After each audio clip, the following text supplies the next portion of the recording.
Good morning. Hello, everybody. Happy Erasable First starting day.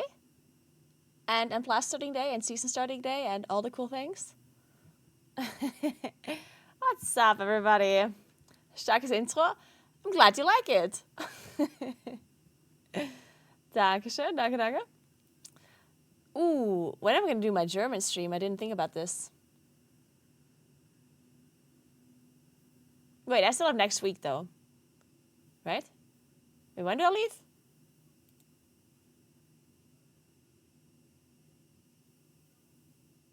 Do I leave this weekend or next? This weekend, right? Oh, I don't have next week, true. I need to do a German stream. When do we do a German stream? Thursday? I need to write this down.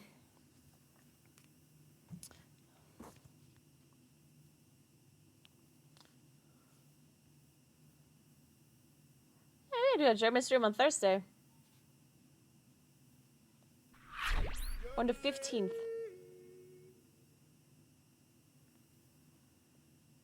Thank you so much for gifting us up to Thundermanta, Galear. Thank you so much. Thank you very much.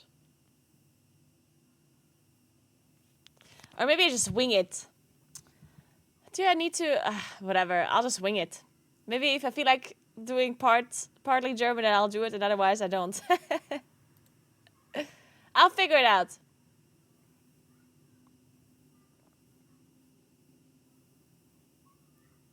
Hey, Thunder.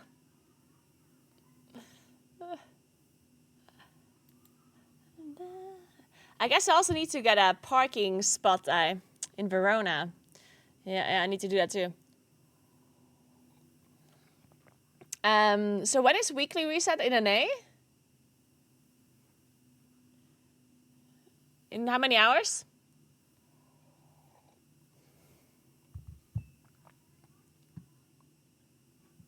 How happy are you? Yes.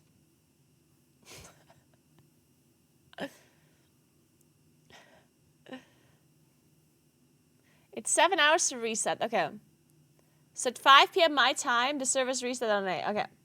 And presumably the service will be down for longer than that, right?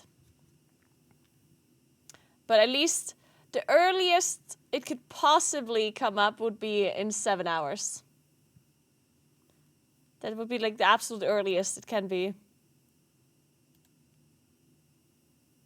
Wait, and when do the servers go down? Or are they already down?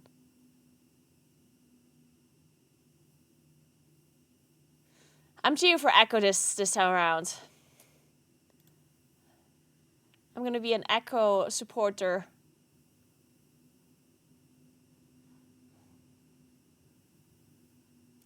Which guild are you cheering for this time around?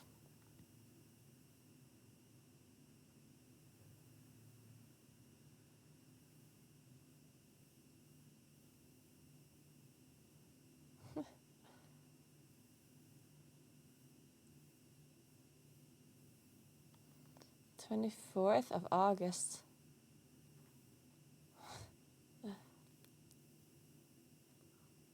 What the hell?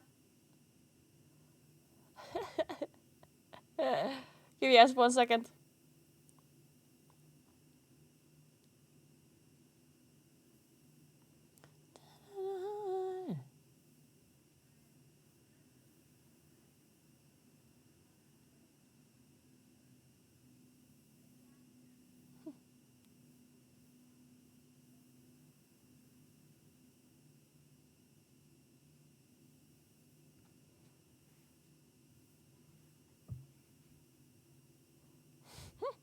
Oh man, they're organizing a tournament. How cool is this? My friends are organizing a tournament. What is it called? Like, it's not tennis. It's this weird, like... Is it called, like, paddle ball! Yeah, they want to play paddle ball. And they have this whole tournament that they were organizing with, like, lots of people. But I'm at Gamescom, so I can't participate. Feels bad. Would have been fun. Have you guys ever played it before? Because I didn't, but it looks like fun. Kind of want to try.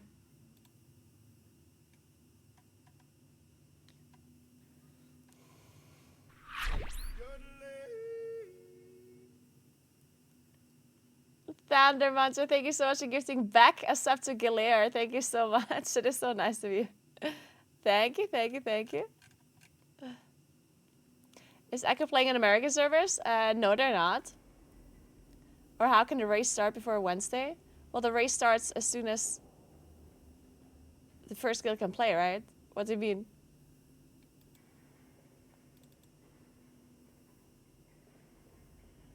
Just because Echo can't play doesn't mean that the race doesn't start, right? The race starts as soon as the first as the NA servers come up.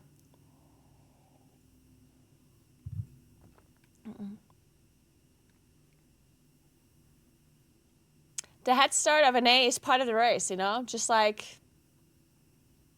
the weekly reset ending on different times is part of the race. The tragic staggered start, yeah, it is what it is. I mean, it has been part of the race this whole time. I think we just have to accept it.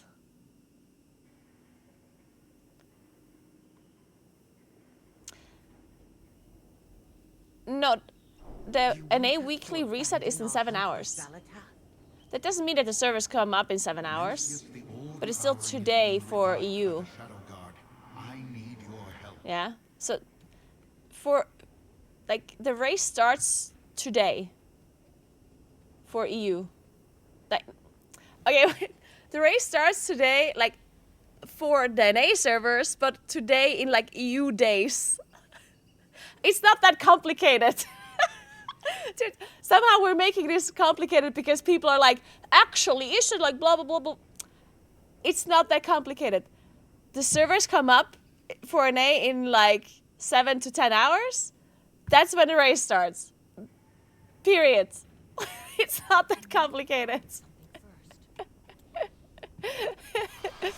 We don't have to be super, like, specific about this and that or whatever. The race starts when the NA servers come up.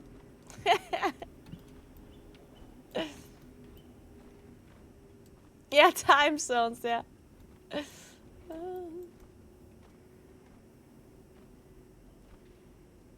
Well, it's 10 a.m. here, and it's Tuesday. Yeah, the race starts on Tuesday.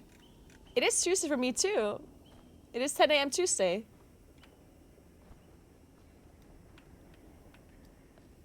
Okay, let me explain. Listen, like, there might be some people who actually don't have any idea about this, like, staggered reset and whatever. First of all, if you want to watch the race first and you're confused about some of the stuff, I actually made a video where I'm explaining all of this. Like, the different head starts and stuff, the different resets. So check out the video if you're interested in that. But let me just quickly explain. The weekly reset is different for NA, for EU, and for Asia, right? The American servers get their reset, their weekly reset. They get it on Tuesday at, I think, 10 a.m. Wait, let me think. They actually get it 9 plus 9. Pacific. What is the Pacific time? 10 a.m. Central. Okay, whatever. So they get their reset at 10 a.m. Central time, which is like American time, on Tuesday, which is for us Europeans, for Central European time, that would be 5 p.m. Okay? So in 7 hours from now. So in 7 hours, NA gets their weekly reset. But their servers are down because of the patch getting, like, released and like, there's downtime, basically. That downtime will go beyond the weekly reset, which means the servers might not come up for, like, 9 hours, 10 hours, 11 hours, however long it's taking. We don't really know exactly. It's always a bit different, right? So we don't know the exact starting point of when the NA servers come up, but we know that the weekly reset is in 7 hours. Which means that the absolute earliest the race first could start would be in 7 hours. because in 7 hours, the NA servers come up, the NA players can log in, they can play the new raid, they can do Mythic, they can do the raid, right? So that means the race starts today, right? Today, in 7 to 10, 11 hours, whatever, the NA players can go into the raid and do Mythic raiding, which means the race starts today. EU players cannot play today. EU players get the reset tomorrow. So the EU players cannot join the race today because their servers don't have the patch today. But they'll join tomorrow at 5 a.m. whenever the servers come up, right? At 5 a.m. the weekly reset happens and the servers are probably going to be up at that point. So Echo and Method are probably going to start playing at 5 a.m. tomorrow in the morning, right? And for the Asian servers, they come up on Thursday. Or they get the patch on Thursday. So it's all a bit staggered.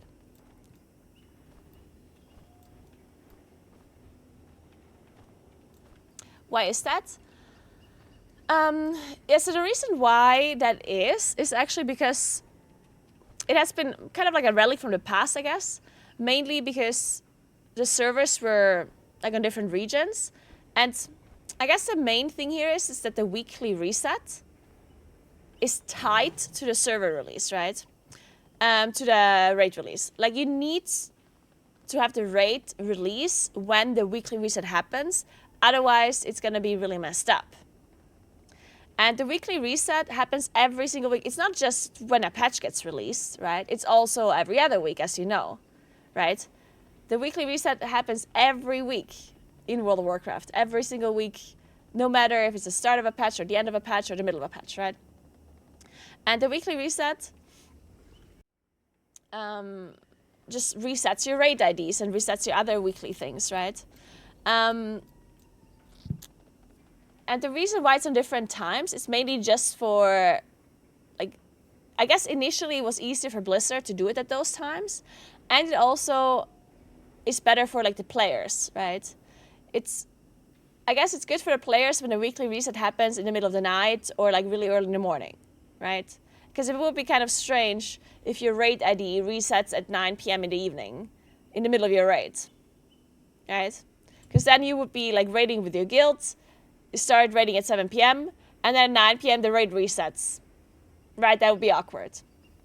Or if the raid reset or if the weekly reset would be at 5 p.m. or 2 p.m. or whatever, that would be kind of strange. So in the past, that's why the weekly reset was on different times or different dates. And I guess Blizzard also wanted to stagger the release to not have to do it all at once as well. So I'm sure there were numerous reasons why the weekly reset was on different dates. I guess they never really thought it's a problem initially. Because I guess they never really thought that a different reset would really matter. So I guess initially they just did it this way to make it easier for them. Because then they don't have to apply to every single server at the same time, which means it's less work for them. They have staggered work. It means they can figure out the reset for each region separately. Right, they kind of probably just figured it out this way. And then, of course, the race will first became like a bigger thing. And then all of a sudden the raid release on staggered times was a little bit of a problem, right? All of a sudden it's like, wait, this is kind of unfair. And then Blizzard did talk about it a few times on why they don't do it. And I think they mainly said that they don't want to, like, disrupt the rest of the player base for the race will first, which I do understand personally. And I think the majority of the player base, if they would know the downsides of a global release, would also maybe not necessarily be for it. Because a lot of people just think, oh, just release a raid at the same time. Like, it's that easy, right? But it's not that easy. Because you need to release the raid and the weekly reset at the same time. I think a lot of people are not understanding that you have to tie the weekly reset with the raid release at the same time. That's the problematic part, right? Because otherwise, certain guilds have less time in the reset, while others do have more time in the reset, which would be really bad.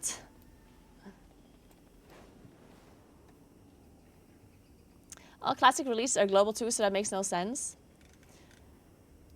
Okay, the reason why classic releases are global is because in classic the reset doesn't matter, and in classic the race never lasts more than a week. That's the difference, right? So let me try to explain this problematic here, okay? So how do I do this? I need a calendar or something.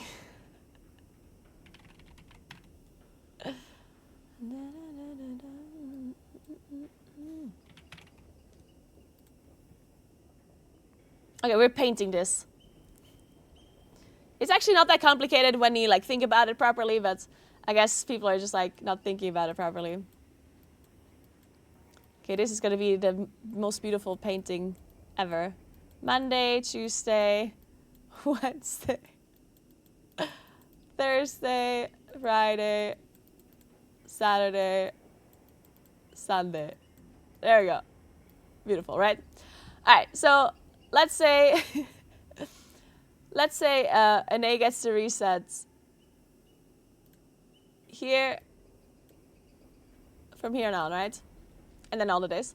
And then U gets the reset here, whatever. And then there, yeah.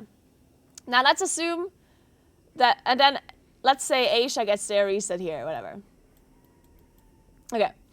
So if they want to do a global raid release, but they don't also have a global weekly release, like a weekly reset, then you would basically have the patch release on Tuesday for NA. So they get like the patch release here, patch, right? But they don't have the raid. And then EU gets the patch, but they don't have the raid. And then Asia gets the patch, and then they also get the raid. So let's say this is where the raid releases as well, because then everyone can play, right? So now, let's say Thursday is where the raid releases for everyone at the same time. Okay, then you have 1 day to play, 2 days to play, 3 days, 4 days, 5 days. But now, on the 6th day, NA already gets the reset. So that means NA only has 5 days to play before the reset. While EU would have another additional day to play, and Asia would have 7 days to play, right? Before the reset. And that would actually be even worse than what we have now. That would be quite a bit worse. Because then all of a sudden, like this time would be like horrible. And then other people are arguing, oh, but okay, then why don't you just release the raids when NA gets the patch, right? Okay, well then you release the raids. I mean, not the patch, the weekly reset. So why don't you just release the raid when NA gets the weekly reset? Well, that would also be horrible, because then Echo, for example, they would get the raid release on Tuesday. They could farm a bunch of stuff, fill up their vault and everything. And then the next day at 5 a.m., they would get the reset again. So they would get so much gear, and then the reset happens, and then they can go into the raid again. You know what I mean? So it's all problematic with the reset. The reset has to be tied to the raid release, because otherwise you get all of these problems. Like, did you understand like the issues with the reset being different to the raid, right? So the raid release has to be with the weekly reset. Like, it has to be tight, right? And then having a global weekly reset is just something that Blizzard doesn't want to do, mainly for the reason that it would affect every single player in the game. And then partially even negatively, right? And if some people that are not even part of the race first, that don't really care about it as much, or that watch it but they don't really like want to change the way they play the game themselves for it and stuff like that, you know, then it would just end up being the situation where the whole player base gets affected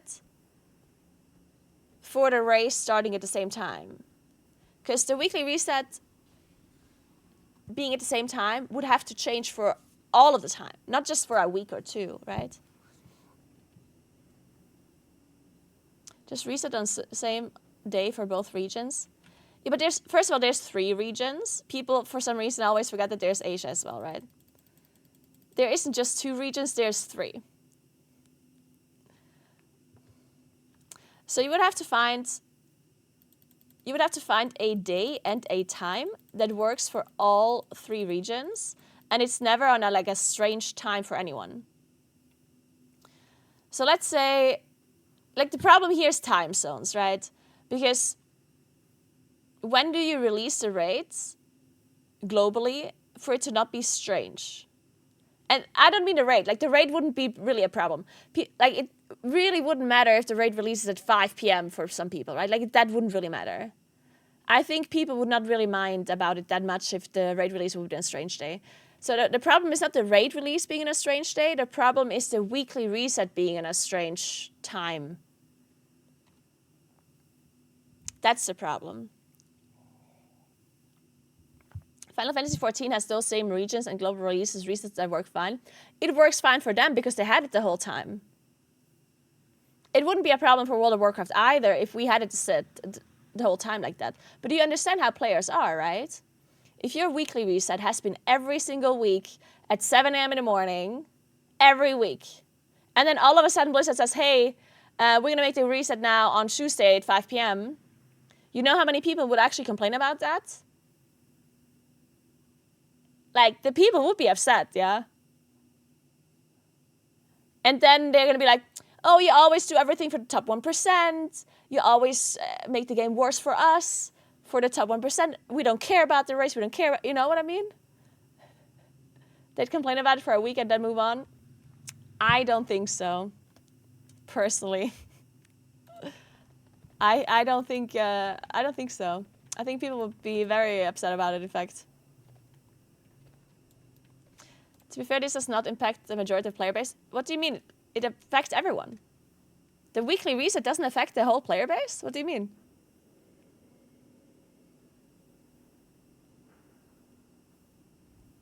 The weekly reset, of course, affects every single player.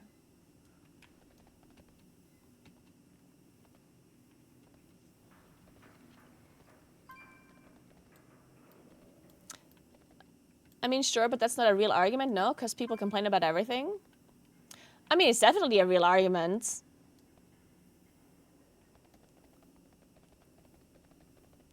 Like, I'm just wondering what you are arguing here. Like, of course, Blizzard has to consider the amount of people that this benefits and the amount of people that it does not benefit and affects negatively. Like, of course, Blizzard has to consider this. If they would only ever consider, like, if they would never consider the negative aspects of things because people complain all the time, like think about it.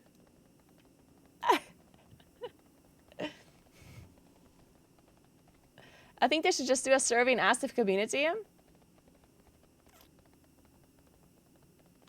Yeah, but then the question they need to ask is, would you mind if your weekly reset is at this time?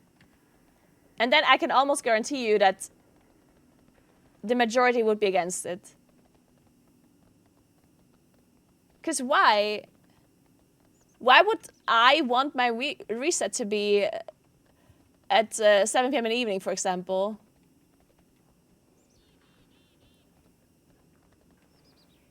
Like, why would people agree to the weekly reset being at a weird time? Like, you have to understand what that means. Yeah, you need to understand that then the servers would be down. So when a patch gets released, right, it gets released on a weekly reset. Let's say your reset is at 5 p.m. for whatever reason, okay? Because that's the only time that it worked, okay? If your weekly reset is at 5 p.m., that might not really matter to you that much during the week, even though it would be kind of strange still. But when a patch gets released, then all of a sudden the servers are down from, let's say, from 8 a.m. to 5 p.m. Like the middle of the day, the server's down until the server gets released, until the patch comes out, right? That's already weird and messed up, right? And then sometimes, let's say you want to do something on a Wednesday afternoon because, I don't know, let's say you want to do something that has an ID. Let's say you want to do a raid. So you start raiding at 4 p.m. because, I don't know, you came home from school at 1 and you want to start raiding.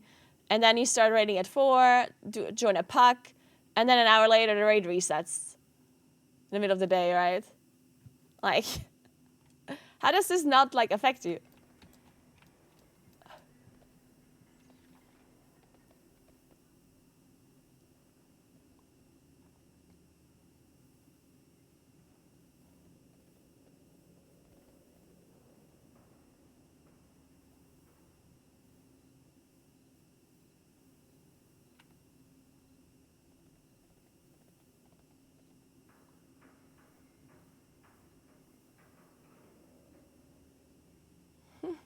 Naguura Boomy disease is going to be insane.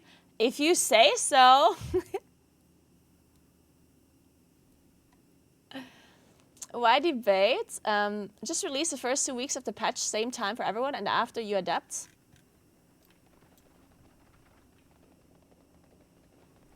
I mean, it's really not that simple.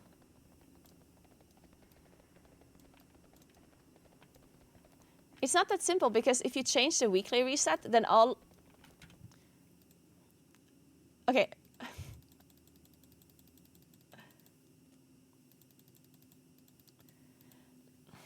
Like it's not that simple as you think, right? Because if you only change the weekly reset for 2 weeks, which I understand that would be less impactful for players, right? Let's say you release let's say you make the weekly reset and the raid release at the same time on Tuesday, right? So like this is a time where everyone gets the raid. So the weekly reset moves to Tuesday for everyone.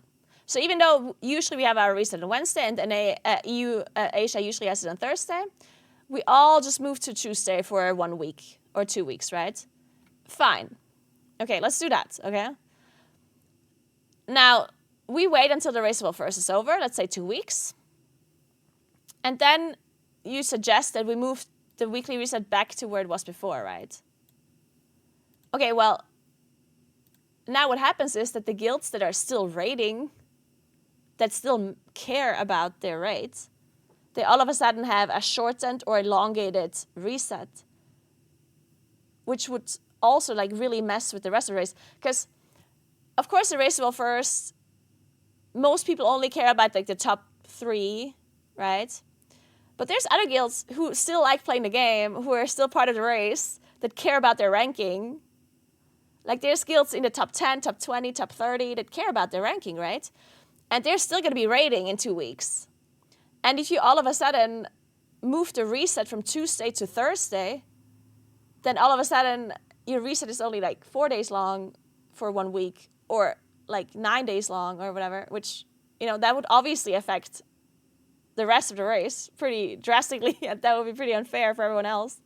So moving the weekly reset around in the first like month or 2, like that would be kind of strange. That wouldn't really, like that would definitely not be great.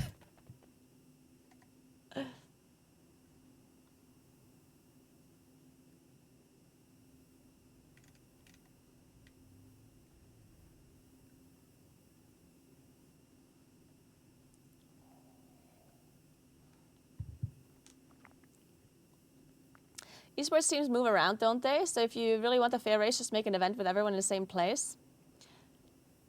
Yeah, okay, so I guess this is where the biggest disconnect is coming from. I think this is like the biggest reason why people are so confused about this. Because people think that the Race to Will First is like an official tournament, but it isn't. The Race to Will First has actually, like Blizzard is not part of it.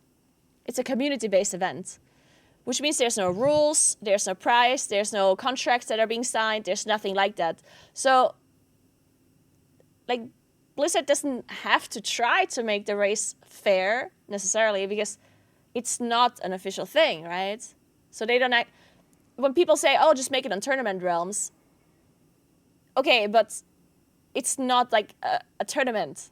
So like, how, you know what I mean? Like, it's not something that Blizzard organizes, so of course you can't have it on tournament realms, because that would mean that Blizzard would have to be involved, but they aren't. Now, if you're just arguing that it should be an official race, then that's a different argument altogether, that generally speaking, like it could technically make the race better, but it also is very likely to make the race worse, because we've had it be a community event this whole time, and we never had Blizzard organize the race before, so it's very possible that if they actually do the tournament, that it would be a lot worse than what it is now, and so maybe we don't even want that. Maybe we as a community don't want Blizzard to organize it. And they also would never do it in the first place, because it would be stupid for them to take on a big cost for a tournament that already exists and already gets all of the benefits that they could possibly ask for. So Blizzard will, in my opinion, never organize the race. Not just because I don't think it would make sense from a revenue perspective, but I also think that the guilds that are currently doing the race, they also want Blizzard to want to do it. Like, I don't think Echo and Liquid or Method want Blizzard to do the race, because then all of a sudden they can't get the sponsors themselves anymore. Then all of a sudden it's Blizzard that does the broadcast and has the rights for the broadcast and all that kind of stuff. So, like, this would be incredibly complicated, and it's better the way it is right now, I think, for the majority of the guilds that are participating. Not to mention the fact that the tournament would be completely different. Yeah, if the Raceable First would be an official tournament, there would be no way that they would be raiding 15 hours a day. Like, that actually would, I agree with you, that would never happen. They would not be able to support a race where players are playing that long. They would need to have constant breaks. They would all have to be organized. It would all be very, like, with rules here and there. Like, it would not be the same race as we have it right now.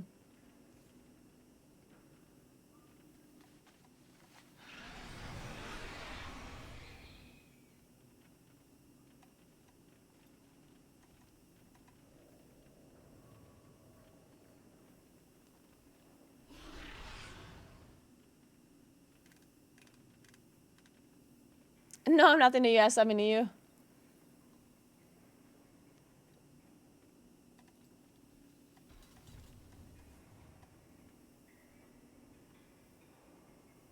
So it's basically a decision to mess up the weekly reset time of the day for some part of the world, or have equal chances for all world first race in a season event. Yeah, but you have to change the weekly reset for forever, yeah? Or for a long time at least.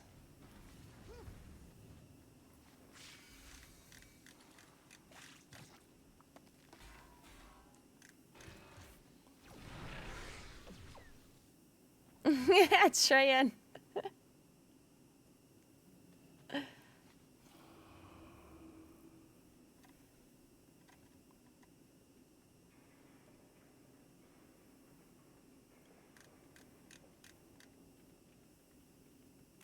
Having a global reset will be better for the game in the long run. I mean, I don't necessarily disagree with you. Like, I mean, I personally would also like a global reset, because, and not even from a rating perspective, because I'm not rating anymore, and I'm not doing the races anymore. Personally, for the Raceable First, I actually don't care about it as much, because I do think it's kind of part of the race, and it's kind of like an interesting part of it. Personally, I think it's kind of interesting. I do also think, of course, the race would also be interesting if it was at the same time. But yeah, for the race itself, I feel like I wouldn't mind either way, really. Because there's like, I think what a lot of people are not understanding is that there's pros and cons to the weekly reset being earlier for NA. Like, some people think that the head start that NA gets is like way and beyond, like, it's like the biggest advantage you could possibly ever have, but it's really like, it's not as much of an advantage as people think it is. Of course, there's advantages to start first, but there's also disadvantages to start first. And generally they get a shorter reset because they have like a longer downtime. And sometimes they encounter bugged bosses that then get fixed before EU even gets there. Like there's like back and forth between those like positives and negatives. But anyway, the reason why I personally would like a global reset is because LA always gets stuff first, which sucks for me as a content creator. Simple as that, right? Like if sometimes NA gets a new thing and I'm still on the old patch, right? So I'm like streaming some old content and other people on NA already do the new stuff. So it's like, why would people watch my stuff when there's NA players already streaming the new stuff, right? So for me as a content creator, it's actually kind of annoying when there's NA people who get all this stuff first. So and especially at the start when it's really hype, you know? So it actually, for me as a content creator, it sucks when everyone's super excited to see the new stuff and I can't show it to my audience. So I personally also would like to have a global reset. I'm not necessarily arguing against a global reset. I'm just basically elaborating the problems that a global reset entails that people are not thinking about. Because like so many people think it's just so easy to do. But if it was that easy, then of course Blizzard would just do it, right? Like Blizzard doesn't specifically hate the race to first and doesn't do it because they're just like out of spite or something. Like there's obviously more nuance to this than just do it, you know? So that's why I'm elaborating like some of the problems that come with this global reset, with the global weekly reset and stuff. I'm not saying I'm necessarily like super against it or super for it.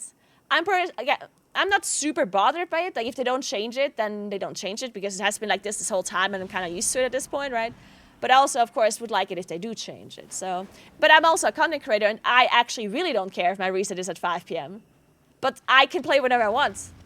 So I am just arguing for the people that cannot play whenever they want, the people that have a job and do other things in their lives, right? I'm just trying, because sometimes people don't think of this stuff and they argue for it. And then when they get affected negatively, they're like, wait a second.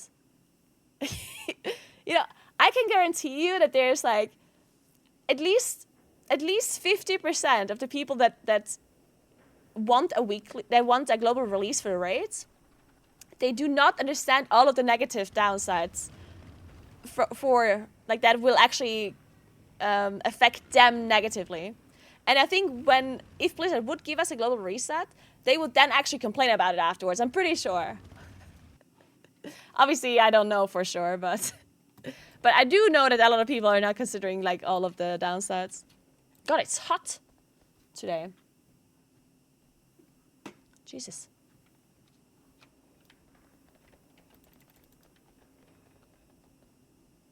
Unless you're actually going for world first, you don't notice 100 MS.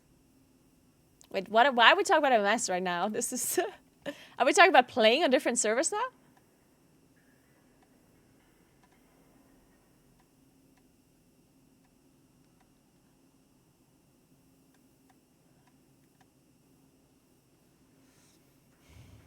Competitors will end up moving to US servers. The time difference becomes a problem. Actually, lose.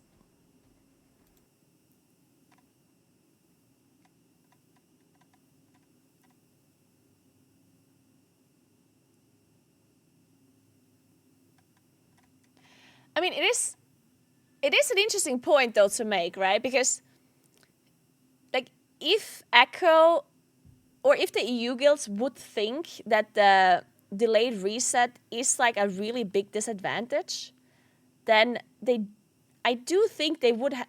Okay, I obviously don't know for sure. Like I don't know how big of a thing it would be for them to move, but I definitely feel like it would be possible, right?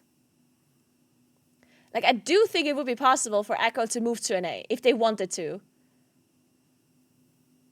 And when I say move to NA, I don't mean like physically move to NA, but like make characters on NA and create a guild on NA and like level up everything on NA and like play on NA. And then when a race happens, they could have the race there. In theory. Okay, obviously it would be a big deal, it would be a hassle, right? But if they think that the reset would affect them so negatively, then I do think that would be a possibility for them to do. Splits would be hard to find people. That's the biggest problem. The biggest problem would be splits. Yes, that is actually the biggest deal. Because if they move to NA realms, then they're like the invaders, right? And all of the NA people will probably want to... I'm not really sure. Like, I do think that Echo would still find helpers. I'm sure there's like also NA fans that they have. But it would be difficult for sure.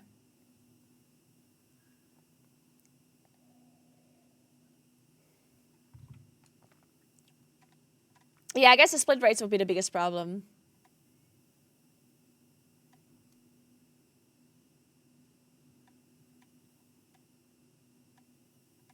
Yeah, I guess, yeah, helpless would be a big thing, I guess.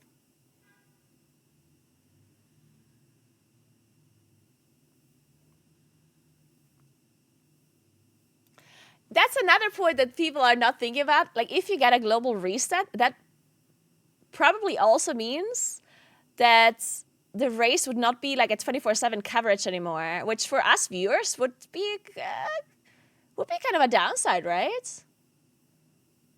Like, that would mean, depending on where you live, most of the race will first might be when you're sleeping, and like in the morning at times where you can't really watch, and then when it's prime time for you to watch, then they're sleeping.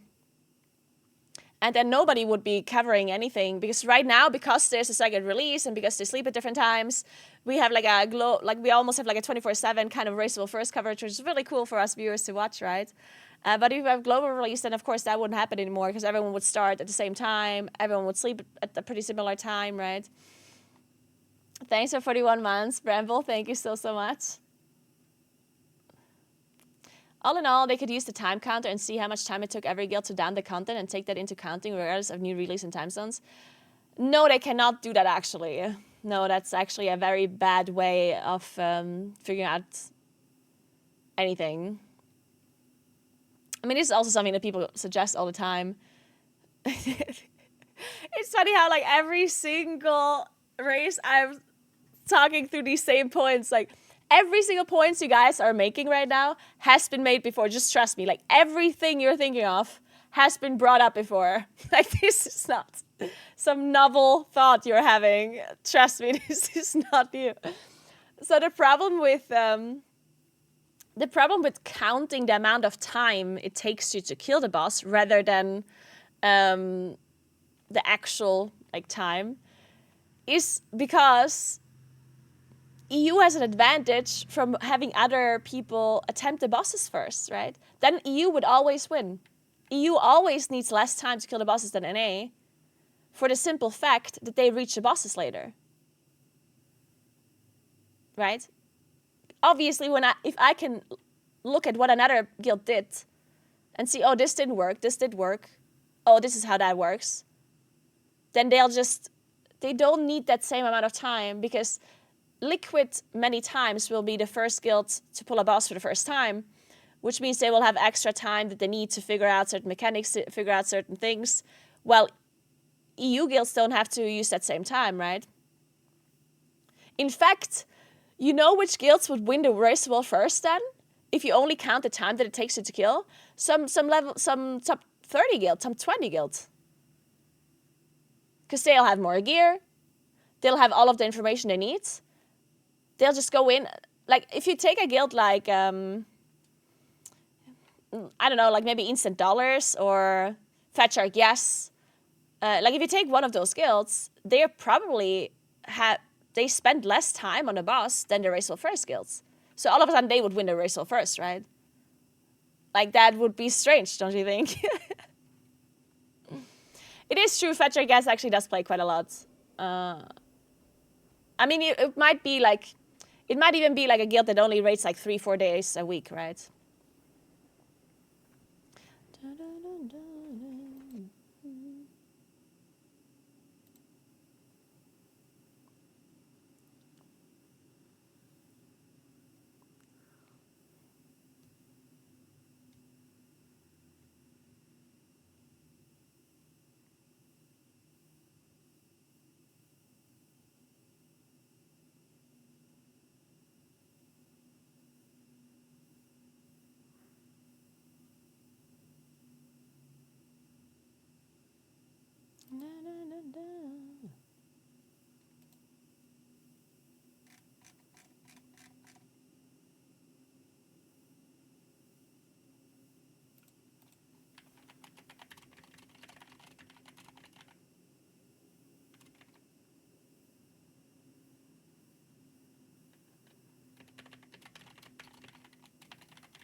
I'm only watching the race for the caster content and shenanigans.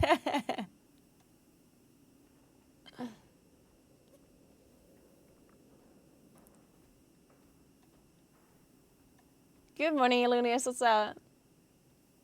It's a good old time advantage topic daring today, aren't we?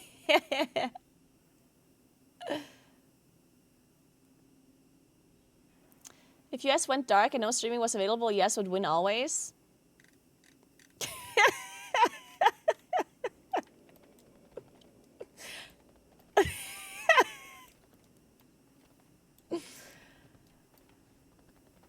Sorry, I'm laughing because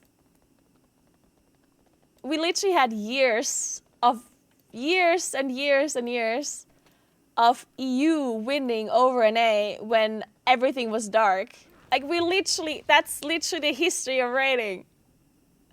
You know, we just started streaming the race well first a couple of years ago, right? Before then, the race was not streamed. It was all dark, all secretive. And EU won almost every time. So, like, are you just gonna ignore that part?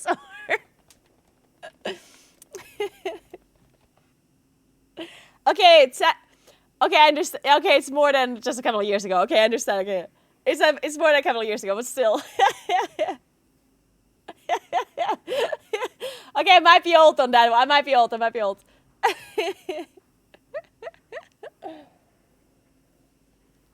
I mean, okay, I do also want to admit that it probably is different now because back when the Raceable First was not streamed, the guilds weren't really, like, they weren't as competitive back then, right? It wasn't as big of a deal. Like, I mean, of course they tried, like there's NA guilds that tried and the U guilds that tried, but like if the Raceable First, if the guilds that we have right now would go dark completely, that it is, like, would NA win every time? I don't, probably?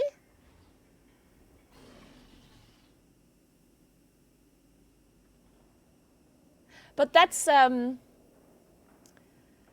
if that is true, like even if NA would win every time, it doesn't matter because they are not going dark, right?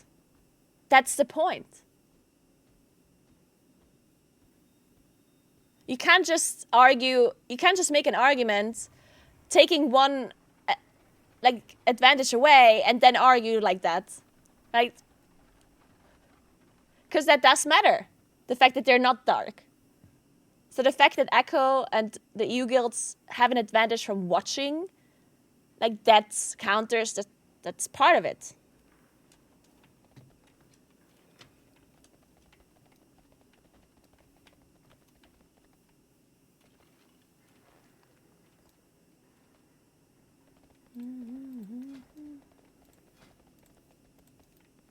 Okay, which dungeon are we doing?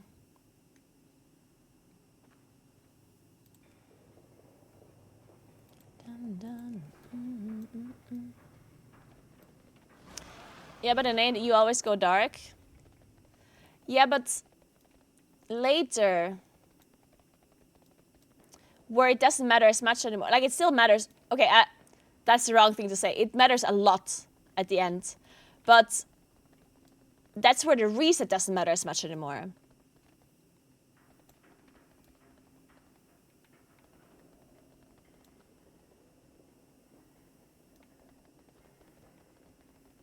At that point, it's just the sleeping time that matters.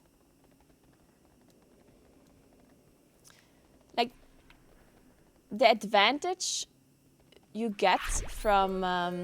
Hey, Kren, what's up? Thank you so much for 5 subs. I like how Kren always comes in every day and just, like, gives 5 subs. Just, like, a daily thing to do now. It's just... Oh, it's like a morning ritual nowadays. Just drinking my coffee, gifting 5 subs to Naguura. Thank you, Kran. You're the best. Welcome to Sempra, McFire, Kimmers, Kimmelainen, and Ripper. Thank you so much. Welcome in, everybody. I feel like I'm being completely misconstrued. No, like, what's your point, checkmate? Like, I'm not really sure what your point is you're making.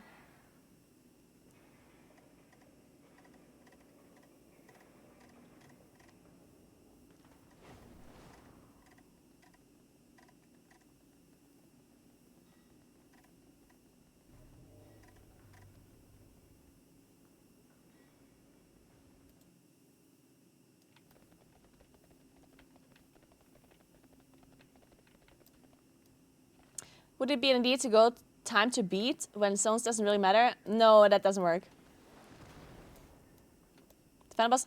Just form a whole sentence, checkmate. Like, what's your argument? What is the point you're trying to make?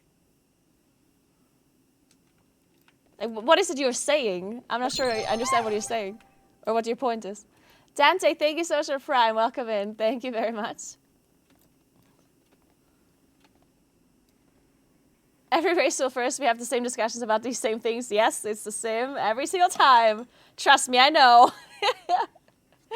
I know. That's why I made a video as well about like explaining some of this stuff. If you guys are confused about all of these discussions that we're having right now, or if you still have questions or whatever, I did make a YouTube video about this. It's on my YouTube channel. It's called RWF Explained. Hashtag ad. It's not an ad if you're talking about the stuff you make yourself, yeah? Then you don't actually have to disclose it's an ad.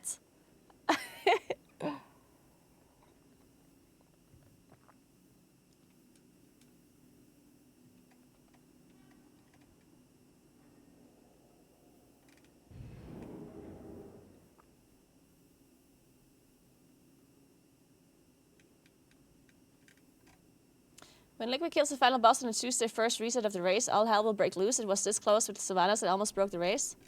That's your point you're making? I mean, that's...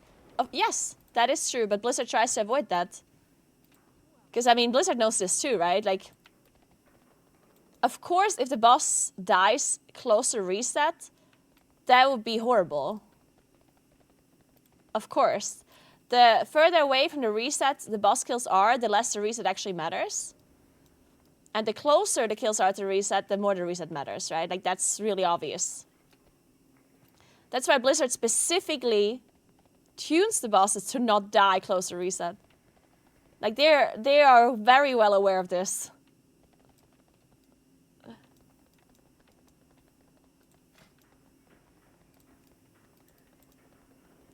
That's why it also never happened. The only time it almost happened was Sylvanas, as you said. And then Gahun was when NA could have killed the boss, but then ended up extending, right? The Gahun incident. But it never actually happened, right?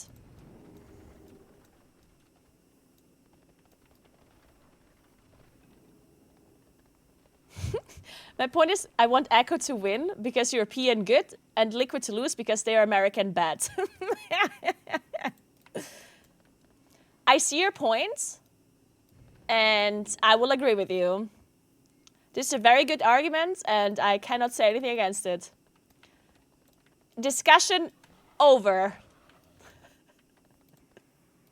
Thanks for participating, guys.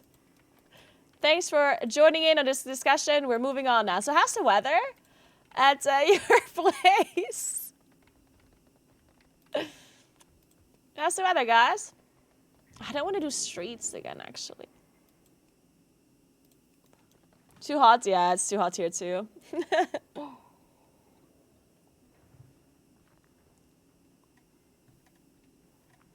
I think Liquid's a great guild, and I want them to win without being accused every time of having an unfair advantage.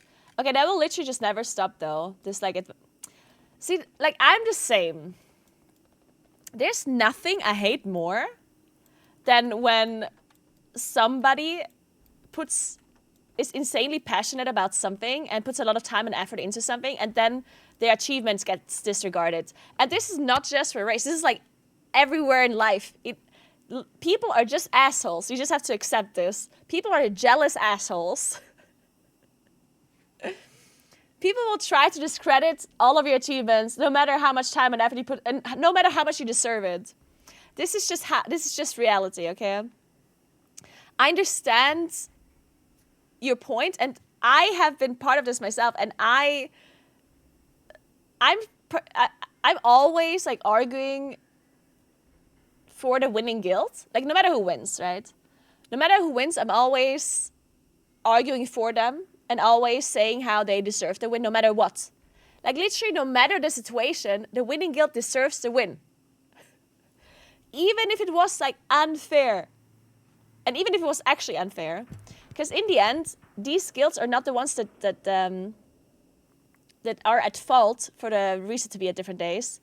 And these people are so passionate about this, and they put so much time and so much effort into this. And the amount of work that it takes, and the skill, and the prep, and everything to do what they do. If they win, and somebody says that they don't deserve it, I would like to punch them in the fucking face. Because it's heartbreaking. Like, it's heartbreaking when you look at the like a raider, especially the raiders that are not like streamers and not like, they're not personalities or anything. They're just like gamers, you know, just like you and I. They're like gamers. They're just humans. They're just people, right? And they live for this shit, you know. They live for this race. They live for this. And then you win and you're super happy, and you can't even describe how happy it makes you feel, right? And then there's some fucking, I don't know, some random guy sitting in front of their PC, and they're like, actually, they don't deserve it because they had this reset on the, and then they also cheated because, shut the fuck up.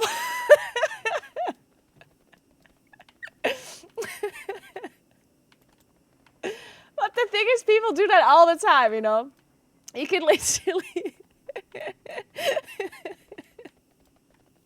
The thing is, like in every sport, in every competition, like everything you do, people will always be jealous at your achievements, jealous at what you achieved, and they will always try to find reasons why you didn't deserve what you have.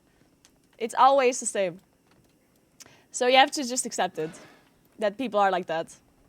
In the end, they're literally just, like, I don't know. They just want their team to win, I guess. Or they're jealous, or I don't know. Just gonna accept that people are like that, you know?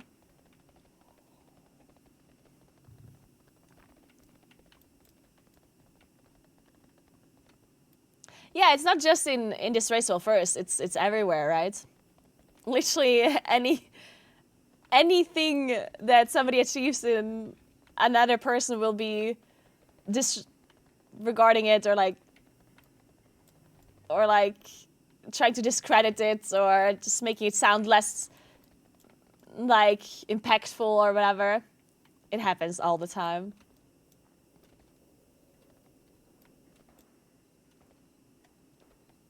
Today's an A release. Yes.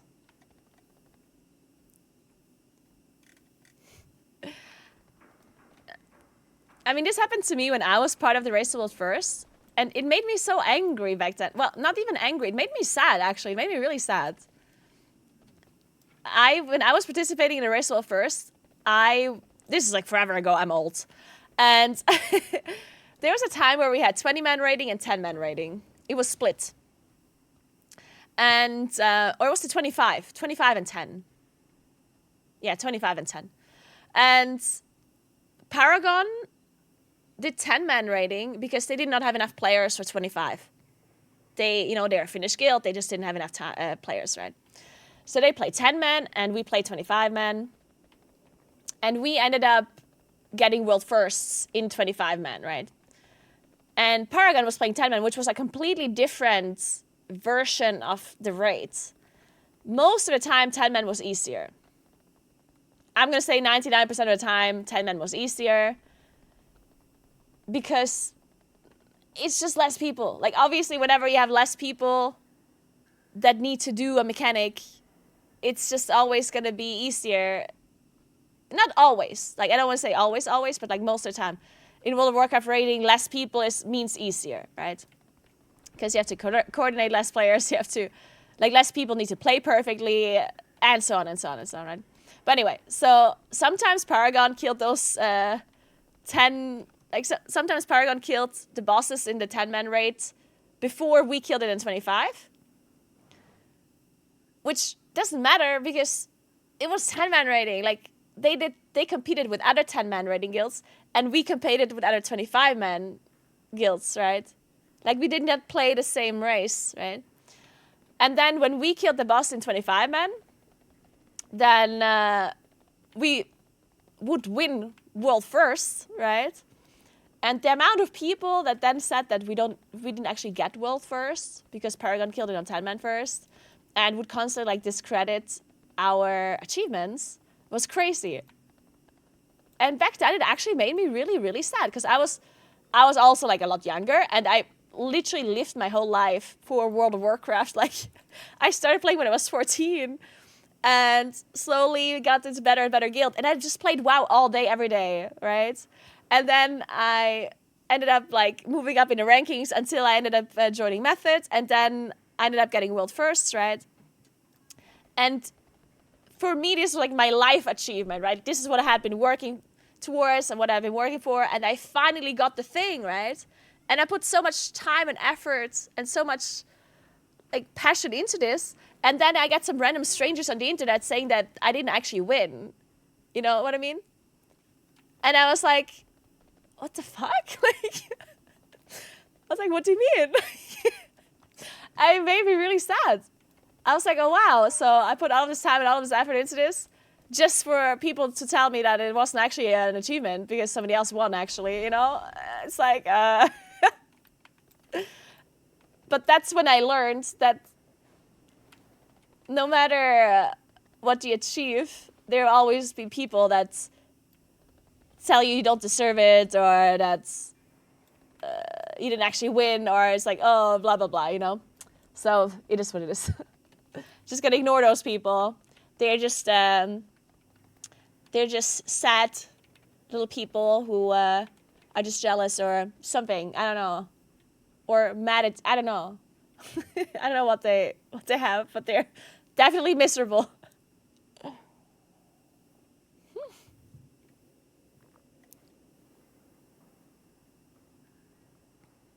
That's a completely different thing than what is happening now. Imagine two teams are running at a marathon. One can start now and one...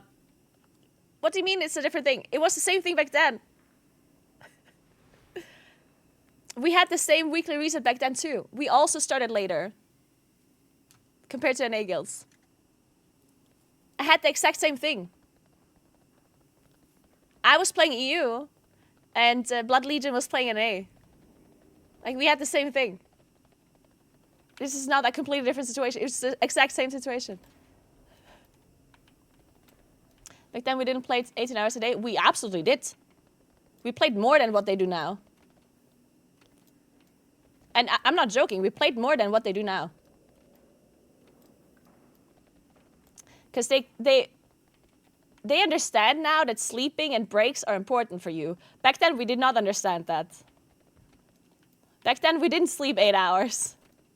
And we didn't take our lunch breaks and dinner breaks. We actually played more.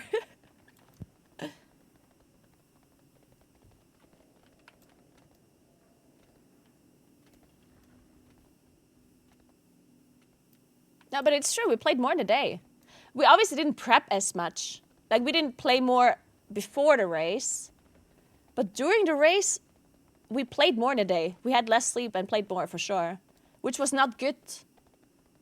Like, it was obviously stupid to do that. But we did do that. Doesn't mean it was a good thing.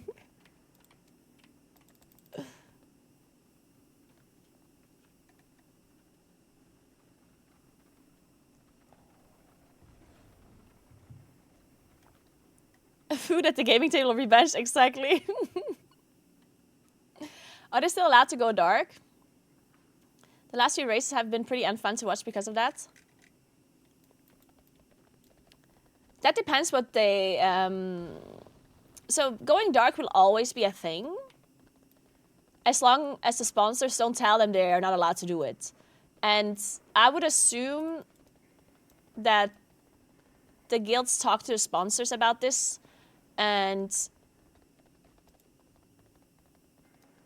because this is not an official tournament, right? So you can go dark whenever you want. The only time where you wouldn't be allowed to go dark would be if the sponsors tell you no. Because in the end, the sponsors pay them money to advertise for them. And if you don't, like if you turn off your stream or if you go dark, then that means the sponsors get less airtime, and that means you're advertising for them less. So if the sponsors tell you that that's not cool, then you can't do it. But most sponsors, I would assume, are okay with this or have been talked to beforehand that this could happen. Usually what the guilds do is that they don't go dark like a whole day. Like usually they do this in like a reasonable way where they say, hey, we killed this boss 3 hours before our raid ends. We're gonna go dark for 3 hours, right? Now, if they kill a boss 2 hours after their raid started, they can't go dark then, right? Because that would mean they're not streaming for a whole day. That would be a lot more problematic than not streaming for like 2 or 3 hours, right? Yeah, and then the sponsors are also interested in guild winning as well, right? So I'm sure the guilds can argue, hey, going dark for a few hours here and there, that will give us a bigger advantage of winning. Can we do that? And then they're probably going to be like, yeah, as long as it's not like all day, every day.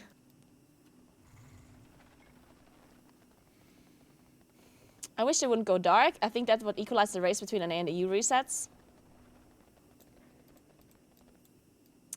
I mean, going dark, I mean, I understand that you wish they wouldn't go dark, right? Like, of course you would like to see what is going on, right? Like, I do understand that completely. But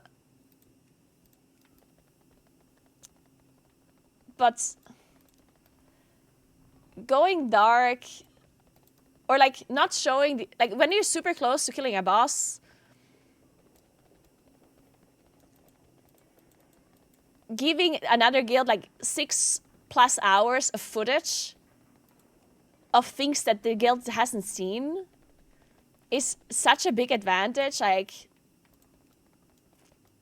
they can't do it.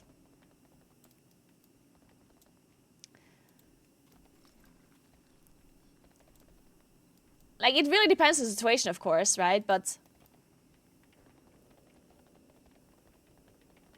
like, it's always going to be like a different situation. It's always going to be a call that you have to make in the moment. But I mean, it's just part of it, you know?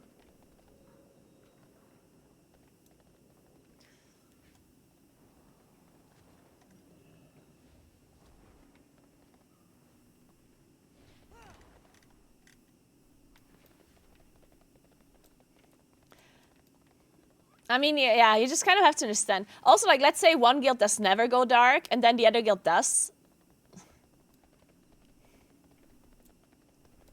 It's kind of difficult to... Ooh, they're doing hard mode practice. Hey,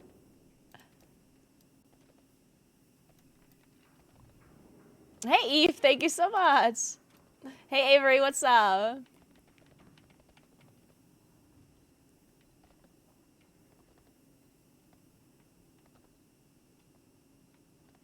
Hey, Marcella. We talked about this at length earlier, so I'm not going to talk about it again in detail. But the reason why the raid release can't be the same time for everyone is because it also... Well, can't be. But the reason why Blizzard doesn't change it is because the raid release needs to tie with the weekly reset. You can't just release the raid without having a weekly reset as well. And the weekly reset being at the same time for everyone affects everyone that plays the game. And it also can't just be for 1 week. It would have to be for basically forever. You would have to change the weekly reset to be the same time for everyone forever, which means that some regions would have it at like a weird time, and that would affect every player, not just the race wolfers, and not just like the top guilds. And Blizzard doesn't necessarily want to do that, is their argument.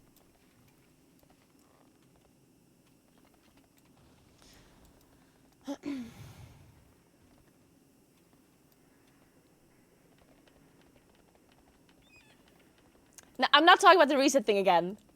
We're not doing that again. I made all of these points already earlier. If you want to if you want to join, if you want to hear all of the arguments for and against the reset, you need to go back and watch the VOD earlier. I'm not going to talk about the same shit again now.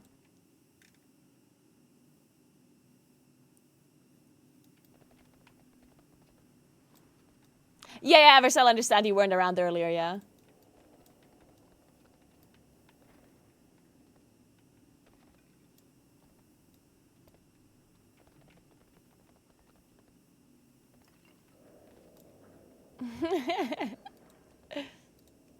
And why is there only streets keys? And the other keys... Why are people not inviting me, actually? I feel like I've queued up for like 5 different keys now and nobody invited me. How many people are queuing up for this? Like, I'm on PTR right now. What the fuck's going on? People hate Moonkins so much. They don't invite Moonkins or what?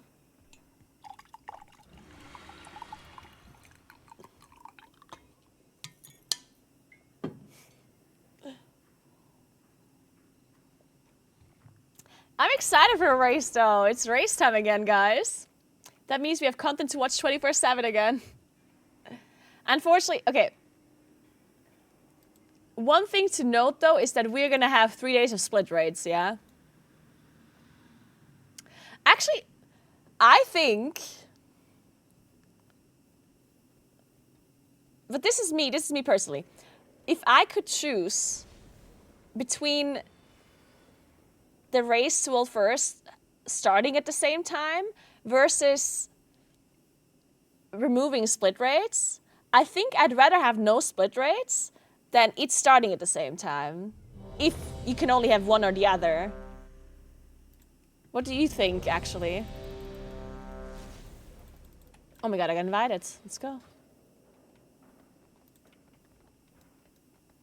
Right? Like, I actually care less about the weekly reset than I care about the splits. Because at this point, I understand that splits are a thing, and usually when the race starts, like today, for example, I know we're not gonna get any, like, mythic content. Like, I'm already going into the race with my excitement being, like, lower on the first 3 days because I know we're gonna get 3 days of splits, right? But it would be so much more hype if the server comes up and they immediately, like, you know, the race actually starts and we're not gonna watch 3 days of split raids, right? The problem as well with split raids is that they obviously never tell you exactly how long they're gonna be doing split raids for.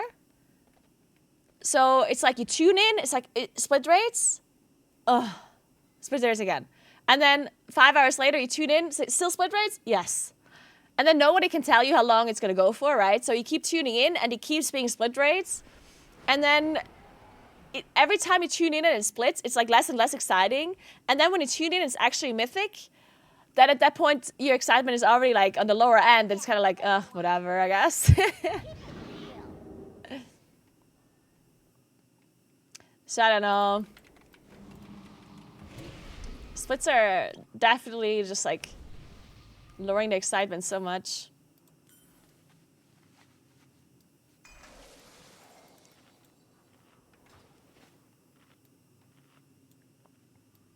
They should just remove splits. Don't get why they let you get loot from stuff you have killed. You don't get loot from stuff you have killed.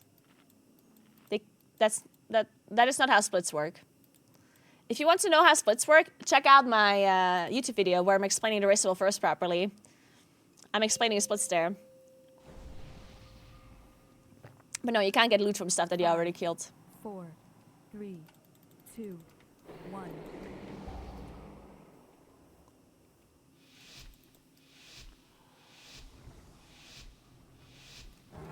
Self-ed. Alright, fine, guys. Hashtag ads. Fine. I'm gonna just... Every time I talk about my own videos and my own content on other platforms, I'll just do hashtag ad from now on, okay? I'm gonna disclose it. I'm ethical.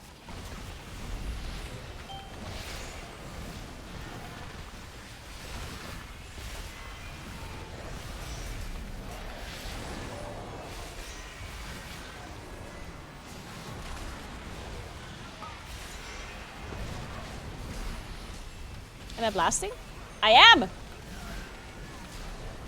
See, all you have to do is join a key without... Oh! Oh! Fuck! I saw the double cast, but... Any interrupts? Oh, do I not have roar? Oh, I don't have roar. I pressed Incap roar, but I don't have the ability. No wonder it didn't work.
So Loon's Chosen still the best? I think you play Loon's Chosen everywhere.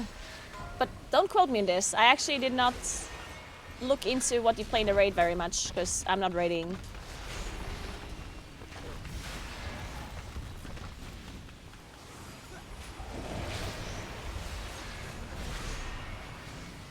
I'm sure they updated the compendium at this point, or? I would assume they did. Why is this a magic debuff now? Huh.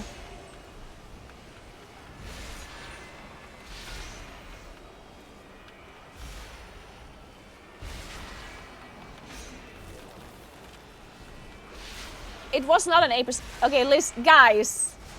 Okay, shut the fuck up. Mookie was dog shit, yeah? You fuck. I'm gonna punch you. If you don't know anything about overall balancing between the classes, don't talk shit, okay? Mookie was fucking horrible. And now we got the tiniest buff in the world. And it's still bad, okay? Mookie is still a dog shit in the raid, okay? And it wasn't an 8% buff. It was like a 4% buff because they nerfed. It wasn't just a buff, it was also nerfs with it, you know? They basically buffed Moonkin by 8%, but then they nerfed Elu's Chosen set bonus, but we're still playing that. So overall, it's not an 8% buff. It's like a 4% buff or something, I think. 4 point something, I don't know. And we're still bad in the raid. So, shut up.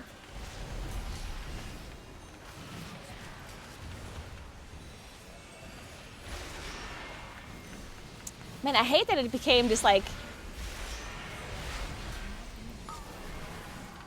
I hate that it became mainstream to meme Moonkins. Like, first it was funny, like this whole Moonkin meme thing was like really funny at first, and we like kind of played into it, and like the top content creators and everything like played kind of into it, right? But then all of a sudden, like, the community picked up on it, and usually when the community picks up on a meme, they don't understand why. Like, they just meme it because it's a meme, you know? And then there's people who have absolutely zero idea of balancing, right? They don't know anything about balancing, but they're like, oh, Moonkin's complaining again, but they don't even know how much damage Moonkin does or not does, you know?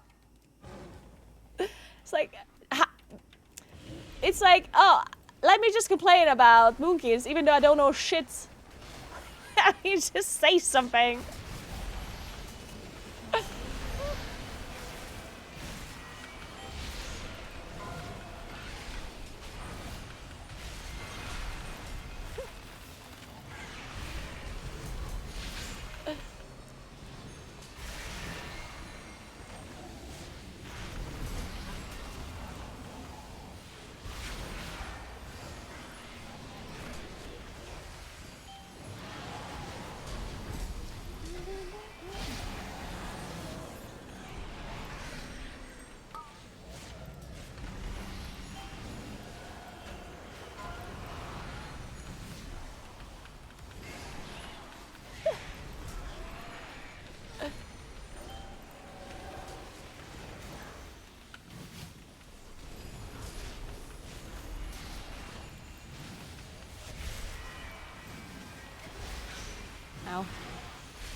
Oh, I keep forgetting that I don't have...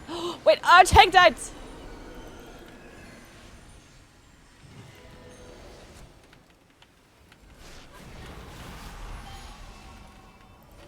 Why is this not dying, actually? Fuck! I just pressed Incarn.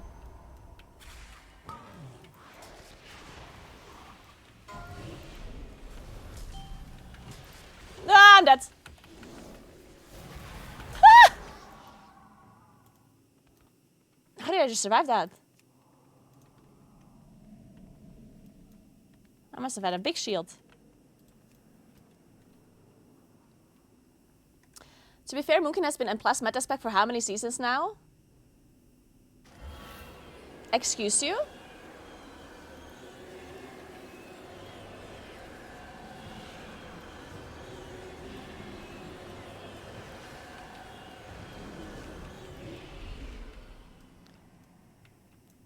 I mean, this is like people making shit up again or what? Like, I don't know why people always think that Moonkin is meta when it's not. It's like, Moonkin has been meta for 10 years! Like, sorry, where and when? Like, where are all of these Moonkin metas that I've missed, apparently?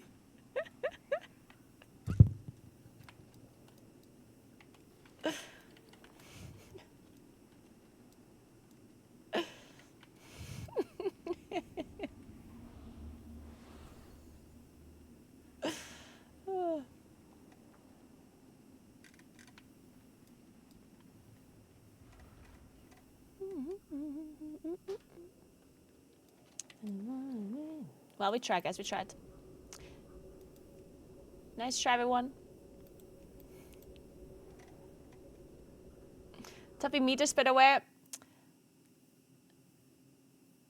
Yeah, you have a good point.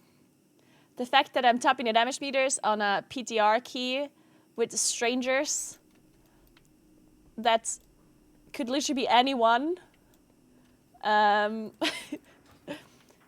means Mookin clearly has to be OP. Clearly, it's a guaranteed fact that every player you play with on PTR plays their class and spec perfectly and has everything perfectly set up. And they will do the absolute most amount of damage they can do. It's a very good measurement to look at. Welcome, friend. Sounds correct, yeah.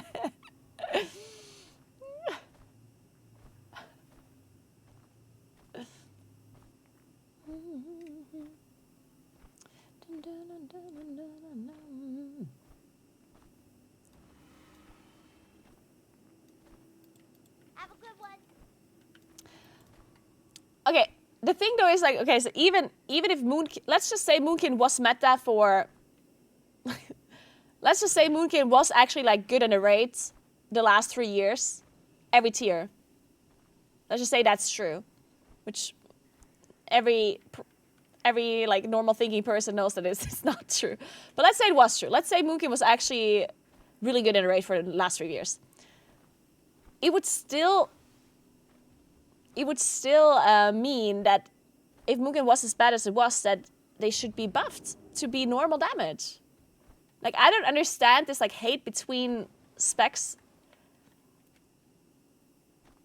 Like, if there's a class that is like doing 10% less damage than everyone else, they deserve a buff.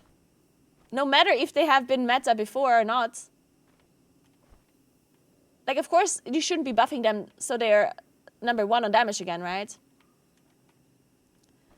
But if a class is doing a lot less damage than everyone else in single target, then they deserve a single target buff. Like, it's that simple. Like, I don't understand why this is even a discussion, you know? It doesn't matter if they were meta before. It literally doesn't matter.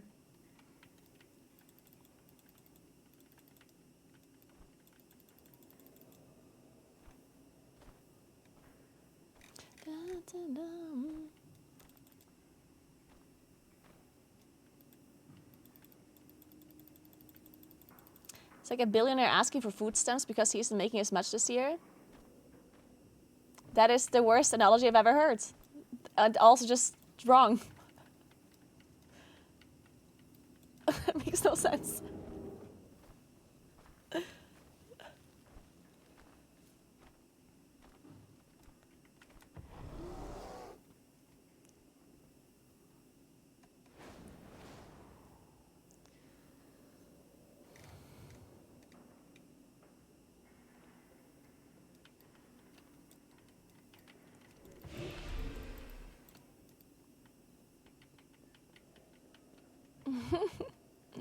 If you want to make an analogy about like money and real life, then it would be the same as saying, let's say somebody earns more than average per month, but then they lost their job and they ran out of money because they had to pay for medical bills or whatever the fuck, I don't know. Let's just say they're bankrupt now and they lost their jobs. And now you're saying, oh, well, you shouldn't get any, like, money now. Like, you shouldn't get more money now. You shouldn't get a job now. You shouldn't earn a normal living because you had earned more than average the previous months. Therefore, you don't deserve to earn a normal living now. That's what the analogy would be. Because the fact that Moonkin potentially was meta before doesn't really matter now, does it? Like, how does that give them an advantage for this season? Thanks for 75 months, Clav. We appreciate that so much. You should have saved? What do you mean you should have saved? How are you saying that? How can you save being meta? How can being meta previous season affect you for this season? What am I supposed to save? Pictures of my Radar AO score? What do you want me to save? Should you just take a picture of when I top the damage meters and look at them? Like...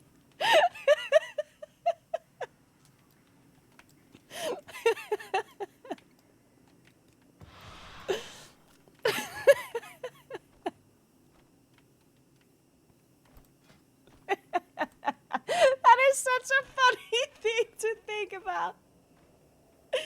Could you imagine?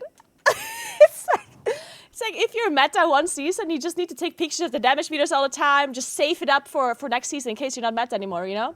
Just take screenshots everywhere. And then next season, when you're like dog shit, you just do it in Blast Engine, you're like doing 20% less damage than everyone else. But then you just look to the side, you look to your wall, and you look at the pictures when you were topping the meters, and you're like, but last time, I was number one.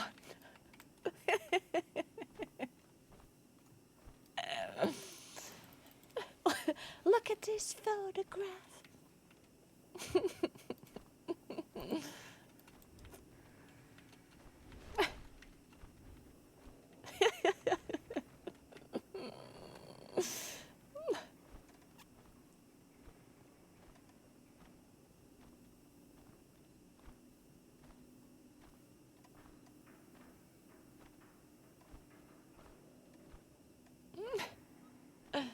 You should have stored the DPS in the bank for a rainy day.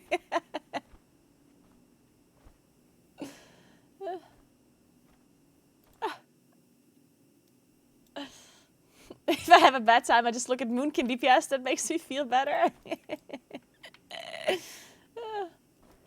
I do think there's also just a lot of people.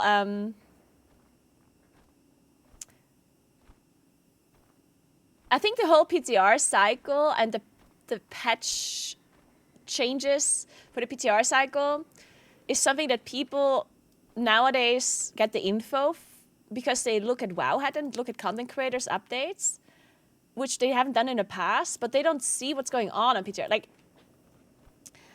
when the PTR gets released, with the class changes on them and stuff already for the next season, but there's quite a lot of people that don't ever play PTR, right? So they don't play with the new set bonus. They don't see the numbers of it. Like they don't do raid testing. They don't play PTR. And then we get some patch notes for PTR, where certain classes get buffed, certain classes get nerfed, because on PTR they're not looking so good or they're looking better, right? But then people see these patch notes, and all they know is how it is currently on live servers. So let's say, for example, let's say Fire Mage is doing really good on live service right now. Like they're doing insane damage, right? They're crazy good. But let's say on PTR, Fire Mage is like horrible. And then Fire Mage gets buffed on PTR patch notes because they are underperforming on PTR. But now people see the patch notes from PTR because they're looking at Wowhead or whatever, and they see Fire Mage buffs, and they're like, what? Fire Mage gets buffed? Even though they have no idea about them being bad on PTR, they just remember that they're currently good on live, right? So to people, that will sound stupid because they don't know what's going on PTR, but they see the patch notes from PTR, right? So I think sometimes the fact that we share so much information, or the fact that so much information and so many patch notes is being shared in the community, I feel like is sometimes like a little bit of a downside, because in the past, all of these patch notes kind of have gone unnoticed. Because whatever happens on PTR, right? This is like the time where Blizzard balances everything. It's the PTR time, right? So in the past, whenever a PTR was happening, some people like never logged into PTR ever, and they never understood what's going on. And then the patch was released, and that's what they saw then, right? So people were not bothered about patch notes from PTR, and people were not bothered about nerfs and buffs from PTR. And they didn't really care for it, right? And nowadays, information is shared a lot more on Wowhead and on, and on Dratno's YouTube channel. And then people have more opportunity to complain and to talk about these buffs and nerfs when they actually don't really know, though, what is happening. Like, people don't really have the proper insight. No one really does. And they still give their feedback about buffs and nerfs when they just don't know what's really going on. I feel like that happens a lot.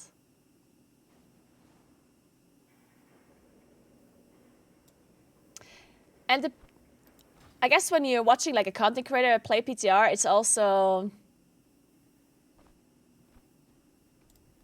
I mean, I never understand why people don't get that, though. Like, to me, it's the most logical thing that a damage meter in a random and plus group on PTR is not going to matter. But I guess people see a graph and they immediately take it as gospel or so, I don't know. People look at a damage meter, it's like, oh, they're like, this has to be like a perfectly accurate representation of how the damage looks like. A perfectly accurate representation of balancing, But on PTR, like, so many things could affect the damage meter, right? First of all, the people that you're playing with, they could be just really bad at the game, right? Because they can literally be anyone. That's one thing. Second thing is they could be good at the game, but maybe they are playing this class for the first time, or they're playing this spec for the first time. Maybe they don't know how to play this spec. Maybe they play the wrong talents that are not actually best for their spec currently. Maybe they are playing the wrong trinket, the wrong enchants, the wrong whatever, right? Because obviously there's a lot of optimization that you can do with your characters, but a lot of people don't really know what the best thing is yet on PTR. So they just like try stuff out, right? And then, of course, that means they could do 10% less damage than they would do. Okay, maybe 10% is a bit much, but maybe like 5% less damage because they have, the wrong talents or the wrong hero talent or whatever, Could be a bunch of stuff.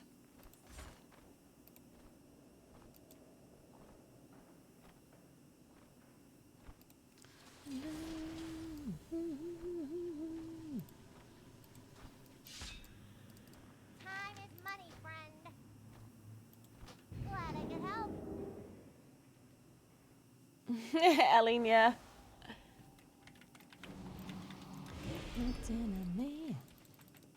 What's the time?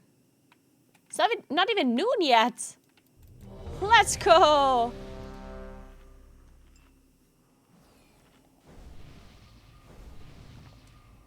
The idea that the same spec shouldn't be meta throughout lots of seasons is not that crazy overall.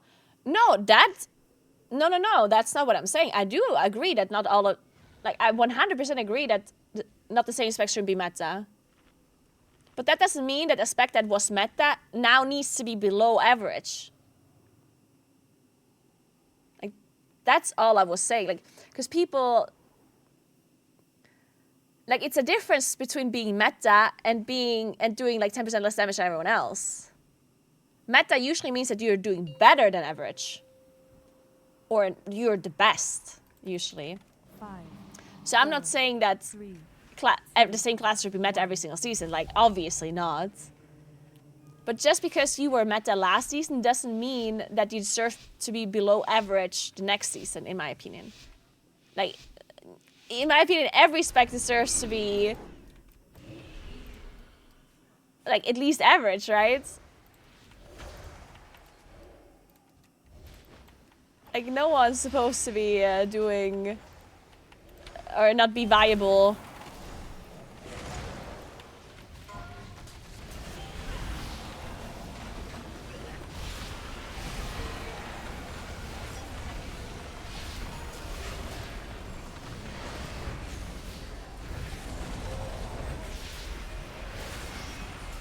But yeah, of course, I agree that not the meta shouldn't be the same every time.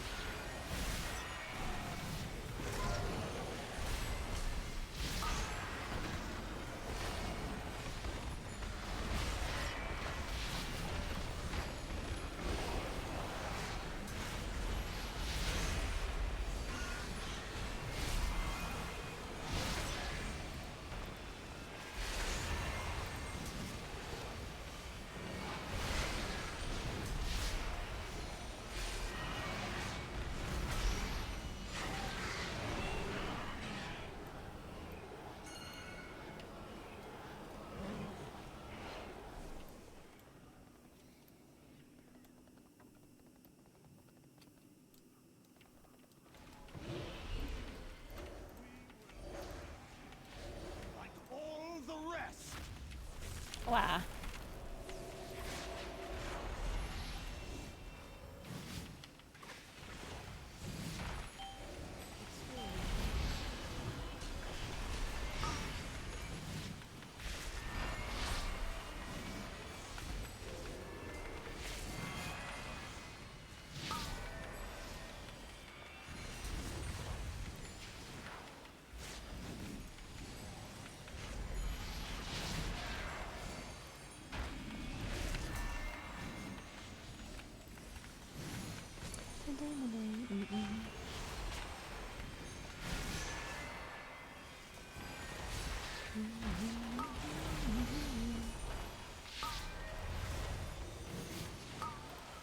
I think people are also like always mixing up M plus and rate balancing.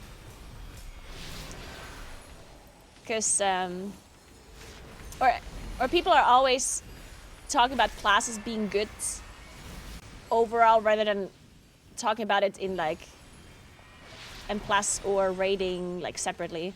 Which technically we should talk about it separately, right? Because just because you're good in one aspect of the game doesn't mean you're also good in the other one, and the other way around, right? And I think Moonkin is probably one of the best examples here, where Moonkin usually does pretty well in M+. It's not that Moonkin is always like the best in M+, but definitely has been better in M+ overall than most classes. Like, there has been a lot of seasons where Moonkin was doing good in M+ in particular. But if you look at rating in particular, then Moonkin actually has been doing pretty badly for like a long time now. And I think a lot of people are kind of like...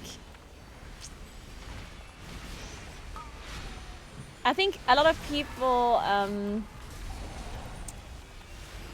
don't take that as seriously, or like don't care about it so much, or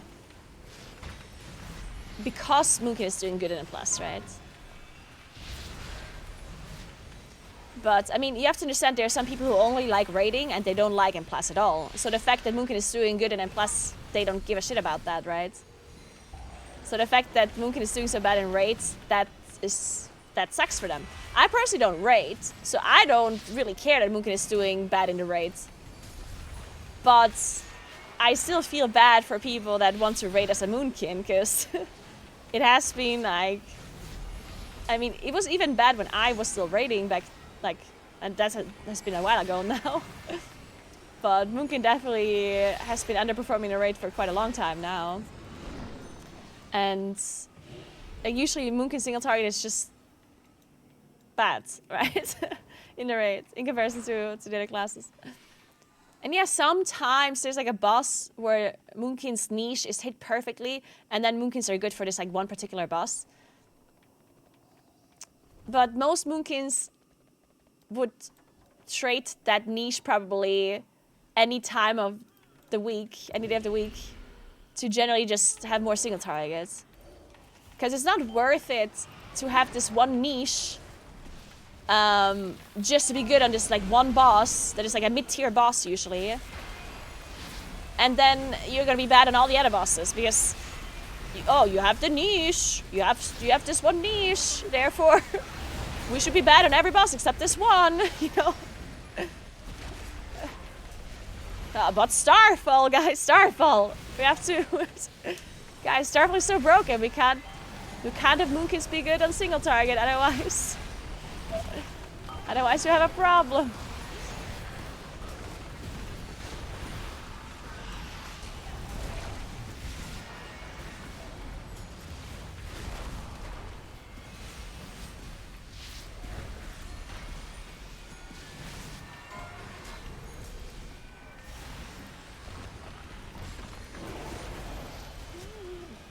I mean, you can just look at the last couple of raceable first and see how many Moonkins they had in the raids. Overall. Like, if you just count them up.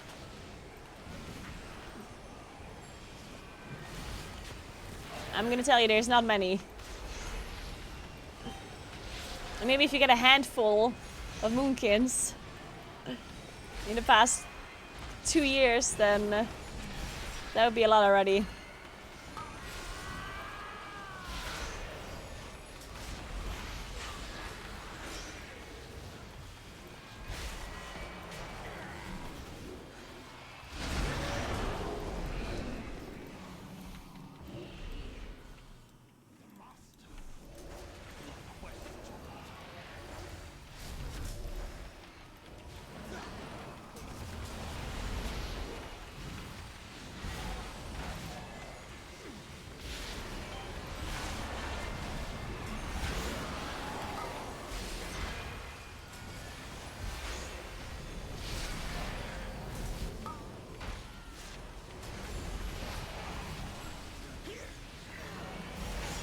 Yeah, thankfully I don't raid, so I don't care. Sorry, Moonkin Raiders.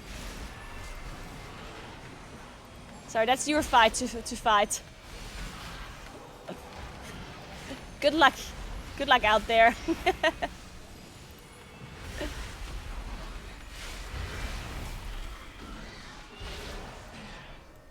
Why don't you raid anymore? You're more than skilled enough to do it.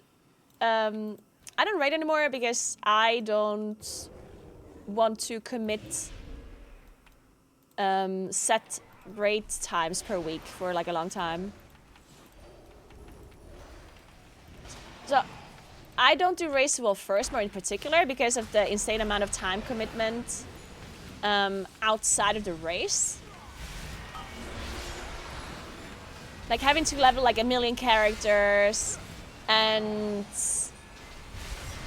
like raiding so much and putting so much time into the game outside of the raceable first. So much prep and all of that, like that I'm definitely not passionate enough anymore about this to be able to commit all of this time into that, that's for sure. And I don't raid in like a non-raceable first guild anymore because I just don't want to commit 3, 4, 5 days a week in the evening for weeks upon weeks where I always like raid. For me, it's just like it's not the general time that it takes to raid, it's the set hours that I don't like. Because then I'm just not flexible at all in what I can do in my life outside of raiding, you know? I also do like a lot of IRL streaming nowadays where, you know, I'll go for trips. For a couple of days I go and bike over there. Or there's like an opportunity here, or like my friends invite me for a barbecue on a Tuesday. Like, I don't know, right? Like there's a bunch of different things that that just come up, you know? And if you're raiding, there's so many things you just can't do. And I'm already a person that generally has to say no to a lot of stuff. Like there's many things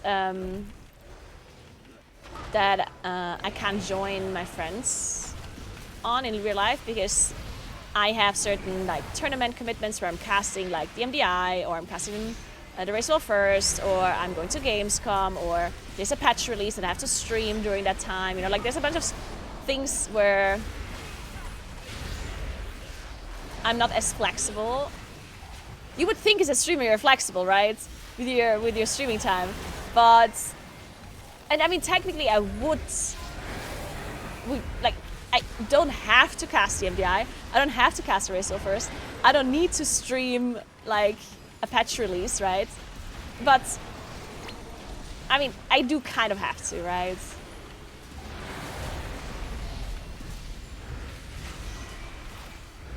So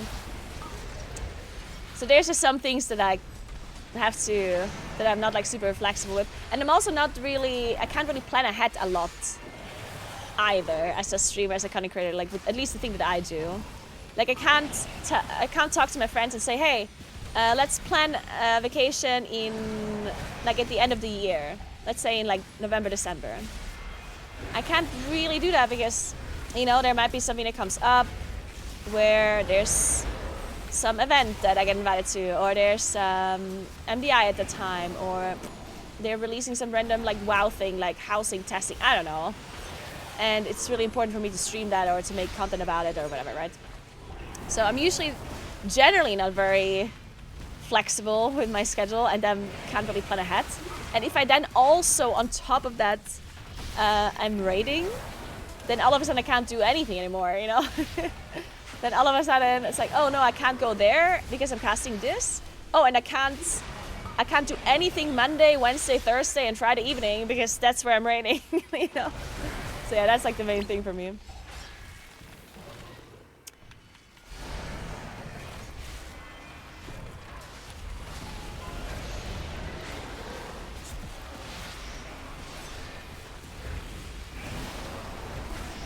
Whoa, oh my gosh.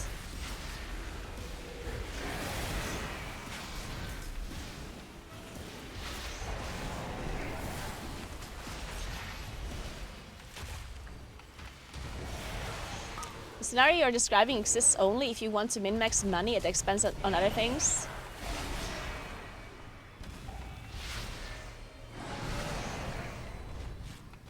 Okay, you're making it sound like you're making it sound simple. It's like, oh, just go with your friends.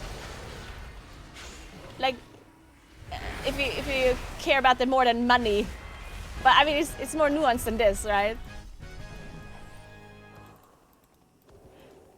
Like it's a whole, like it's a career / job where it's obviously very, very situational, right? It's not like black and white where you can say, oh, I'm always like preferring to do like job things or like streaming things over like real life stuff. That's not true. Like obviously it depends on what I'm missing out on, how impactful it is for me as a content creator versus what the thing is that I'm missing out on. Like for example, let's say I get invited for our barbecue, like a random barbecue. And at the same time, on the same day, there's Gamescom. Would it make sense for me to stay home from Gamescom to go to this random barbecue that my friends invited me to? Like, not really, right? You have to weigh, like, the points, right? Like, this barbecue that I would be able to join with my friends, like, yeah, it would be a nice thing to do, but it's like it's nothing, like, special. It's not some special event. It's just, like, a random barbecue. I can do a random barbecue with my friends whenever I want to, right? Outside of the Gamescom. Gamescom is once a year, and I'm getting invited as a host, which I've never done before, so this is, like, a special opportunity, right? Now the other thing is, if there's, let's say my friends are organizing a vacation where all of my friends are going on vacation together for like 3 days and a weekend, and everyone's gonna come, and they're celebrating someone's birthday as well, or it's like a bachelor party, I don't fucking know, like something special, right? And then on the other hand, maybe there's a, like maybe in WoW there's like a patch release during that week. Well, then I could consider, okay, me going away for during a patch release, like for example, let's say if this weekend I would leave on a vacation. Like that would not be ideal, of course, because it's a new patch that comes out. Like technically I would have a lot of content to do, so me leaving this weekend would not be ideal. But can I skip a couple of days during this patch and just, you know, just be okay with it for this like vacation and this like thing that we're celebrating? Yeah, I mean that's something I have to weigh off, right?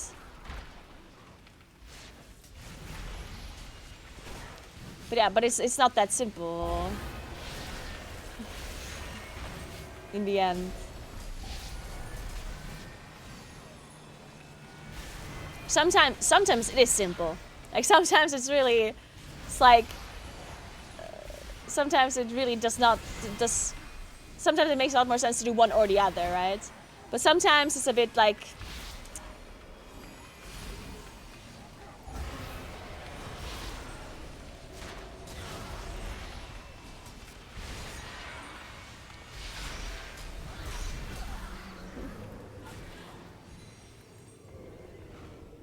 in the end you want to have like a nice balance, right? Because you shouldn't always decline everything in real life just to do like something for like your job in the end, right? Because in the like you shouldn't be living for your job, I guess. But then at the same time, it's not as simple as some people make it out to be either.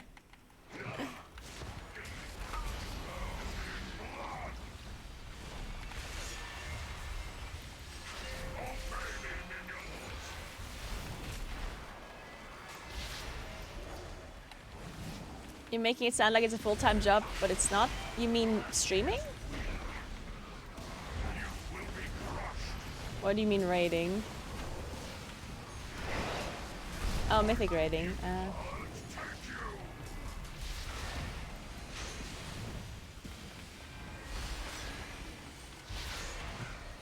I mean, you can consider... Okay, obviously comparing raiding to a job is not really... It doesn't really make sense when it comes to... Because you're doing it because you enjoy it, right? It's a game. So, in that regard, it doesn't make sense to compare it. But when it comes to the time commitment, like to the set hours, then you can compare it to like a half part-time job. Almost. Because in the end, you are committing that time to the raid. And yes, you can just not show up for the raid. Right? You can.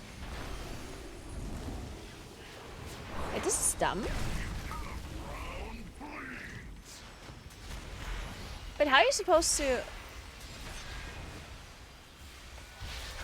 I'm confused.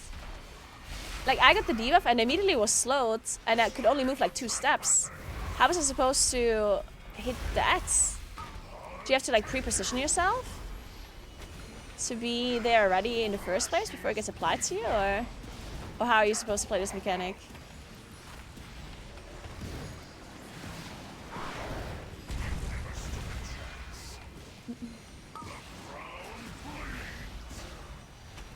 No, it's not a debuff anymore. You can't dispel it.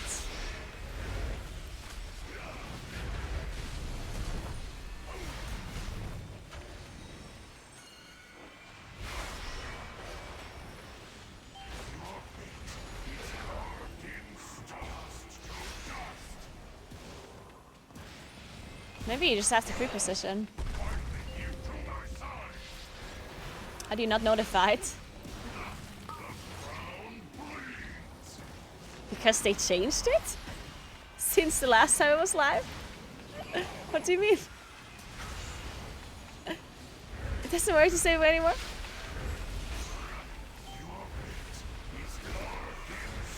It doesn't work to save away anymore, Swagger.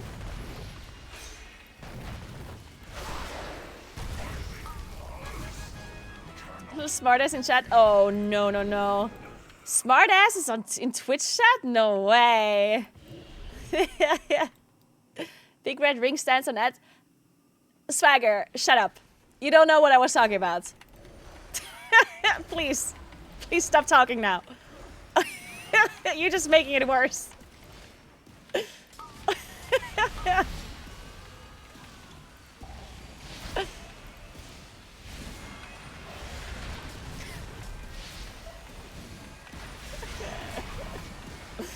Oh.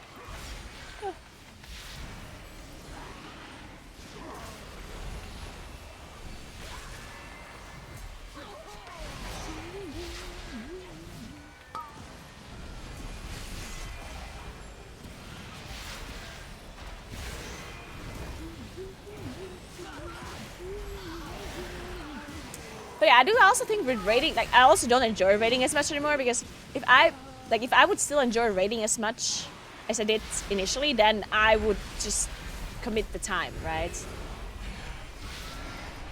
Like, I would find a way. It's not that it's impossible for me to raid or anything, but I would do it if I would enjoy it as much. I mean, I still would like raiding.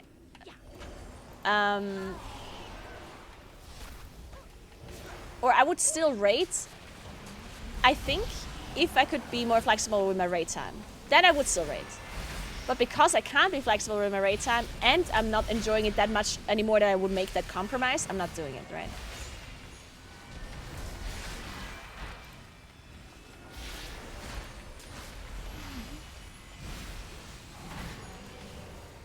And I also think, like, when it comes to streaming, because honestly, the main thing I enjoy about gaming nowadays is the streaming part of it.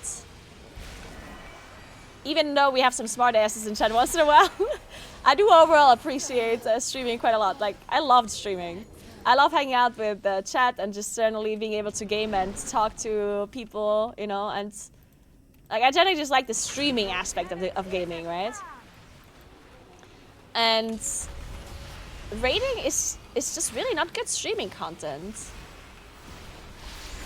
Except, of course, the race to first, like that, of course, is a great streaming content.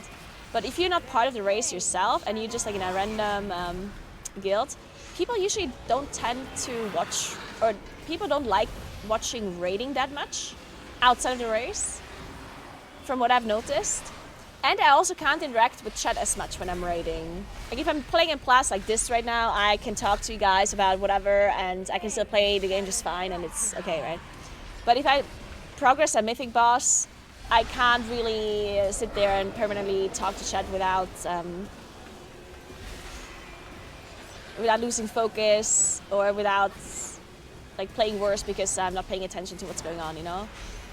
So that generally means I have like worse chat interaction and the chat gets a bit quieter because there's not much to say or like there's no conversations going on. And then, I don't know, I'm not enjoying streaming the raids, and I think a lot of people also don't really like watching it. So for me, the streaming experience is just worse too when I'm raiding, which definitely also makes me not like it that much anymore, I think. The race starts today as soon as the servers come up. You do also have to remember though that they're not gonna be doing Mythic, yeah. So in case you're like super excited about the race to start, just keep in mind that there's not going to be Mythic that is being done. In case you're wondering, like we're not going to see Mythic raid. But we might also not even see the raid at all, actually. It's very, very possible that Liquid doesn't do any raid initially. Maybe they just do in Plus first.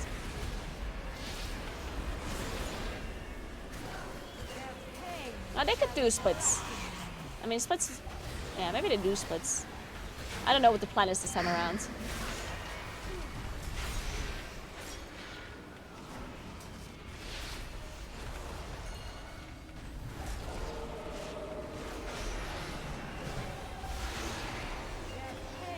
Why not raid heroic then? I mean,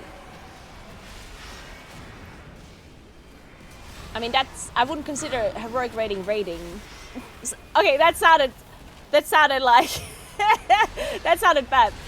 Like, what I mean is, like when I say I'm not raiding anymore, I mean I'm not mythic raiding anymore. Of course, I'm still gonna do the heroic raid.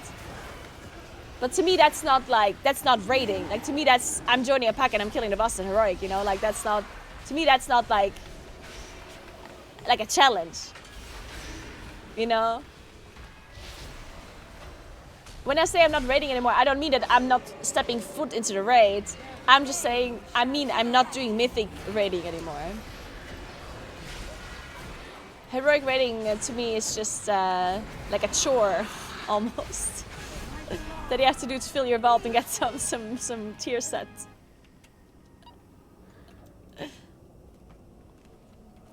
Oh my gosh, should we make some like heroic raiding content? Wait a second. I feel like there's a content idea here.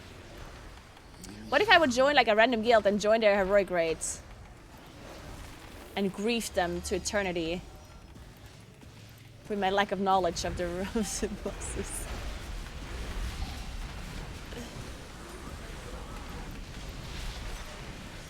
Okay, I'm trying really hard to kill these guys. Wait, this boss is actually dropping so low. Holy fuck. We just nuked this boss so much. Holy shit, I think we could have killed him if I focused it. What? Wait, that's crazy. How? But did they change this somehow? No. Does this boss just have no HP? 1 billion. Who needs this?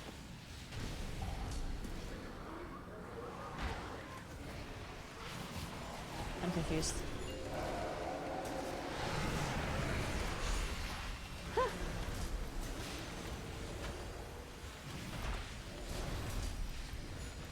Don't worry, you won't grieve anyone with Twitch chat telling you mechanics. Good point, good point. I tire of your boorish presence. It seems I must deal with you myself. Be gone, Do you know about split runs? I'm thinking about joining a big guild for splits. I will give my runs in return to a vault. The last boss will just work this.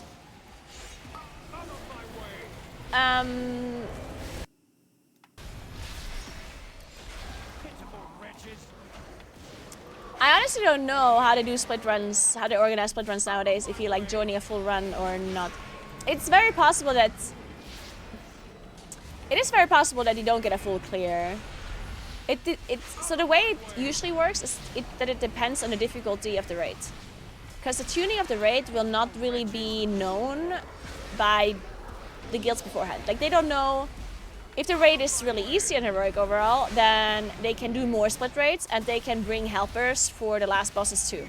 If the bosses end up being pretty hard for them to do, then it's possible they have to do the raid without any help, like the last boss without any helpers and stuff, right? So, so you have to wait and see. And if you're helping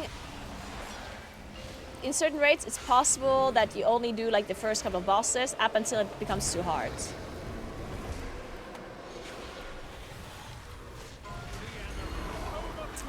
But yeah, the way it works is that you won't get any loot. But you will get a heroic vault basically. But how many bosses you will get for the vault, that's not a guaranteed thing, right? Because it's possible that they throw out some of the helpers after 4 bosses, or after 6 bosses, or after however many. You know, like that's something that will be determined depending on the difficulty of the raid.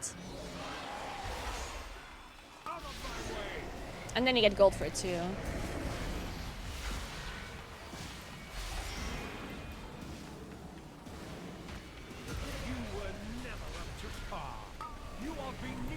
Uh-oh. I'm taking... You are no match for my power.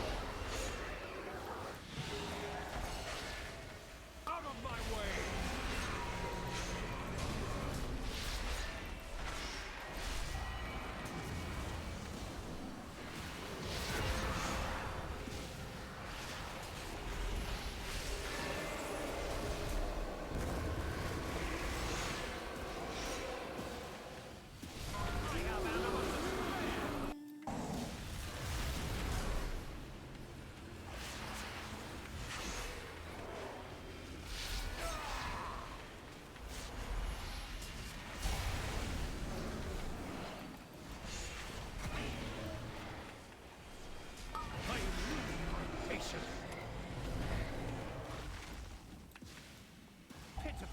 wretches. Nalasha. I'm gonna be at the Echo venue on Monday. But I'm hosting the Gamescom stage for Blizzard, so I'm gonna be at Gamescom during the race. Unfortunately, it overlaps. Pitiful wretches. Which time does season 3 start in 8? Whenever the servers come up. The weekly reset is in 5 hours. In 5 hours, the weekly reset happens, but the servers are very likely offline for longer than that. I am losing my patience. The exact time we don't really know, because they could come up before the scheduled maintenance. The maintenance could last a bit longer than what they announced, and so on.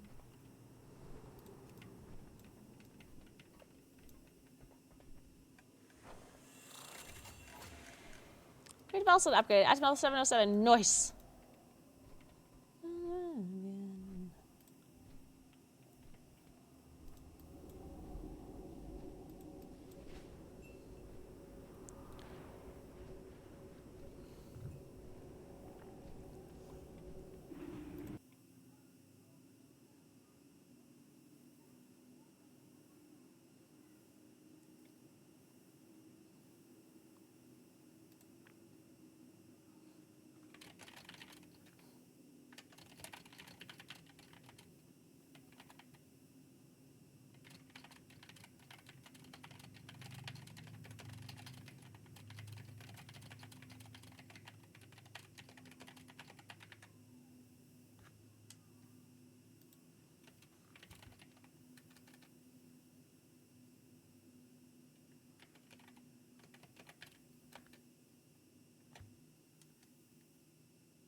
Thinking of returning, but unsure. Is it easier to get into guilds and plus as a healer over DPS and tank? For sure, yeah. Well, into plus is easier to... The easiest role to get into plus is tank, then healer, then DPS. And for guilds, I think the easiest role to get into a guild could be healer. Yeah, it could be healer, maybe.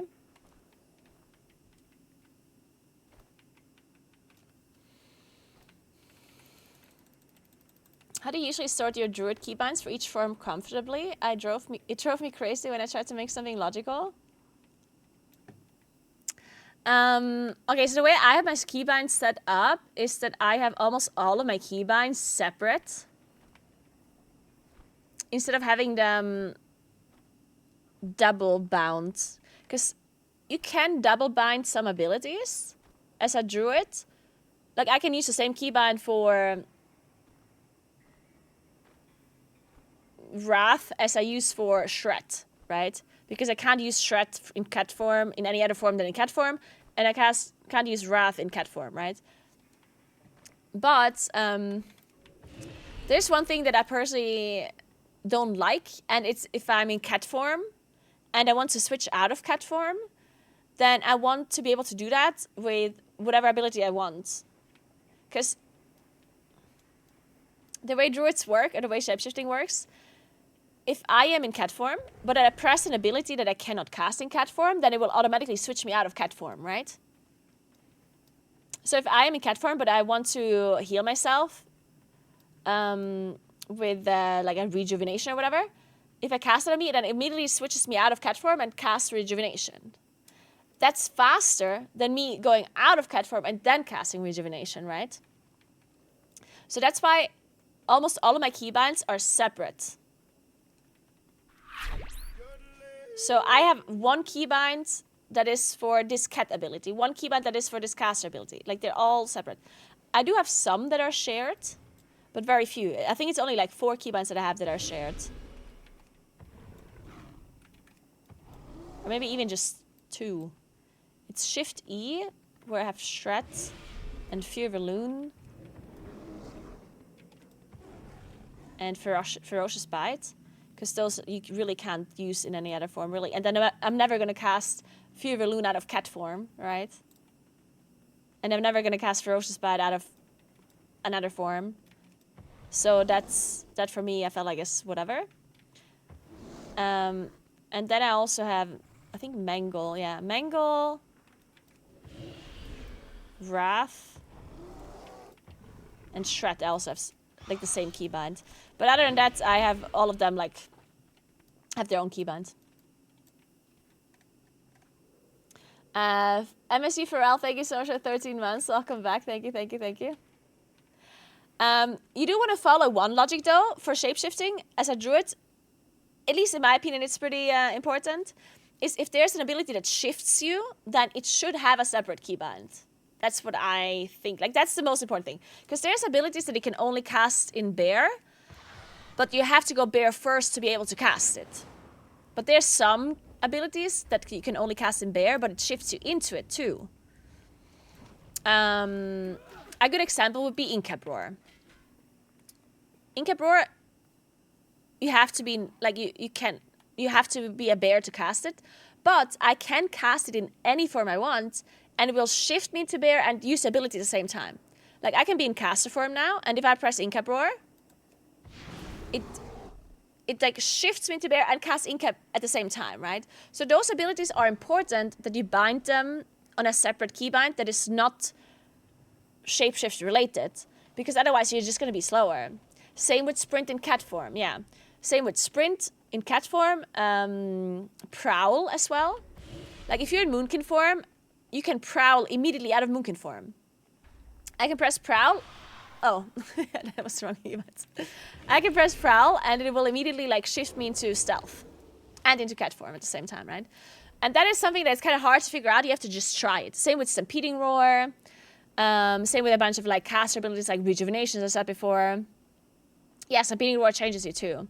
So the way I would do this is just just test each ability separately and see if it shifts you.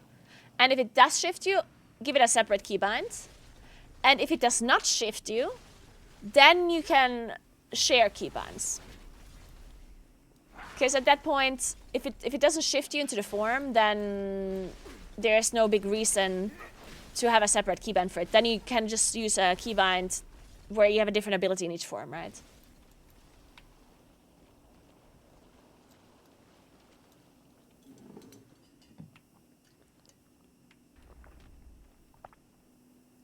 I wish Stamper went to cat, not bear.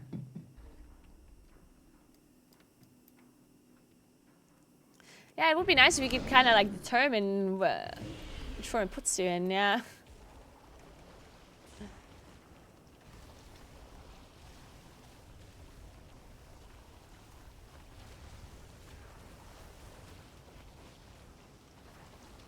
This content is weird. You don't appear to be hurling down a mountain at 80 miles an hour. Man, I just saw the funniest like reel. Oh my god, I need to.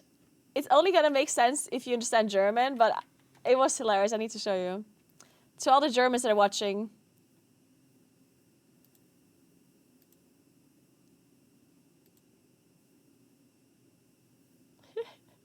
Wait.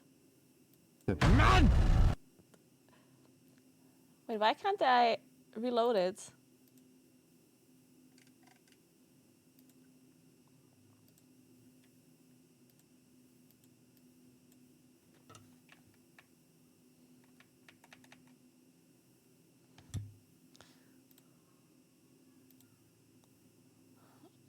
There, okay. Let's listen to this. Sorry to all the non-Germans, you won't understand. Fährt einfach fast in der Mitte. Mann! Geht mir das auf den Sack, wenn ich Fahrrad fahre, einfach in die Mitte der Fahrbahn fahren und dann meinen, nö, ich darf ja auch fahren wie ein Auto. Ich hab das Recht dazu, ich bin schnell genug. Nein, seid ihr nicht! Nicht aufregen. Oh, runterschalten, runterschalten, runterschalten. Boah, Junge. Alter, ich werde vom Fahrradfahrer überholt?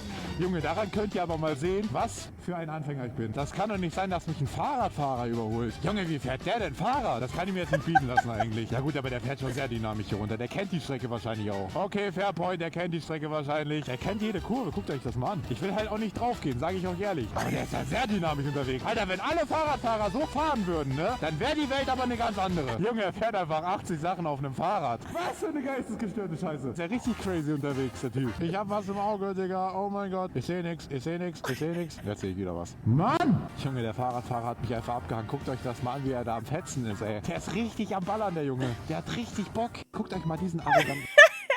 How hilarious is this guy? Oh, man. I'm gonna give you the TLDR. I mean, it's really just funny because of the way he says it, yeah? So I can't really give you, like, it won't come across as funny if I'm just explaining it. But basically what happened was that he was first complaining about a cyclist being kind of in the middle of the lane. He was like saying, oh my God, these cyclists, they think they can be in the road just like cars. They think they're as fast as us. But they're not as fast. And then the same biker was like overtaking him on the way down. So he was like, what the fuck? I just got overtaken by a cyclist. That can't be. Oh, what the fuck? What is going on? And then he was thinking about overtaking the cyclist again. But then he saw how fast the cyclist was. And he was like, oh my God, wait, this guy is actually really fast. Wait, he's so fast. I don't think I want to die. Like, what the fuck's going on with this guy? He's so fucking fast. And then he was saying, oh, if every cyclist would be cycling as this guy, then we would live in a better world. And like, oh. It's only funny if you actually understand German, because it's really just about how he said it. Was that Naguura on the bike in the clip? Yeah, it was definitely me.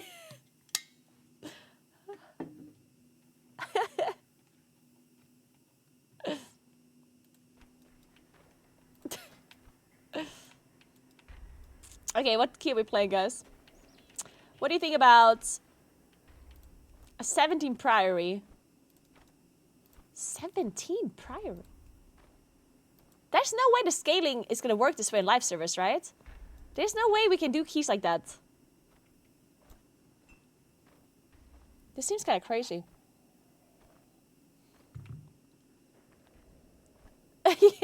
Yeah, that's where you could see the phone fly away. Yeah.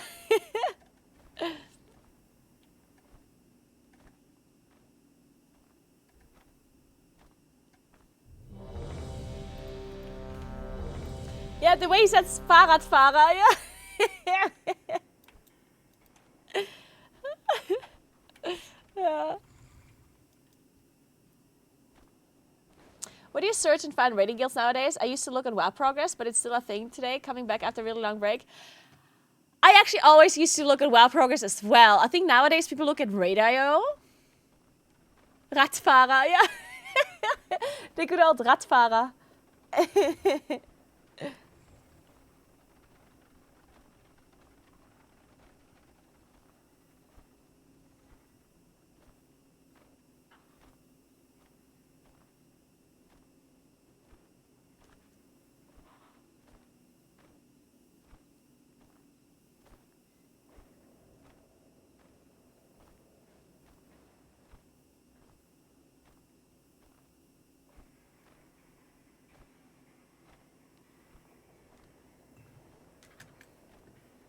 Do you ever miss rating top tier? No.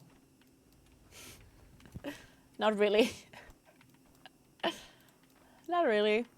I mean, the only thing that I sometimes miss is like doing the actual progress rating, but then I immediately think about all of the other shit they had to do before they did that.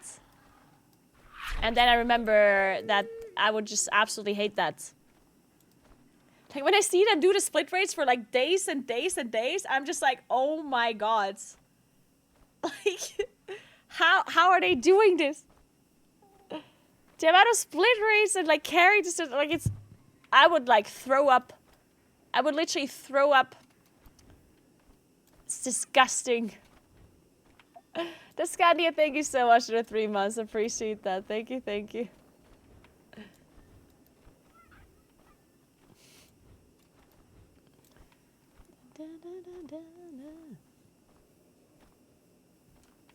Yeah, I'm surprised myself that they don't burn themselves out. It's crazy to me. So who do you think is winning this time around? Do you actually think that Method has a better chance to win? Because I've heard the sentiment before where people are like, maybe this time.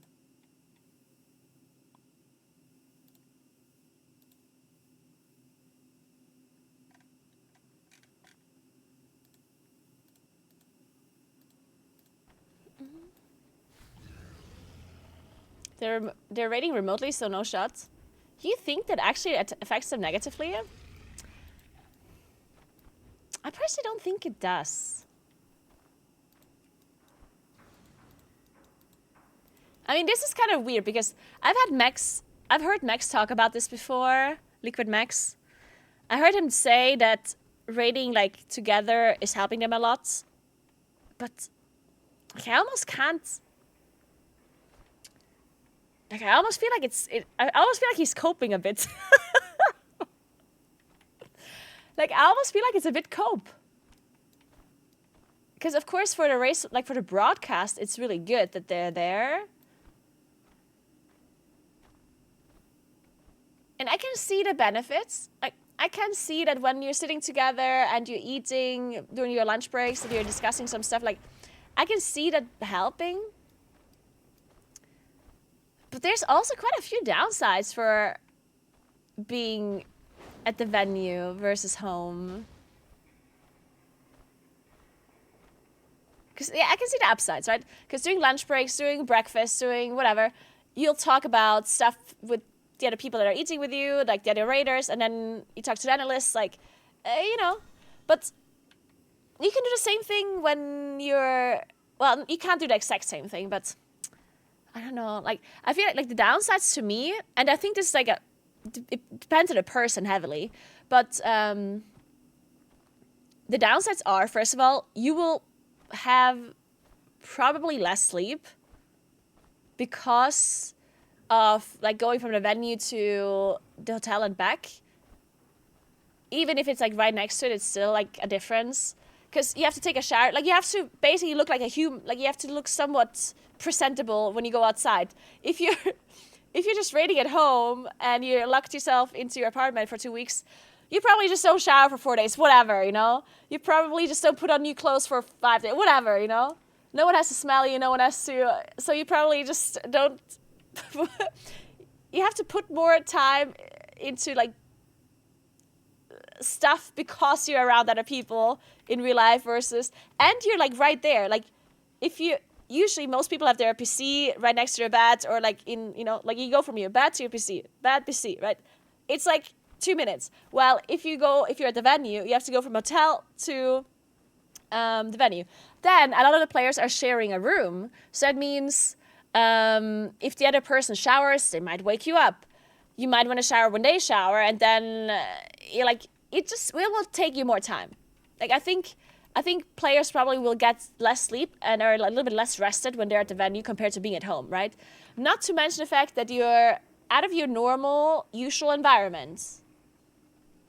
Like, I personally think it affects you a little bit negatively that you're not within your normal environment, right? Overthinking? No, this is not overthinking at all. These are all facts. And then... the other thing is that some people, like especially gamers, just get a bit more stressed and a bit more nervous when they're around other people. Not everyone, but some people are, right? Some people play worse or get affected a bit mentally if they know that there's like other people around, right? And there's some people who just get stressed out by that. And that extra stress that is being added can affect you negatively, even if it might not be super obvious to you. But yeah, it's a thing, I guess. So yeah, I'm not saying that these are like super insane like downsides or upsides or whatever. Like, I'm not saying that this is like incredibly impactful, but because the only reason I'm bringing this up is because somebody said, oh, there's no way Method wins, they're playing remotely. And I don't think that it affects you so... Like, there's absolutely no way that will affect you so negatively. I don't think so. Like, I don't think it's a super big upside to be in person. I personally think so. At least from what I can think about.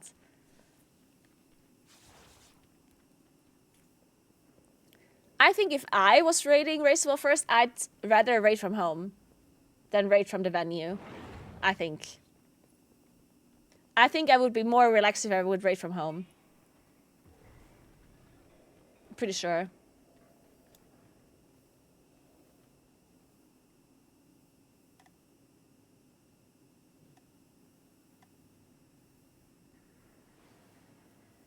It's a weird question, but weren't you the only woman in Methods? I was the only woman in Method, yeah, when I was raiding then.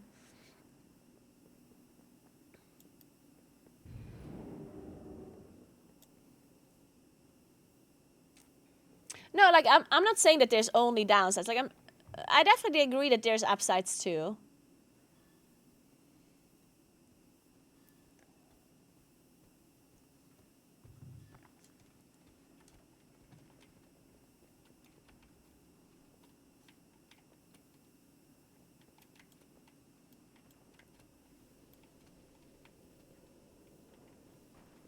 What team can start raiding today?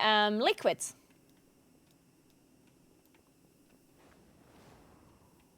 The only problem is being able to make sure people are not doing other things and are focused on the task at hand. When everyone is at home, it's harder to keep people in line.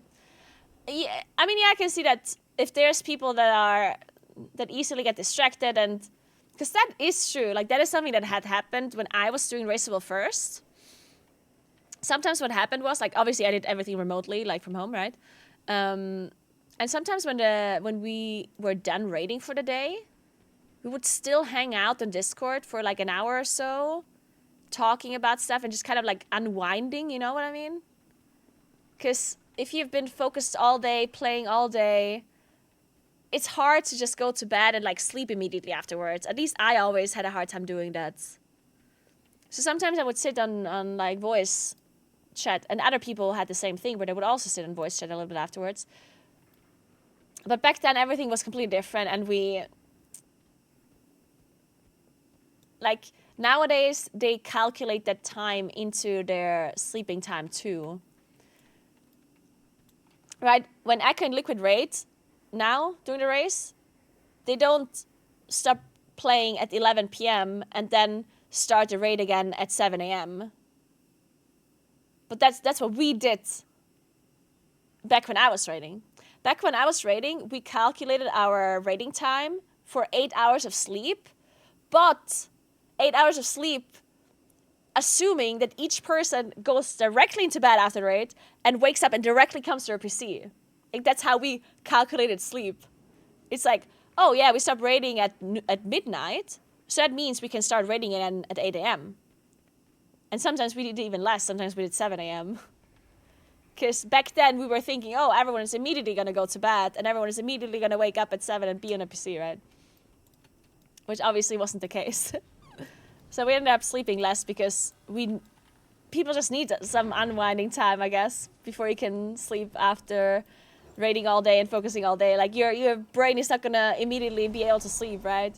You're gonna sit in bed and you're gonna think about some stuff that you weren't able to think about all day because you were busy focusing on the boss the whole day.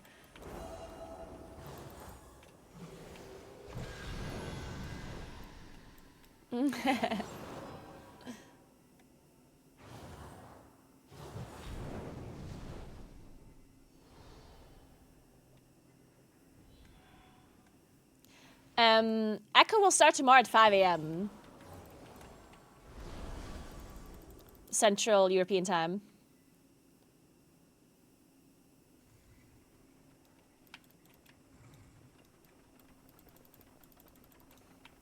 Yeah, Method is trading remotely, and I don't personally think that it will affect them negatively that much.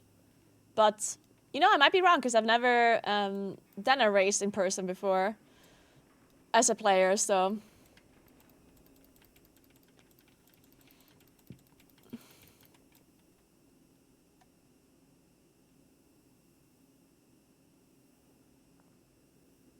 What about Methacast? Oh, I'm sure the casters are going to be there in person, for sure.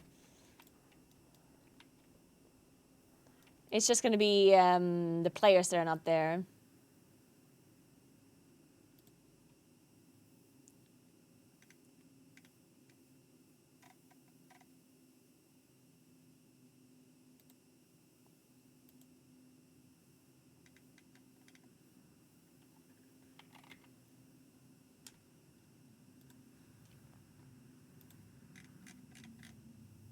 Wait, who called me?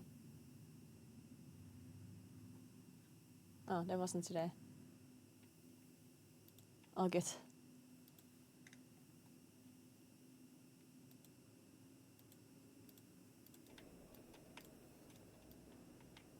Any changes are still first few days of splits normal and heroic? We will definitely see splits the first few days, yeah. Yeah, there's no way we see them step into Mythic for at least 2 days. But likely 3. You see nerfs and buffs? Are there new ones?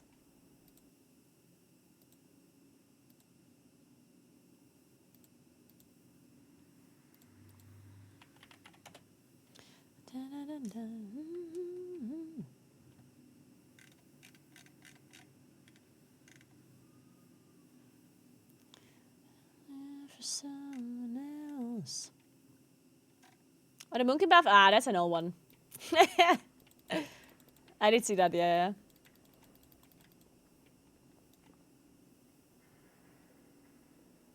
you plan on using your education in math later in life or keep streaming for a living?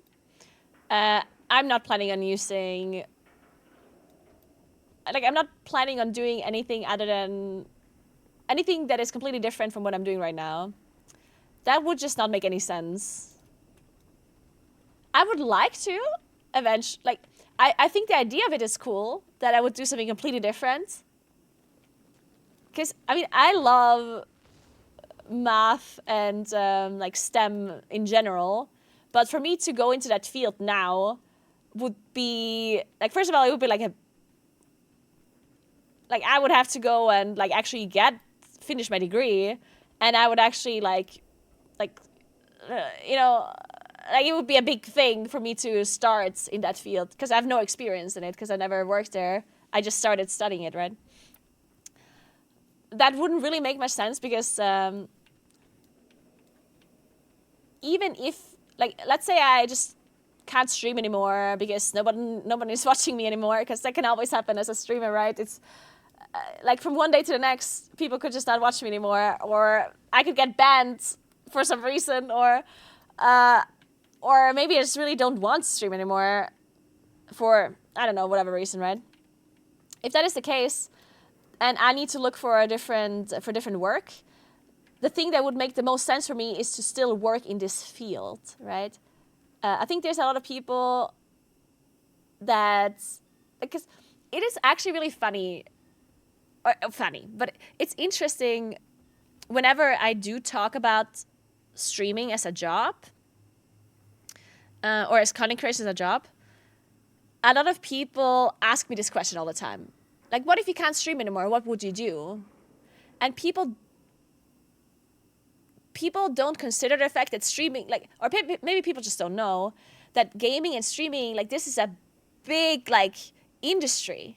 There's not just streaming. Like, there's many different jobs in this field, right? So if the most logical thing for me to do, if I can't stream anymore for whatever reason, would be to find a job still within this space, just something else, right? For example, like, work at an agency that is, like, you know, negotiating sponsors and stuff with for streamers, for content creators, whatever, or like work in esports in some capacity. Since obviously I have a lot of experience in esports as a caster, but also like as a player. I have a lot of experience with sponsorships and marketing and that kind of stuff, since I've been doing that for a while. So, like, for me, it would make the most sense working there, and not to do something completely different that I've not done before, right?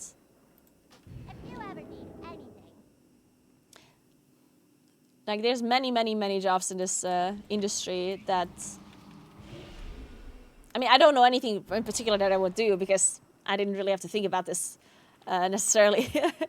But yeah, there's definitely lots of other stuff I can do or I could consider and try to work in that is related to what I do now or where my experience as a streamer matters. 5, 4, Where I can like bring something to the table and not something where I start completely new, where nothing that I did in my life matters. Because if I start working in like STEM or whatever, then of course all of my streaming and my gaming is not gonna matter at all She brought down other for that. people, and her wastelanders are And that destroying wouldn't the really dome. make sense. They must be stopped. With our defenses down, there is nothing to keep the devourers out. My people stand no chance.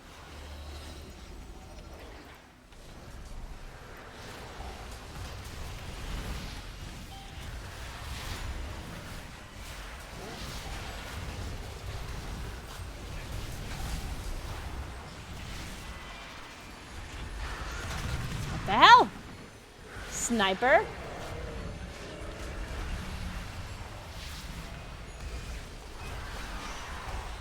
Oh, the ride MMO. I can't wait for the ride MMO. I know it's still gonna be a while, but... oh.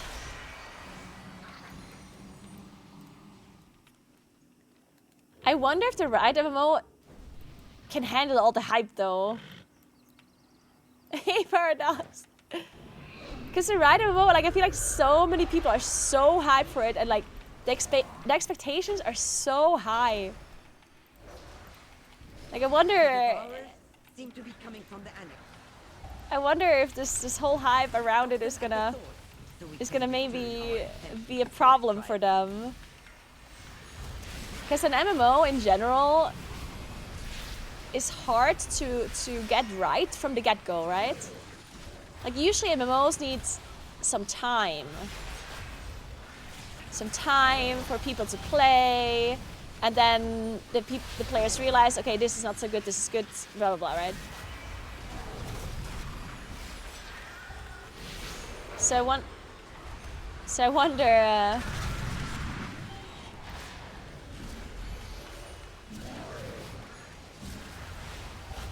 If the pressure that Pride is having for this MMO is potentially gonna be, oh.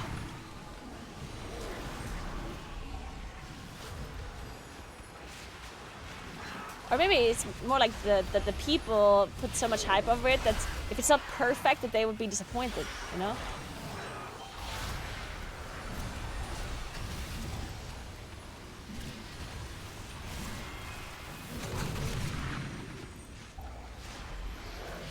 And that's...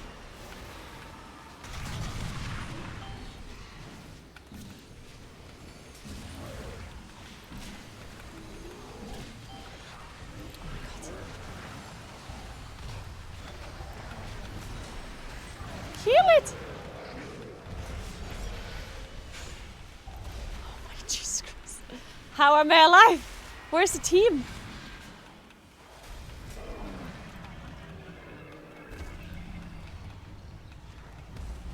Ah, are we resetting? Oh.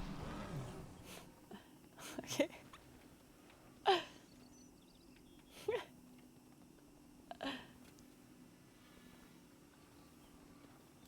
I do also think, though, that at least I personally think this way. I don't know if other people are in the same boat, but I personally will give Riot more.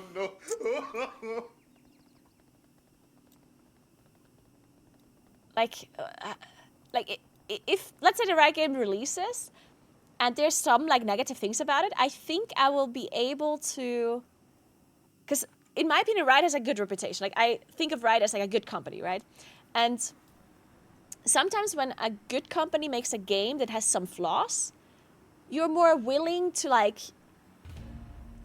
just like ignore the flaws a little bit, or like not think of them that badly, because you have trust in the company, and you're like, oh, well, I don't like this part, but I trust them to fix this, you know? Or I trust them to make it better, maybe the next patch or whatever, right? So as long as the whole game isn't like completely dog shit, then the trust in the company and their reputation being high maybe makes people not immediately quit when the game is not doing super hot. Well, if there's a company that has a bad reputation and it brings out a game that has flaws, then you will immediately look at each flaw and be like, see, I fucking knew that it's going to be shit, you know, look at this and look at that, that is bad, you know.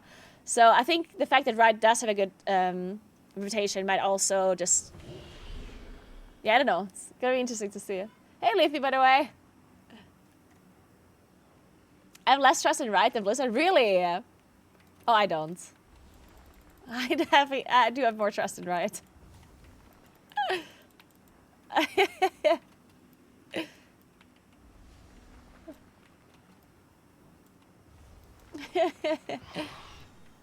I mean, it depends what we're talking about, right?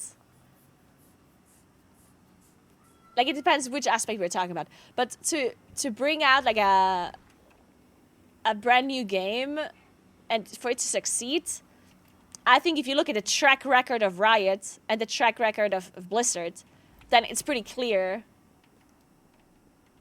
Like, that's not even a question at that point, right?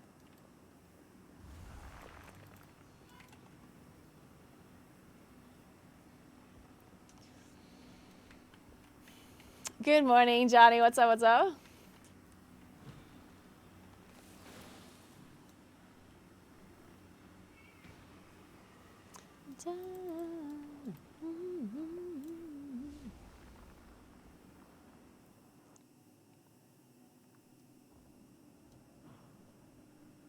Do you know who got the ban hammer? Wait, who got banned? Oh yeah, a bunch of people got banned for like splitting some renowned stuff, right? I heard.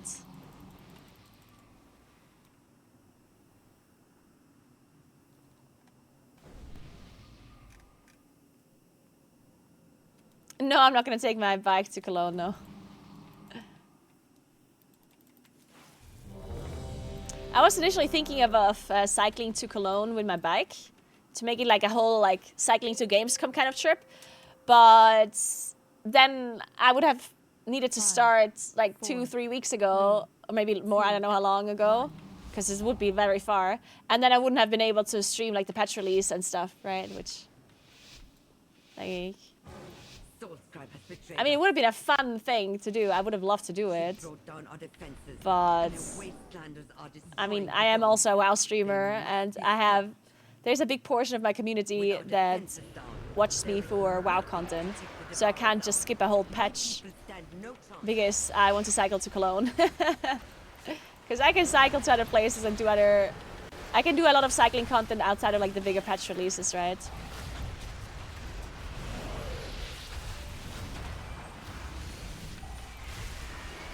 And that's the cool thing about the IRL content that I currently do. Because I've been a WoW streamer for so long. And I still love creating WoW content, right? But there's just times in WoW where there's not much going on, you know? At the end of a patch, at the end of an expansion, like people just don't want to play WoW all day, every day nowadays. I mean, some people still do, but most people play during patch hype, during Race the World First, doing like new expansions. And then outside of the patches, they just kind of like chill a bit, don't play as much anymore, and so on, right? So now that I have part of my community that also enjoys joining me on my IRL stuff, it's really perfect for me because now whenever WoW is not super interesting because it's like at the end of a patch or whatever, then I can spend a lot of time doing IRL streaming and doing tours and stuff. But when a new patch comes out in WoW, then I do want to spend that time in WoW then. At least as much as it makes sense. I do of course still sprinkle in IRL streams once in a while, but I'm not gonna do like a 3-week Cologne bike packing tour when a patch releases.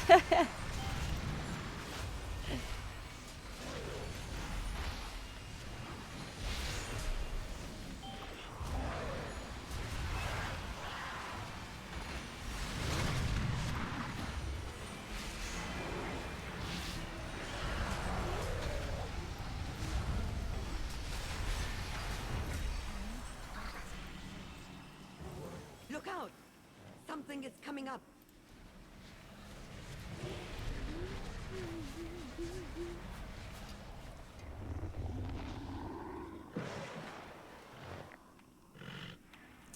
The weekly reset for NA is in 4 hours. It is very likely that the servers are going to be down for longer than that, though. How long exactly, we don't really know. It depends if it comes up earlier than what the downtime is supposed to be or later. How long is the downtime officially?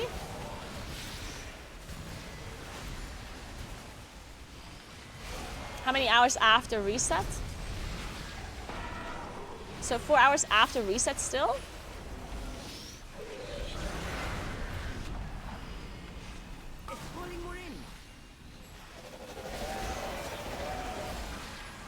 Or 4 hours from when? From what point?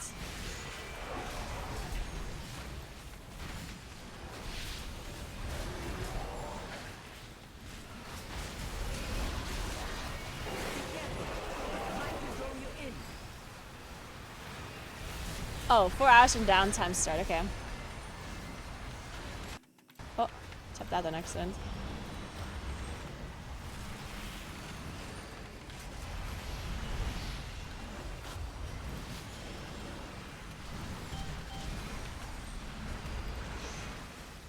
Ooh, the boss has 2 stacks. That's not good.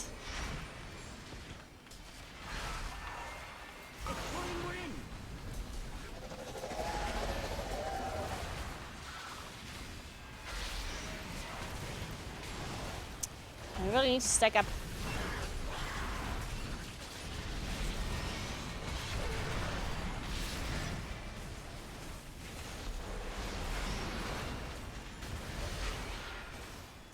It's scheduled to end 4 hours from now. 7 hours from now, which means it's 3 hours after weekly reset, right? Well, anyway, so the race starts as soon as the server comes up for NA, which could be in around 7 hours from now. Could be a bit early, could be later, but around 7 hours from now. And that's when the raid officially starts, the race. But of course, we're only gonna see like split raids and stuff initially. We're not gonna see raiding content.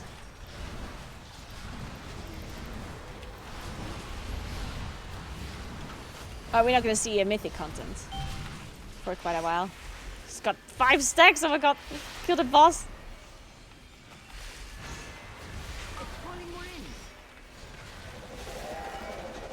Oh god.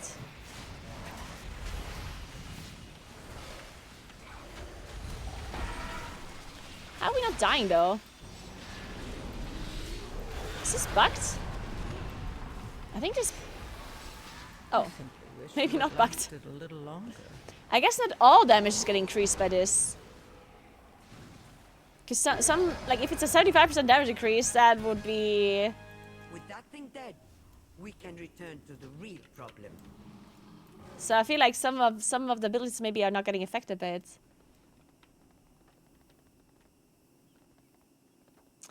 Do you macro your Moonfire so you don't overlap your casts?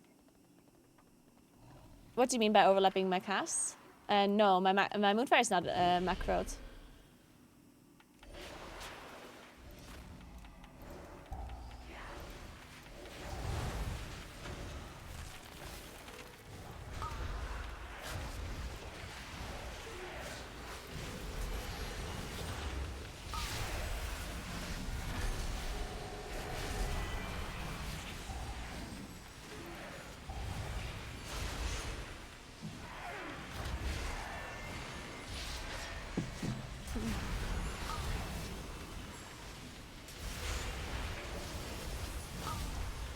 No, I'm not playing this tier. I'm not raiding this tier. I'm not mythic raiding this tier. Wow.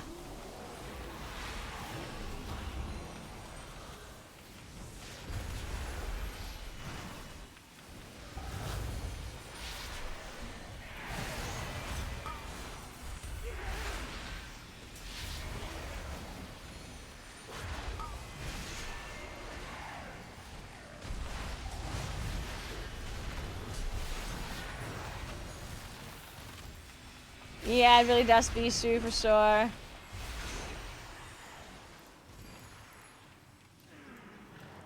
Oh, I haven't been raiding for a while already, Box.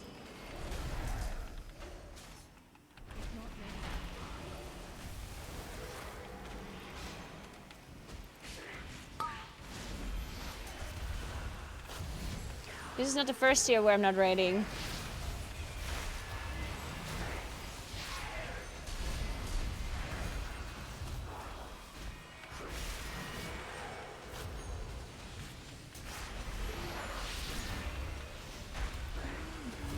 But I wouldn't necessarily consider myself a casual, just because I'm not raiding anymore.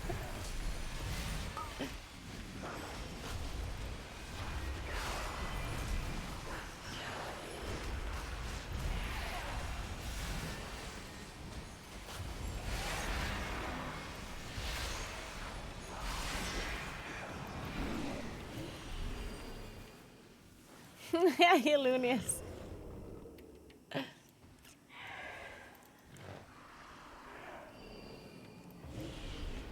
Moonfire hits 2 targets, right? So you have to apply it separately to the mobs in each pack. Yes. Yes, you have to click on the nameplates and apply it to each mob that does not have Moonfire individually, yeah. That's what I do. You can't macro that. There is no macro that will target mobs for you that don't have a certain debuff. That's not a thing.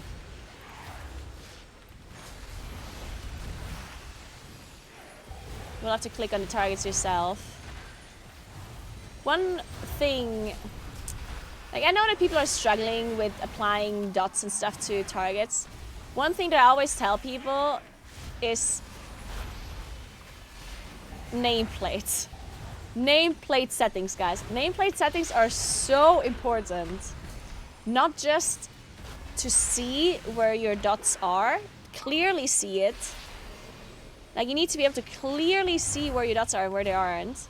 And they shouldn't be like super small, or there shouldn't be like a million debuffs that you see. Like you need to see, like you need to be aware where your dots are and where you aren't by just glancing at it.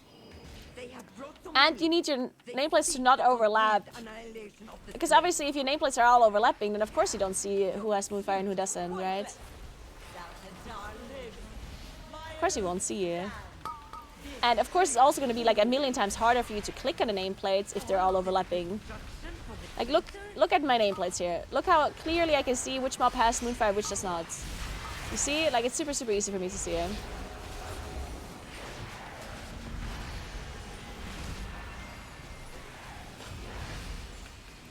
And it's also easy for me to click at the nameplates separately.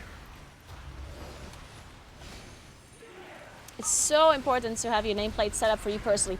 Each person is different. Each person likes different nameplates and different settings, right? So it depends on what you like the most.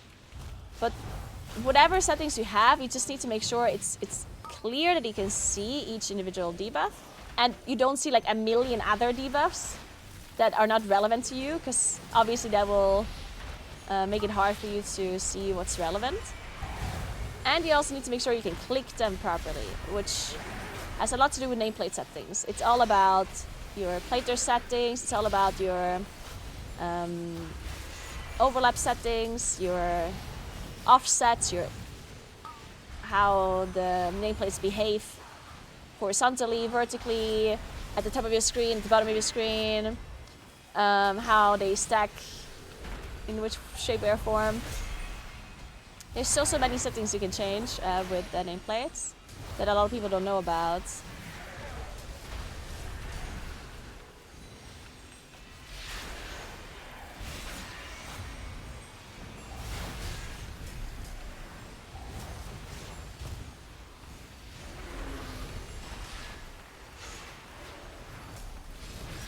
One thing I also did is like I increased the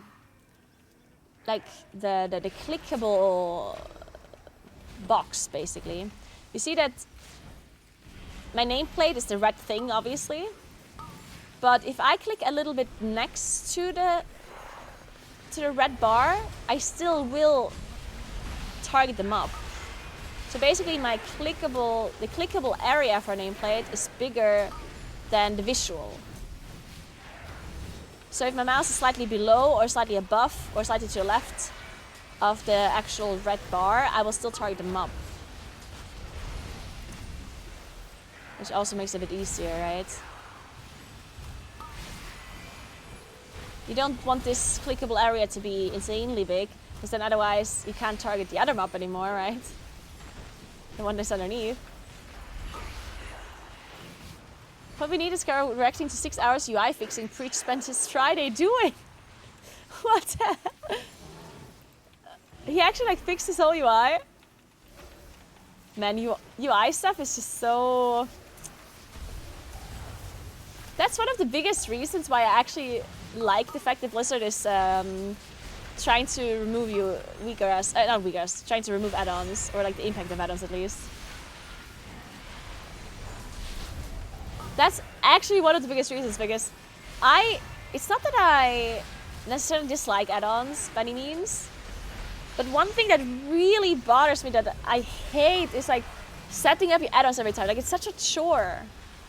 Because I want to play the game, you know? I don't want to sit here, fix my weakers for hours, fix my position of everything, my nameplates, my debuffs, it's just like, it's just such a chore. Only the strongest. Once it's set up perfectly, I like it, of course. Like, once you have like a really nicely done UI and it's all beautifully done, like, then that's cool, of course. But getting there every season...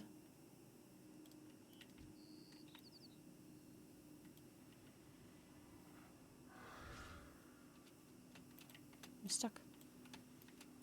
Wait, what the fuck?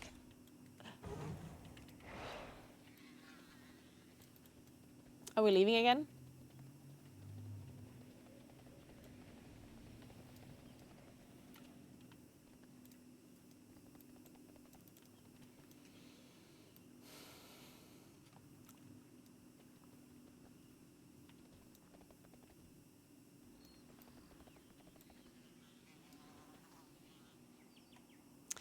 Hey Nibs, you know a little bit about Rateable First, right? Yes, I know quite a lot about the Rateable First, yeah. I'm somewhat new to it, so I would have a question about timing. As US servers launched a day prior to EU servers, wouldn't that mean Echo has world first on Gallywix? As they killed him on the same day as Liquid, or do I misunderstand something here?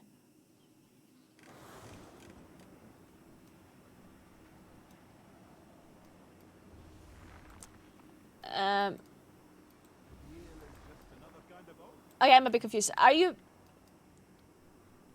So you're basically thinking that the Raceable First is time since reset. That's what you're saying, right? But it's not.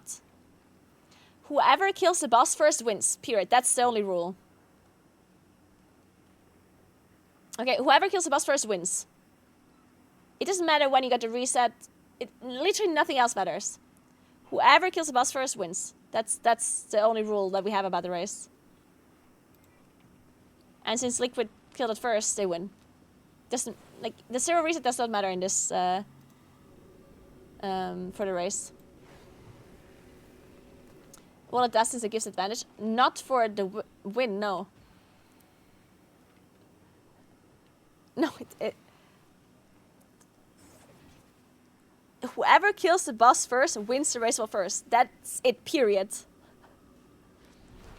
You can then argue for no reason at all, you know, if you want to waste your time arguing about, oh, this guild didn't deserve because blah, you can go ahead and do that, but that still does not change the fact that the person that kills the boss, or the guild that kills the boss first, wins. That is just how it is, you know. You can say they didn't deserve it, or that another guild should have won, or like blah blah blah. Like, you can say all of that. That still does not change anything about who won.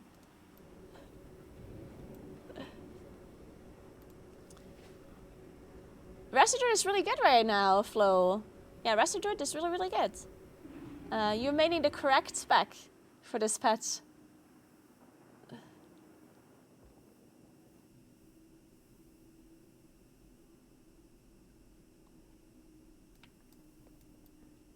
But if you want to know more about the race, well, first, because I understand how this can be confusing, right? If you want to know more about the race and you're new at watching it, then I definitely recommend watching the video that I made specifically for these questions. I made a video where I am explaining all of these things. I'm explaining how the reset works, why it's on different days, advantages, disadvantages, how split rates work, what you should be looking out for during the race, how the UIs work on the broadcast. Like, I'm explaining all of that if you want to check out that video. Gingy got banned again? Did he get banned for the renown?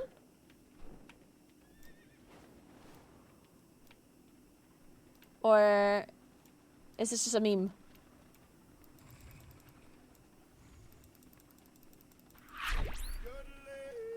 Hey Tambo, thank you for the 6 months. Liebe Grüße, dankeschön, danke. No, wait, stop. No. Guys, we're being baited right now. Guys, one person in chat just said that Gingy got banned, and you all think that's true immediately. Don't believe some random person that just comes in here and says this, okay? We first need to actually, before you spread this information, we need to make sure it's actually a thing, yeah?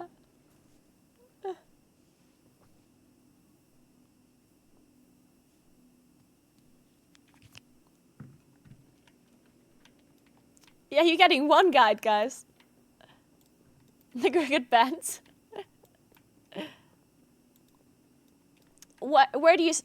How do you know this, Albion? Where is the proof, or where's your source of information? Which stream? His stream? Or did somebody else just say that?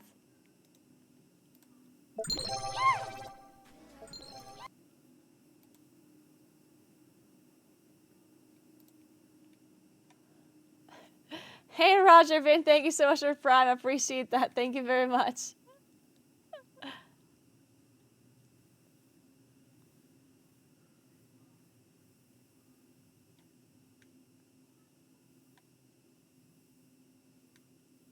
Source, my dad works at Blizzard. Thank you, Roger Vin. Welcome in.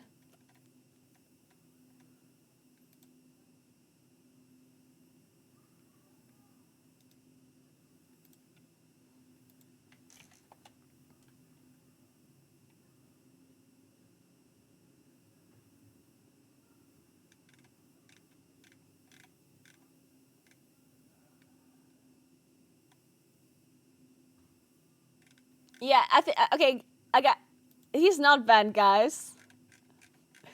You guys are getting trolled so hard. Stop getting trolled, guys. Gingy isn't banned. But yeah, there's some people that got banned for renown.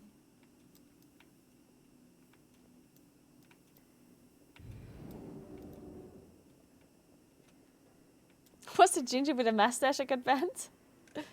No, Gingy is not banned, guys.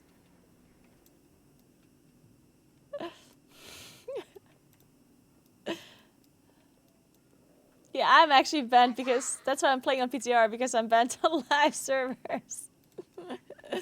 Oh man. Oh, there's more keys now. Nice, let's go. Pleasure doing business with ya.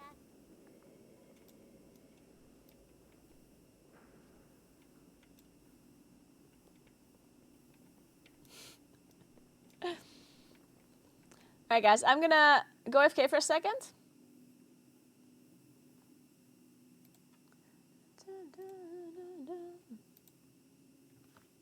And then we're gonna do another key. I'm gonna double check if Gingy's banned. I'm gonna call the police and ask them if he's banned or not. Be right back.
I forgot I have to eat. I forgot it's lunchtime. Okay, so while I'm eating, what are we watching? Is there some new RWF content? New Dreadnoughts content?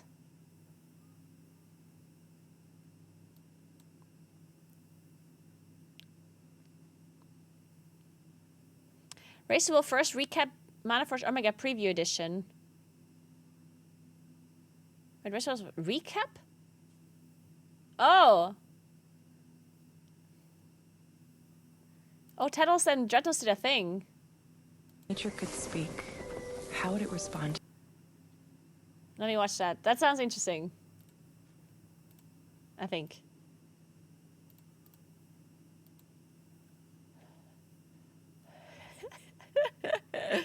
Wait, are they already at the venue?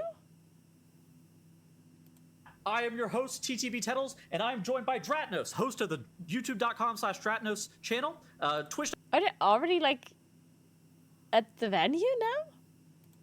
I mean, now, of course, they are, right? But they have pre-recorded this. When was this uploaded? Oh, it was uploaded 2 hours ago. Oh, okay. So maybe they got there yesterday or something. They went, like, 3 to 4 days ago. Interesting. Okay. Twitch.tv/Dratnos channel, where he hasn't streamed in a while, and one of the main hosts of the Potty C. Welcome. Welcome to yourself as well. I'm glad that you were able to join here after a couple of hundred pulls on Nexus Princess Kaibeza progression.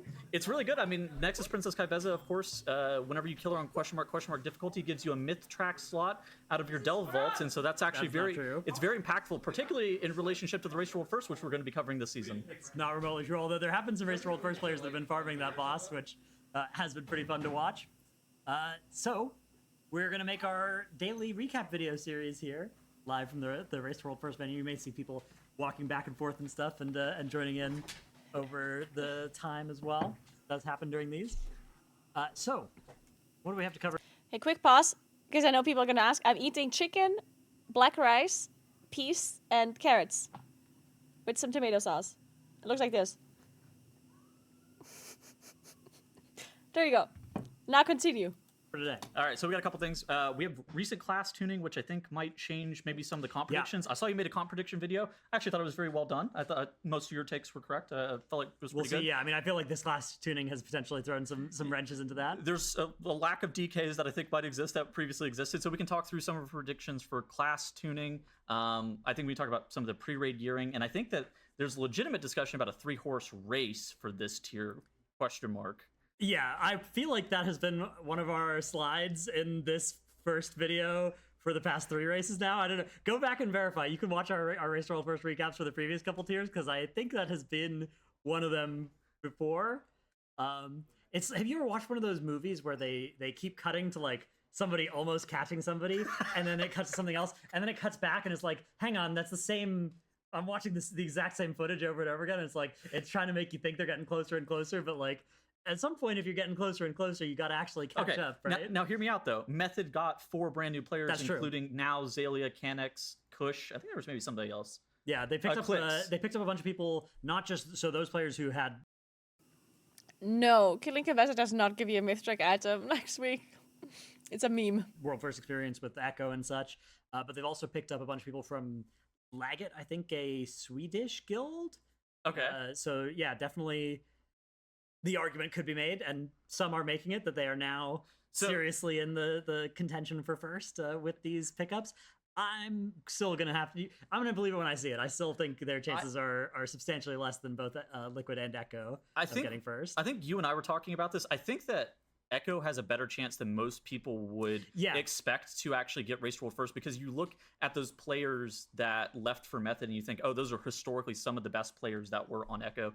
But I'm kind of the opinion, I'm interested in your thoughts. I feel like it's really difficult to win a Race to World First if you don't have Merez, Roger Brown, and Scripe on your team in some capacity. The leadership core of Echo, I think, is what is more impactful than individually very solid players. Yeah, I would add players like even Rice into that list as well. Sure. Where it's like there are some people that, and for Liquid, you've got, obviously like people like Max, but Siori, stuff like that, where it's like these people being on your team, there's a quality of skill that they have that is just it's unique, right? There's not a lot of people that have those abilities, so I think it's definitely. I mean, you can make the argument. Definitely, Method picked up some really great players this tier, but I personally am still thinking it's likely to be a 2-horse race, not a 3. I saw a Maximum tweet, and he was basically like, predict who you think is going to win the race world first. Most people on that tweet were predicting Liquid. Not surprisingly, it's a Max tweet. But then more people were predicting Method than Echo, which I think to me, I think it's way, like, if I was giving betting odds, I think Method occupies a very small share of the possibility of coming. Okay, that's crazy. I didn't know that. That's actually crazy. Yeah, I do definitely think that the general audience of the race, like the general community, thinks that certain players, or people think that individual player skill is more important than it actually is. Because obviously the people that join Method are really good players. Obviously, no doubt, right? But I think there's quite a lot of people that think that there's like a huge discrepancy between player skill between the guilds, and that it's like that's all that matters. But I would say it's almost the opposite.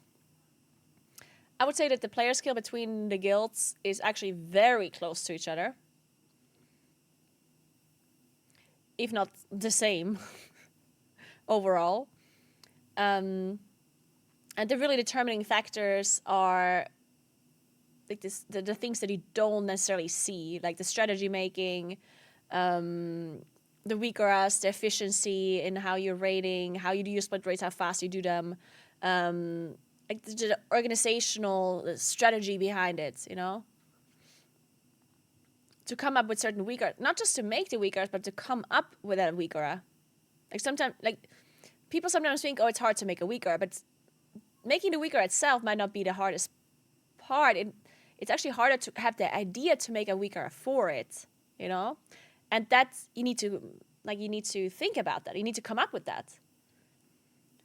Because it's actually funny because a lot of people think, oh, well, they just won because of the weak aura. Sometimes, like sometimes people like kind of disrespect that, you know, where they're saying, oh, well, they won because of the weak aura, or like, oh, they just had better weak auras. But that is, what do you mean? Like, that's not something that you should disregard. It's a big part of the race to come up. Like, that's a strategy part, right? If you have the idea to make a really good weak aura that helps you a lot, that is part of the race. That is something that should also be like respected, right? It's actually interesting as well because it's, you know, the situation with Archimond.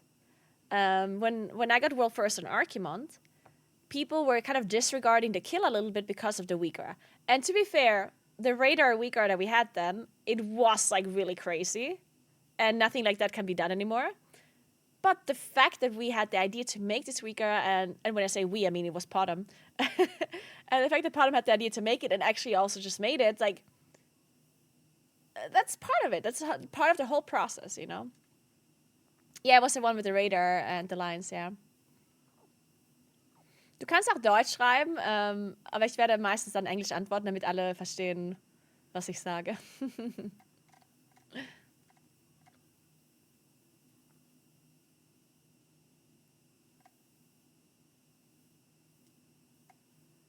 And yeah, like analysts and stuff are like really important too, right? So again, like to go back to my point, of course, these players joining Method is a good thing for Method, of course, but people are definitely like I think people are exaggerating how big of an impact it's going to have. Is it possible that Method is going to do well? Of course. Method always, or not always, but Method the past few races has been doing really good. But do they have like much better chances to win the race this time around than last time because they have those few players? I don't really think so. Like, I don't think they have like an insane advantage. Now, one thing that I actually want to say, and I'm not sure if this is going to be true, but gaining fans as a guild is a big deal for the EU guilds in particular, because NA only has one guild that is competing, which is Liquid, right? But EU has two guilds that are competing, Method and Echo, and they're sharing the helpers. Like, you're sharing the people that help you in the split raids. And if Method gained a lot of like followers and fans because they invited those players into guild, that's actually a big impact on a race, because if they now get more people to help them out and join their split raids, that will affect the race more than the player skill of the players themselves, in my opinion. You know what I mean? Coming first. Yeah, I will say again, like that might not represent that much of the actual community sentiment. I mean, it might be some of it, but the population of people that are voting on a max Twitter poll is going to have gonna have some Echo haters in there as well that are just clicking method for funsies. But it's definitely true. I mean, I saw a lot of chatter when those roster changes were announced that were like, oh yeah, Echo is now worse than method. Yeah, I do think that take is, to the extent that people have it, is probably overstated. It's definitely a little bit exaggerated. What do you think, Kalmazi? Liquid up! Kalmazi thinks it's liquid tier. Wow. Blatant bias on this unbiased. I don't think many people join because of being a fan. You don't think so? It's the gold to give out? I mean, I'm sure there's also a lot of people that join for the gold, right? I do think if they pay similar amounts, which usually they do, because they can't afford to pay a lot less than the other guild, right? And if you pay similar amounts, then some people are for sure going to be willing to get a little bit less money to support the guild that they're rooting for, right? Biased channel. Interestingly enough, Liquid has the opportunity to do something that we've never seen done: sweep an entire expansion where they win every single raid in the expansion. It was very close a couple times. I think Method was close once. I think Paragon was particularly close back in like Warlords of Draenor. But it's never been done. Yeah, depending on how you count it, with like 10s and 25s in some previous expansions. Hey, wait. Method won the whole of MOP, yeah? Right? We won all of the raids in MOP, yeah? Didn't we? Like all the tiers.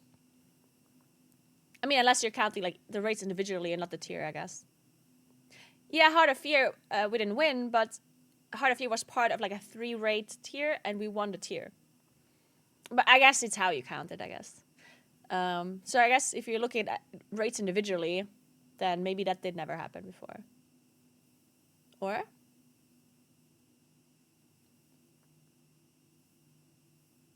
What about Worlds of Draenor? Worlds of Draenor, we won every raid. Right?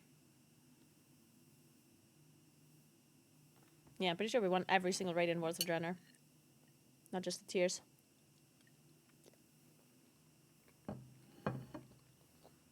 Oh, Margok was Paragon, true. Yeah. True.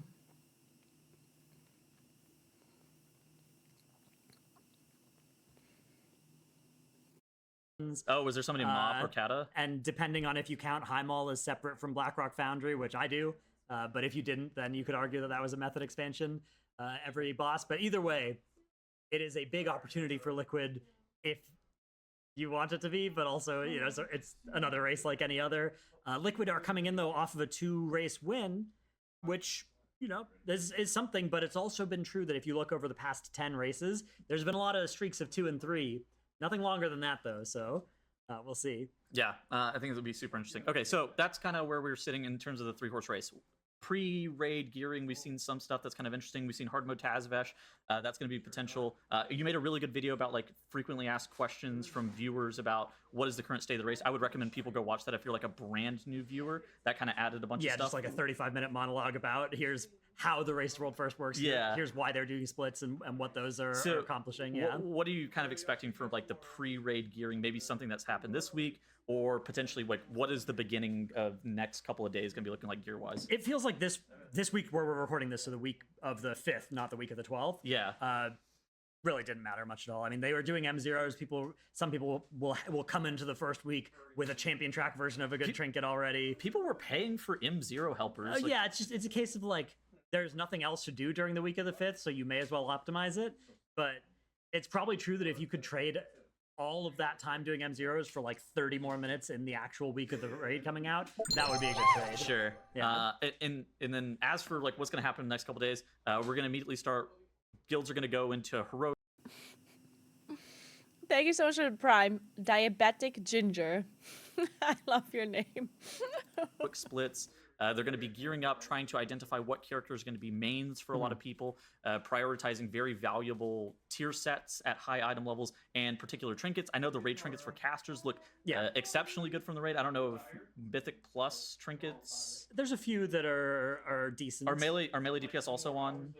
So there's a couple of M+ ones that are competitive, but there's some really good raid ones as well. Yeah, I mean, we've still got Pacemaker, we've got Signet of the Priory, Solia's Secret Technique, which is now like a pretty good simp trinket for tanks and healers to wear, where you give somebody else a little bit of stats, and that's kind of better than doing anything for yourself, because Blizzard hates giving trinkets that are impactful for tanks and healers. Yeah, and then it's going to be kind of interesting. I actually kind of expect after heroic splits are done, the next best thing is to probably go into hard mode Tazavesh. I know we've had a little bit of discourse beyond this. I think in terms of like the gearing process, doing hard mode Tazavesh, doing it deathless, and doing it deathless, I mean, it's going to be a hard thing, but doing it deathless, getting your guaranteed myth track pieces, and that way you know what you're supposed to assign via master loot after the raid actually starts, makes the most sense to me. But it sounds like some people think that you should delay. So I think that it makes sense. It may make sense for some.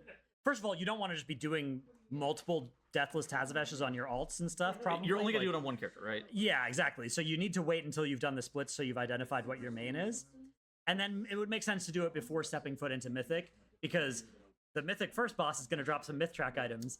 You don't want to hand that to somebody who's then non-tradable myth track item that they drop from their Tazavesh later is in the same slot. Like that sounds extremely inefficient. So you want to get all the information of which myth track Tazavesh items are on which characters before you then make the decisions, right? The rule of the Race World First is you gain information when you can before making decisions. So if there's ever anything like that, right, doing the Tazavesh is something that will give you information about loot and doesn't involve making a decision, except for which character you play in it. So, you know, to some extent, you do have to have already made that decision before you start the Tazavesh, I think, because it would just be so time inefficient to be running multiple of them. Maybe if somebody has like a really bad drop from their Tazavesh, then maybe they try it again on a different character that got similarly geared from a split. But even that seems like a pretty bad use of time. Okay, so other decision points. We've seen Soul Hunters was an optional boss, now no longer an optional boss, right? It's included in the Hall of Fame achievement now, which it wasn't for a time on PTR. How does that affect the Race World First? Like, that means if you want to show up on the official Blizzard leaderboard, you will have to have completed it, which is the criteria that basically the guilds seem to be respecting. Like what would happen if somebody killed Demencius first but didn't have Soul Hunters killed? They won't be showing up on the leaderboard as in first. So, but what's the thing that matters most, right?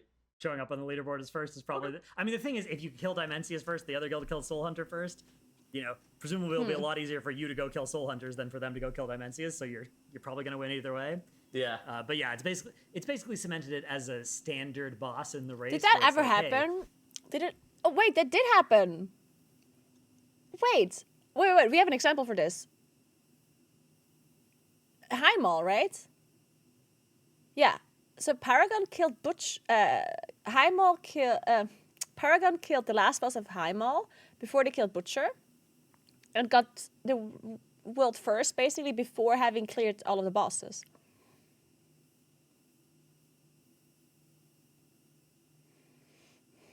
I'm flying to Cologne on Sunday. Yes. Empathy! Thank you so much for 5 sub gifts. That is so nice of you. Thank you so much. Welcome to Yao. Welcome to Molluscan, Heiho, Tar, and Orosama. Thank you so much. Thank you.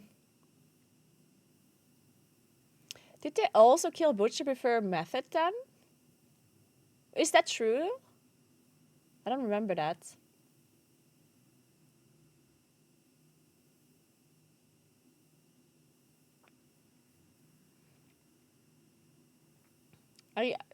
Are you certain on that one? Is that like is that the actual info? All day, okay. Yeah. I guess it makes sense. Oh wait, you mean they killed it earlier before they killed the last boss though, right? Like it's not that Paragon killed both the last boss and Butcher before Method killed Butcher. So they killed Butcher before Method then killed the last boss, right? That makes more sense. Yeah, no, I know that Method did Butcher first, but like I'm just because initially when he started, it sounded like Paragon killed Butcher before Method killed Butcher, after killing the last boss. But I don't think that's what happened. They just killed Butcher before Method killed Maragok, right? Okay, yeah, mm-hmm. Yeah, that makes sense.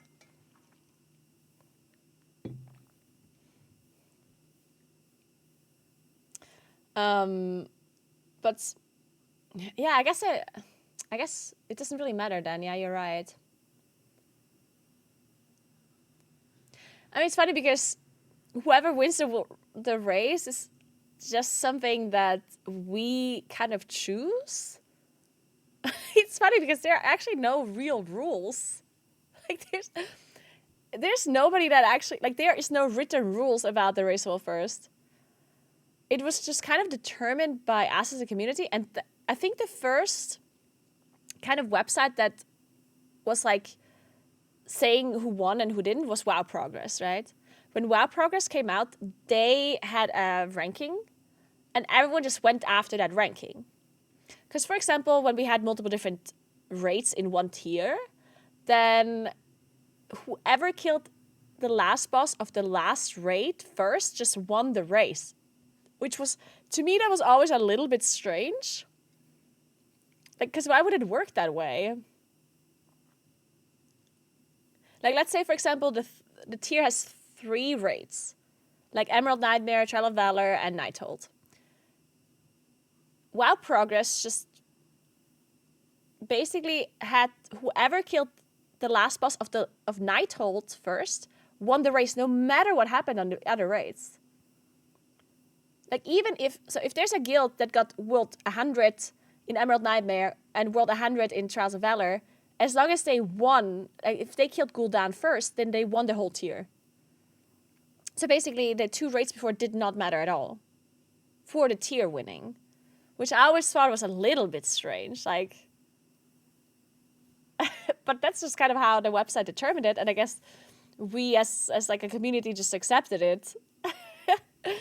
And nowadays, since WoW Progress is not really a thing anymore, like, I don't know who's really making the rules. Like, there is no one.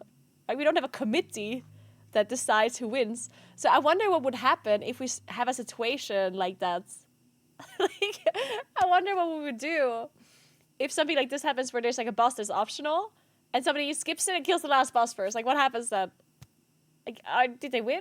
Or, like, who decides this?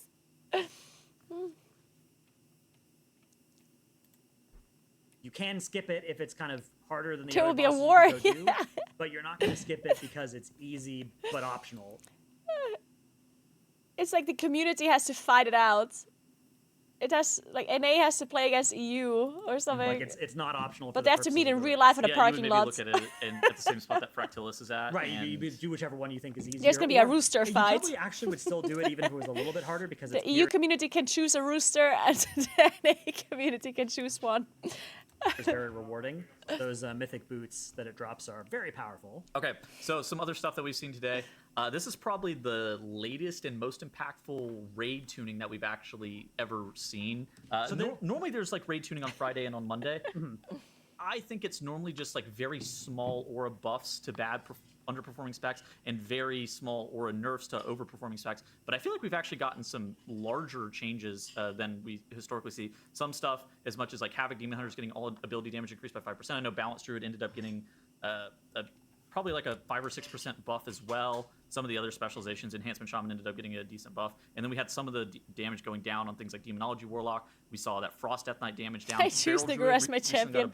I'm a pretty nice rooster, I agree. From Frost Mage getting a little bit of a nerf. Mistweaver Monk getting their damage reduced by 40%. Yeah. After Aka and Liquid kill the last boss, both raid leaders will decide the real winner in a hot dog eating contest.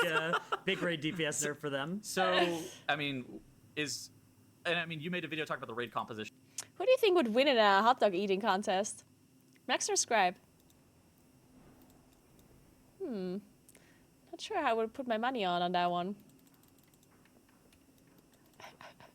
THD.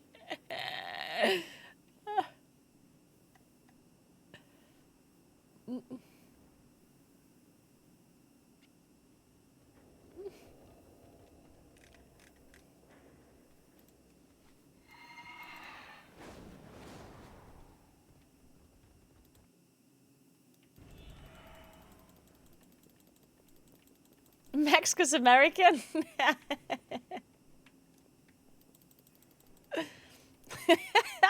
Max could eat them the long way. He's eating them sideways.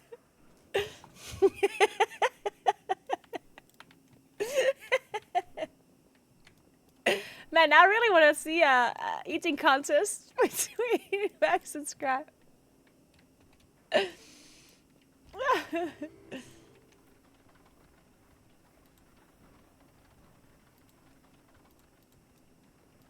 Organize it.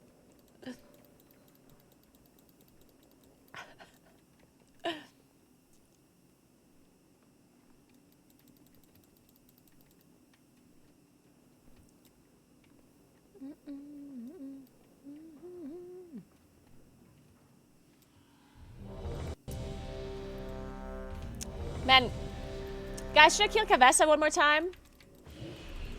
You know what? I think after this run, I'm gonna try to kill Kavessa one more time because I can probably just one-shot her now, right? Certainly. I think I just one-shot her. I think I kill her again just to see if it's a meme or not about the myth Trek vault. I mean, it's probably a meme, right? But you never know. Did somebody kill her twice already? I mean, it's definitely a meme. I'm like 99% sure it's a meme. But I kind of want to do it anyway. Just to see him. Also, like, what else am I going to do? It's a meme. Yeah, I know it's a meme. I mean, it has to be a meme. But what if it's not? Is it confirmed a meme? Did somebody kill it twice and checked?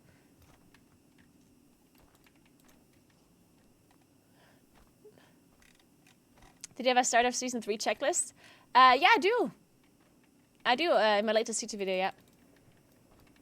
Asuna killed it 5 times on different specs classes? Yeah, but if Asuna killed it... Yeah, but not on the same character then, right? Or did Asuna kill it twice on the same character?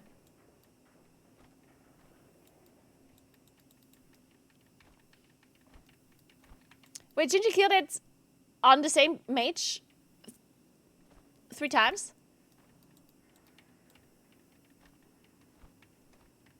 Oh, okay, so it's a meme. Okay, good. So it's a confirmed meme, okay. Okay, then I'm not doing it. Interesting. Hurry back.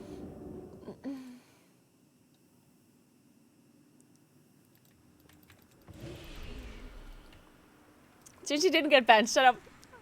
Gingy didn't get banned. Stop it.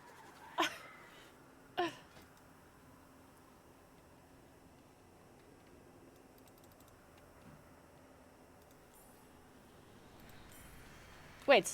Oh, yeah. I thought I'm wearing the wrong weapon. The crafted one.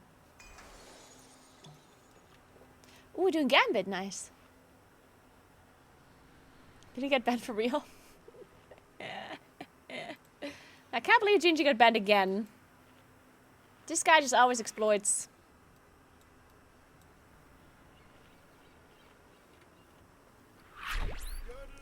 Hey, Momodormu, thanks for the 43 months. What's up? How are you doing?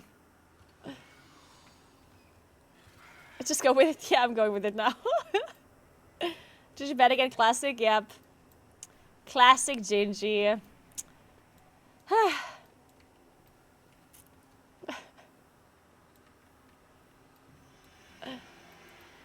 Before I pass out, how far away is the first race WF content? Trying to stay up for it. So, the first content will probably happen in around, let me think. Like, earliest would be like 5 hours from now, I think. 4 or 5 hours would be earliest, but it's very possible that it's longer. It's very possible that it's like 6-7 hours or so. So, and even then you're not going to miss out on much because once the servers come up, you're not going to see anything like super exciting probably from the get-go. It's going to be a pretty slow start and like some splits and whatever, so you're not going to be missing out on much. Definitely go and get some high value sleep.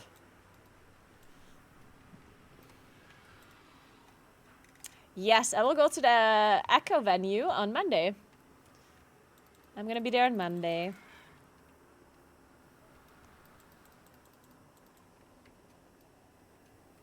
For EU, the patch comes out tomorrow at 5 AM, yes. Good night, empathy. Good night, good night. Sounds like a long day, Jesus Christ. No wonder you're exhausted.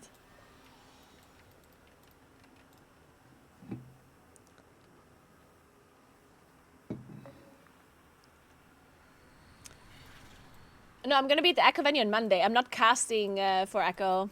I'm hosting the Gamescom stage. Gamescom is overlapping with the Racewell First, and I can't be a Racewell First caster and also host the Gamescom stage since, again, it's overlapping. So I chose to do the Gamescom thing.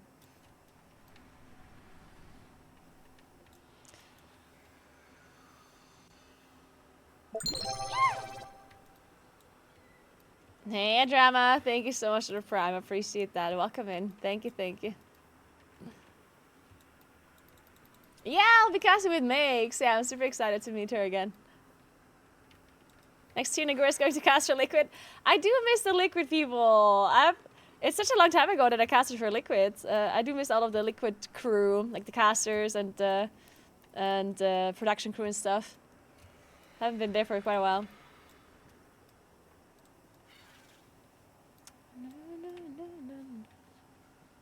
Do you miss the laundry services? Oh yeah, the laundry services and the catering. I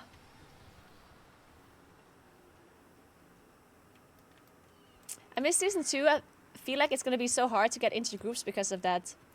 Yeah, it's probably you're gonna have a little bit of a harder time getting invited into hierarchies at the start of the expansion. But as long as you have like item level and stuff, people will forget about your previous season score very soon. Like, it's only gonna be a couple of days, in my opinion, or maybe like the first week, and then people will just not give a shit anymore about your season 2 score. Liquid can only have one Moonkid at the cast at a time.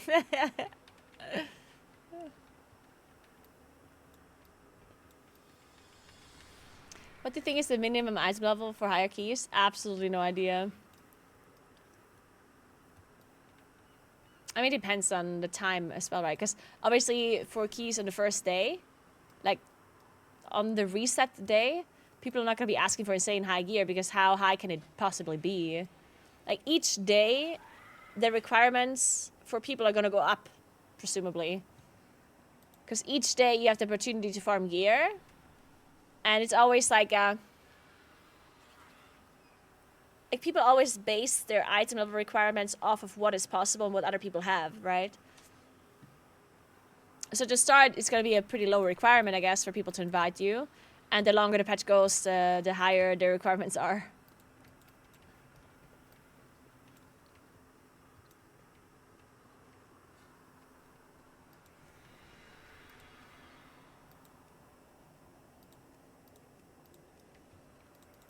So the NA servers are still up, right?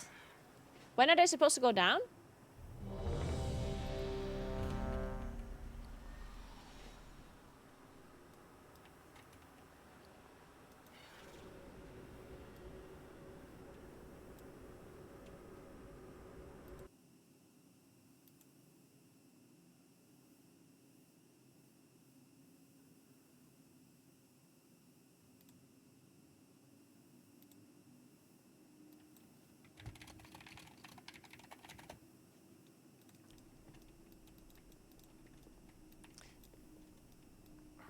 In 2 hours they go down, okay.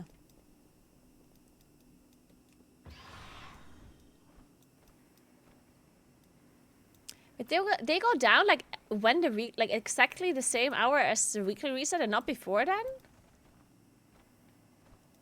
Why are they doing it that way?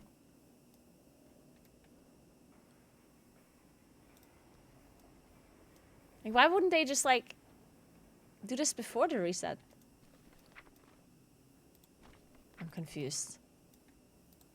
But this is a serious question. Why don't they already start applying the patch and everything before the reset?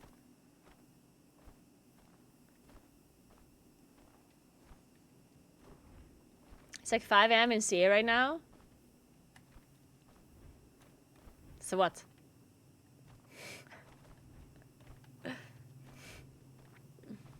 That's it?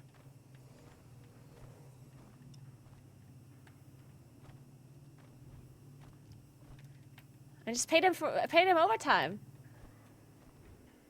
I'm sure they'd be glad to work in the middle of the night if they get paid more.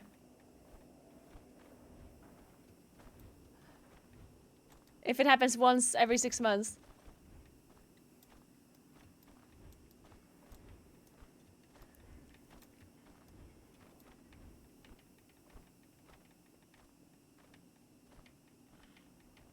Might be that servers need to be offline to apply the patch. Yeah, but that's what I mean. Just put them offline earlier.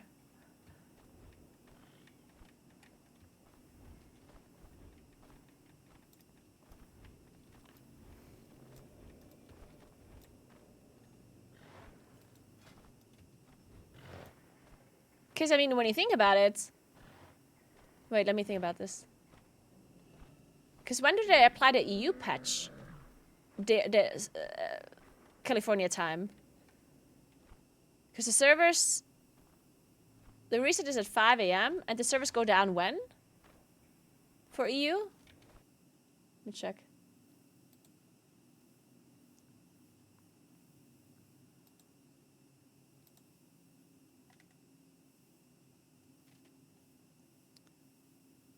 Yeah, so they have to work at 6 p.m. 3 a.m. 3 a.m. 9.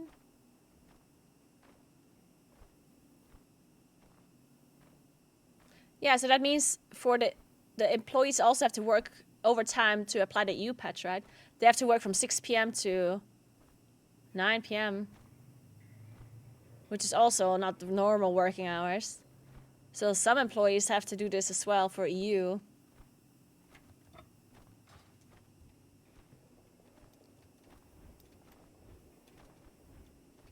Yeah, I think that's it. This seems a bit weird. I guess it's possible that they need less employees to apply the patch on EU than they need for an A. I guess you could argue that.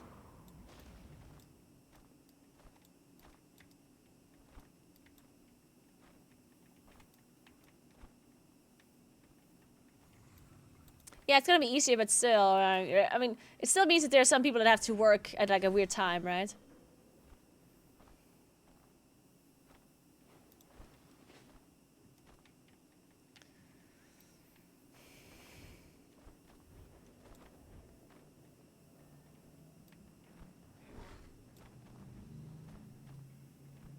Is it possible to meet you at Gamescom like a meet and greet? I asked Blizzard if I could do a meet and greet, because they have like a station to do that, and I haven't really gotten an answer, so I might not be able to do like an official meet and greet, but I'm gonna be hosting the WoW stage pretty much all the time. There will be, of course, there will be a schedule, like I won't always be at the WoW stage, but I'm not sure if I can like publish the schedule because it's not final, I don't think. Once I get a final schedule for my casting or for my hosting, then I can publish that somewhere on my Instagram. So if you guys are at Gamescom and you want to meet me, then you can come to like the WoW stage whenever I'm hosting there. Obviously, when I'm hosting, I won't be able to like talk to you or like, you know, take a selfie with you or something. But like in between shifts, I guess I could. And I'm sure there's also like breaks in between when I'm hosting the stage. I don't think it's like a super strict thing unless it's like an event happening. Thank you, Lafinty. Have fun as well. How long are you going to be? All days? I'm good, Anders. How are you? I don't live in Germany, no. I live in Italy.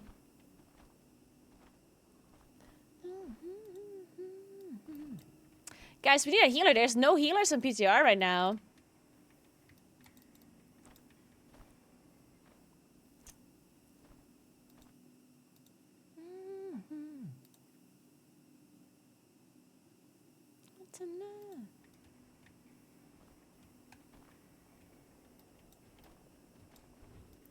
Can't heal from work. Well, not with that attitude.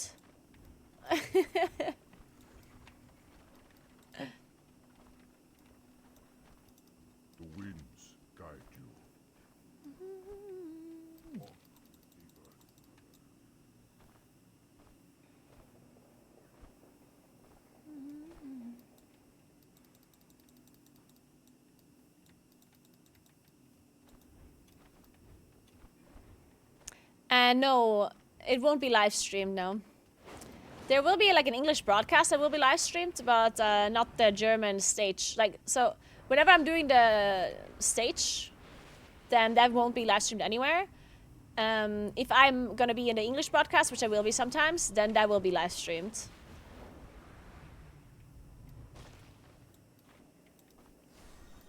Yeah, guys, I think that the scaling on PTR is not correct. I think the scaling that we have currently on PTR is not going to be the same as we get on live servers. I'm pretty certain about this. Well, I'm actually not like 100% certain, but like we're currently doing plus 17, plus 18 keys on PTR. I doubt that's gonna be doable. Like I don't think this is like accurate scaling. Of course, we also have like high item level already on these characters. But I'm like pugging, you know, like I'm pugging with random people and we're doing like 15, 16 keys. Like, I don't think it's probably gonna be harder. It is true I have a ton of avoidance, that's true. I do think it's like, I still don't think that the scaling is gonna be this way. I think it's gonna be harder. We'll see though, we'll see.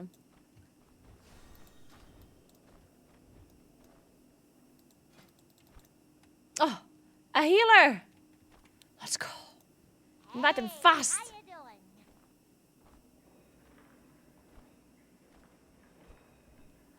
Yes. Be good.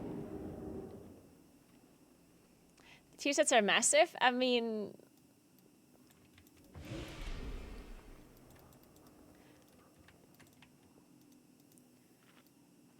tier sets are of course good, but people sometimes forget that we also lose the old tier set, yeah?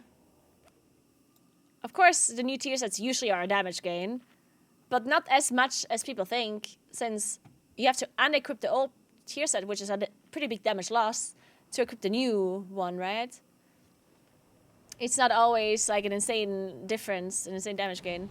The item level is usually what makes the difference mainly.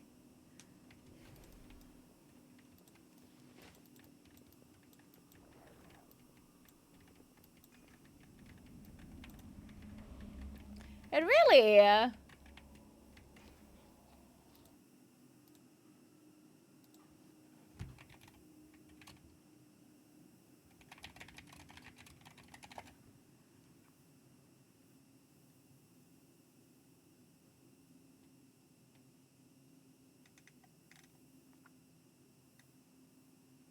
Italy is reviving plans for a bridge connecting Sicily and mainland. Huh. Sounds cool. I guess the bridge will be done in 50 years then.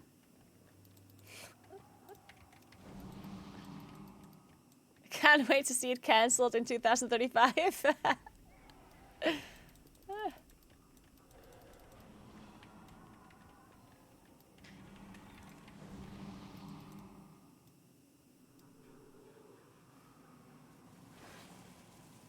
You can actually get a full VOD of Mythic Zero this reset? Yep.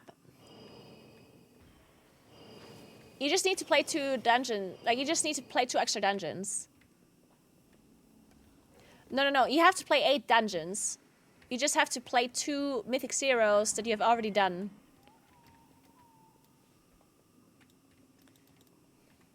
You can play the dungeons as many times as you want. You only get loot the first time. But the second time you do it, it counts towards the vault.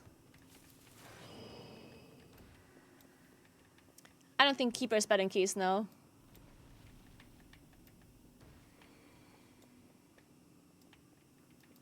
Yeah, it only gets champ loot, so it's not going to be an insane amount of loot. By the way, guys, disclaimer. If you guys are going to open your vault to the NA people that get the reset soon, please consider taking the socket from the vault. Or at least consider it like as an option. 4, 3... because your first vault is going to be champion loot and hero track loot, right? Which right now seems really good. Or even like a tier piece seems really, really strong. But you need to keep in mind, it's only champion track and it's only hero track. And we'll be able to get loads of champion track and lots of hero track items when the season comes out. So it's very possible that this item that you're choosing might be a big upgrade right now. But in a couple of weeks, or even earlier, it's not going to be that good anymore. And you might already replace it. While a socket, on the other hand, is something that can be very, very strong for the whole rest of the expansion. I know that it sucks to take a socket and people don't like doing that, but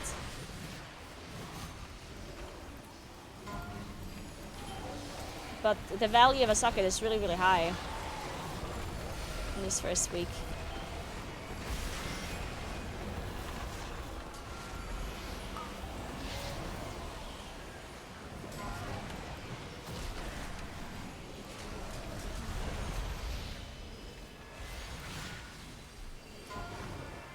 And even a tier set is not going to be as good as you think it is.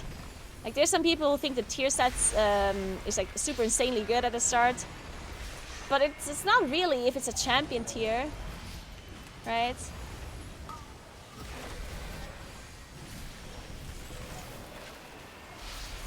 Because we're not going from 0 set to a set. We're going from season 2 set to season 3 set, right? So for some people, the champion trek tier might not even be better than the old one. Of course, it depends on your spec and your class, right? But not to mention the fact that a champion trek tier set will be replaced somewhat soon as well. It of course always depends what you can do as a player, right? If the highest rate you can do is normal mode and the highest in plus you can do is +4, that's a different kind of story, of course.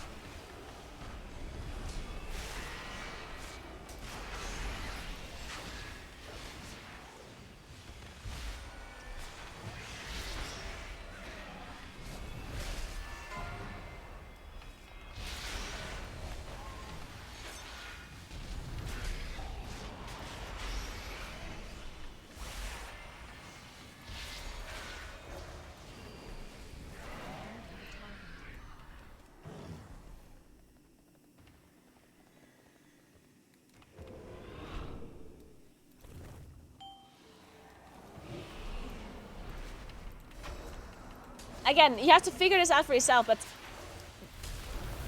just remember, like again, we're not going from 0 set bonus to a set bonus. We're going from season 2 set bonus to season 3 set bonus, right? Some people are saying, oh, but it's going to be such a big difference if you have a set versus other people, but like it really depends on like how good your set is in comparison to the old set.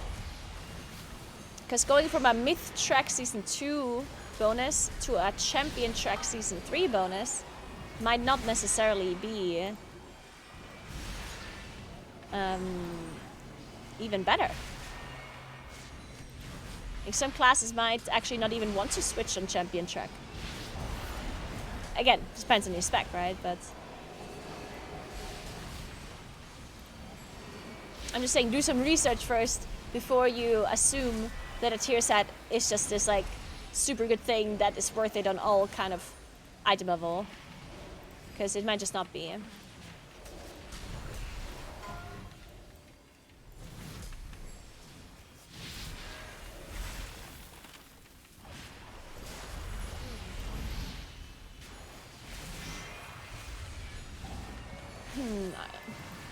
Do we have to foreman this dungeon?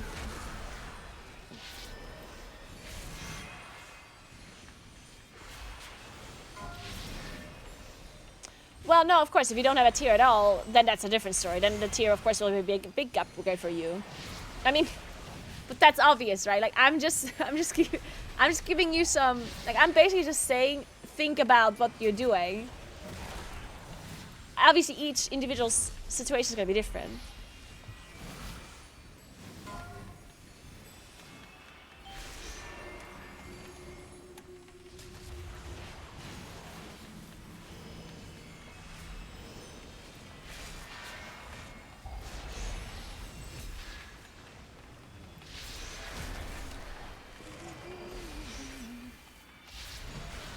And one more thing, I guess I want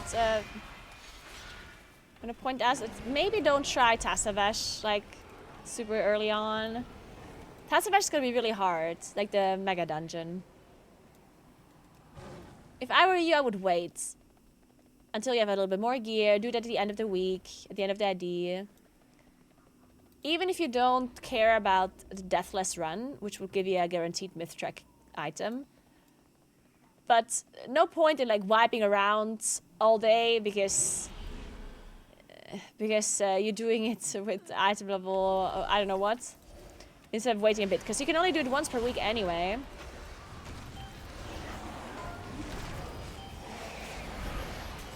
So waiting a bit does probably make sense.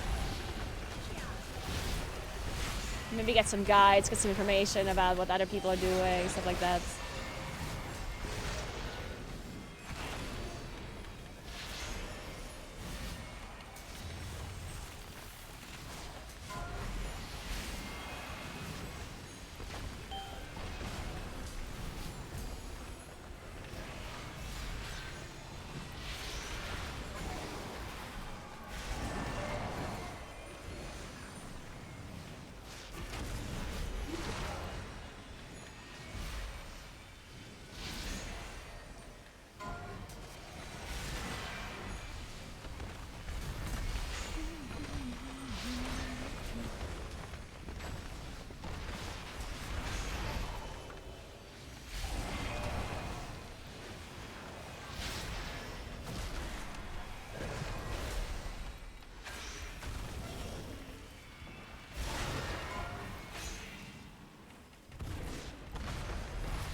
Every time I see you streaming, I'm automatically reminded of what Sheldon Cooper said to Penny that one time. Wait, what? What did Sheldon Cooper say to Penny that one time?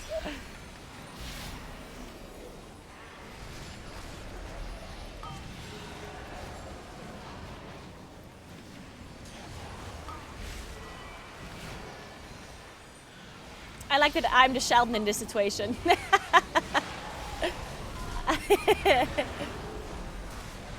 To be fair, I would love to be Sheldon. Sheldon is great.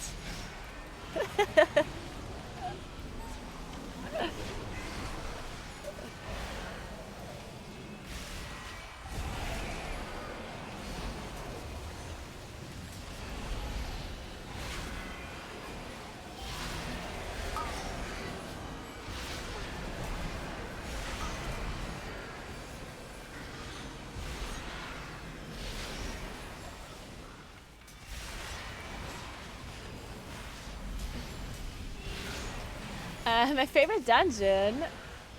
My favorite dungeon of the new season is... It's hard to tell at the moment because I haven't really played much of the Plus versions just yet. Of course, other than some patriarchies, which are always a little bit hit or miss.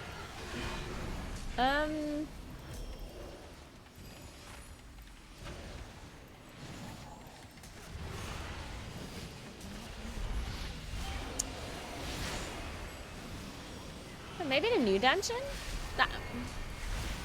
Maybe Gambit? Maybe Gambit. I don't know. Gambit is fun though. Yeah, also I do like the new dungeon too.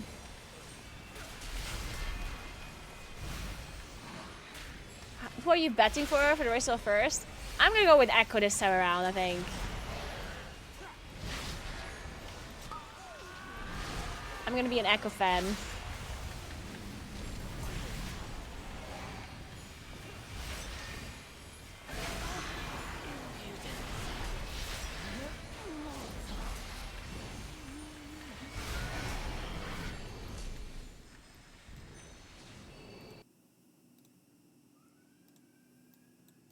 Oh.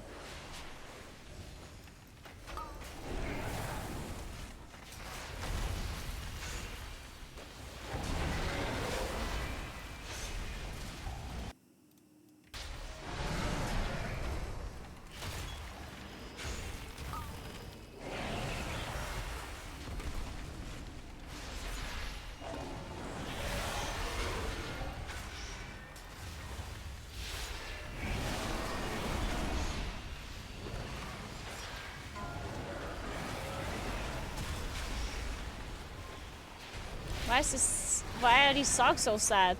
Wah! Jesus.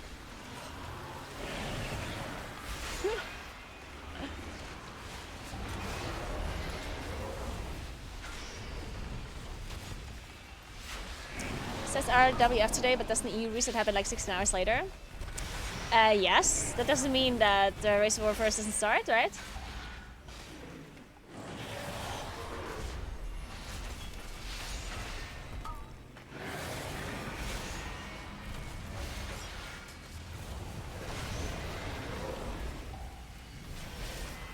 The race starts as soon as the first guild can play the new patch, right?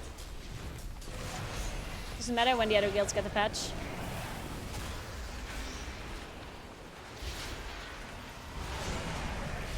Asia doesn't get the patch until Thursday. Doesn't mean that the race didn't start already then.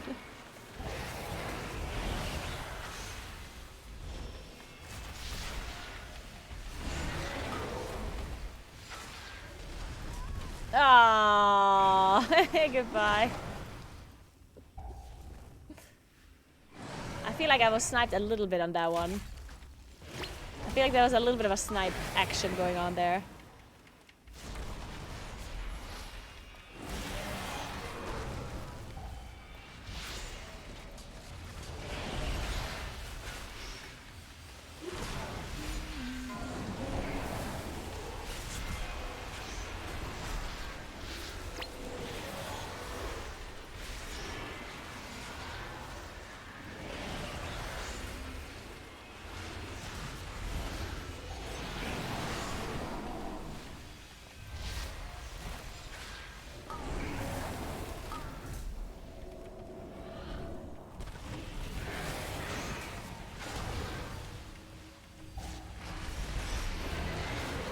People are underestimating, like, okay, I'm not saying that, I mean, obviously there nothing like super important is gonna happen when it comes to like the actual, like, last boss kill. Of course, nobody's gonna kill the last boss today, right?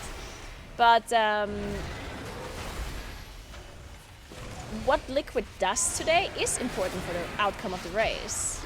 It is really important.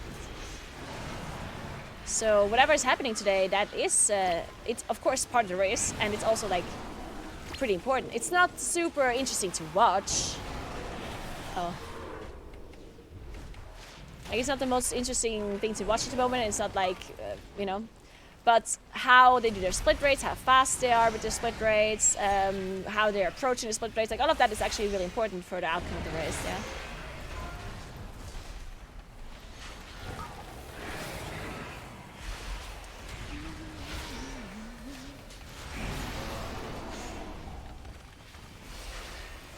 It might not be like the most obvious thing to people and not the most exciting thing, but sometimes how fast a guild can do the split rates is literally the determining factor who wins the race. Because if you get geared quicker and if you're more efficient and you gain 5 hours or more over the other guilds, that's a big deal, right?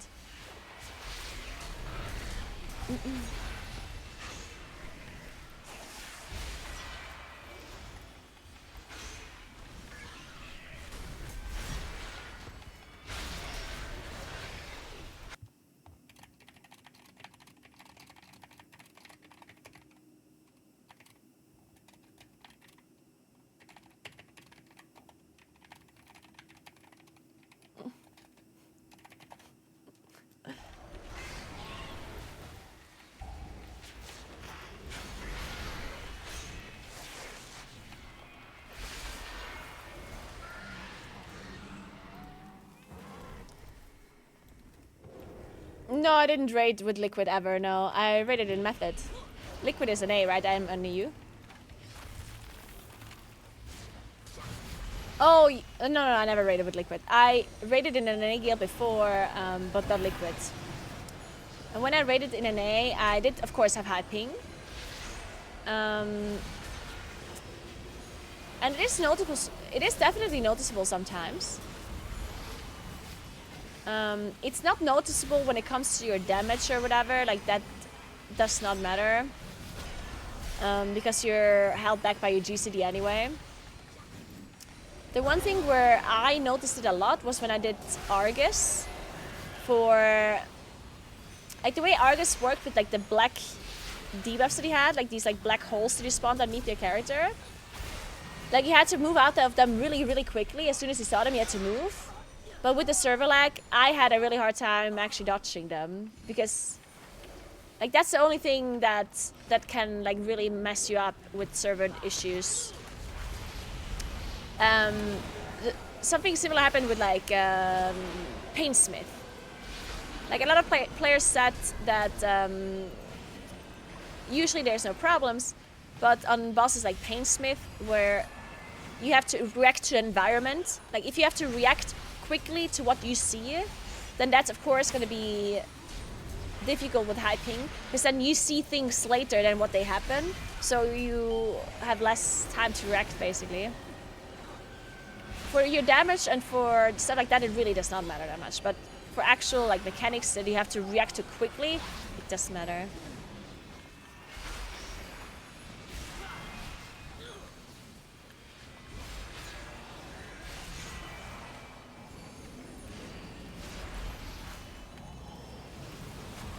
Takes a lot of time to gear a class. Why does Blizzard randomly just nerf and buff classes by -+15%? Like it would be League of Legends during the season. What buff or nerf are you referring to, Valcor? You are speaking like that is something that just recently happened? Can you elaborate on like which buff or nerf you're... which one you're referring to?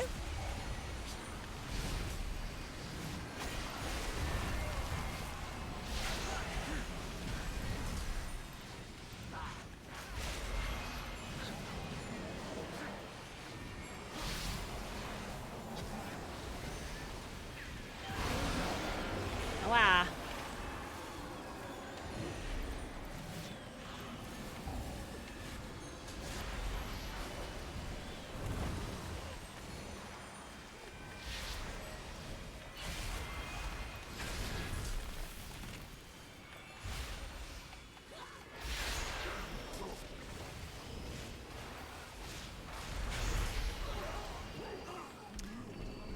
Because if you're talking about like a nerf or buff that happened recently, then then I'm actually a little bit confused, because you said the middle of the season. We literally are in the first week of the patch, but the season didn't even start yet, right?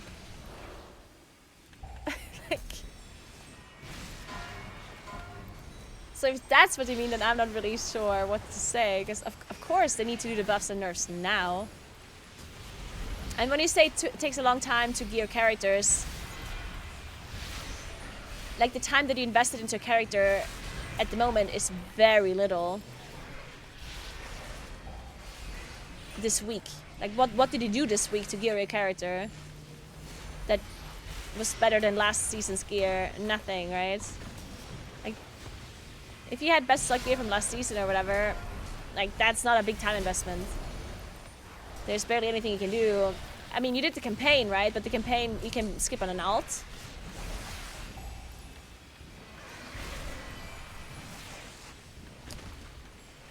So that's not really relevant. And then, I mean, what else? Like, there's nothing really that would cost you much to switch character now.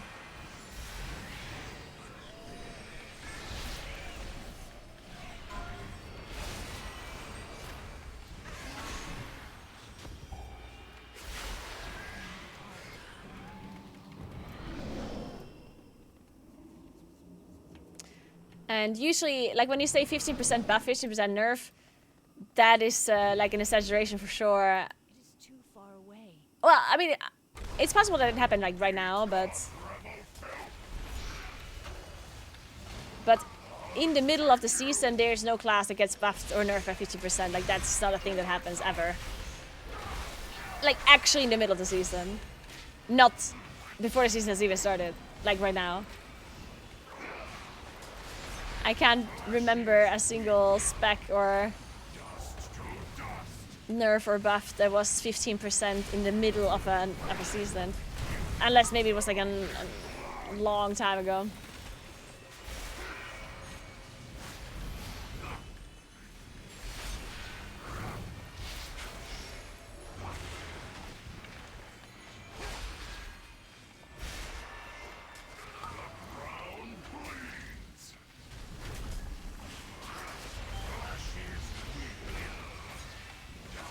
Yeah, these big buffs usually happen on PTR and like at the very start of a patch sometimes too. But not like mid-season, that's not a thing.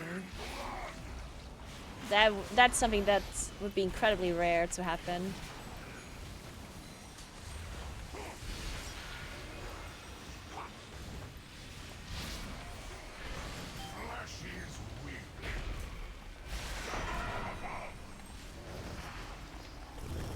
Shit. And I hate this, like... I hate that you get slowed so much from this ability and you can't just get rid of the debuff. That just means you have to stay in melee, I guess, before the ability happens. Ooh, this would be a good countdown ability. Need to get a countdown for it.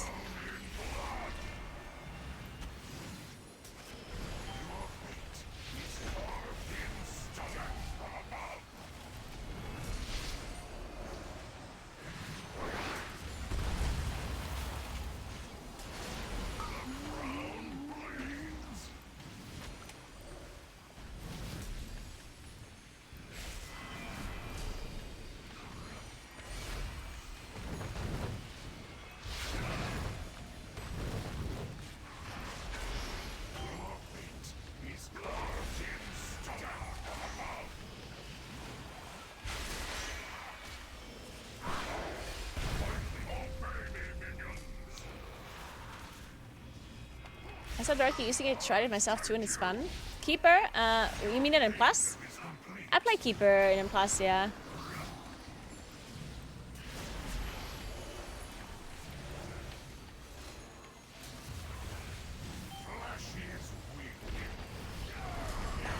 But they nerfed it. Like some time ago, they had nerfed it by quite a lot. And then it wasn't good anymore. And now they buffed it again recently, but it's still not good.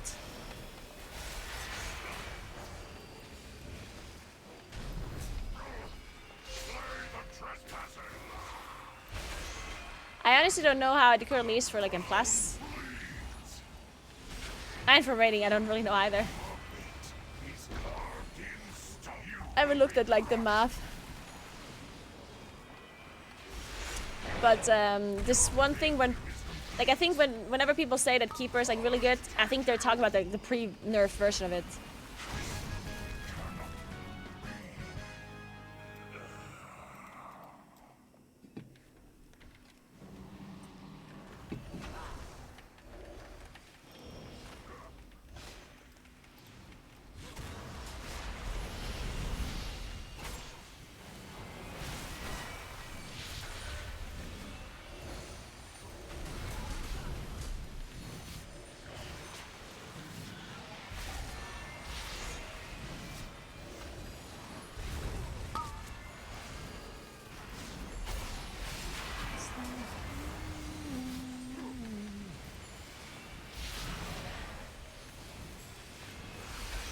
I did have LASIK surgery a while ago, yeah.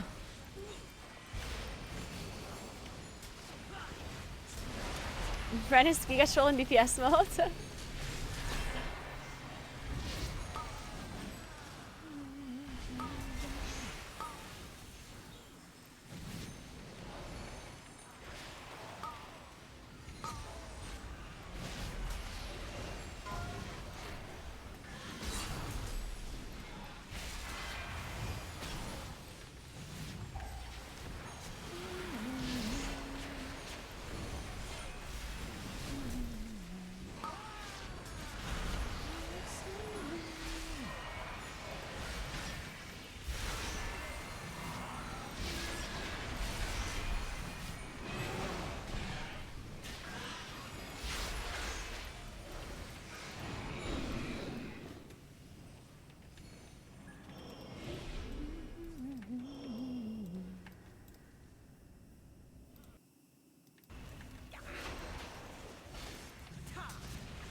way, guys, do other countries also have like holidays right now?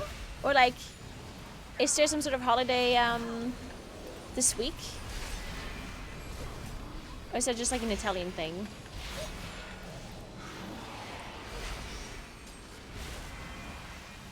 In Germany there is. Okay.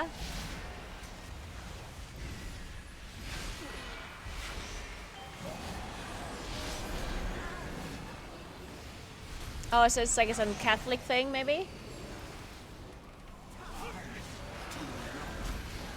Okay. Guess it's a Catholic thing then. Maybe?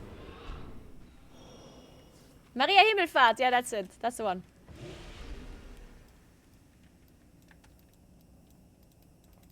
I guess. I mean, we just say Ferragosto, but I don't know if that's the same thing as Maria Himmelfahrt. I don't know. Maybe.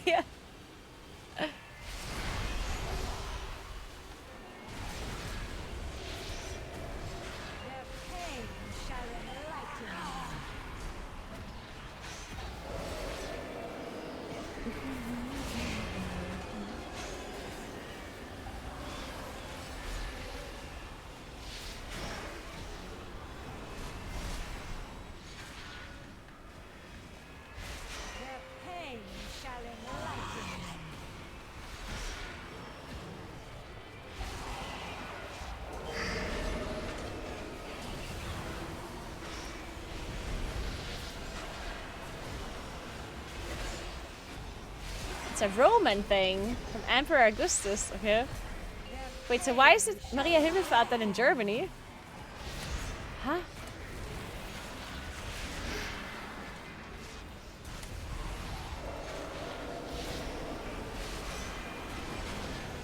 Wait, what does that even mean, Maria Himmelfahrt? What do you even celebrate on that day? Does it mean where Maria fucking died or what? Maria Himmelfahrt. Himmelfahrt. I never even thought about this name. The name is stupid. Himmelfahrt. What the fuck does that even mean? I never thought about it. Mary's ascension to heaven? Yeah, but like... What do you mean ascension? Like when she died? Is it just a fancy way of saying she died on that day? Dude, if I die, can you call it Caroline's Ascension, please?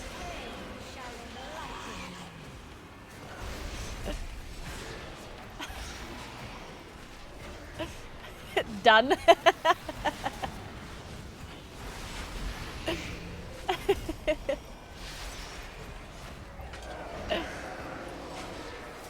Maybe the Ascension.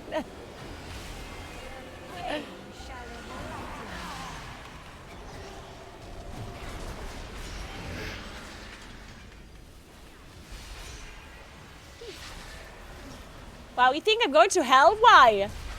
Huh? Why? Because I break the law once in a while? Because I lie constantly?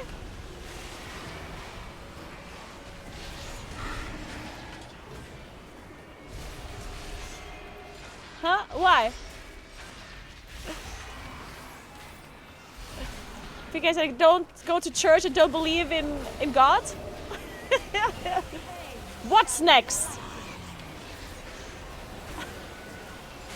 Can't believe you don't think I am going to heaven.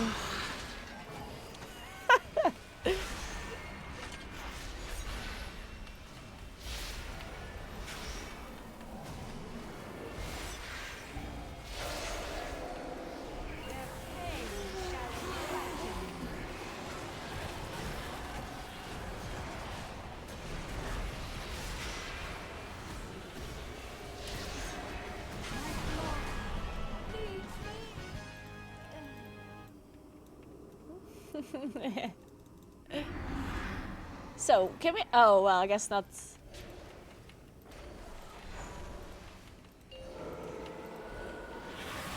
I guess if we're only that many people, I don't think we can kill all of the souls.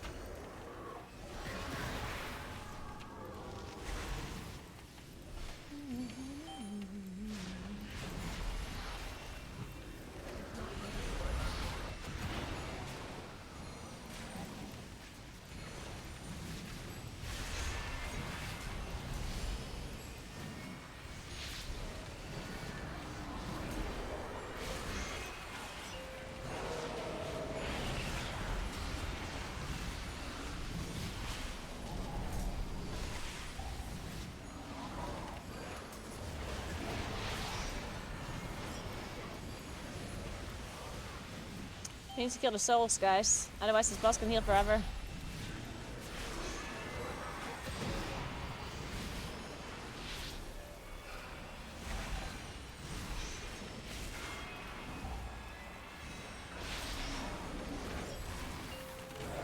Kill it. Oh, okay, whatever. Now we can kill the boss.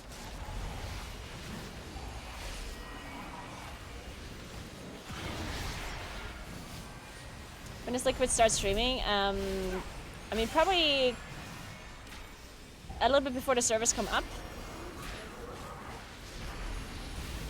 Which would be in around... $4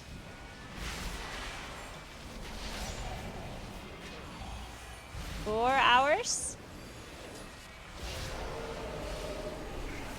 Maybe a bit later.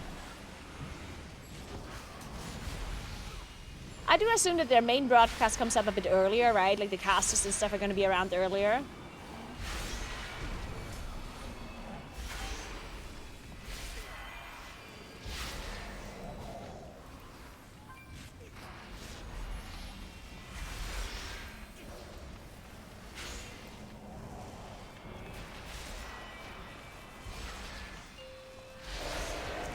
They're just going to have a scheduled start time.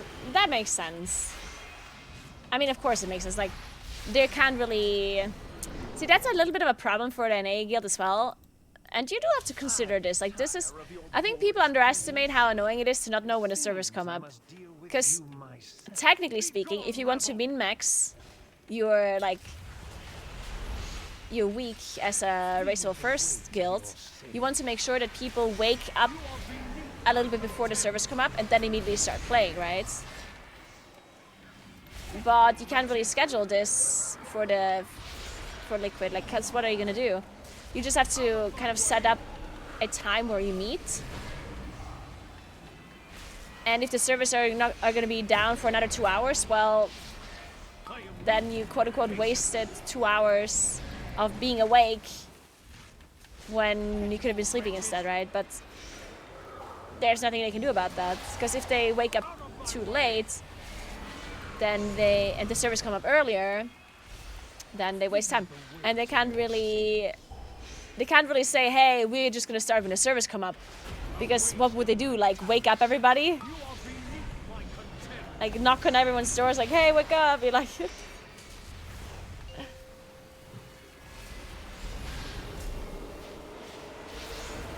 So yeah, that's actually a little bit of a disadvantage for sure. Also not being able to like pre-schedule stuff either.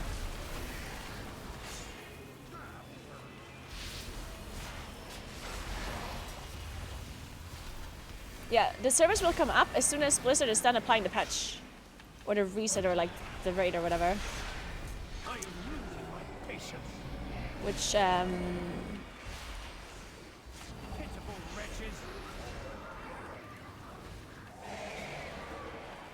can be whenever. I mean, the servers literally cannot come up before the next, well, I don't want to say they can't come up, but Liquid won't be able to play the raid for another 2 hours at least. Because the weekly reset does not happen for 2 hours. So the next 2 hours, there's guaranteed not going to be any new season. Even if the servers come up, which I'm very highly doubt. Because, I mean, the servers are not even down yet, right? But that would be, like, so that's like the initial deadline, or like the earliest it could possibly be ready would be in 2.5 hours. That would be the absolute earliest.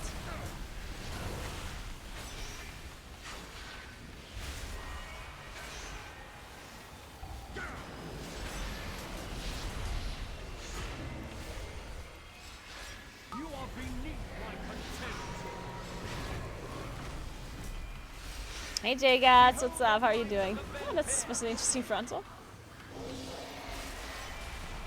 Out of my way.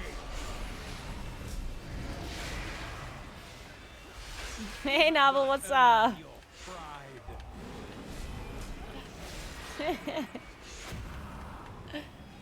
Yeah, the race starts today. Hey, Specky. You are no match for my power. You are beneath my contempt. Feel the weight of your sins. What did the master ever Gamification, nice. Start playing WoW again? Let's fucking go. Are you excited? Yeah, I am. I'm also doing great. Also excited for Gamescom and everything. There's lots of cool stuff coming up. Lots of exciting things happening.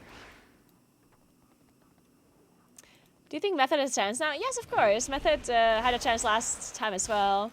I personally don't think the roster changes necessarily give them a much bigger advantage than what they had before. Like, I don't think it increased their chances like super drastically. But they do have a chance of winning, of course.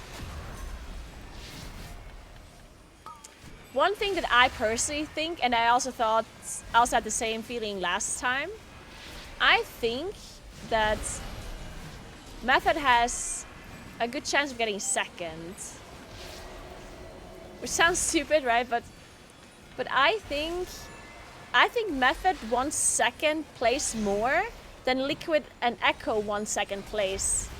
If they would lose the first place respectively, right? So basically what I'm saying is, if first place is gone, like if somebody kills the last boss, either it be Liquid or Echo in this scenario, then I think the leftover two guilds would be like either Method and Liquid or Method and Echo. Yeah. Then I think Method would be more motivated to get the second place in that, you know, situation. Because for Method it's very important to get second still, because they never got second with the current like distribution. But for Echo and Liquid, they care a lot about first, and about second maybe not as much, right?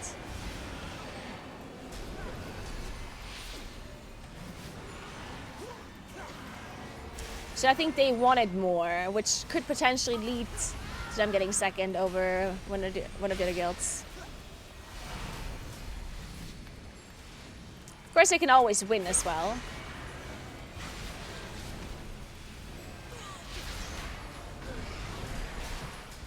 Which definitely wouldn't be like completely out of the door. Like, I would for sure be surprised if Method wins, right?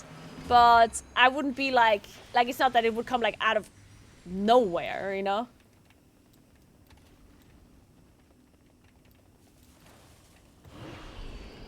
Because they've been doing really well lately, right? Oh, of course, thank you so much for getting us up to Tagu. I appreciate that. What is Tagu here? Hey Tagu, what's up? How are you? the good old Topato emote. Damn, Naguura doesn't think Method got any chance. Crazy. Fine.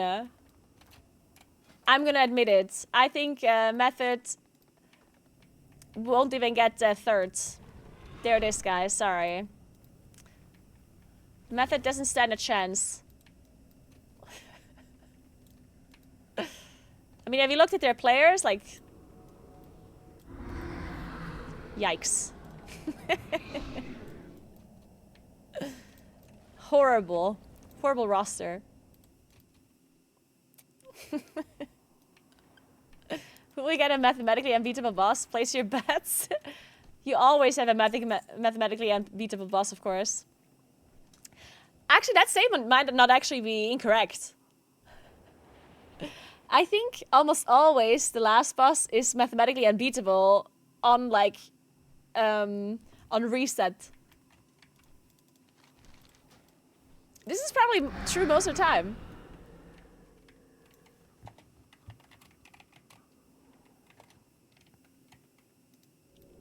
So like later today when NA gets a raid, pretty certain that the last boss is mathematically unbeatable in that situation.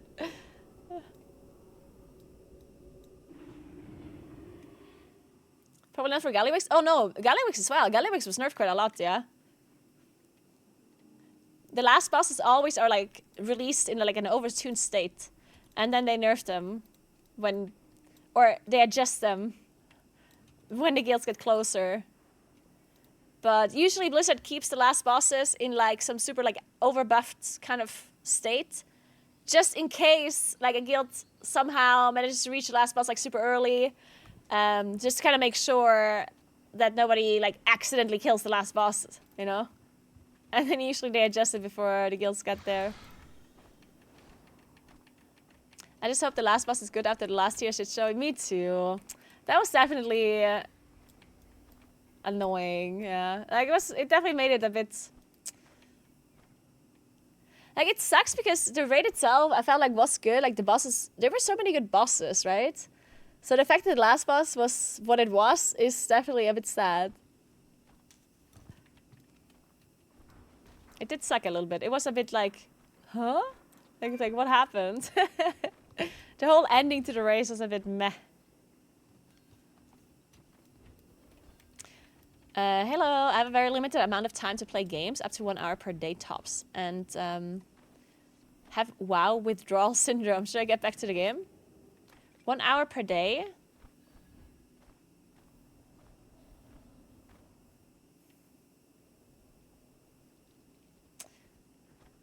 I mean, I personally would not... Like, I wouldn't pay the monthly payment that you have to pay World of Warcraft to play the game for max an hour a day. It's not that you can't play the game if you only have an hour per day. Like, you can, of course. Like, you can also play 10 minutes per day, like, right? But, like, the amount of things you can do if you only have 1 hour per day is pretty limited. And I feel like most of the time that you're playing, you're gonna have to do catch-up. So, like, every time you log in, you have to do something, some, like, chore. Like, you have to log in, then you do, like, part of the campaign. You log in the next day, you continue the campaign. You do the next day, and then you have to do, like, 3 delves to get, like a strand to upgrade your cloak. So, and then, you know what I mean? Like, I feel like you always just to get the chores done when you log in, and you're never actually able to play the game properly. But it also depends on what you enjoy. If you only care about farming transmogs or something, then you'll be able to do that easily with 1 hour per day. But I think if I would only have an hour per day, I would probably invest my time into a different game where you can do a bit more within that 1 hour.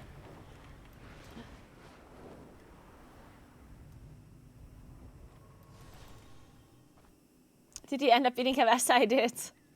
Yeah, I did beat Kavasa yesterday. It was a really cool boss. I like it a lot. It was fun.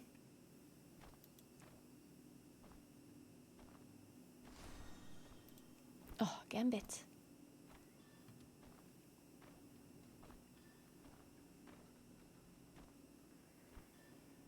I didn't see Kara play any other game. Hey, I played a decent amount of other games lately. I played Expedition 33, which is an amazing game, by the way. Very good. You should play it if you haven't. Then I played RuneScape even, old school RuneScape. I still have to play that. I kind of want to continue at some point. And the cycling game, yeah.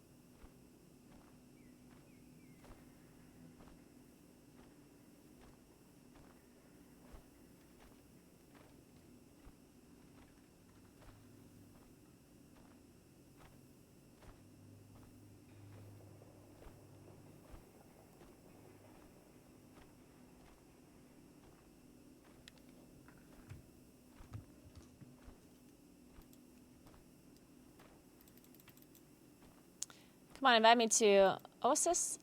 I want to do Gambit.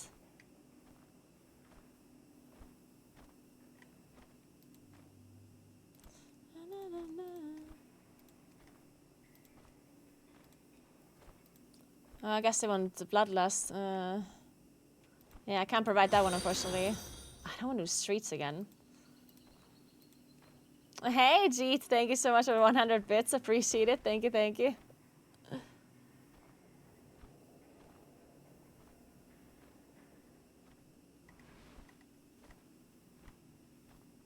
No, I didn't play E33 off stream. I did stream it.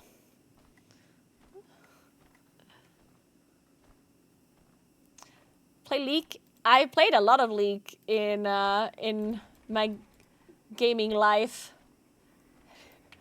There have been a lot of hours spent playing League of Legends.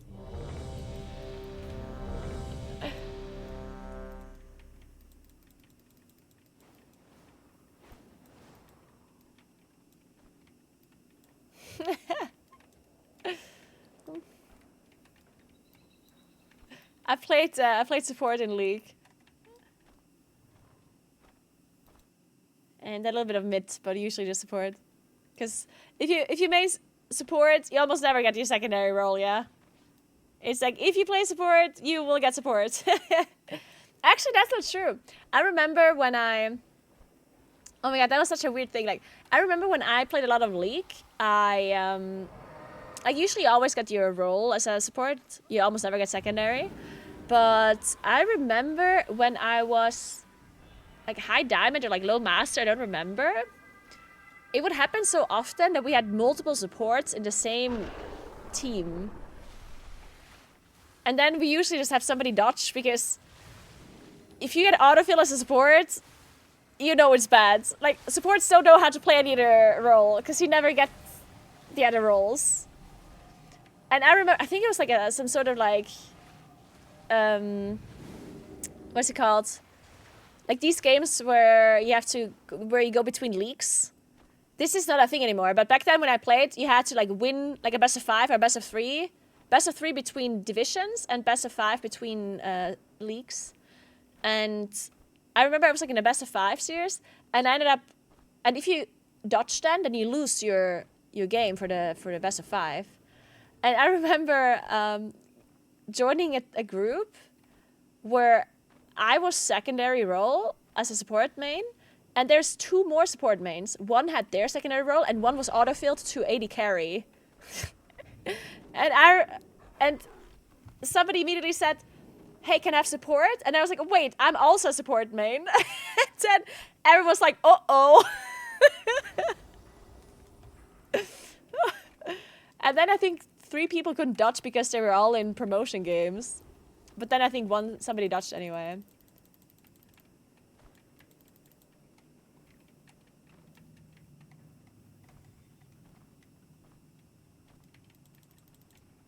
Hey, Happy Sweet.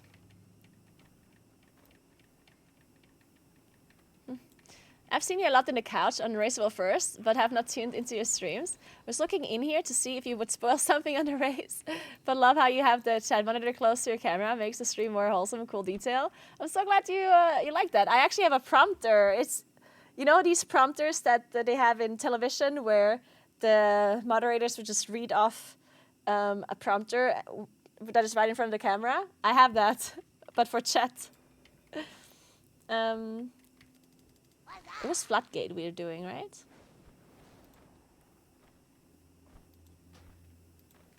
Be careful out there.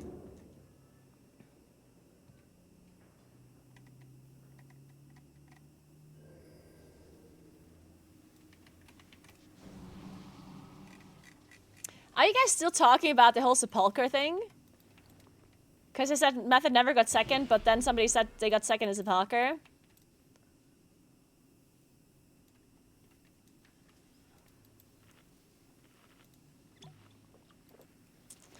Because yeah, Method got second in sepulcher, but Liquid stopped playing.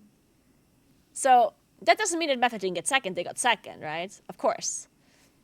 But clearly that second wasn't as important.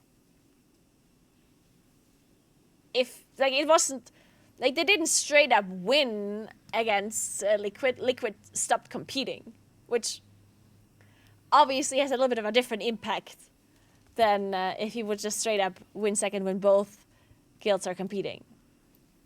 Doesn't mean that they didn't deserve second. They did, of course.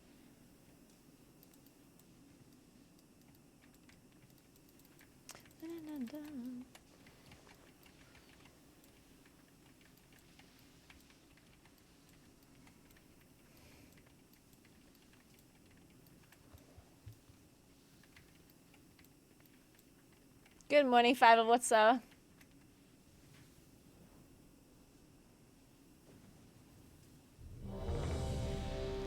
Do you have a studio tour video up somewhere?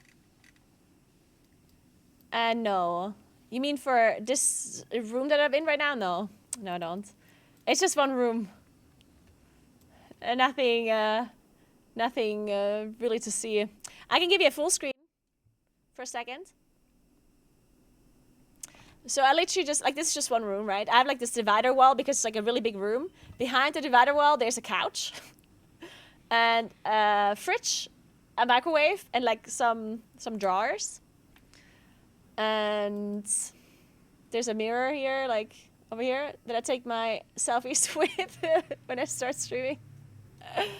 And that's it. And then this is just like, you know, some random like decoration stuff behind here. That's it.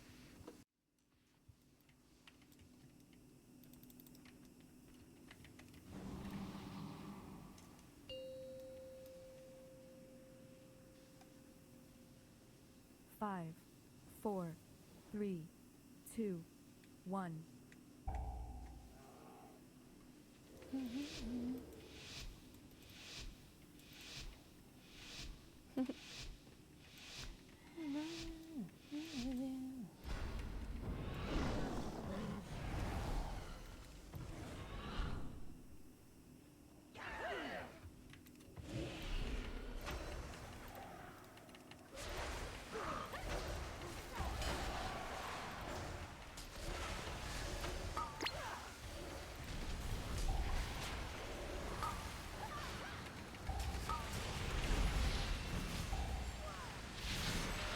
Holy fuck, everything's dying so fast.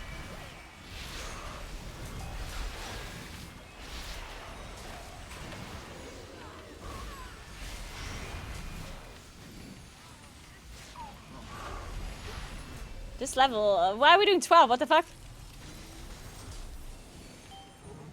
Guys, we should be doing a 20 key. Oh my.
Okay, this song is just so sad. Why are all these songs so sad?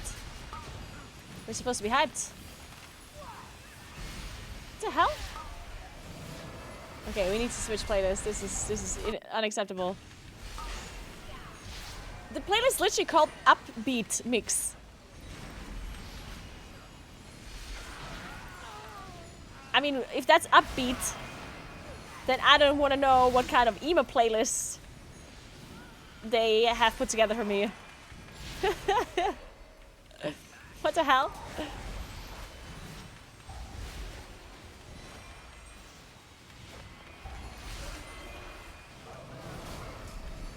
We all sad because Gingy got banned.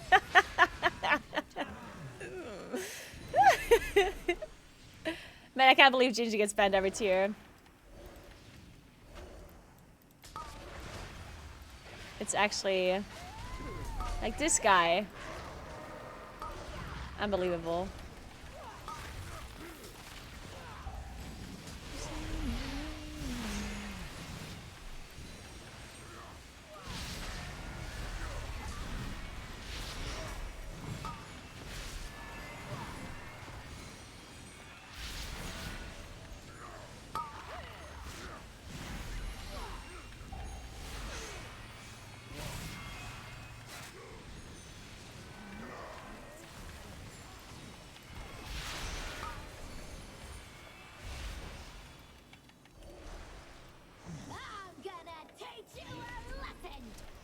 No, like, okay, I wanna weigh in on your guys' discussion with your wall of text here.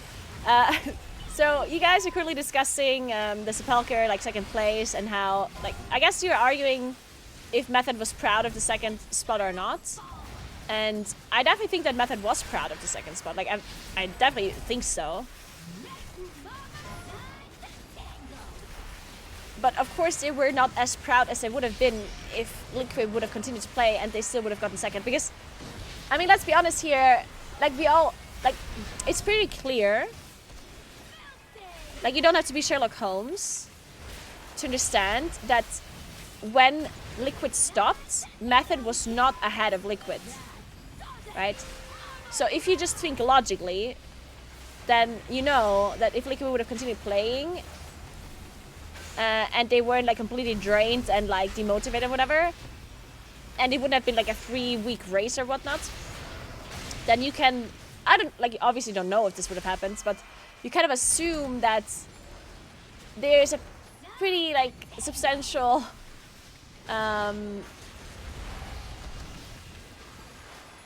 like argument to be made that Liquid would have won over Method, or would have gotten second over Method if they would have continued playing. Did they continue playing and got second? No, right? So obviously Method deserves the second place, and I'm sure they are proud of it. But like, they will have that in mind, right? And it's not that deep. Like, it's honestly just not that deep. Did they get second? Yeah. Did Liquid? Did they get second because Liquid stopped playing? Probably yes. Right, so, like, it doesn't have to be that deep of a discussion.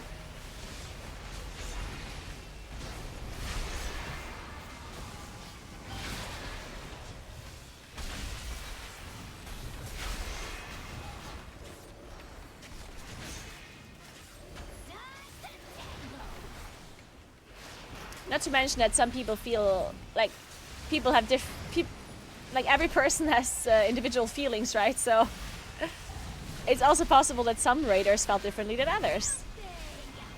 Like, maybe some raiders were like super proud of it and think that it was like a super legitimate second place that they would have won even if Liquid would have continued, like, right?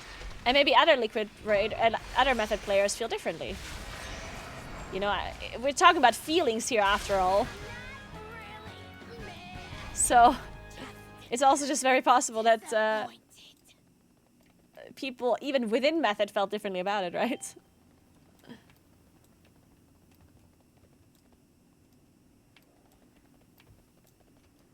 Like, you shouldn't be assuming what they felt like, because... yeah. Yeah, sometimes people have illogical feelings too, you know? That's also a thing.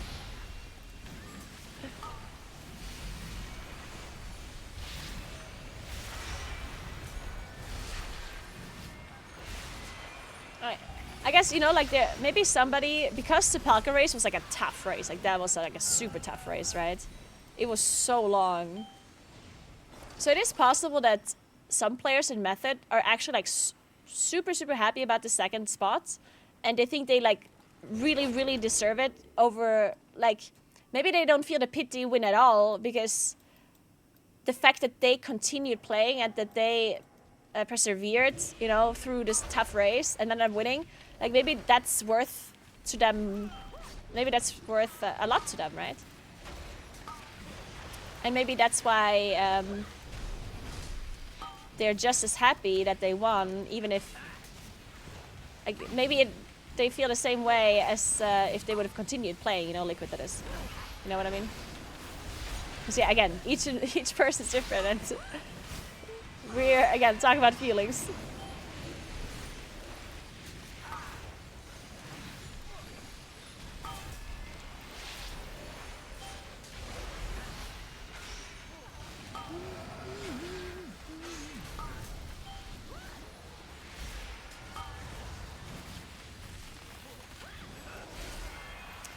We're talking about Sepulcher.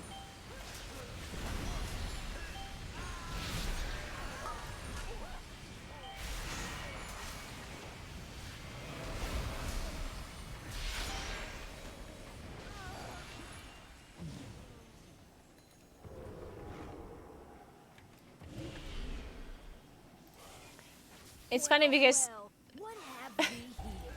people see the damage meter now and are like saying how shit Moonkin is. And earlier I was doing keys with like a Havoc Demon Hunter and with like some classes that didn't do as much damage. And I was looking good on the damage meter then in comparison to the others because they did worse than I did.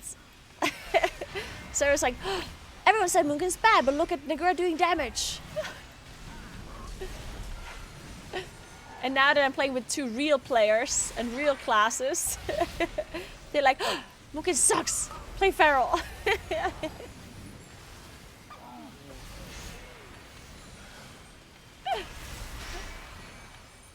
Yeah, now I'm sandbagging again. Yeah, of course, I'm sandbagging, of course.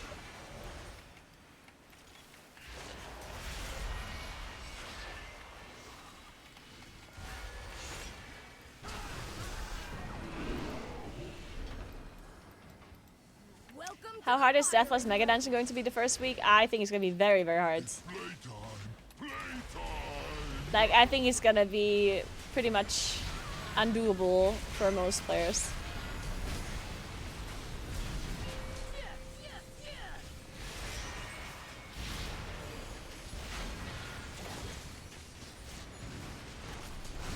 I honestly wouldn't bother spending a lot of time with it, personally.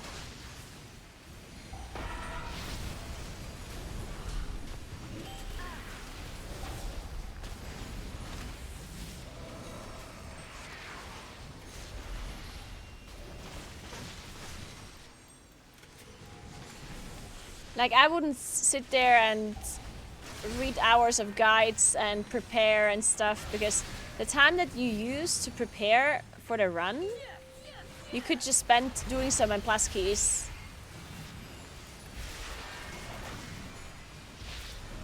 You know what I mean?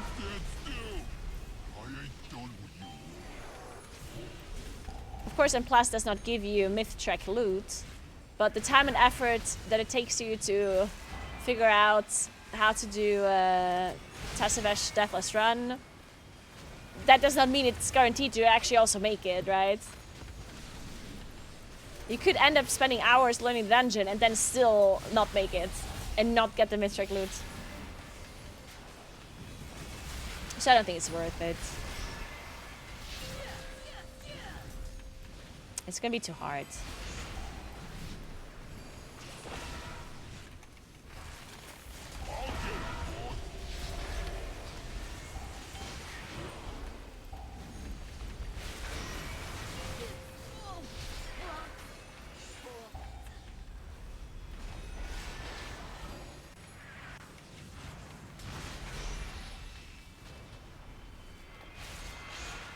Oh, we're not getting a thing.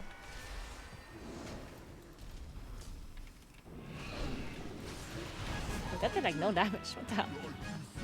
Why did that bomb explode do absolutely nothing? I mean, we did use all of our defenses, but still.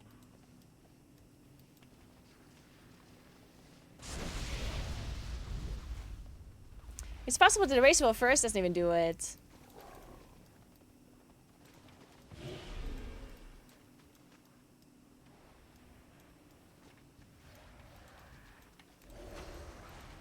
It's very likely they do it maybe like while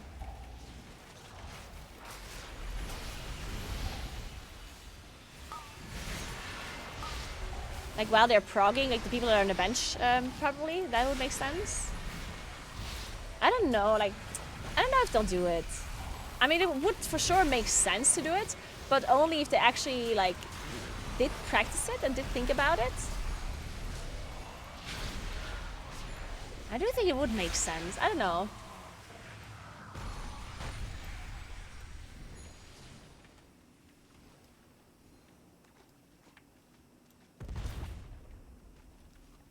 But they would have to, like, the problem with the Race of First is like they don't want to do it on every single character of theirs. They would only do it on the character that they know they're going to be playing, right? Because it would be a pretty big time waste for them. Well, time waste. I wouldn't call it a time waste, but it would be a big investment if they would have to run Tasavesh on like multiple characters on each person, right? Since split rates they can do simultaneously, but the Tasaveshes, like that's gonna be a lot harder. There's no helpers that they can invite, obviously, because everyone has to be staying alive. So I'm assuming that if the Race of First does Tasavesh, then they're probably gonna do it once they know what characters they're playing, and then mainly whenever they're on bench or something like that, or maybe at the end of the week before the reset, maybe. I'm not sure. It also depends what kind of items you get from Tasavesh. Like, I'm not sure if there's like any super good items as well for certain classes.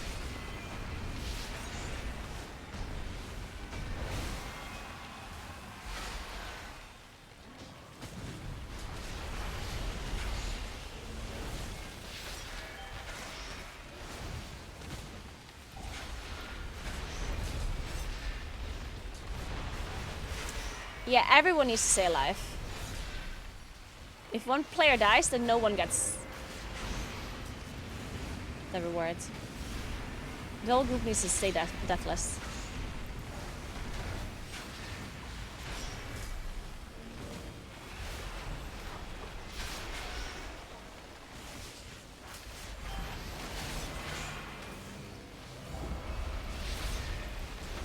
What?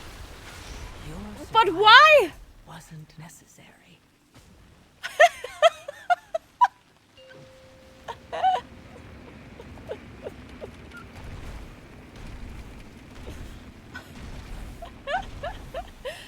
Just got assassinated.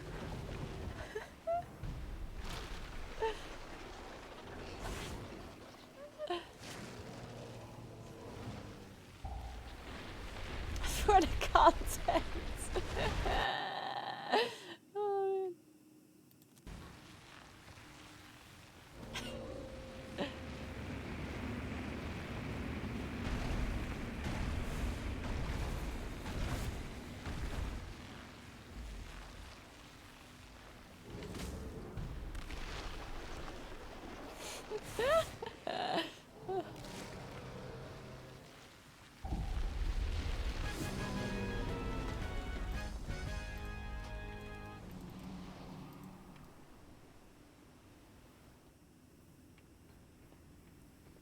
Congrats, Roadrunners! Congrats on killing Cabeza.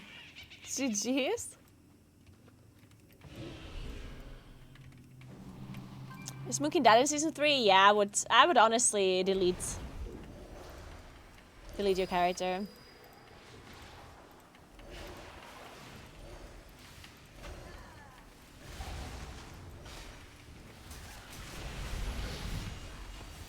It's over.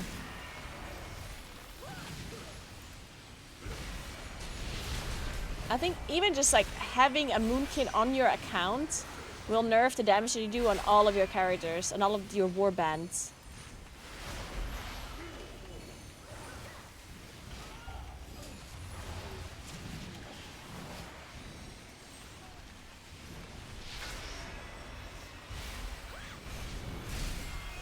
That is a fact. I've seen the code.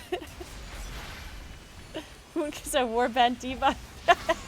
Could you imagine there was actually like warband wide stuff that affects you negatively for having like a certain character, a certain thing?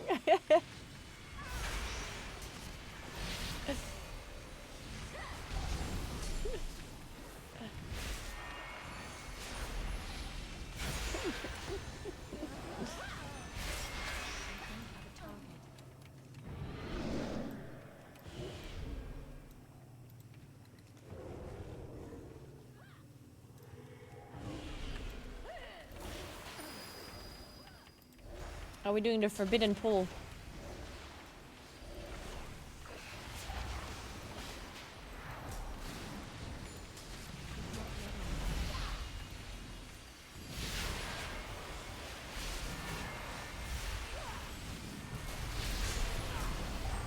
The quadra electrician pull with a jump starter.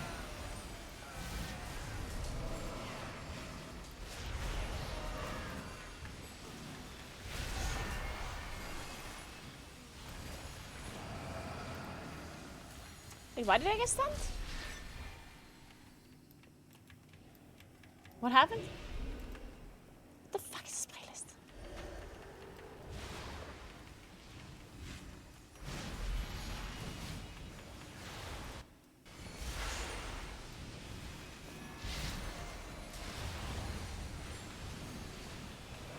Wait, do we not have enough percent?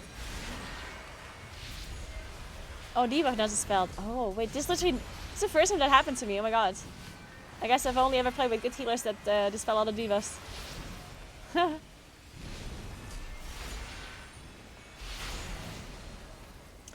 There's no reason to complete 11 Delve for anything really, as far as I'm aware, no. Hey Mirandra, thank you so much for 19 months, what's up? Yeah, as far as I'm aware, there's no reason for 11s. Well, outside of unlocking them for gilded crests if you can't do plus 10s in a plus, right?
Well,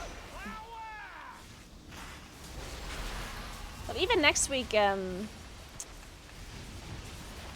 isn't actually like a huge point in doing delves if you can do plus 10 done like keys. Now there aren't gonna be, not all of you will be able to spam plus 10 keys, right?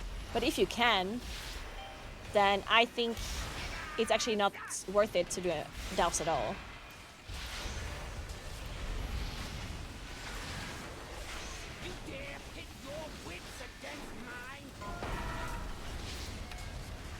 I'm not gonna do delves next week.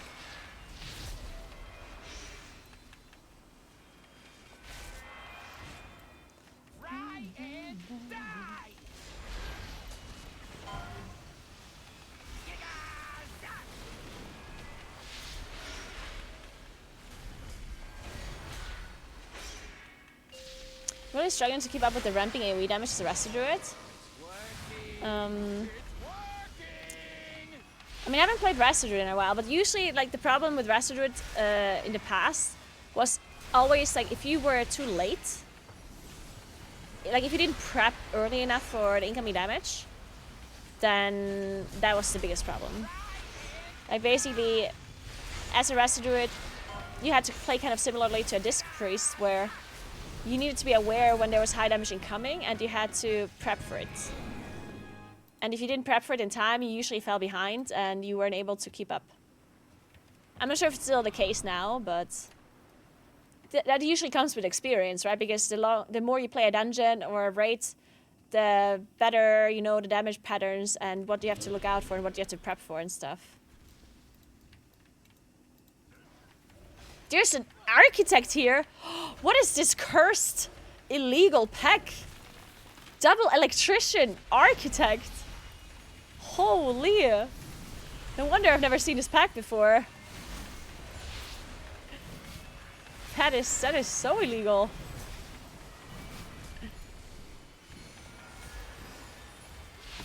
You won't be so lucky next time.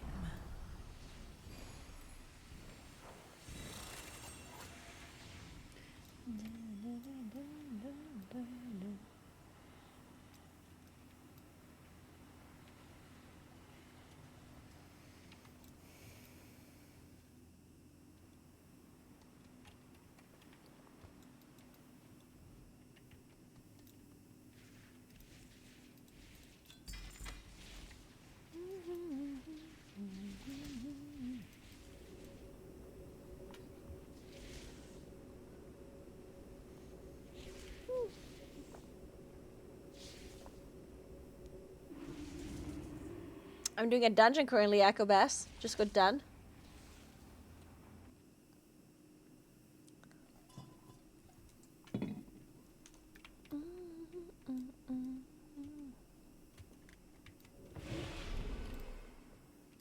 I mean, I don't know how easy it is going to be to do plus 10. Like, it depends on the scaling, right?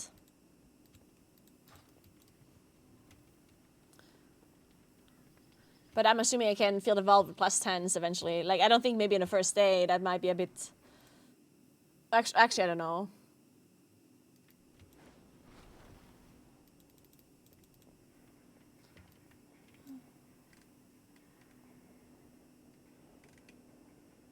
Go 15. Get 15 what? Floodgate?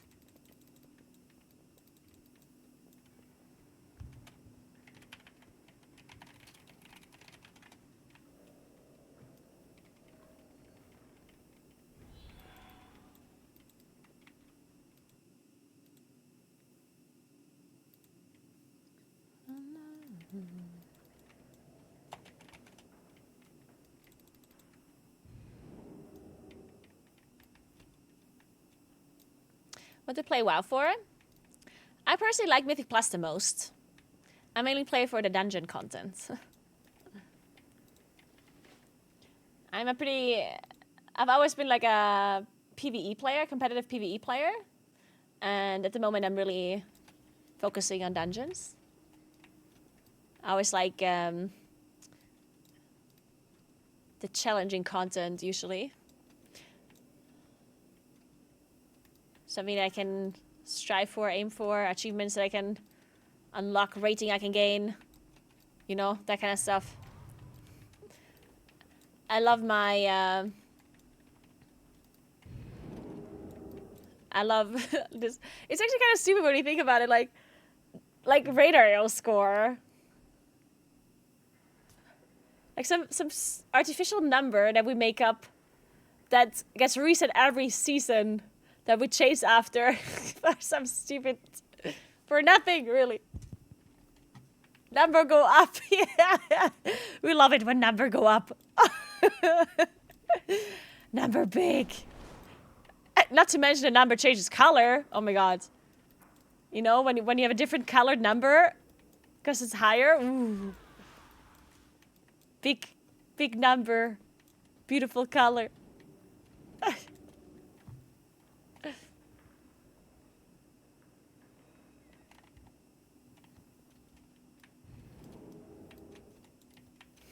Yeah.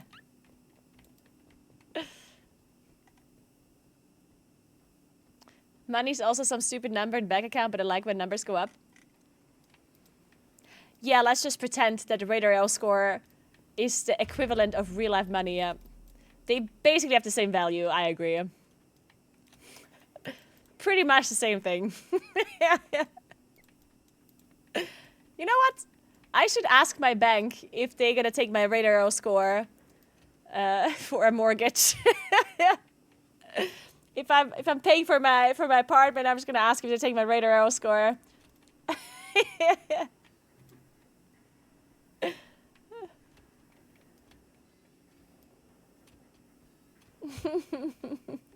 I'm a billionaire in Monopoly. Time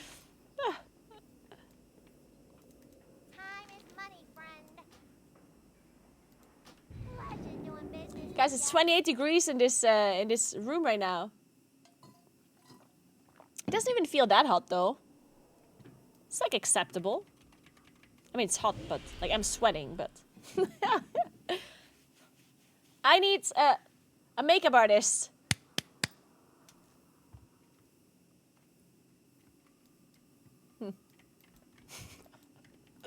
Where's my powder?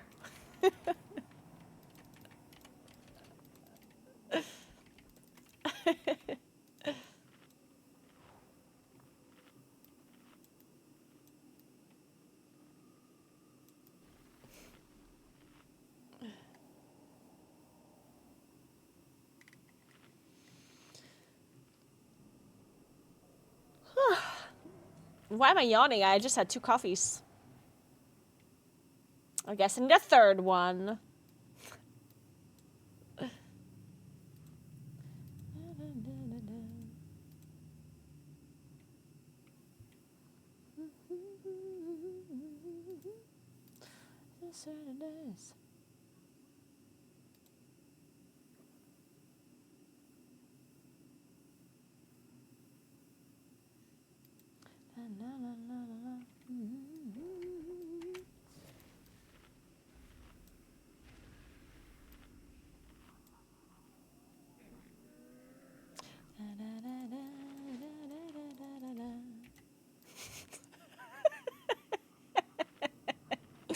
Did you not want a family?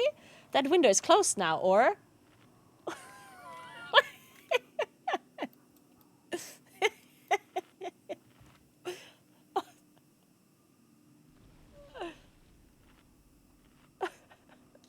Yeah, we should talk about this. This seems like a good discussion to have on stream.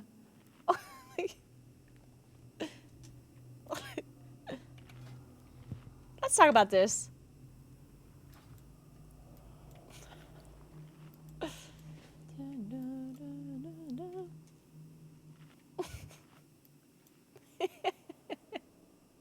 One of the better messages to send for sure. Yeah, this person typed out this message and then decided to send it. like I am impressed. I am impressed. I'm not even mad. That is like one of the most unhinged things I've written today. Read, not written. Or maybe I wrote it on my second account for content. 5, 4, 3, 2, 1. 38 degrees in Madrid? Oof. Too cute. Honestly, that is, I've never thought of this. Like, I swear I actually never thought of this, but I wonder if some streamers do this. Like, I wonder if some streamers have like a second account where they type messages in their own stream just to like bring up a certain like conversation. Like, I feel like that wouldn't even be a stupid idea. Like, imagine your chat is currently talking about something like really bad that you don't want to talk about, that is just like really like, let's say fucking, I don't know, politics, right? And you don't want to talk about politics, but then at the same time you also don't want to like tell your chat to shut the fuck up. So instead you just have a secondary account where you just come into the chat, it's like, hey, @streamer, so I was wondering, like, random other subject, and then you're like, oh, I'm glad you asked, so this honestly is like 500 IQ.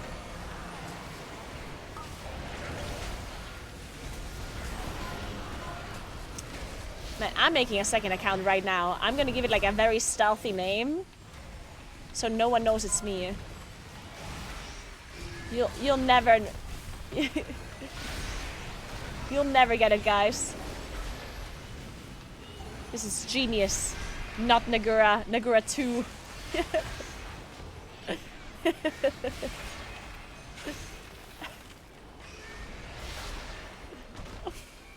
Or plot twist.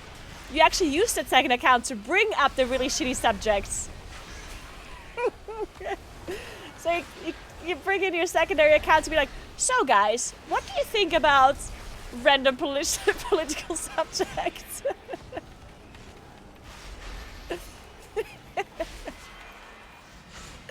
No one expects that one.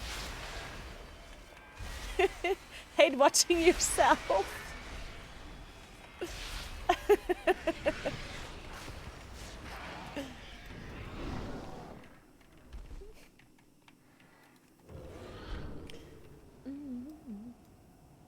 watching her become a menace in real time.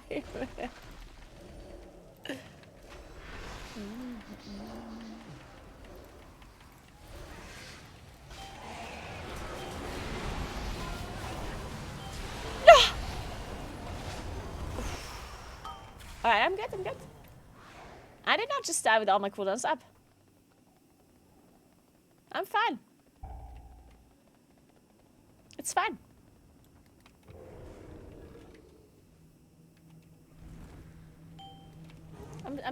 I'm so fine.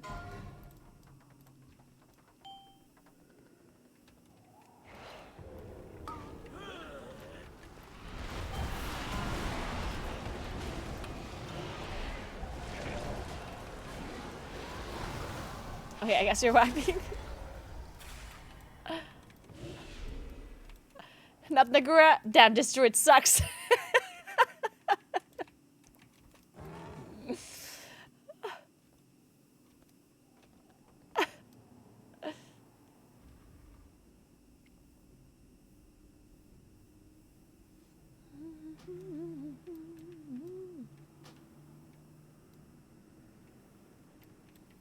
Anyone know what happens to PTR when patch goes live? Will it go down? Sometimes PTR is still up when the patch is live. But then, yeah, sometimes it's still up. I do think PTR usually goes down when NA servers are down, though. Because the PTR servers are NA servers. So usually they bring them down, too. As far as I know.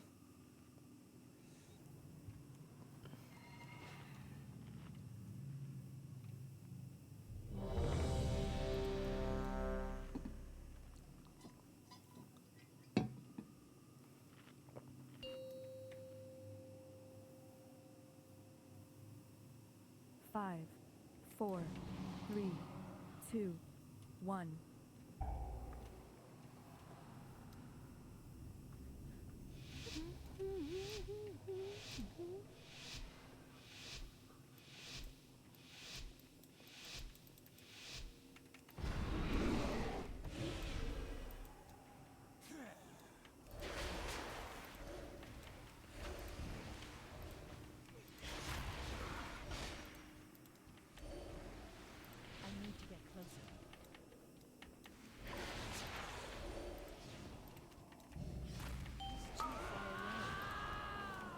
Oh, we're doing a big pull. I like it.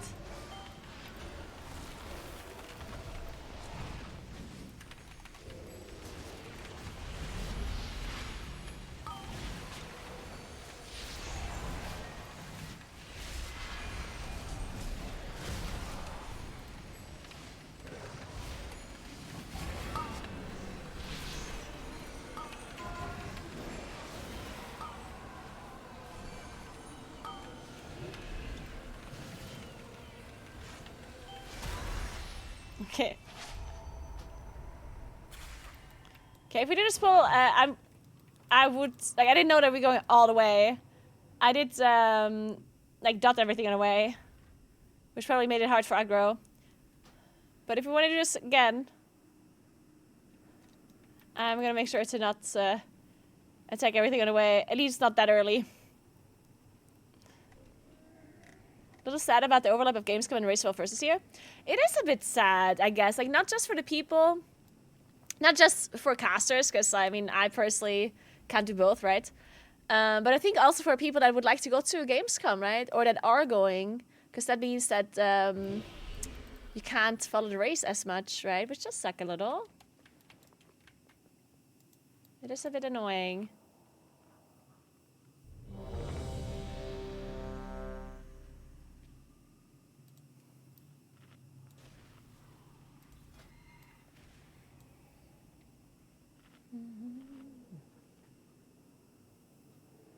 I'm excited for the announcement though, like the midnight cinematic. I'm sure it's gonna be very cool. Hey Danny, thanks for the 53 months. What's up? How are you? Guys, if you want to prep for the season release, by the way, make sure you watch my latest video on my YouTube channel. #@. 5, 4, 3, 2, 1.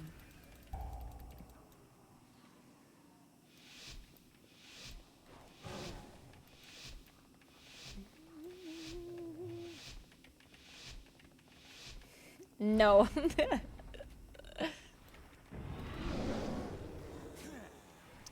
Everyone that doesn't watch my latest video will be banned on stream.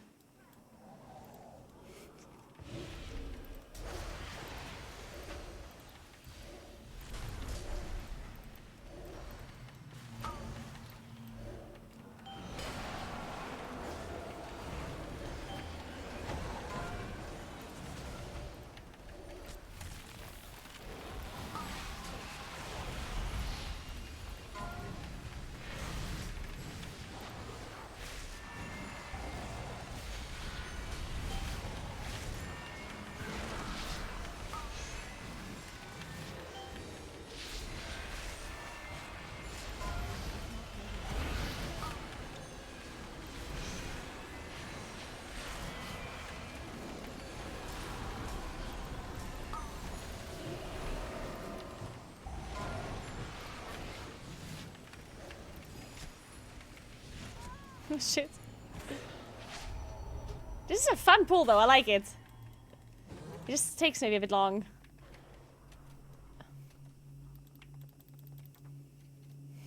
Let's all leave the stream and watch her video so she sits here alone for 12 minutes. Please don't leave. I'm all alone without you guys. I don't have any friends in real life. Please don't leave. Why die there? No reason? I know, right? Fucking noob.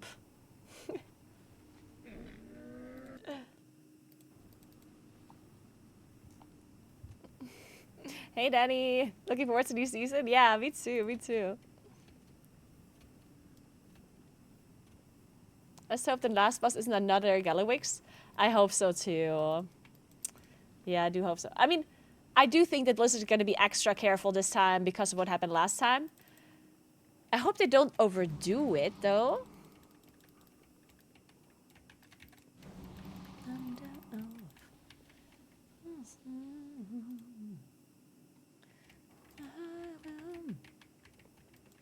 Think we can do this pull? I think we can too. Let's do it. Yeah, Blizzard likes to overcorrect. Yeah, that's definitely a thing they do sometimes, for sure.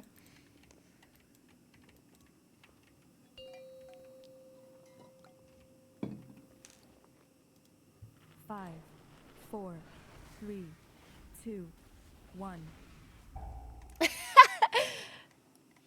Not Naguura. Hey, what do you think about feminism?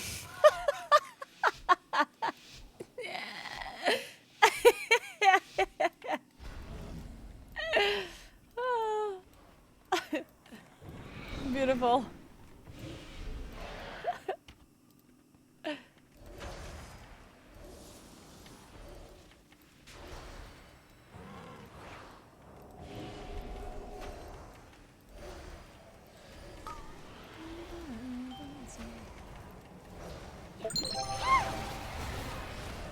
Fuck. Mercy?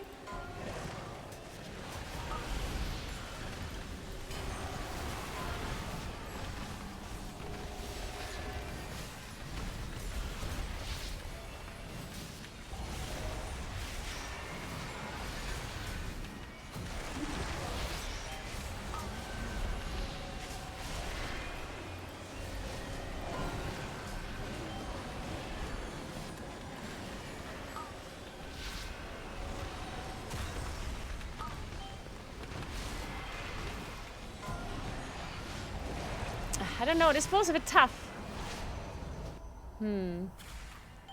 What are we dying to cast going through, I guess? I think it's hard to...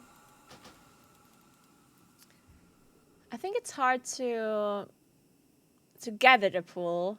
Like once the pool is all gathered, it's not that hard anymore, but the casters are not gathered, and then like I use my beam on a mob that is on the side, which means I don't interrupt them all, and yeah, I think if we get the pool gathered up, then it shouldn't be that hard anymore, but gathering it is hard.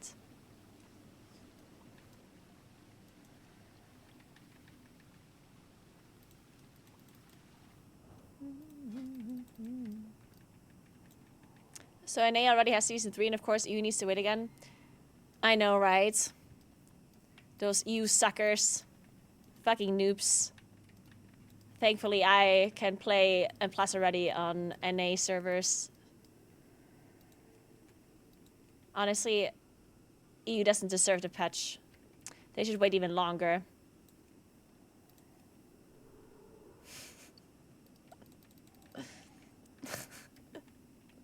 Actually, no, I don't want to do streets. That's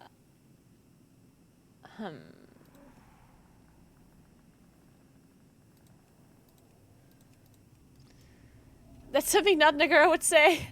Oh shit, I forgot that I'm saying this out loud and not typing on my second account.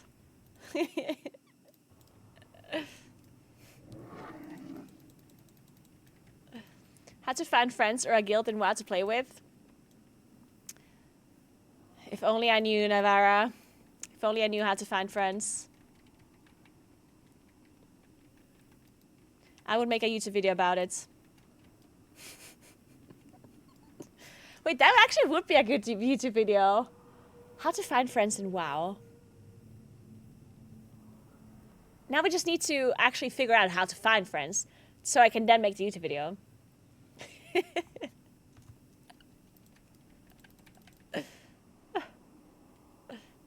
Oh, Gambit. Ask ChatGPT. Hey, Alexis, thank you so much for the Prime. I appreciate that so much. Hang on.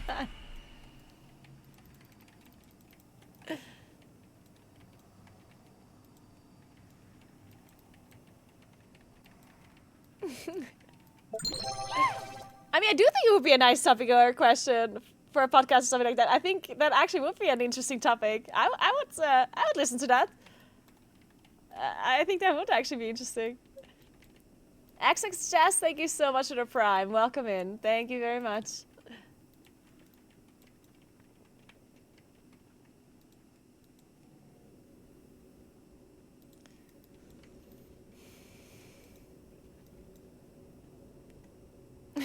Treyan.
I got declined.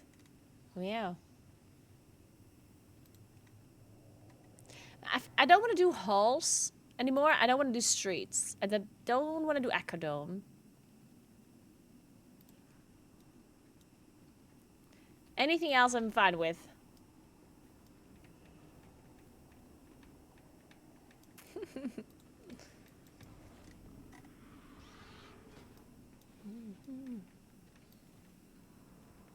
I met my wife in WoW in BFA. Now she hits 3K before me every season. That is very cool. I mean, I actually know quite a few couples that met in WoW.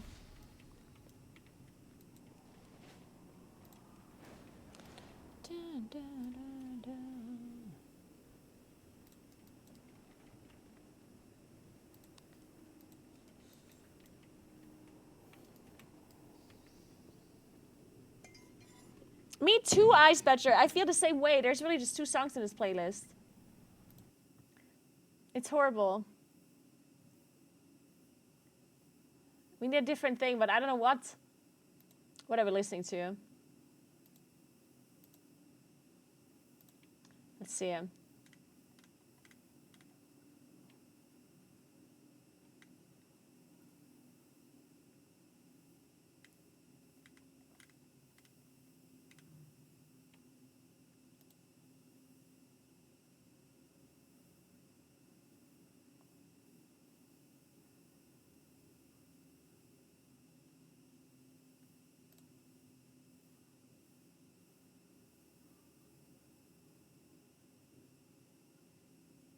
Party hits 2010. Wow. By the way, guys, you know I lost my phone because I yeeted it across the floor into a river, and as soon as that happened, I got spammed with advertisements all over my social media about quad locks, which are phone holders.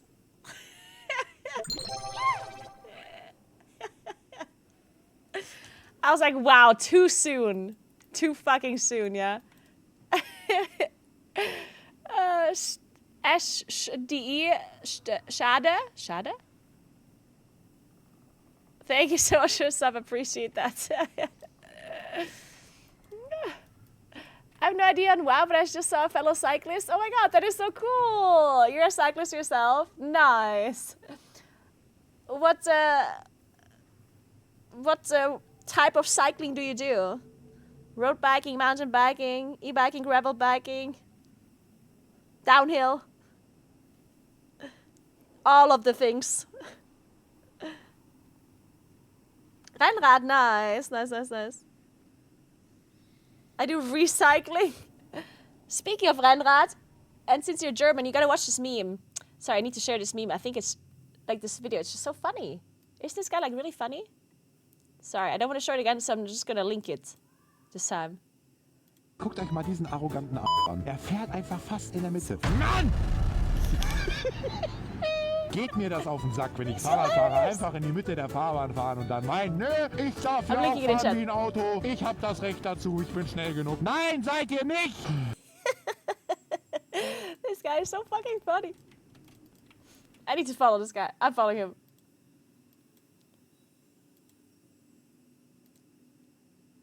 This guy gets a follow from me.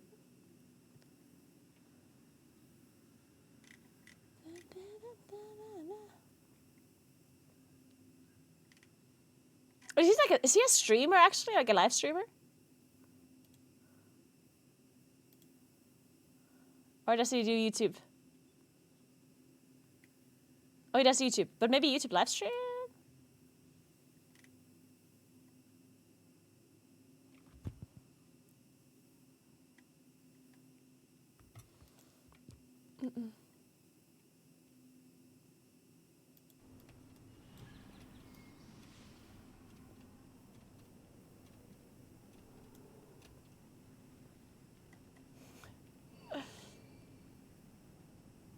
Going downhill on a treadmill.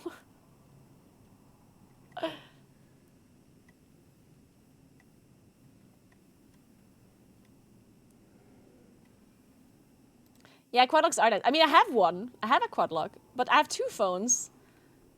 And the other phone does not have a quad lock yet. Because I have a heatsink on the back of my phone that I need, and then the quad lock is kind of hard to attach. It's the problem, you know?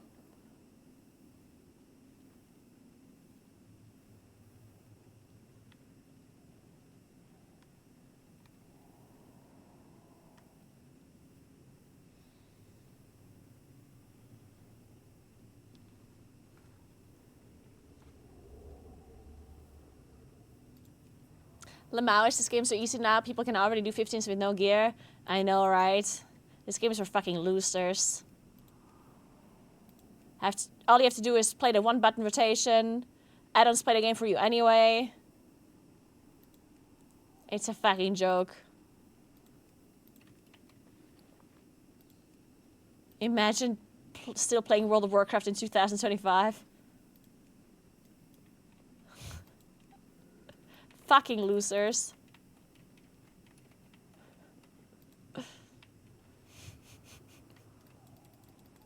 Oh shit, I said that out loud again instead of typing it on my not Naguura account.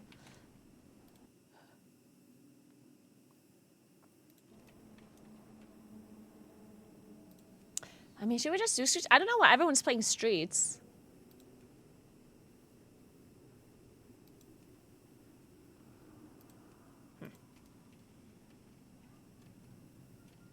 Sheep and losers. It's so funny, like this this short that I made about the sheep. Whereas calling people sheep and then told people to watch my guide, right?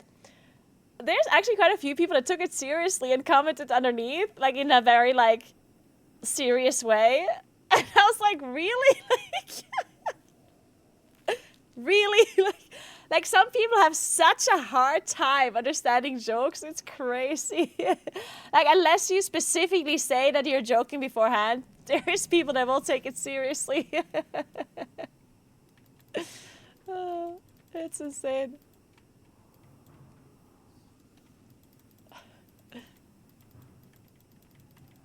Didn't they sabotage the macro system so why didn't it become a one-button game?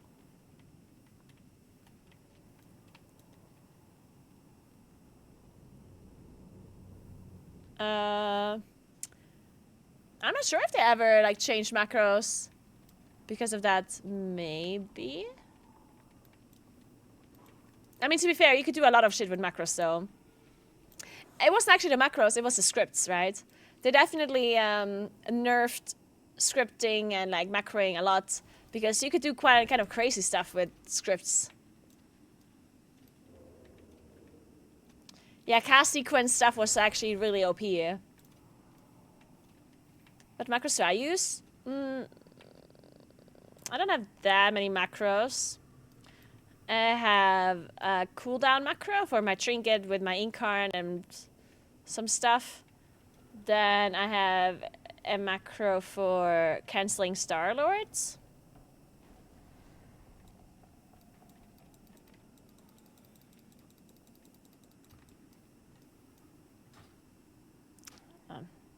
Not much else, really, I don't think. I stopped casting macro for Solar Beam, I guess. Stop.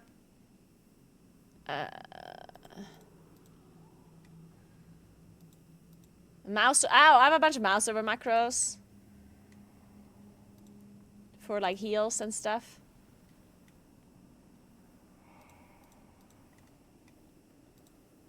And at cursor macros for like vortex, for example.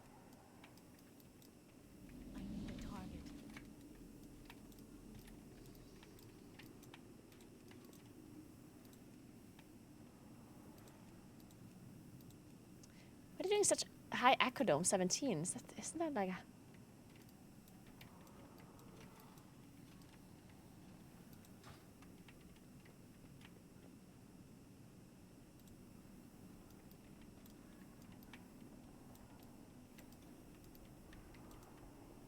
No hurt/heal macros? Well, it's because I use mouse over like mouse macros, like mouse click macros. And I mean, I don't have that many friendly heals as a Moonkin, right? Not anymore. I mean, the only heal I have is just regrowth. And then innervate that I have to cast as well, and dispel. So I use click macros for that, which I guess I don't have this on PTR. Yeah, I don't have it on PTR. But it's basically like my shift mouse click, shift left mouse click, shift right mouse click, and right mouse click if I mouse over my rate frames are heals. And those buttons I cannot use them for offensive abilities anyway. So it works out really perfectly. That's actually something I really recommend people do. If you're a damage dealer that has some friendly abilities, because most damage dealers do have friendly abilities, but not many. Like, for example, a friendly Dispel, or a single target buff like PI, or Innervate, or like a single shield, or Rescue, or something like that. If you have those like very few singular kind of friendly buffs that you have to target another player for, I personally really recommend using mouse over click abilities, because that means that you can bind abilities that you would usually never bind, like for example shift left click or shift right click or control left click, control right click, alt left click, alt right click. These bindings you never use for offensive abilities, right? But if you mouse over your rate frame, then those are really, really nice keybinds, right?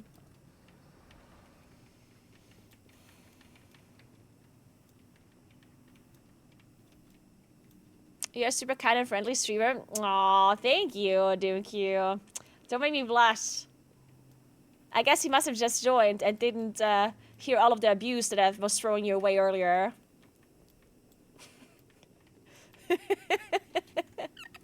I guess you didn't hear when I called you all idiots.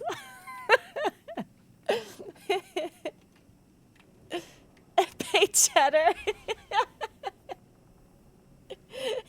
My PayPal is in the description below. Oh no, wait, I'm the one that needs to pay, true. wait a second. That's not how it works. I'm sweating. Powder!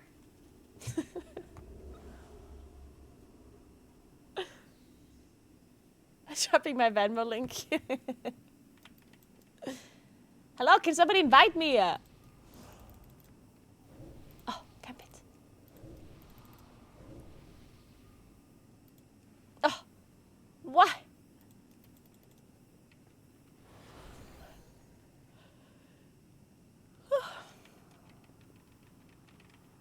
Why is all of this music so sad? Makes me yawn.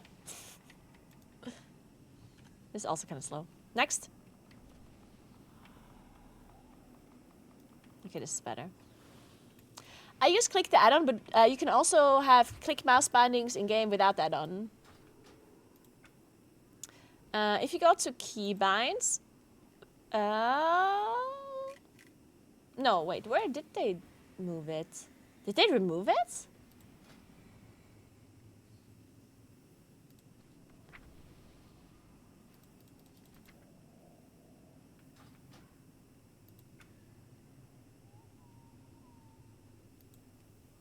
Oh, click casting. I'm blind. Yeah, so you have click casting. This is literally a part of the game. Bind spells and macros to mouse clicks. Cast bound spells and macros to clicking on the unit frame. Alternate click bindings can be set using Shift, Control, or Alt.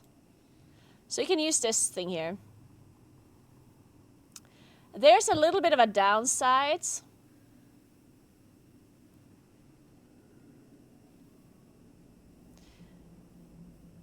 Which I personally... like, I still use click because of it. Because there's one thing that's missing here, and it does not have a blacklist for certain frames. Because I personally also like binding my right click to a friendly ability. The problem is I don't want my right click to be disabled when I target myself or my target. Because right click is important on your target to interact and whisper and invite and whatever, right? So I want my right click on my target to work as usual. But on my rage frame, I want right click to be a friendly ability. And on click that works, because on click you can create a blacklist so that the bindings that you set only work on certain frames and not the ones that you blacklisted. So if you're blacklisting your unit frame and your player frame and your target frame, then you can bind right click, but then, so basically you blacklist it and then you can still do this normally and still use right click on the right frame. And the Blizzard default keybind does not have that. Hey Arustin, thank you so much for the prime. Welcome in, thank you very much.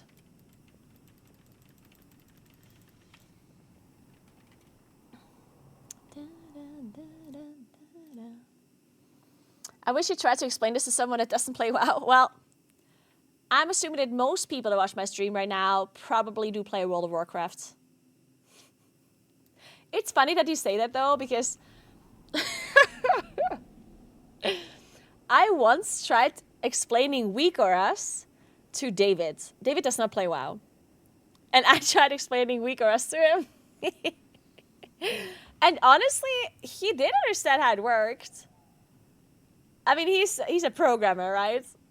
And weak auras are kind of like coding-ish, I guess, partially. But, I mean, he was still mostly confused.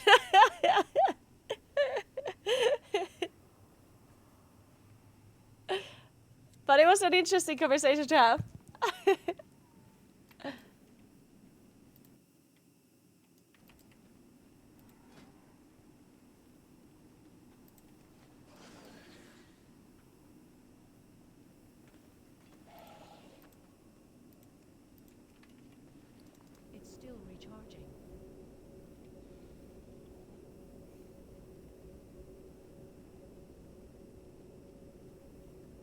I've been playing WoW for 15 years. Am I in the wrong for not using Weakgrass? You can do whatever you want.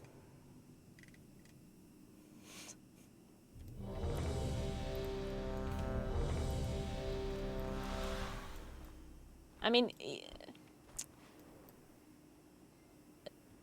you just have to remember, like if you're not using Weakgrass or you're refusing to use Weakgrass, the one thing that you have to be okay with then is that certain guilds will not be inviting you into their raid roster, right? Like that's something you have to accept then. Because there's quite a few guilds that require certain Weakgrass to be used, which is understandable. So you have to be okay with the fact that those guilds wouldn't be inviting you. But as long as you join guilds that are okay with it, obviously there's no issue in that, right?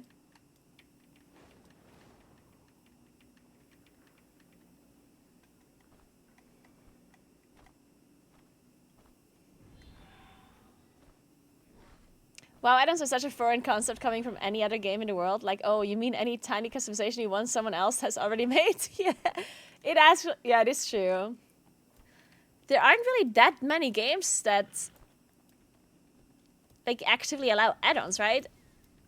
And even the games that do allow add-ons, they usually don't have such a big like the amount of add-ons we have is just crazy, right? Like the amount of things add-ons can do nowadays, and what the amount of people that are putting time and effort into them is actually insane. And no, the new expansion is not going to come out this year. It's going to come out early next year. We don't really know exactly when. They might announce it at Gamescom, because they announced, as far as I'm aware, like we'll see the cinematic for the new expansion, so maybe I would assume they also announce a release date as well.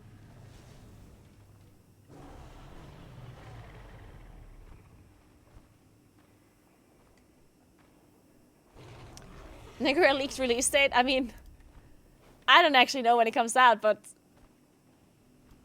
I will be very unlikely to come out this year, right?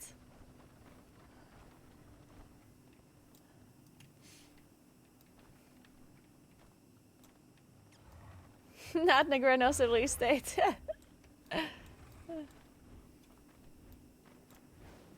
They're 100% going to open pre-orders, even if they don't release it. Yeah, I guess that for sure, yeah.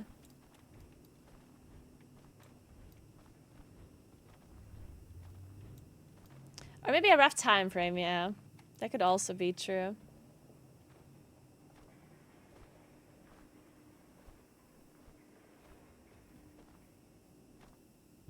Or sometime in February. Yeah, that could be, yeah.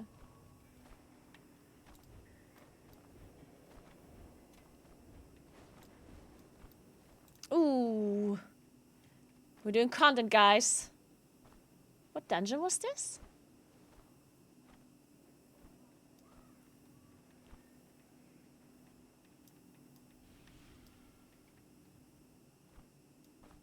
Oh, it's Arakara? Akadom.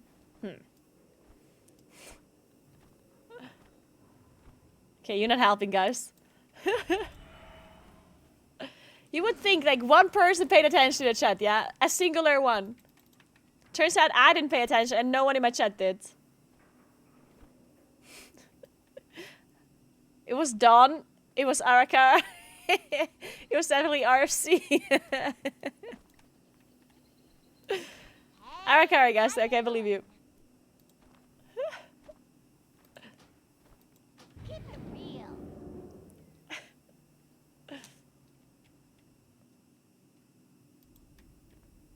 Wait, no one's here. Okay, oh. I can't believe you guys did not lie to me.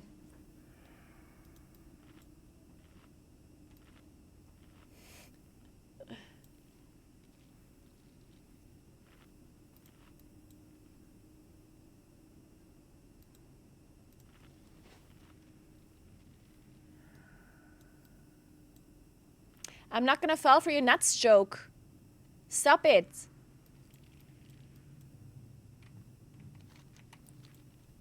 Or your balls joke, whatever it's gonna be. You can stop trying now. Which nuts? These nuts? Guys, you know how my tomatoes have names, and one of them is called These Nuts, and the other one is called Twitch Chat? Today my dad took the tomatoes to my parents' house because they get more sun there.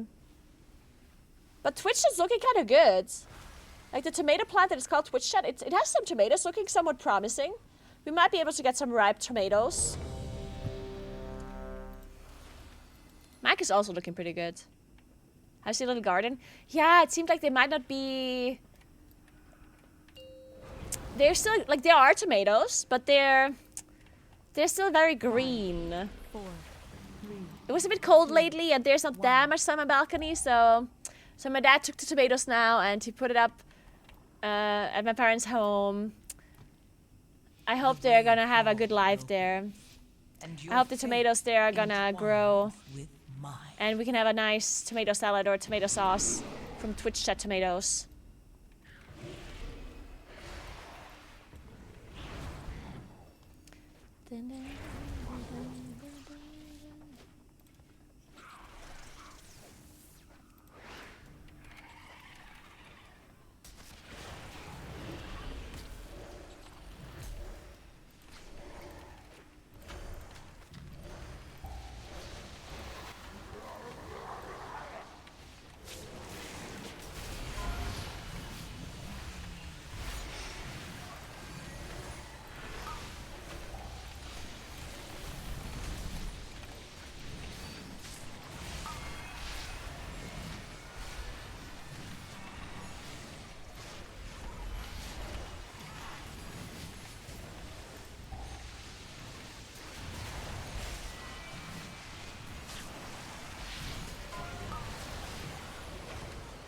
Interrupt! Oh! Woo! Woo!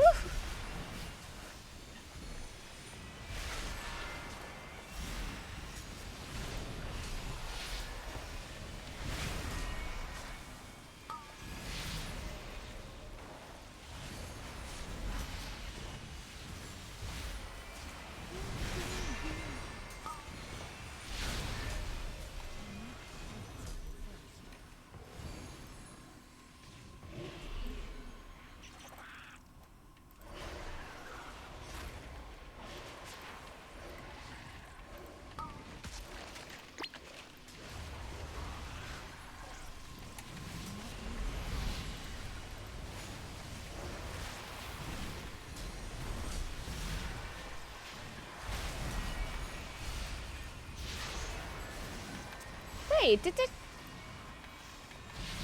Or am I just stripping? Wait.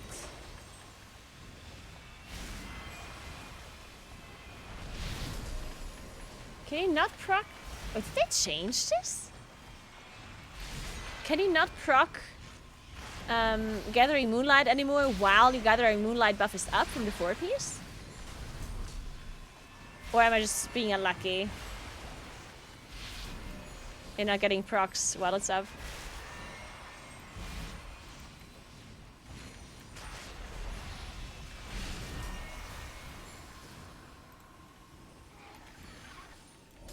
Hey, Callan.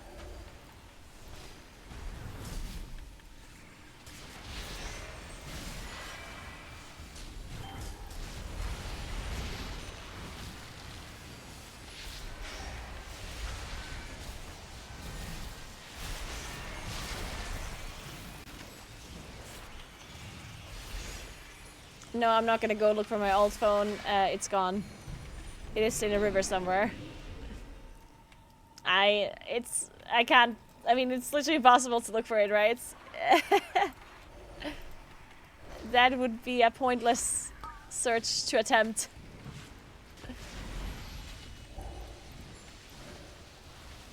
It would be some nice content. Like if I genuinely would know where it is. Like if I would be certain that it wasn't like washed away or just about it. Like that, it would be like a cool content thing to actually look for it somehow. Like ask ask like the rafting team to help me or something. Because there's like a local rafting place that I actually know the owner of, so technically I could ask them, but I get stupid to do something risky like that, to go into a river and look for a phone.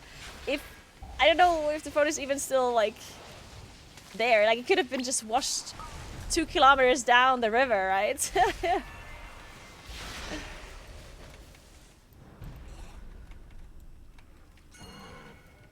Hey, Mammoth. Good morning, good morning. I'm playing PTR. It would be a cool real life quest, yeah. Ryan, yeah.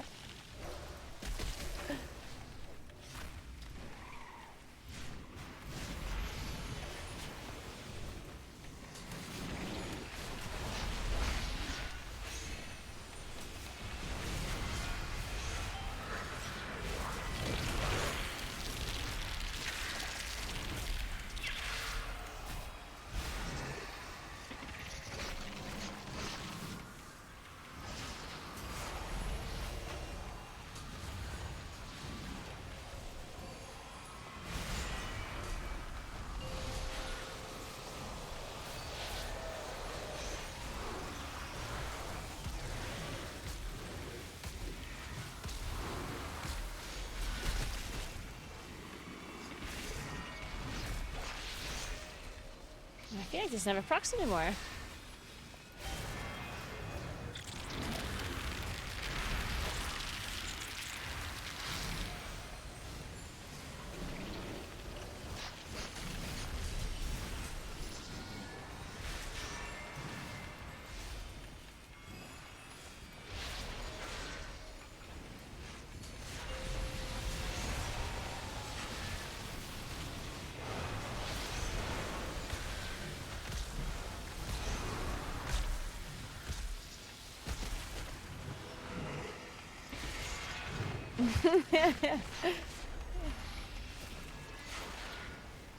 Yeah, the midnight reveal is gonna be at Gamescom, yeah. They did say that.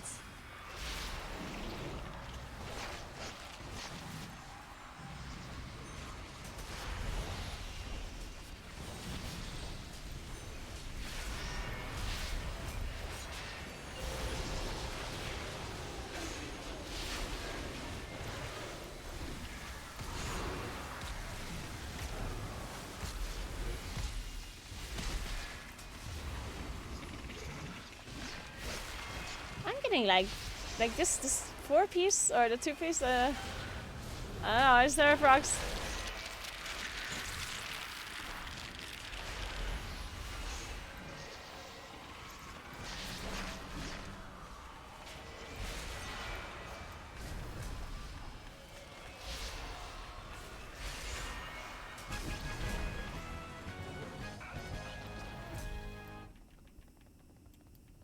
I wonder what rock Anduin will sit on this time.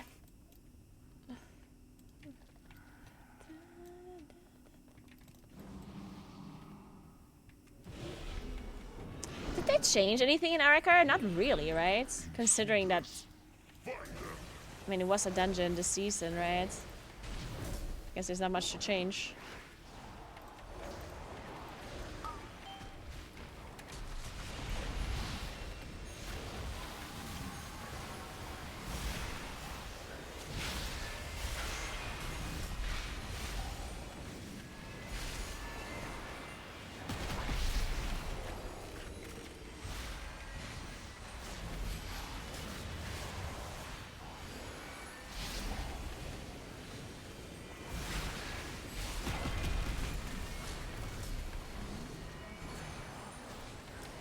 Yes, if you live in Südtirol, then there is Italian as a mandatory subject in school if you go to German school.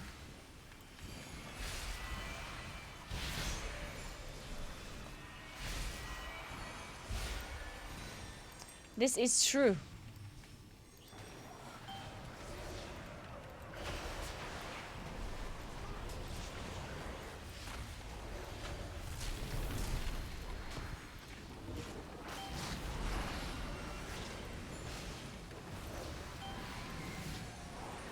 Imagine you barely passed.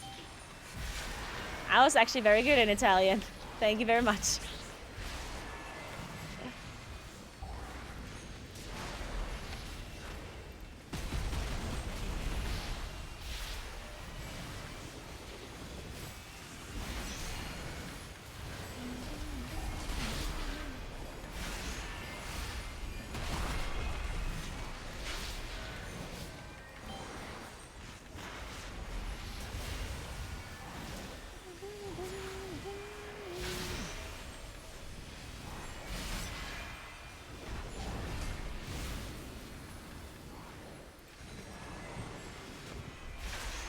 Congrats and Kavessa. Thank you, Steven.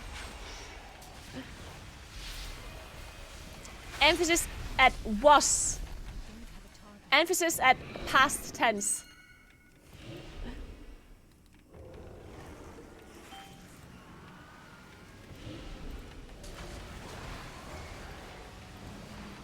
Why am I getting pinged? What is it we want?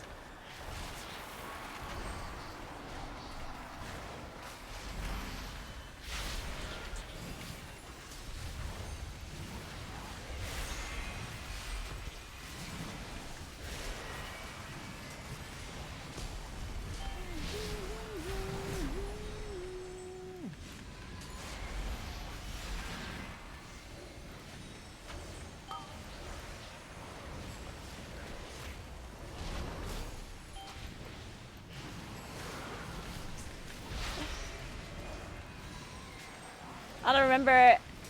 Okay, there's more than I remember than that. But one of the funniest things was when I held like in English.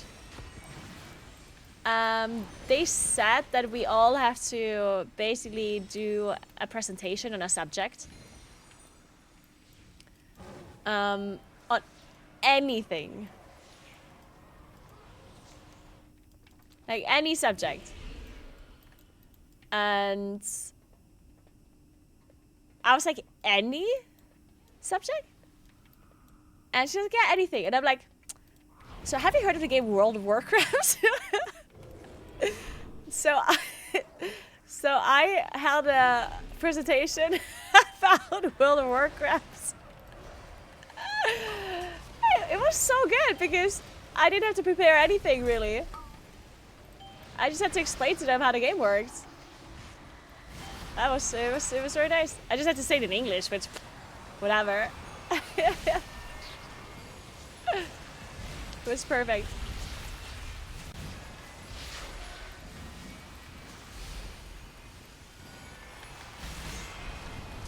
I would have bullied you. Hey, I had the privilege of being a gamer girl back then. If I was a guy that played World of Warcraft, I definitely would have been bullied. But girls playing games was apparently... Okay, to be fair, there's definitely some people that did think I'm a nerd. Okay, I take it back. There's definitely... Mostly the girls, though. The guys thought it was kind of cool. The girls, not so much. The girls still think I'm weird. This is true, yeah. This is true.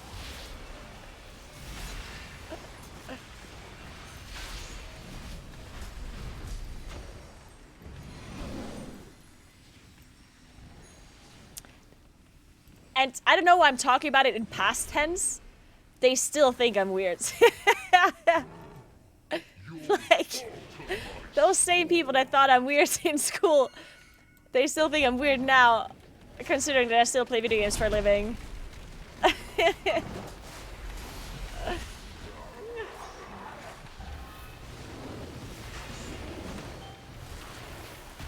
Huh.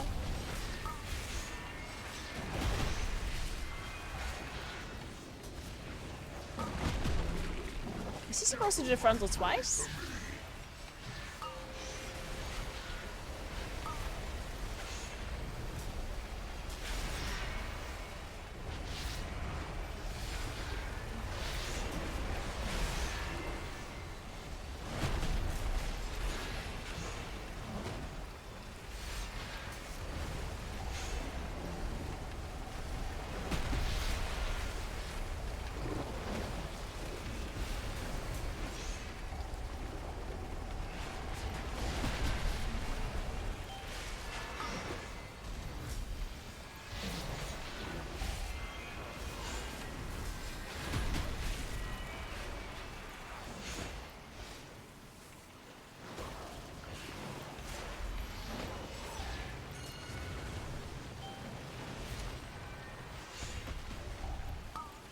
Now people just bully you for playing Moonkin. This is actually true.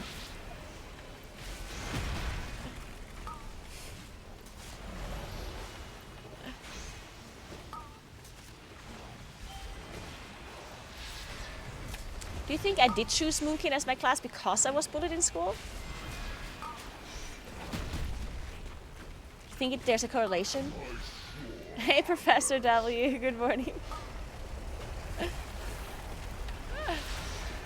Probably.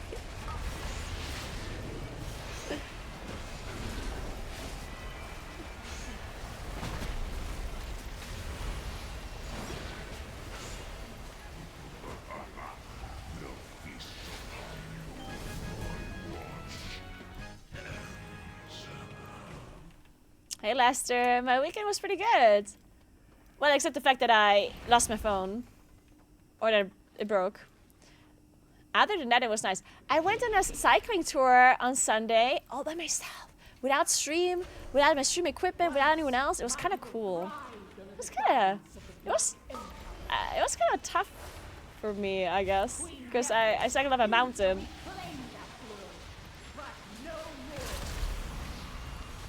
I think maybe it was just very hot.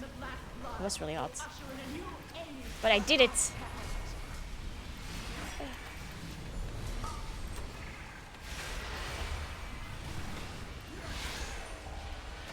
And then invited some people over, some of my aunts, for my dad's birthday.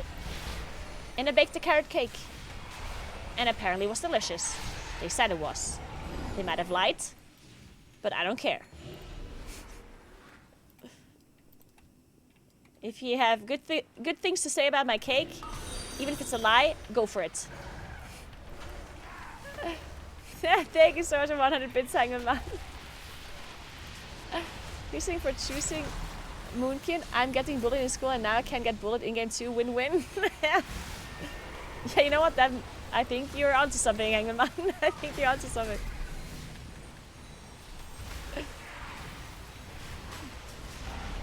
The cake is alive. When I started WoW, the nerd WoW players at school mocked me for playing Paladin. I also played Paladin back then.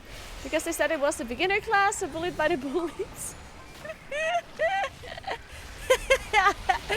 Oh no, imagine you get bullied by the people that get bullied. Oh, hear me.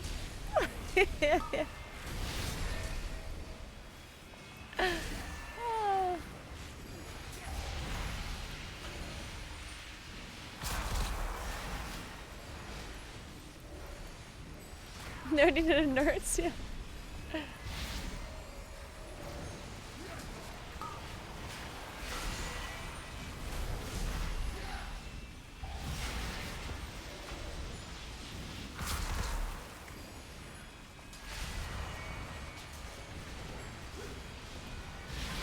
I was telling Jen the other day, I also said to my friends that I would be cool if you could rotate your camera in WoW. I clearly wasn't great when I started.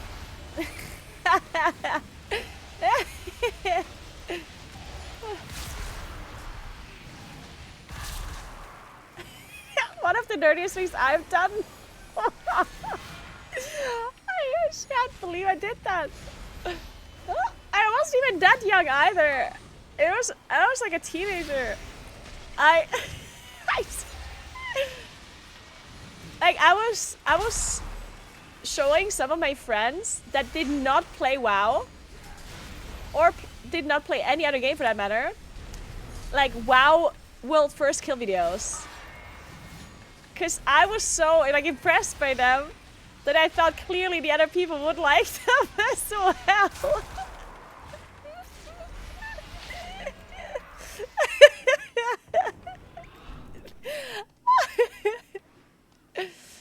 Oh, and that one video, I wasn't even a chat, I was literally like a teenager, yeah.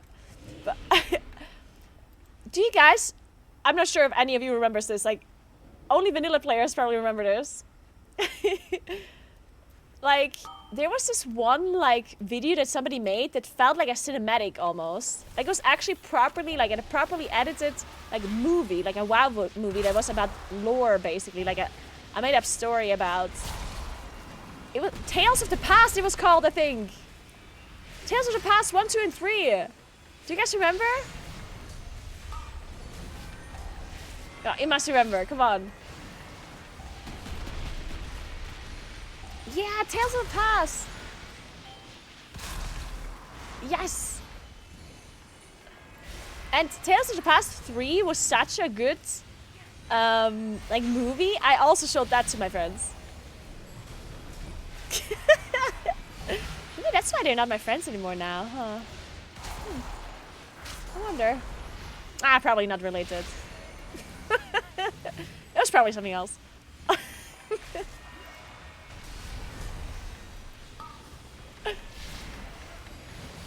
If you rewatch that today, you will cringe. Oh, I will definitely cringe when I rewatch it today. Like this Super Saiyajin's like scene, you know?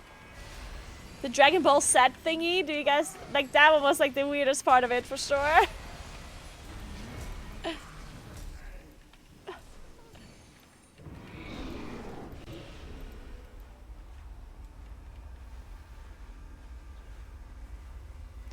Tales of the Past 3 release date December 2007. Sounds about right.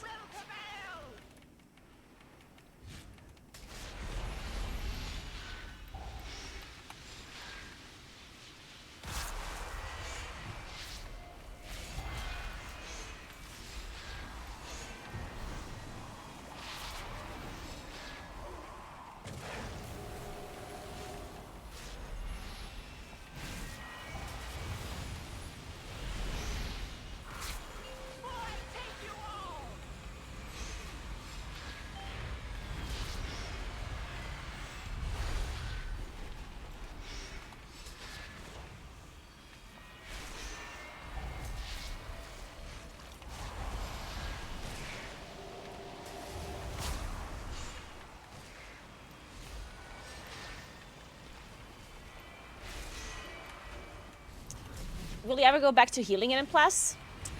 I mean, I don't really have any plans to go back to healing.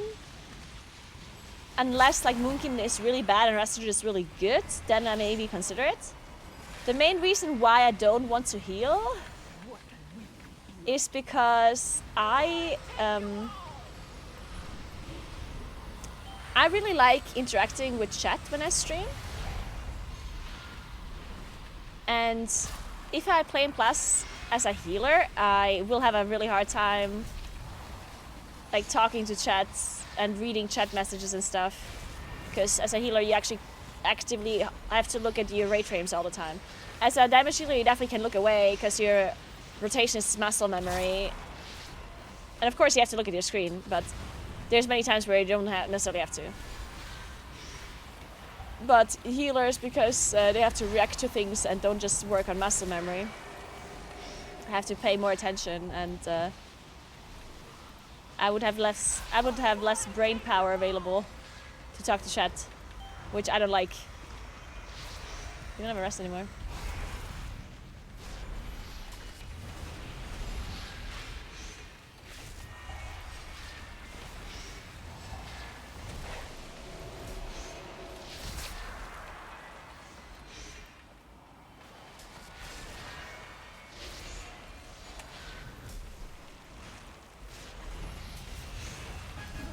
Nice. Ooh, I got Keystone Master. Let's go.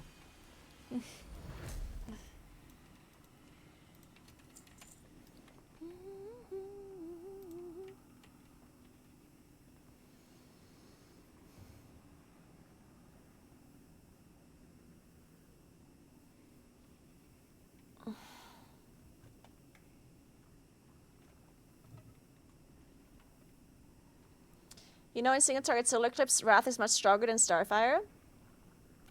I'm playing Elune's Chosen.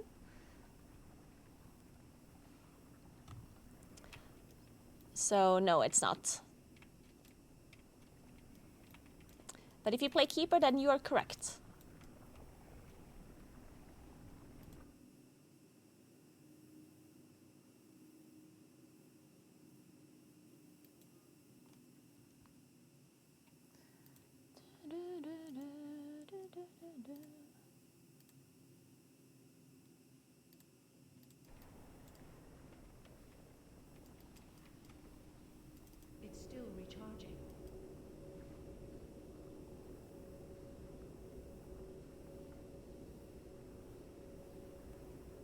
Good tips. Yeah, thanks.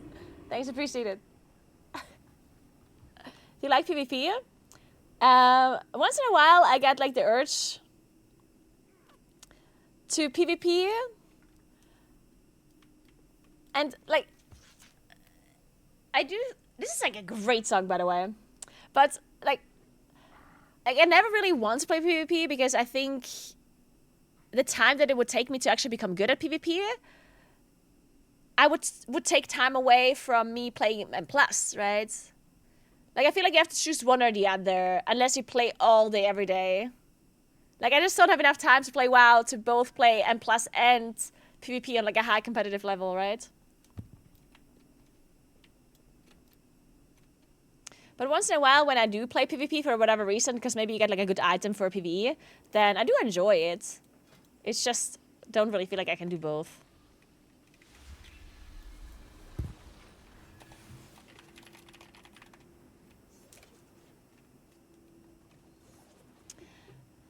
I'm casting the...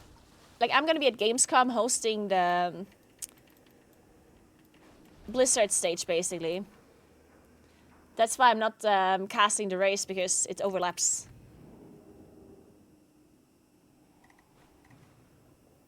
I'm good, Luke. How are you doing?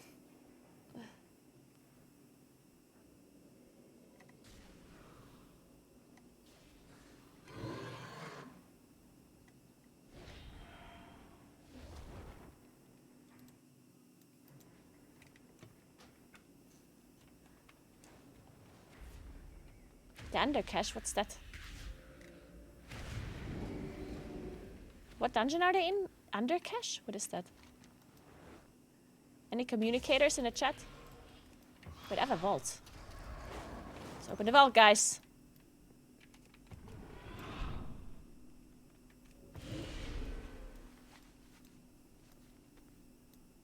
I'm hosting the Gamescom stage.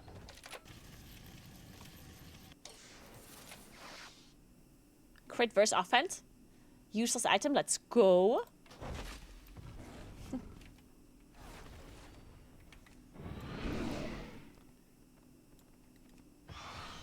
I totally know what that is.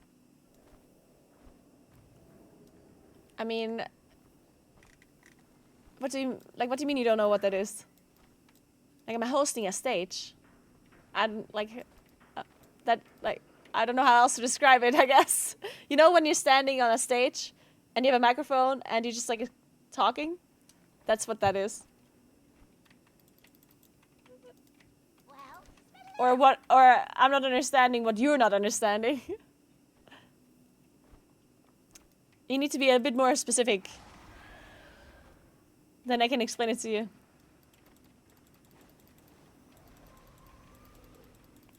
Is my brain farting? I think it is. Gamescom is a convention, right? And Blizzard or World of Warcraft has a booth or like an area that they rented there. And I will be hosting that stage because there's people going to be around the convention and they walk around, and at the Blizzard booth or the World of Warcraft stage, I'm going to be there standing with a microphone and talking about whatever is going on at the stage, whatever the events are, right? It's different stuff happening. Sometimes there's like some sort of show match, sometimes there's like a giveaway, sometimes the developers are talking, sometimes there's some housing panel or whatever.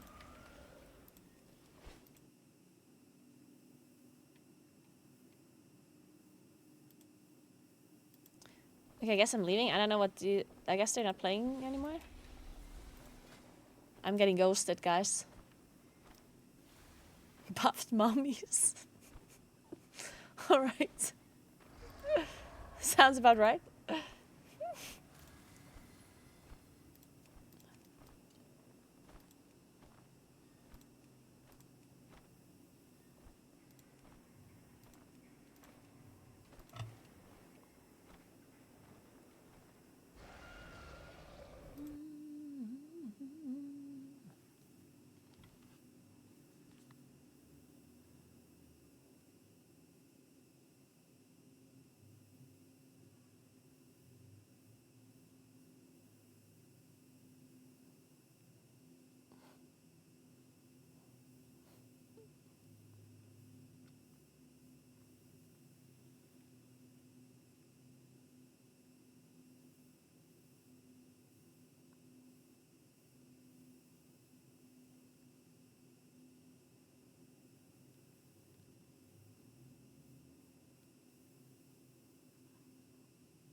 1 second, guys.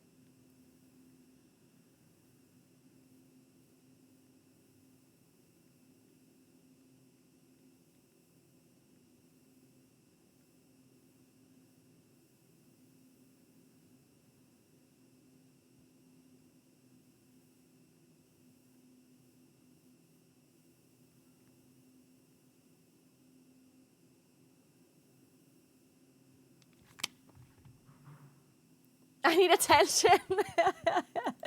I'm sorry, guys. I can't believe I looked at my phone for 2 minutes. Oh, God. Oh, my God. I'm sorry. I'm sorry.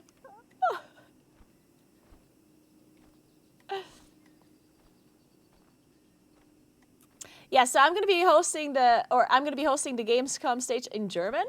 But there's basically also a English broadcast that I'm also going to be at once in a while. And that one will be broadcasted to Twitch. So if you're not at Gamescom, you won't see me cast the German stage, but you might be able to see me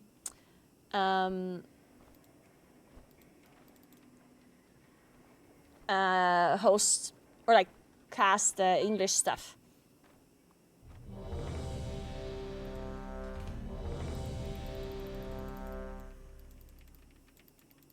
Just trying to show off your new non-broken phone. This is not my new phone. I had 2 phones. Like, this is my normal phone that I use. The iPhone is just my streaming phone, like my IRL streaming phone. But basically, you don't have to, but iPhone has like a better app for IRL streaming. So if you want to do IRL streams, then it's better to do it from an iPhone. Shit, what dungeon was this again? I forgot again. I keep signing up for keys. Oh, it's Halls. I keep signing up for keys and then forgetting what it actually is I signed up for. Oh.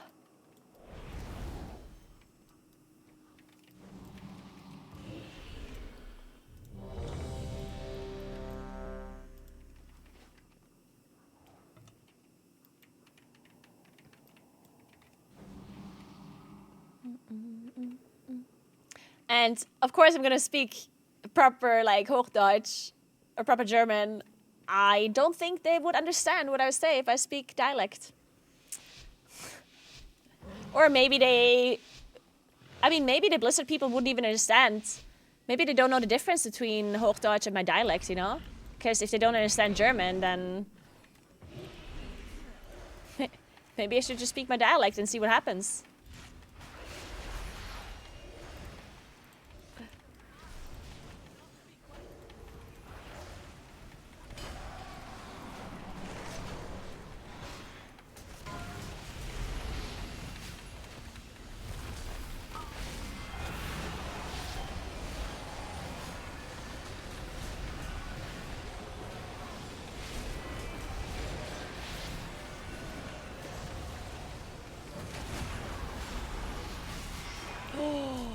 That wicked bolt. I saw it fly. Are you resetting? I guess so.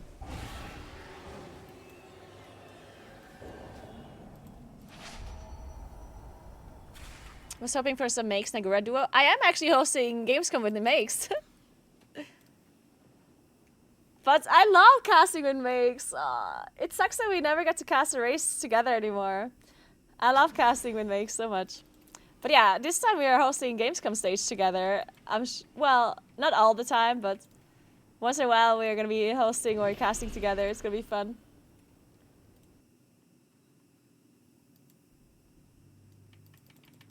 Hey, Mega Cakes, but it has been good so far. What about yours?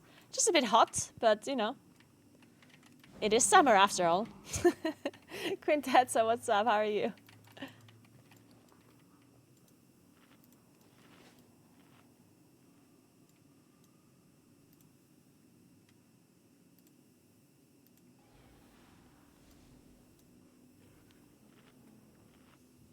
Me too, Quintetza. Thank you, thank you. When do we expect an server to be live / liquid to start? So the server reset is in 20 minutes. The weekly reset. And the servers apparently come up like 3 hours after. or 4 hours. Technically, it's possible that they come up earlier. Kind of unlikely, though. If anything, they come up later, I guess. So the earliest that the servers would come up, or the earliest that the race starts, would be in like 3 hours. So 3 hours would be like the earliest that it starts, I guess. Unless they come up before the announced maintenance, which I doubt, but not possible. I guess it is possible that Liquid... Did they say when their raid start is gonna be? Because it's possible that they gather or like come online earlier.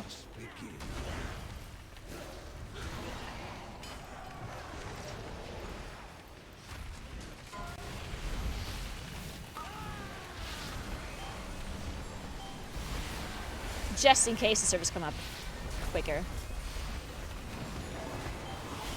But the likelihood of that happening is so low, so maybe they don't. I don't know.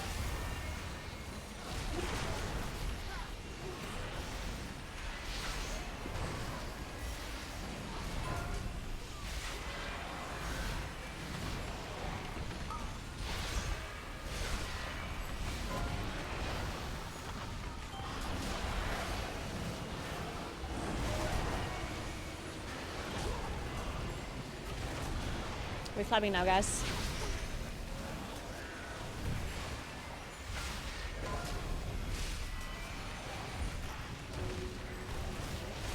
The Halkias is dying last.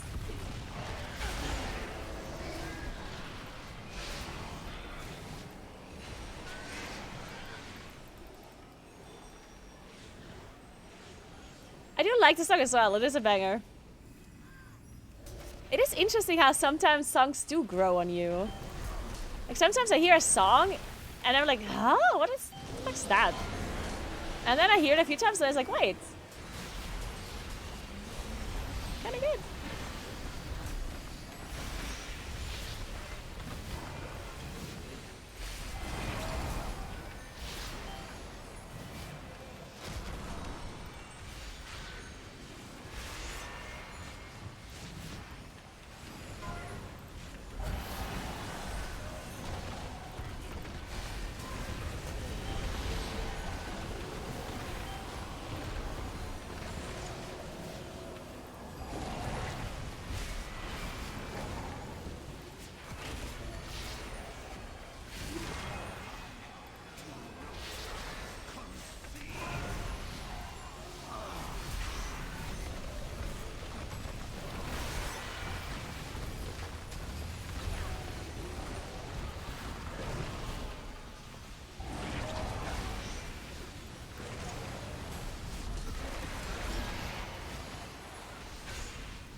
I'm blasting.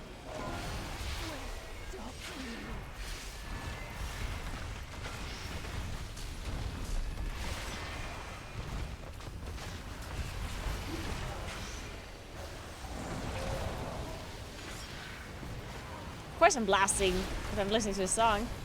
Why didn't I listen to the song while I was doing question mark Kavesta? I would have killed the boss in 50 tries. Did Dorky end up killing it, by the way?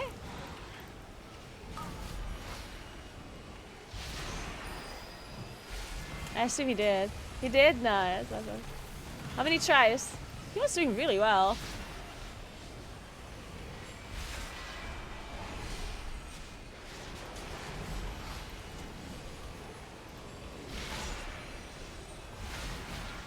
$150. Oh, it actually still took him so long after he had like a really low percent wipe. Oh.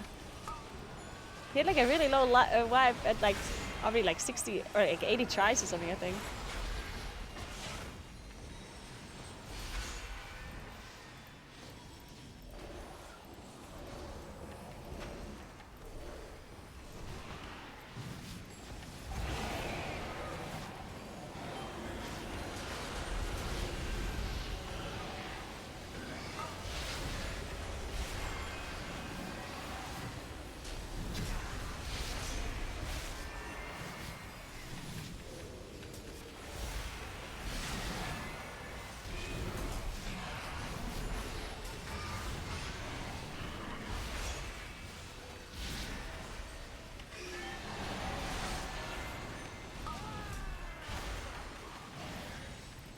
I forgot that these groundskeepers run away when they're low HP.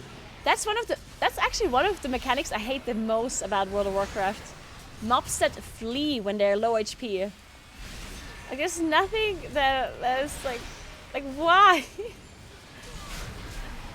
Like okay, I understand why from like a logic point of view, from like a lore kind of perspective, I guess. But from a game mechanic, it's like, it's like one of the most annoying things when a mob is like randomly walking away into like all directions.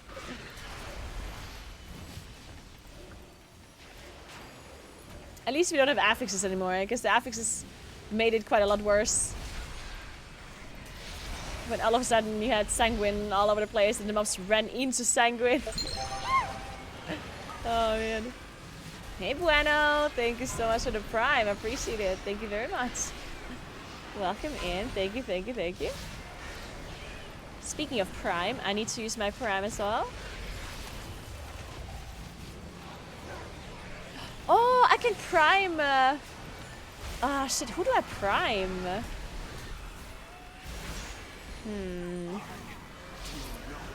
I'm gonna have to think at what time I can watch the race the most.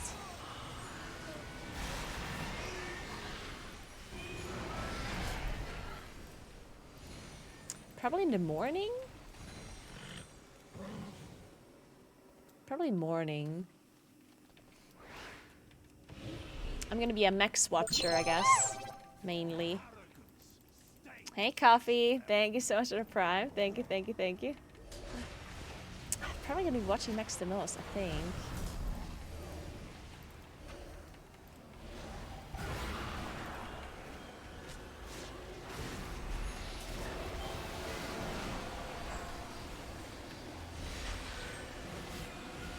Actually, wait, maybe not. Wait, because Echo starts really early, right? Technically, they should start really early. Maybe I can watch the Echo broadcast in the morning. I guess it depends when I wake up. Yeah, I mean, tomorrow they start at 5, but like, they're not gonna start at 5 every day, right?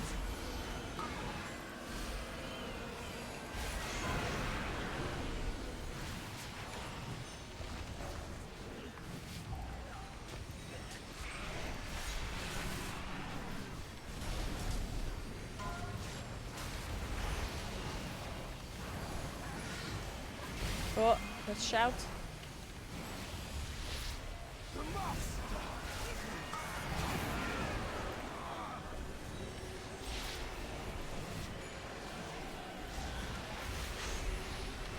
Sorry. Ugh.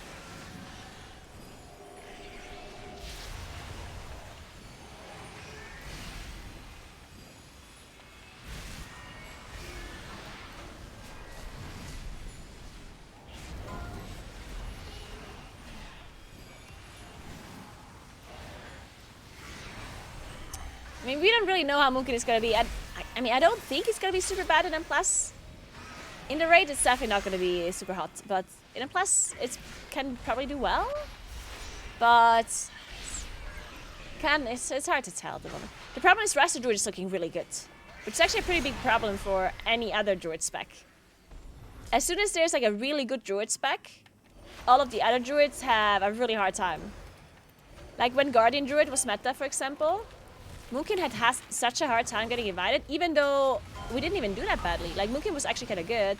This was like Dragonflight Season 2 and Dragonflight Season 3. Where Moonkin was actually doing pretty good, but Guardian was so broken that everyone wanted to play Guardian Druids, and then you don't really want to play 2 Druids. So, yeah, he ended up just never really getting invited.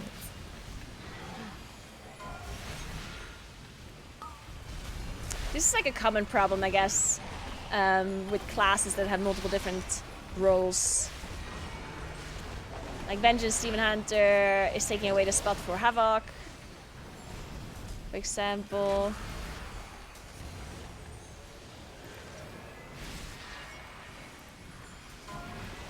This Priest is gonna take away the spot from Shadow Priest and so on.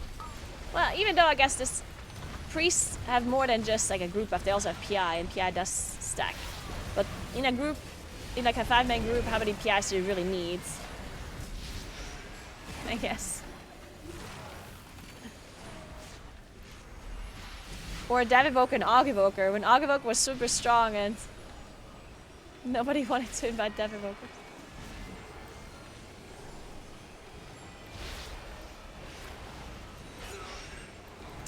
The new Demon Hunter spec is just speculation. It hasn't been officially confirmed at all, so we don't even know if that's a thing or not. We don't know anything about it, as far as I'm aware.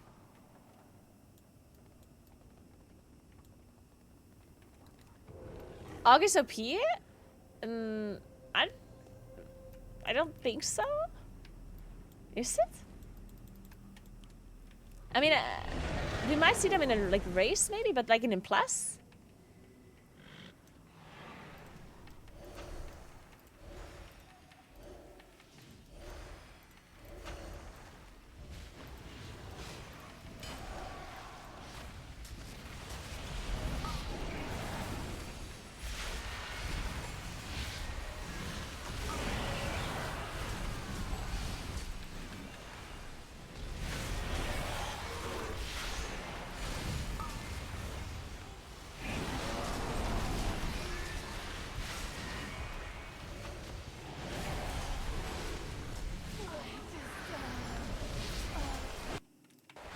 The song is Love Insane by Max J.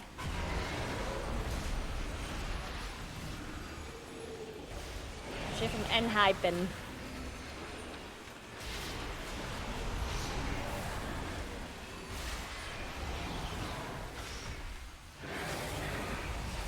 Happy smile, Naguura, not angry stare. Oh, I'm sorry, I accidentally focused on the boss fight for a second and did not smile for a moment. I'm sorry. I'm gonna go back to smiling. Like this?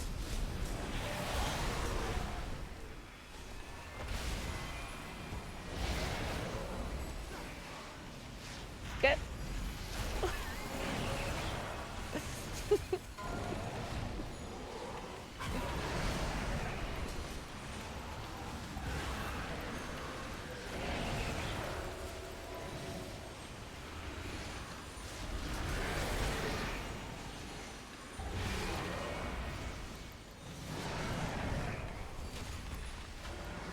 Who do you think will win the race first and why?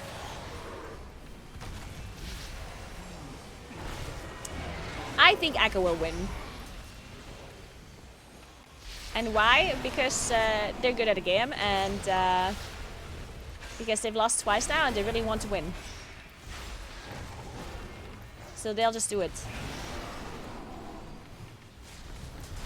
I guess one thing that is interesting about Echo is that I feel like the more pressure they're under, like the better they play for some reason. It's strange. It's like they get fueled by pressure and hatred. So now that like so many people are doubting them, I feel like this race more than ever, people are like doubting Echo because, you know, some people join Method and whatever, and some people think that's like a super huge deal, and a lot of people, for some reason, think that Method is now better than Echo, and that Liquid is gonna win for sure, and you know. So I think that is helping Echo. They're now just gonna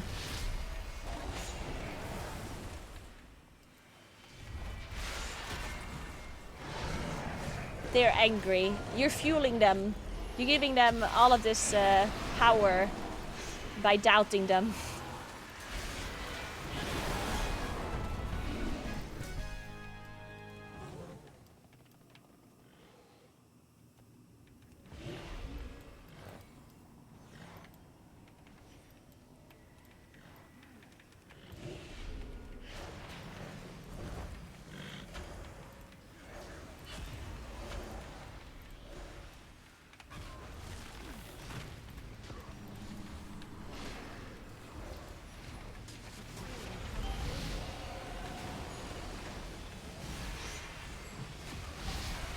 But yeah, in the end, anyone can win, yeah.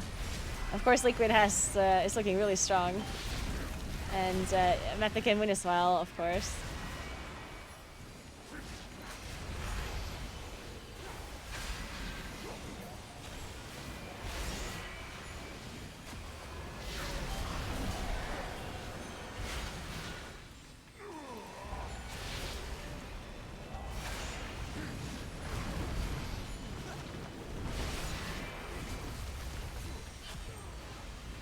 Is there a clip of you killing Kavessa?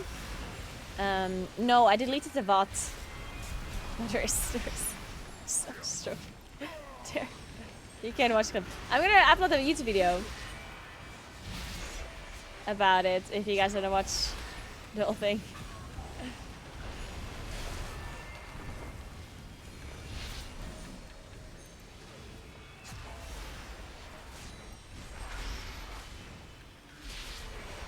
Possibly tomorrow, yeah. Possibly tomorrow, guys.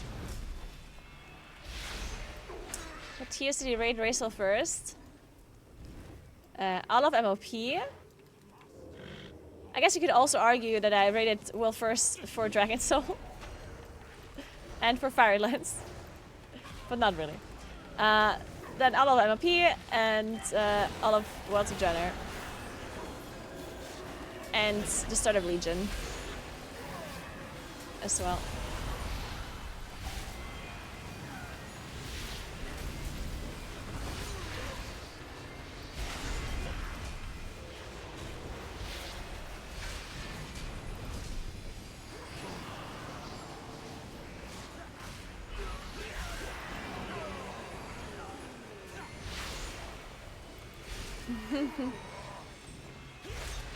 I'm not casting because I am hosting the Gamescom stage for Blizzard, the World of Warcraft stage at Gamescom, which is unfortunately overlapping with the race. Just feel bad. Wish it wouldn't be overlapping so I could do both.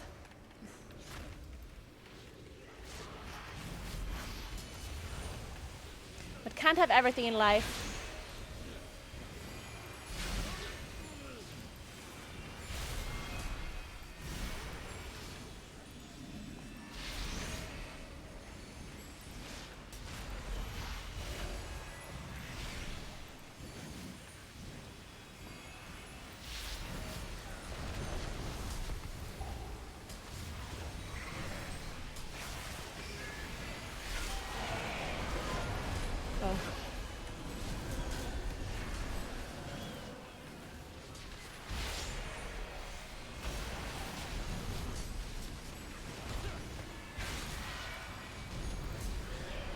We're doing a big pull.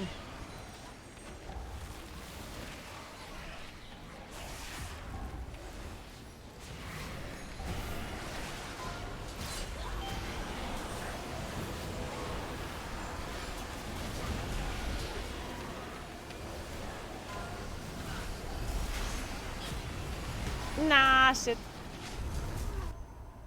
I could have interrupted. But my cooldowns are running.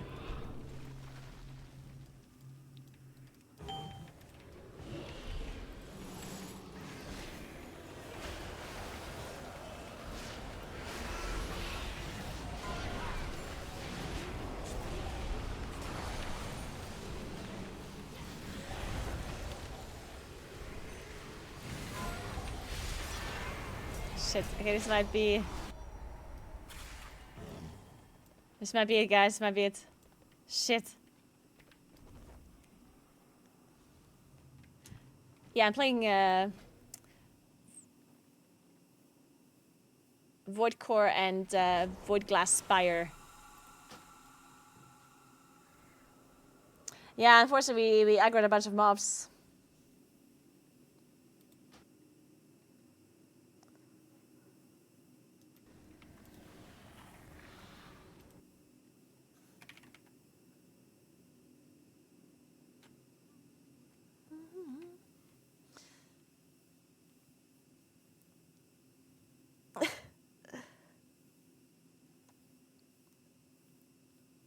Is this Hello Kitty Island Adventure? Yes.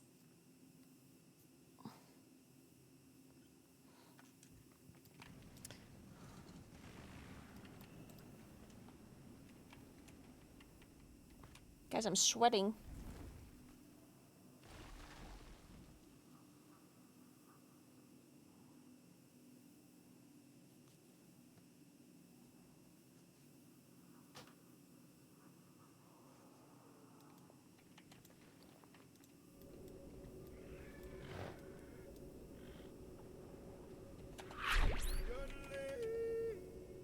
Hey Foxtrot, thanks for 41 months. What's up?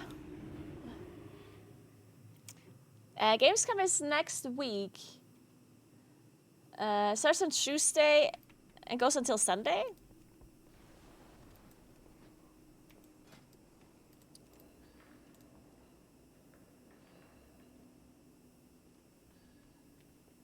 Should we do hard mode practice? I don't even... I don't know how... I forgot how hard mode works. Like, I definitely did hard mode at some point, but I don't remember really. Don't die. Welcome, friend. Have a good one. Yeah, what do you want? Oh, 4 bosses down already. There? You know what? I'm just gonna ask you what the bosses do every time I...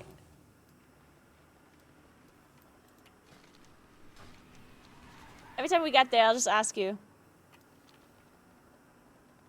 Let's reset. Wait, can you even reset this? Wait, you can't reset... No, wait, you can. Oh, no, of course you can. Of course you can. Yeah, this is a vibe, guys. This song.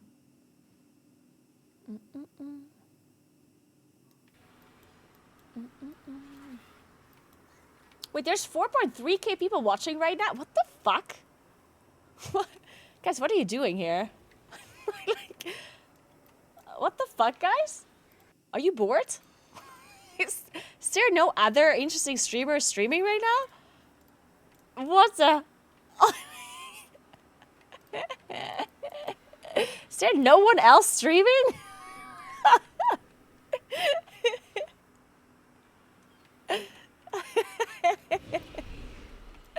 What the hell?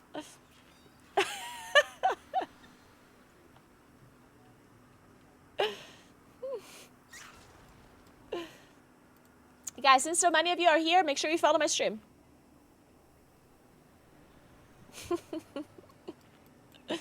And my YouTube channel. And my socials. Or don't. I don't know. Do whatever you want. I'm not your mom.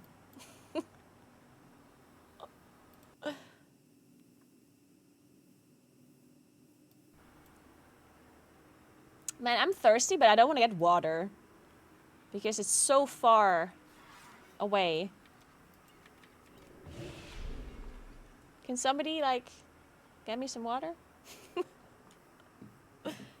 Water delivery?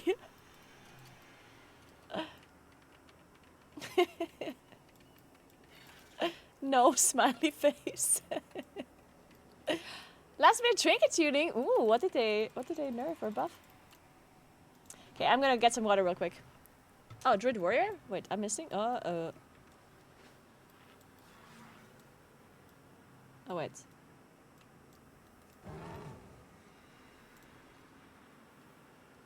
I just followed you. Thank you, Ramboy. Thank you so much for the follow. I appreciate that. Thank you.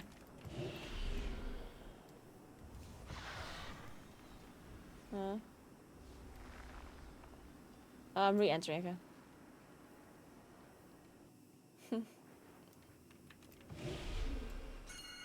Okay. So what does the first boss do in hard mode? Your wish is my desire. Oh god, with a skull! Oh my god, that's scary. Cartel Al thanks you. Prepared party members, we are ready. Good luck. Oh, everyone has to accept. Okay. I'm not sure if I'm prepared. I don't have water.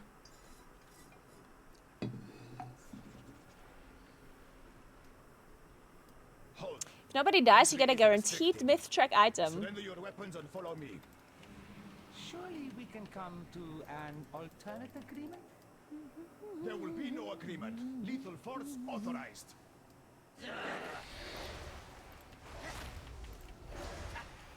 How far do you think we'll get without anyone dying?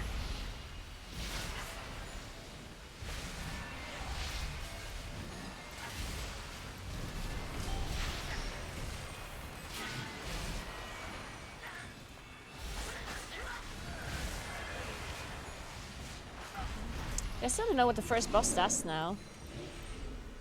Does the first boss have like a crazy mechanic?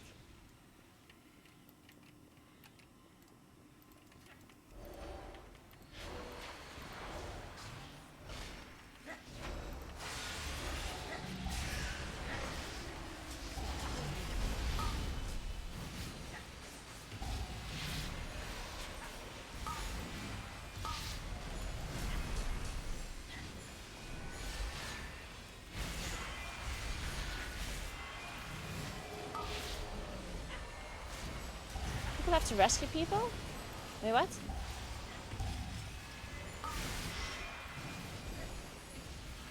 Jailbreak?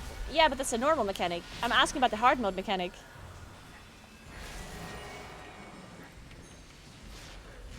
Weapons? It's also a normal mechanic. Oh, you have to play with the mini boss. Ah, okay. So I guess you just want to line the pools, I guess, mainly.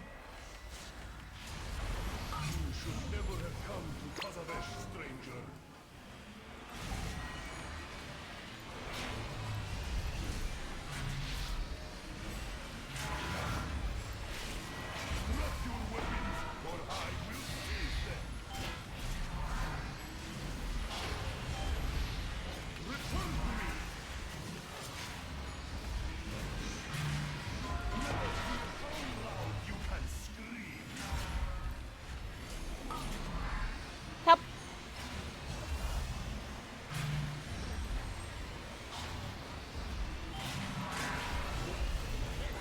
Okay. Man, I cooldown some. That's so BS.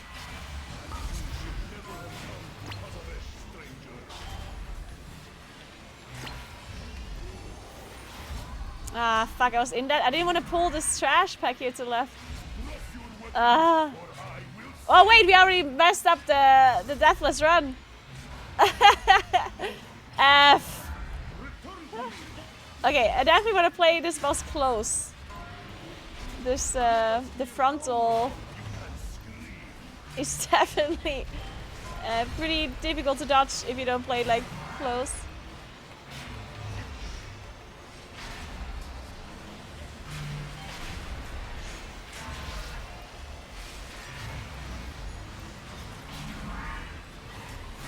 It's a typical Moonkin disease. I always want to play max range.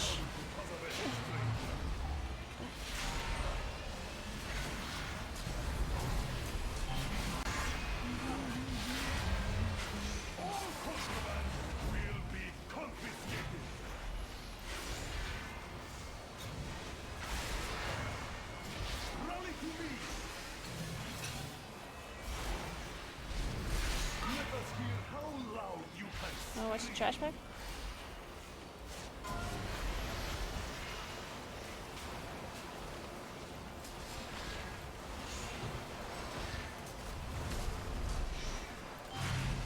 Nice.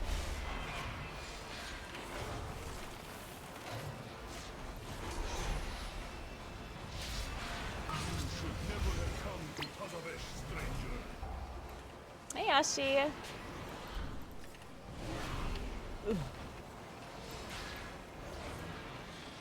Nice mind soothe.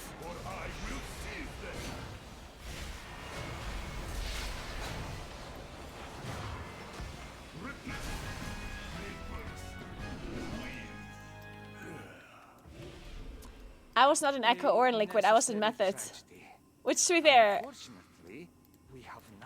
I was in Old Method, which basically is Echo now, right? But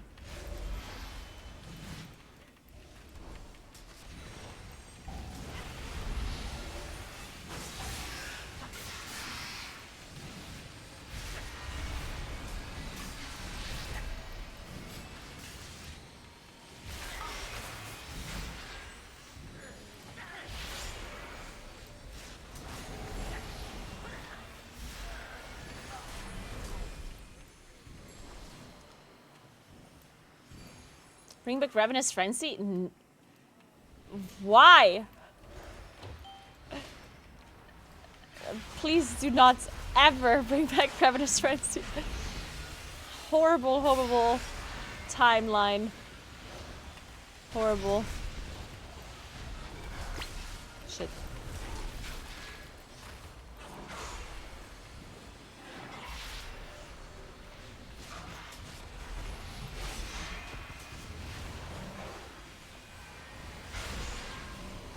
Manatee Mookin was goated. It was, I mean, it was really good, but it was a really like horrible playstyle. Only doing damage during your cooldowns, and if you have to move during your cooldowns, you're all fucked. And in plus, you do damage every 3 minutes. Like, hated that.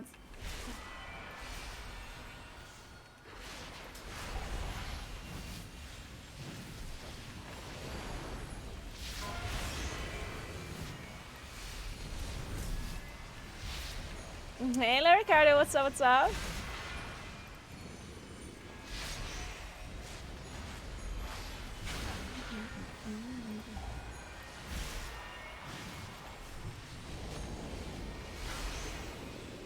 Three-minute CD should be banned in Mythic Plus. I agree, actually. Yeah, 3-minute CD is actually one of the most annoying things in the Plus. Oh wow.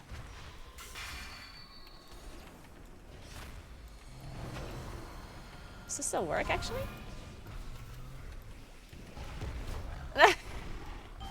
Okay, he's fucking charges around. I wasn't all the way on it though. But I think I tried this once and it didn't work anymore in live servers, but I might be wrong.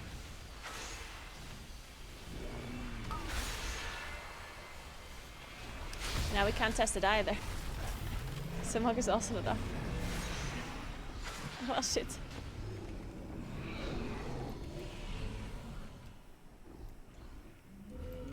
Bring back Dragonflight Season 1 Moonkin.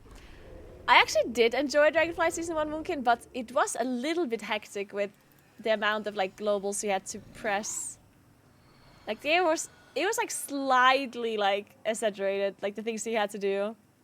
Like you had mushrooms and you had your OI and you had, I think you even played with moons, right? Like I just remember there's like so many GCDs that you press to like do damage and stuff. It was interesting. I did also enjoy it. Stellar Flare, true. Wait, true. You actually had to Stellar Flare. Okay, that was interesting for sure. This beast will do nicely. Wait, how did that beast escape from its cage? Kakalzai is not responsible for any loss of limb that occurs during this demonstration. A rampaging beast ruining your day. We have the solution. Watch as my assistant activates this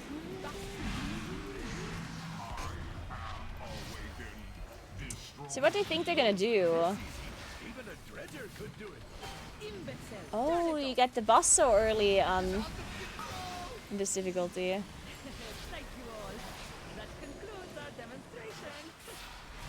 What do you think the like Liquid is gonna do when the servers come up? Like, do you think they immediately do heroic split raids or normal first, or what do you think? What do you think their course of action is? I mean, I guess they update their cloak first, but that they can just do while raiding.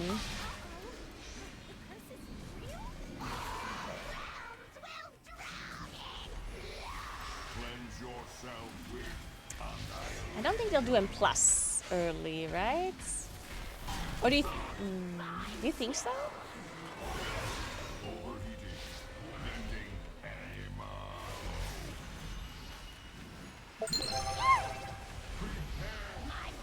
Hey, Lost Pirate, thank you so much for the Prime. Thank you very much. Welcome in, welcome in. Thank you, thank you.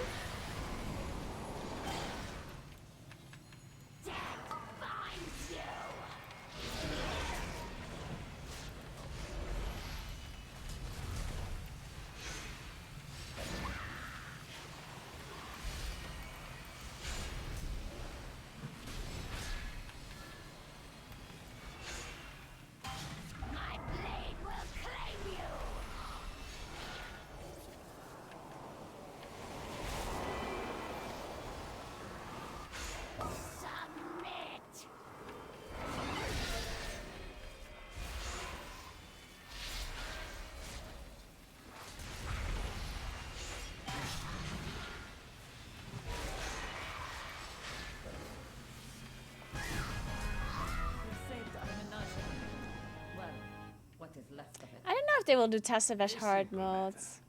In return, I mean, ask only for I think they'll probably do it, but I don't think they'll like invest an insane amount of time into it. Especially if it Probably like at the end of the, like whenever they know what characters they're gonna be playing for sure, because they don't want to do Tasavesh on all characters. Like that'd be a waste.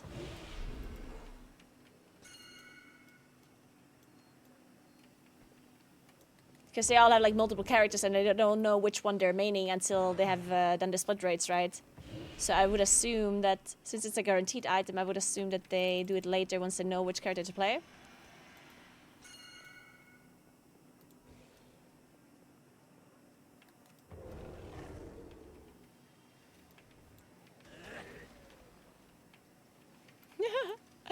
Guys, we're stuck.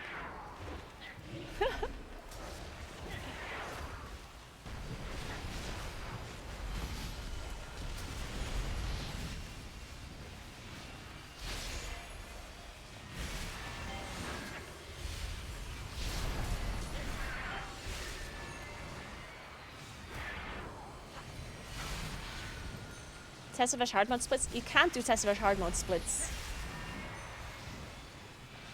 Because everyone needs to survive. You can't invite helpers.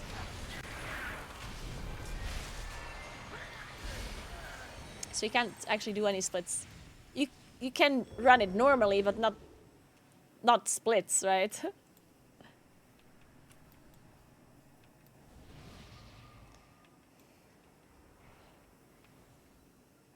A friend here may be of help in acquiring Zoe's signature. Somebody help! This place is a disaster! Wait, who is that? Oh, where is Basim?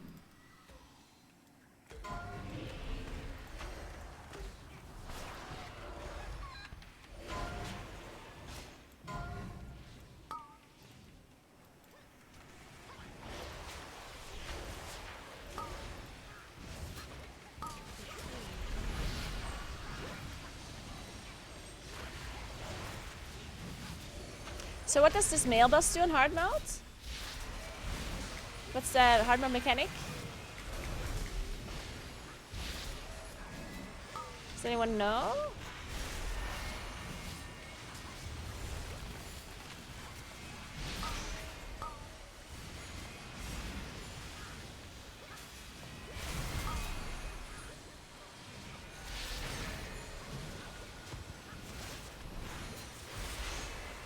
Can't move when holding the bombs. Oh, yeah, true. You have to like throw them to the other people. Yeah, okay.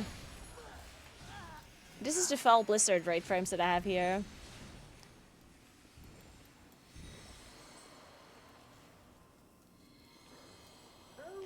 They could do splits with their own alts in the group, funneling one character, but would be a lot of time.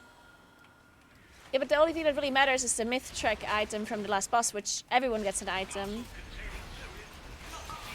Like if you do hard mode Deathless, then every single player gets an item, right? So there's no need to do any kind of funneling. And the items can be traded.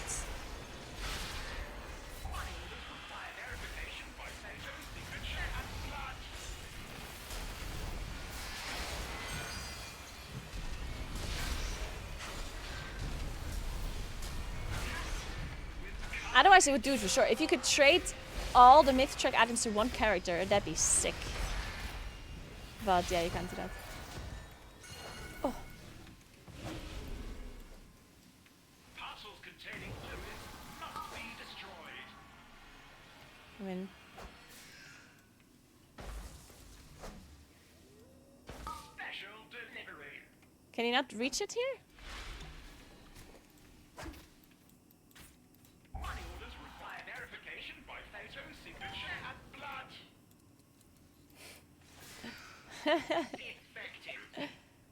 Like, I think that was it. Like, was it not far enough to throw it all the way instead of throwing it to me?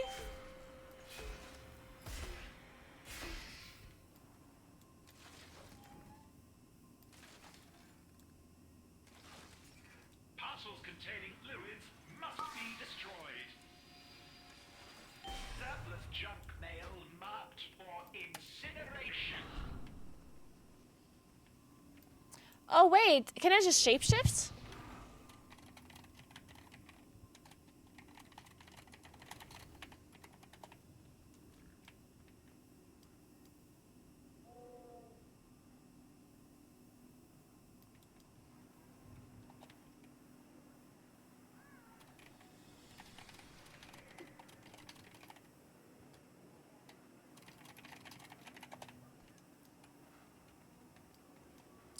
Okay, I can just shapeshift it.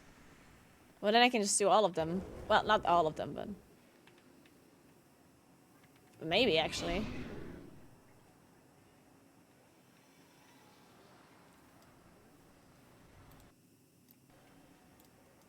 Yeah, you can Tiger Slash too. I mean, anything that gets rid of the thing, but like just once, I guess.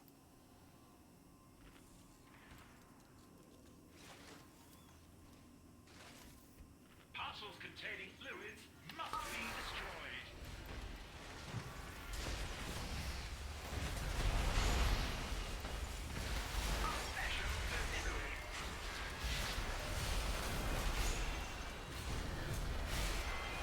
Orders require verification by photo signature and blood.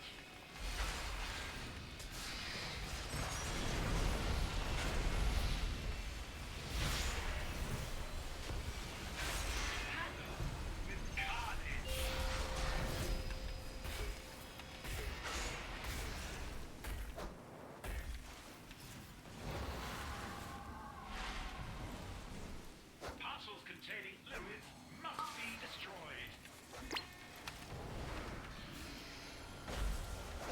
There's so much damage. The healer shouldn't be doing the bombs. The healer should just heal, I guess. Okay, we got them though. Do you take damage from like picking up a bomb as well?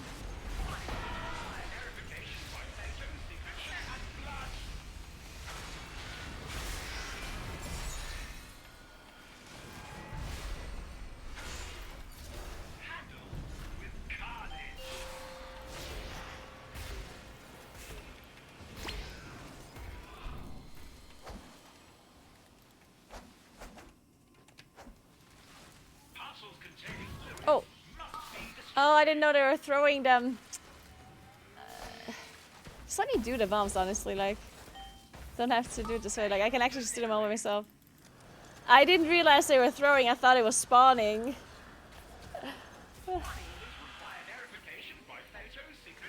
You don't fire from the bomb. Oh, okay. But that's like it's like a second debuff?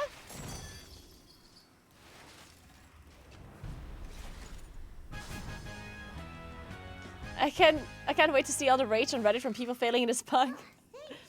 One of the funniest things I've seen so far is, you know how Blizzard implemented you know Blizzard implemented Oh, you mean this? There are dozens of them all over the floor. Here, take one. Ah, yes. Thank you. No problem at all. Now to find a way back to Azeroth. After I make a few process improvements around here.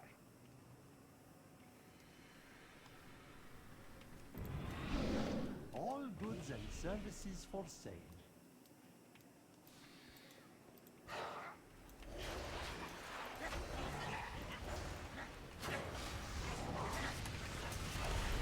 You know how they implemented this like gimmick that if you do a delve and like you die somewhere in a delve, then somebody in your guild or in your friend list could see like your grave when they do the same delve. So like if I die here, for example, and then somebody would come in here that does Tessavesh or whatever, or like in a delve version, they would be able to see like a gravestone there. And you can even click on it, I think like a gravestone, I think it is. Or it's random people, not just in your guild. Oh, okay, okay. And it's just like a gimmick, like a fun little thing. And somebody made like a forum post about it. Like, I saw it in like the Discord. Somebody made a post about it that said, "Why is Blizzard naming / shaming in delves? What's up with the random tombstones in delves that tell you when and where another player died and what killed them? Doesn't seem like something everyone would want advertised."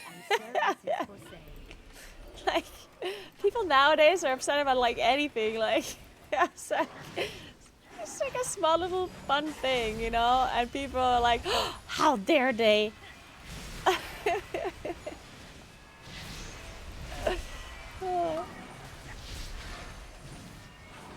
Yeah, Foggy, that's so funny.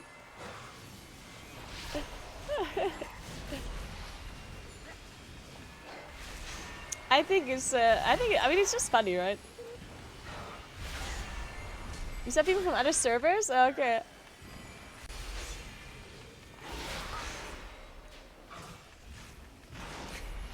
I saw a gravestone from a hunter called Dead and Pissy. How fitting.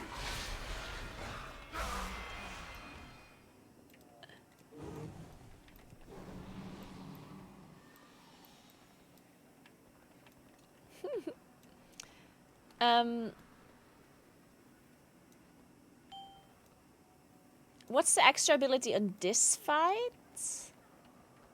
Enjoy your stay. Does anyone know the hard mode mechanic here?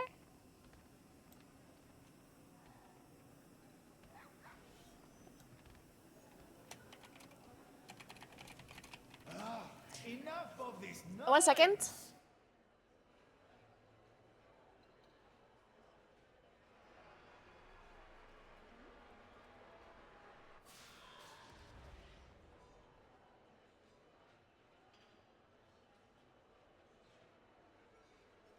I believe the crowd has heard enough.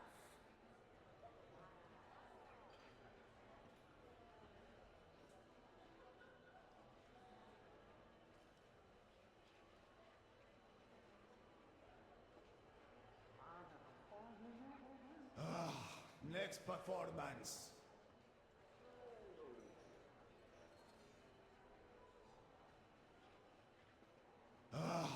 Next performance. So.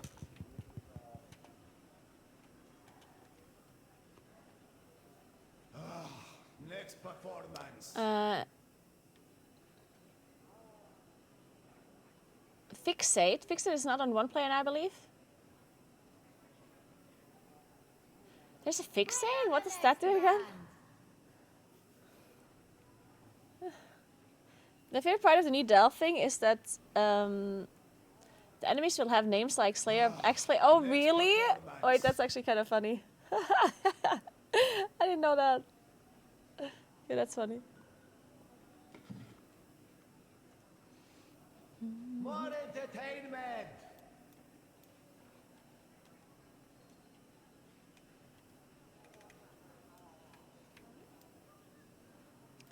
I'm playing Next performance. the Ritual Forge and the Void Core combo, the Trinket combo. Stable avenged my death when he found my gravestone. I love that. Next performance.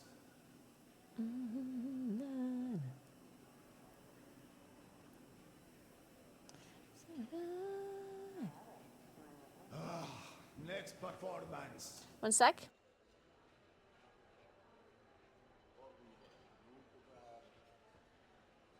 More entertainment.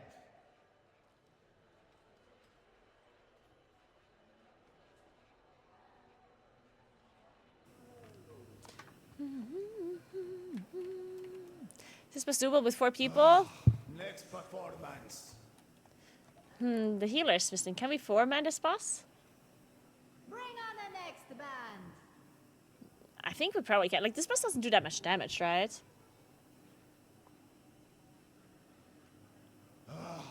Next performance.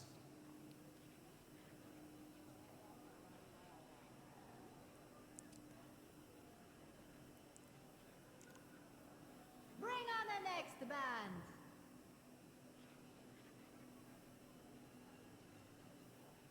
Bring on the next band.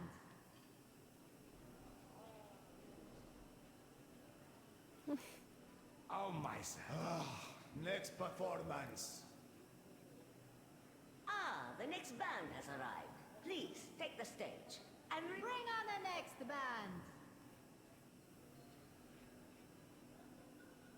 Our path reveals itself. Perform well, and All Mice's favor is ours.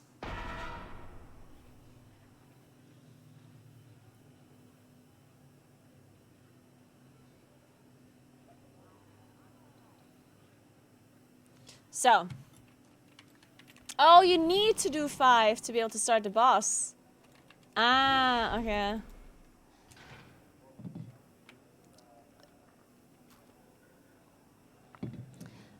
No, the healer just see it. And doesn't come back. Oh no, we can do it. Alright, nice. Wait, how did we do this now? Did somebody pick up like 2 instruments somehow?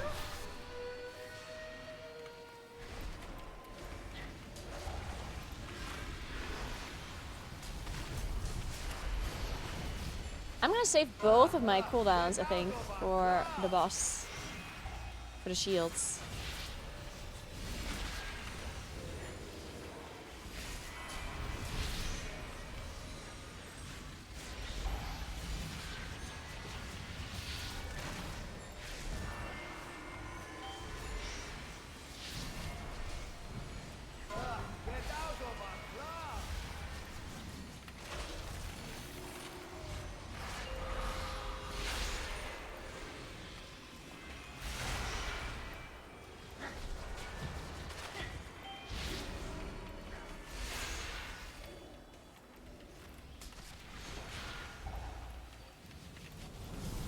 What's your favorite instrument to play on this boss?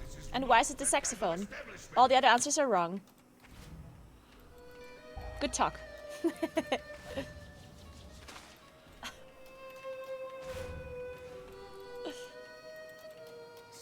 Oh. Who the fuck's this guy? Wait, is this the boss already? No, wait, who is this guy? What the hell is going on?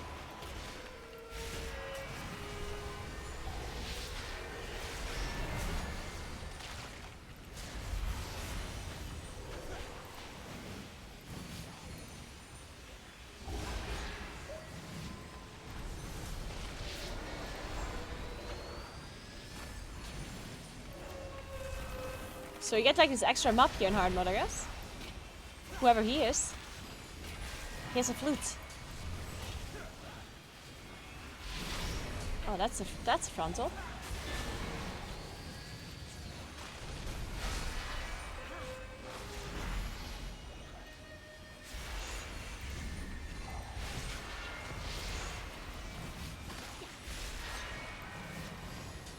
Speed chain.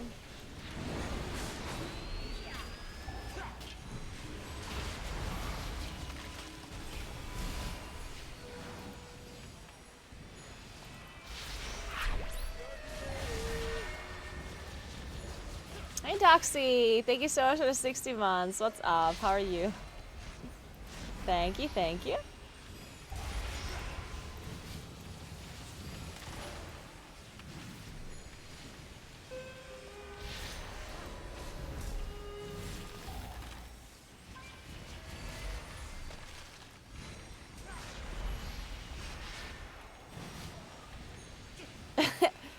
Do you think Dells could be improved if they added timers and score like Mythic Plus?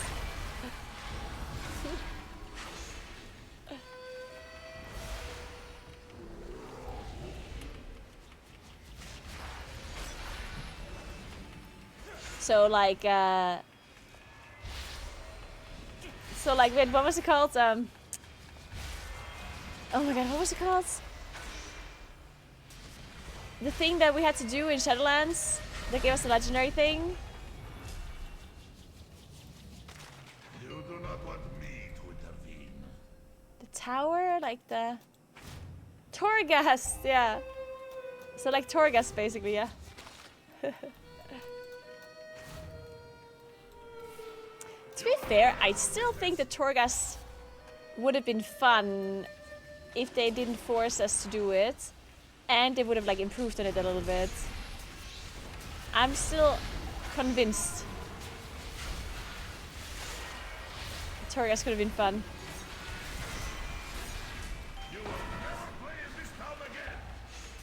Because I enjoyed it so much on PTR. I remember I played it on Alpha. I played it in Shadowlands Alpha. I played it, and it was so it was very difficult though. You could only play it on Havoc Demon Hunter, I remember.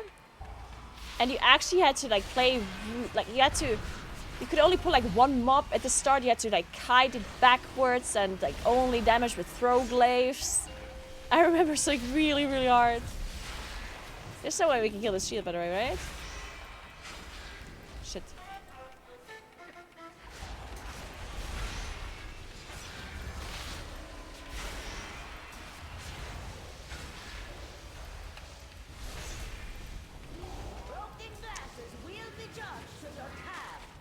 Okay, they can still do it though, I guess.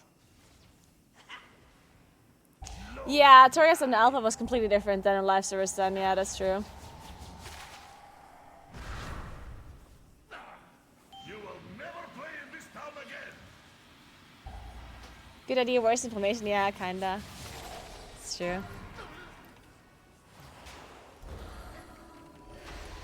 That happens a lot, I guess, with... That happens a lot that I feel like they have a good idea and then there just is something wrong with the implementation of it. Like either the loot that you're getting is kind of the wrong thing, or like yes, they force you to do it very often, or like I don't know, like there's just something sometimes with the implementation that goes wrong and then it sucks because the idea behind it was good. We desperately need your signature. Cartel Soul's underhanded dealings have not escaped my attention. We have all the signatures we need. And let us not keep Solia waiting. I mean, we can just invite somebody else and continue, right? Like, somebody else could just join our run. At this point, I don't think the monk is coming back.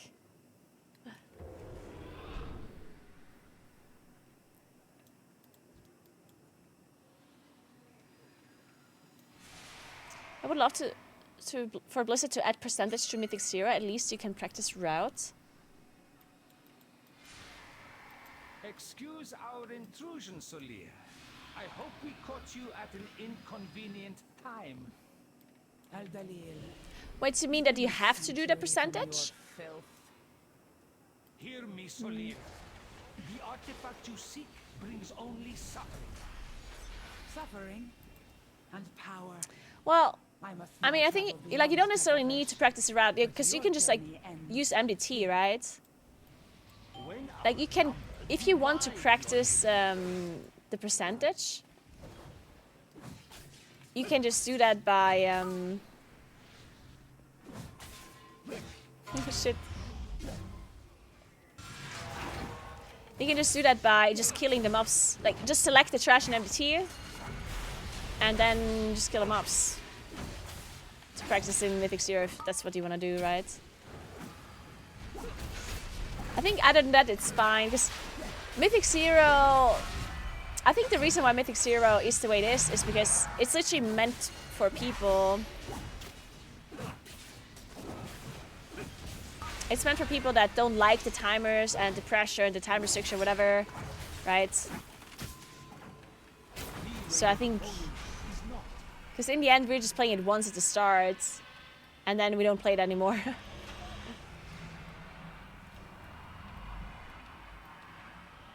So I think it's fine the way it is. Oh! Shit! Man, I was here, but I... for some I didn't have it targeted. I pressed it. I pressed it trapped. But I think I didn't target it or something.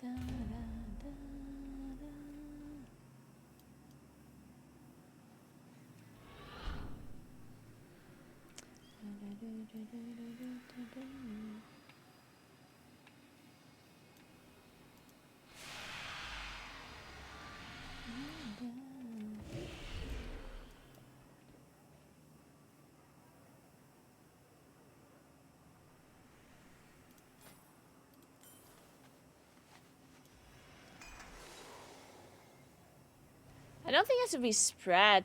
You just need to be fast to get to the... Or? Whatever, we can also be spread, I guess. Hey, Mini-Me, what's up? How are you doing?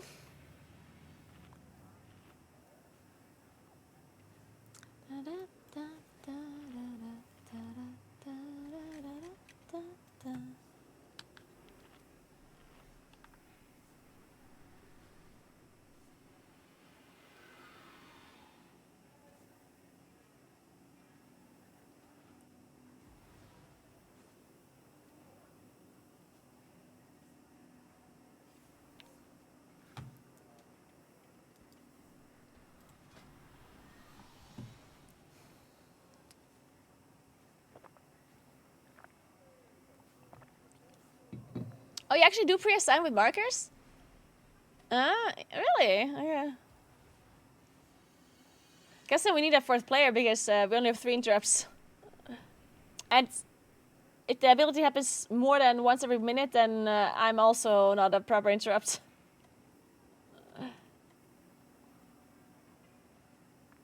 I like the idea, but maybe just give the counter so you can see how you're doing. Yeah, okay, I generally also like the idea, but then you can just have a weak aura for it, right? Because if you have a counter for enemy forces, but it doesn't actually matter, then that's going to be a bit confusing, right? I think. Like, imagine you just do, like, imagine you're like a really super casual player or like a new player, and then you do a Mythic 0, and you have some like enemy force counter that goes up to 100%, but it's actually not, like, you don't actually need to do it. It's just there. Like, that's going to be so confusing, right? It's like, why is there a counter? That does nothing. Like, they're gonna think they need to do 100%, right? Because if you want a count tracker, you could literally just make a weak aura for it. I'm pretty sure a weak aura would be able to give you like an enemy force tracker in Mythic 0 as well. I do think that's possible to do, right? I would assume so. Actually, I'm not 100% sure. Probably. You can do almost anything with weak auras nowadays. But yeah, it would be a good idea to have something like that if you're like super interested in it.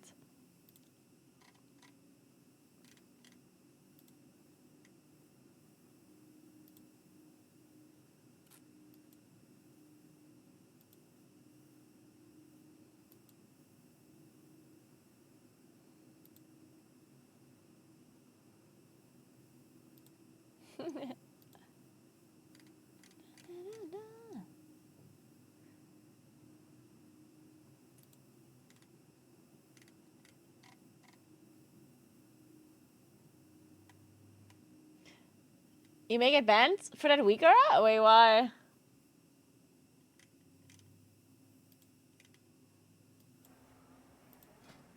Like Gingy for the Renown exploit? How long left for the fun to begin? So the servers are supposed to come up in 2 hours and a bit. It's possible that they come up later. It's also possible they come up earlier. Unlikely, I guess, but possible.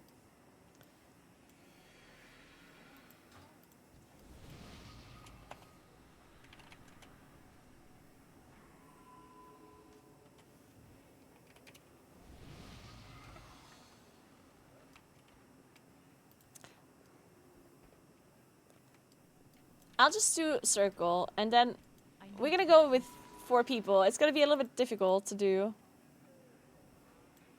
Because you have to interrupt the boss twice, right? Once you have to interrupt, and then a second time you have to interrupt. Like, so you have to interrupt once, and then the boss teleports, and you have to interrupt again, right? Which means that we only have 2 interrupts for the second one. Addicted, no glasses look. Thank you. Thank you. You're actually one of the few people that says it's a positive thing that I'm not wearing glasses anymore. Most people say they hate it and they unsubscribe if I don't put my glasses back on. People did actually say that.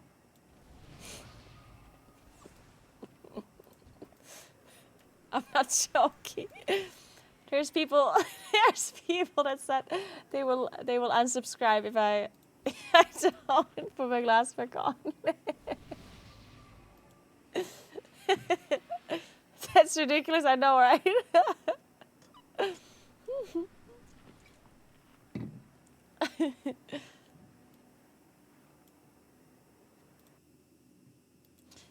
Maybe I should draw on the glasses.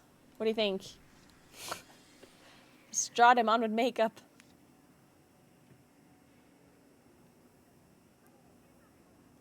I didn't recognize the girl at first without those giant glasses. But I guess we have to deal with it.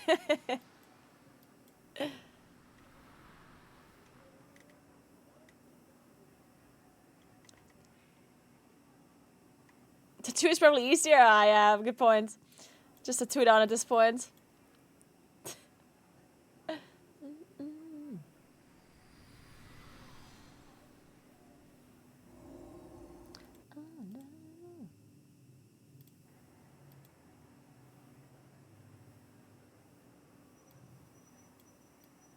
Okay, we're gonna have to wait for the mage to come here. Mage is actually so good on this boss, right? Because he can blink through the walls. Or? No, wait, you can't blink through the walls. But you can blink over the halo.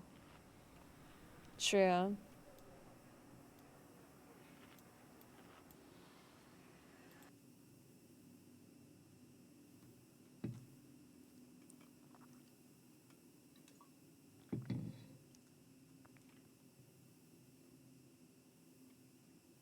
Can't believe how quick this band blew up.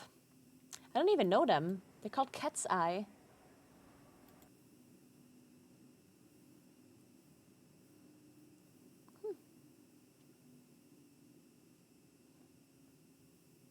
I like the song though.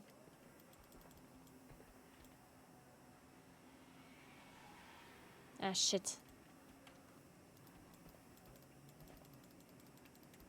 Yeah, I've been streaming 8 hours already. And it's somehow only 6 p.m.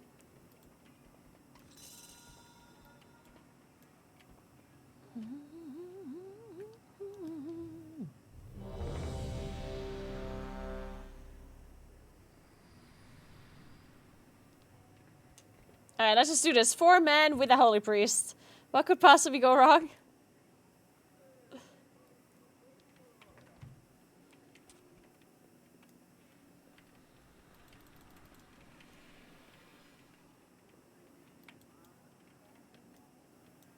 Man, imagine...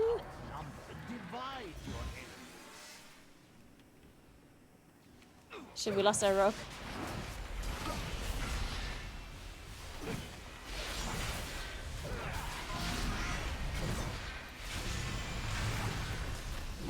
Like, imagine you actually become, like, famous super, super quickly, like, out of... Like this band, for example, right? Let's say you do something, but you don't expect anything crazy, and then you just become famous. And, like, mainstream famous, I mean. You know? Dude, I'd be terrified. I think I would hate that. Wait, this is bad. Wait, we're dead. Well, at least I am dead. Heal me. There's no way I can survive this, right? No. Okay. Okay, that was just my... To be fair, that was a little bit of a shitty one. We had to go through... That was like a really shitty one.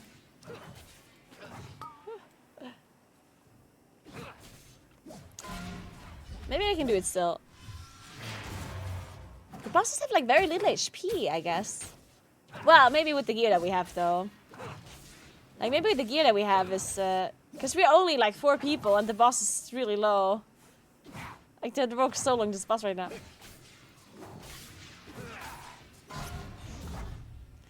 Yeah, so I had to take the square, and then like, another thing that was on that side, like, in that corner. You had to be a bit faster in that one. Strike from beyond reach.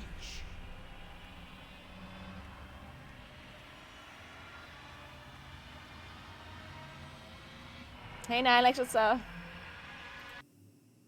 Oh shit, they're probably gonna wipe to this now. Your skills are lacking. I have no time for amateurs.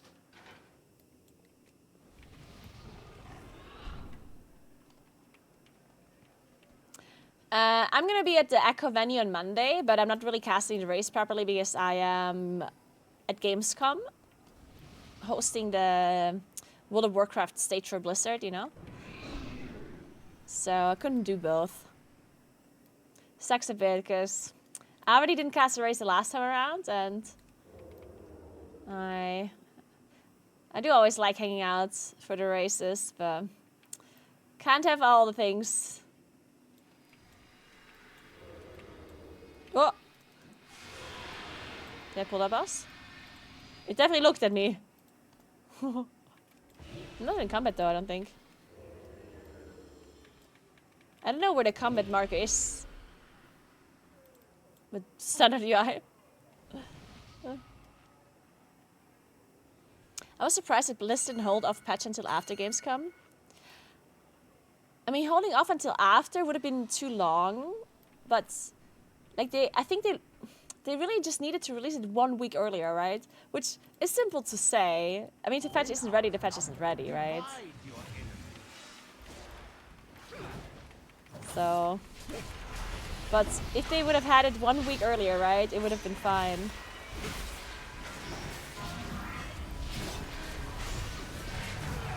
Okay, this one we can just dodge easily by taking the... Oh shit. No, wait, we cannot. We have to take this now. And we're fucked again! Yeah, we're... At least I'm fucked.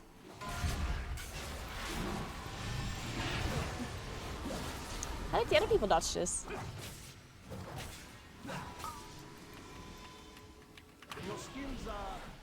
Did the other people just take the triangle? Like, was it actually doable? Am I just, like, really stupid?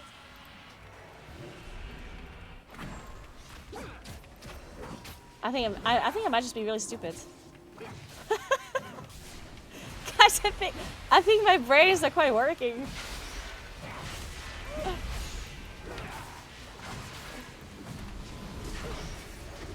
I think question mark Kivessa killed off all of my last couple of brain cells that I had.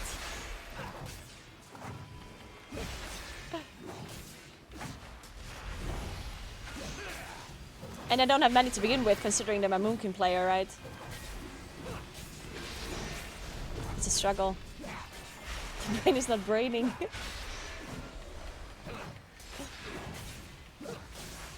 Bugged boss? Is it bugged? Or does he just not do any mechanics until he's facing?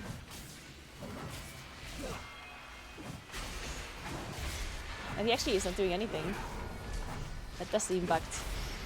Okay, he's definitely bugged. Okay, this boss is doing nothing anymore. Silence makes the boss stop mechanics? Oh, so I bugged him. Don't ban me, please. I didn't do it on purpose, I swear.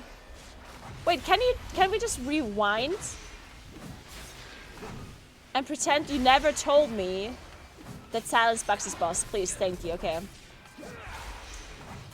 Huh, weird, this boss not doing any mechanics. I wonder why. Strange. Oh well.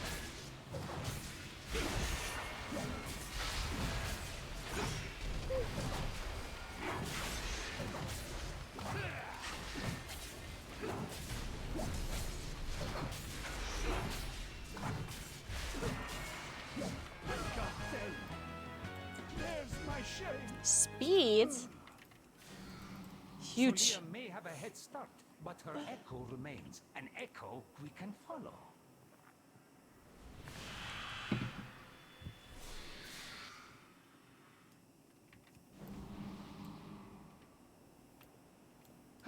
Apologies. The cosmic backwash was... He used to do this in Shadowlands too. They didn't fix it. Oh, really?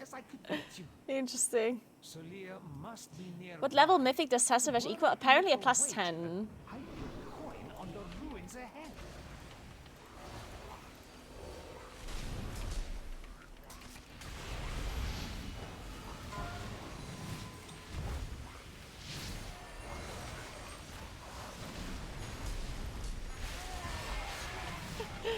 The Murloc sound.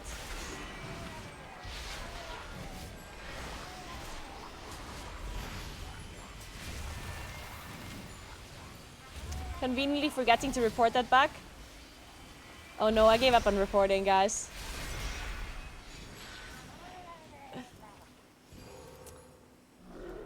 You can report bugs that they don't fix it. You don't report them and they fix it.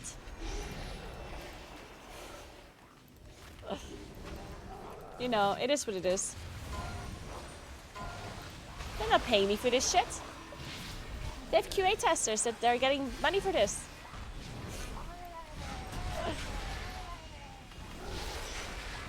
If I get paid for every bug report, then I'll report every bug that I find. And I might even make up some new ones. Dude, the amount of bugs I would find then. There'd be so many bugs.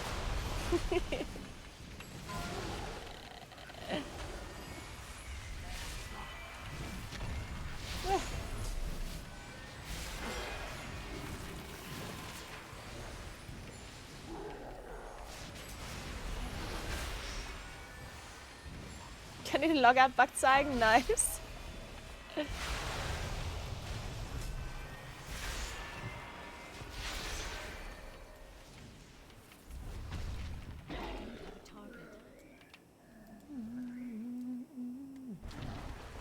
We can just skip this? I think we can just skip everything, yeah. Right? Like it's a Mythic Zero dungeon. Technically we don't have to play any of the mobs, right?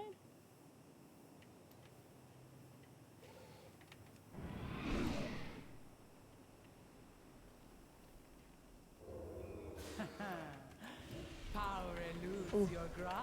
We got some Murlocs, guys. There's some Murlocs in the back. Power without wisdom leads to ruin, Solia. Ooh, this might be interesting.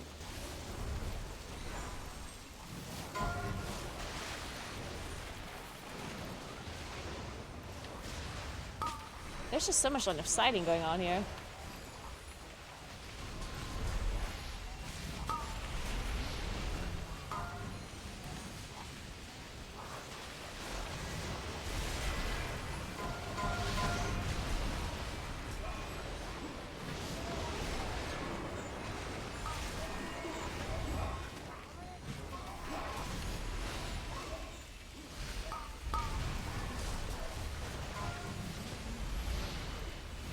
But which ones do the fish, the scale binders? Or the fishmancers?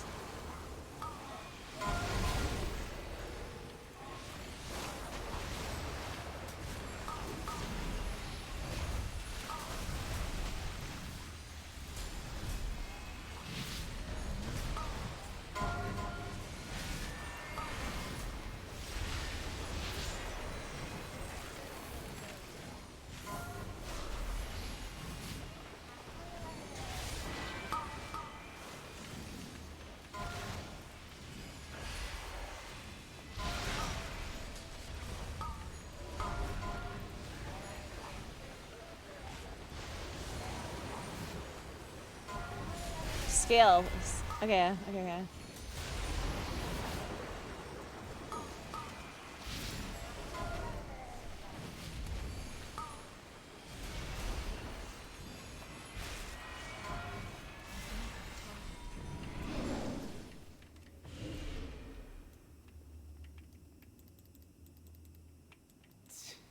See how you're. Why is Europe online but the US is not? Because we all know that the Europeans deserve better. Because Europe good and A bad? What the hell? It's as simple as that.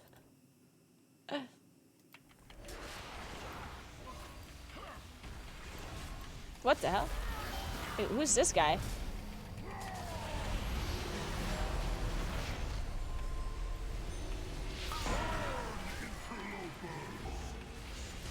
Whoa!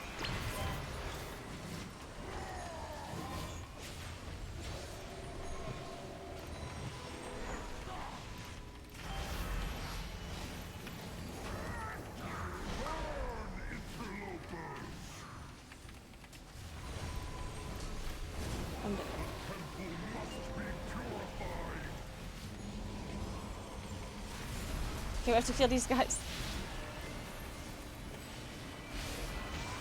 Ah, shit. Wait, what didn't kill us though? Ah, I was killed by the breaker, I guess. Ah, shit. Okay, this is... I think we might need a little bit too many interrupts for this one.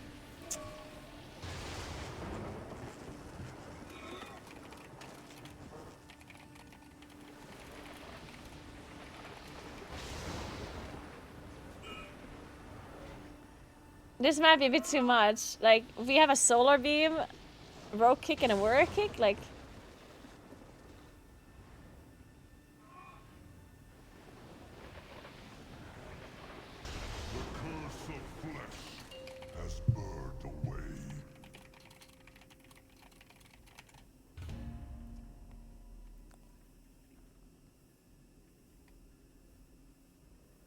the console code, does it not work the same way as it works in Plus? Oh, does somebody actually have to, like, convey the code? Like, does only the one see it that uses the console? Like it used to be before?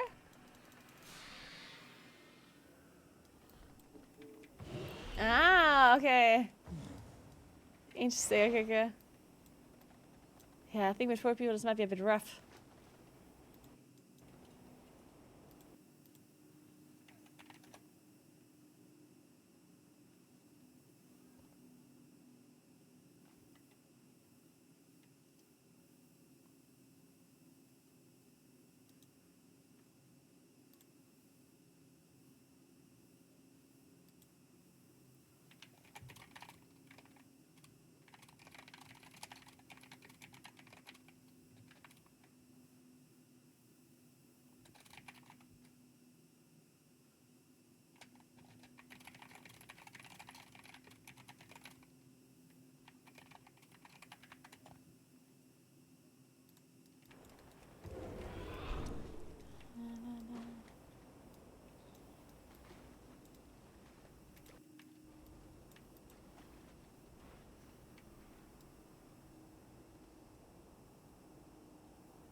Oh, there is a weak aura for this boss, actually? The priest says they have a weak aura.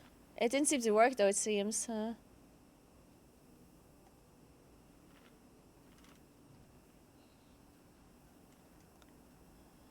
Might be set not to load, Ilmao. Okay. Dude, I just got bit by a mosquito. Where is it? Where's this fucker? Guys, if you see the mosquito on camera, yell.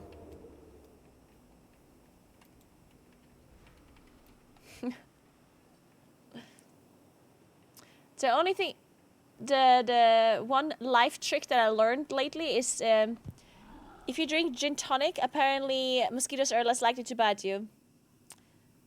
So gin tonic is good for you, is what I heard.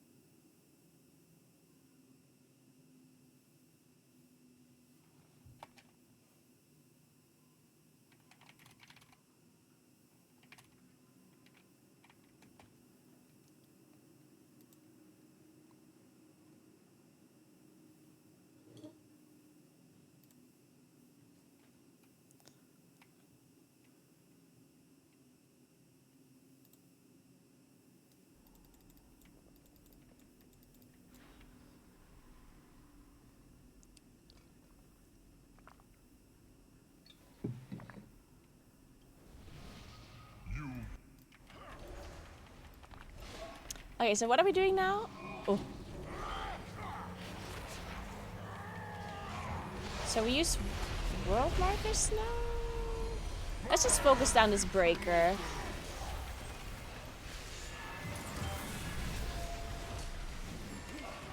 This doesn't respawn, right? At least I hope it doesn't.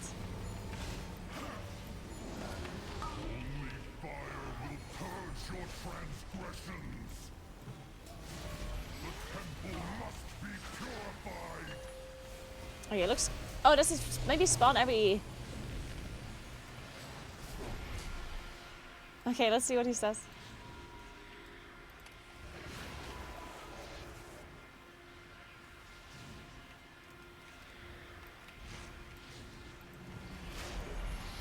Nothing?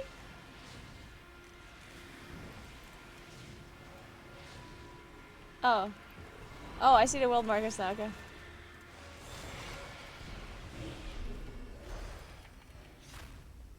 Who's got the priest? The rogue casted. Why is he...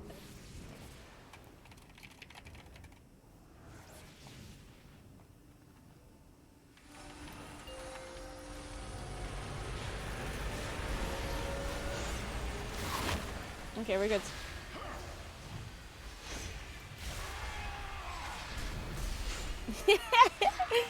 Oh no. This is gonna be such a mess in a pug.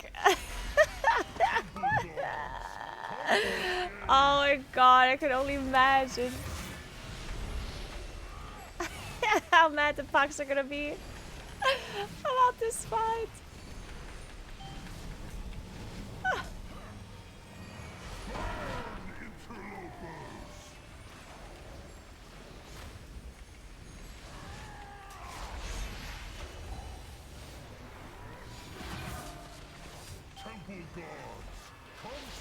Wait, we can just kill a boss here. Yeah, kill this guy.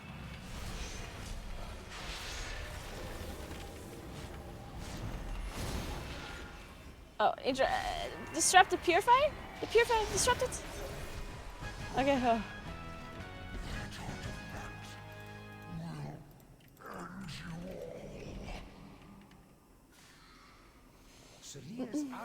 This has always been a mess for me when it first came out. Yeah, it was always a bit of like even. Honestly, it's funny because some people even mess it up when you're in voice chat, right? Like sometimes not even that is helping.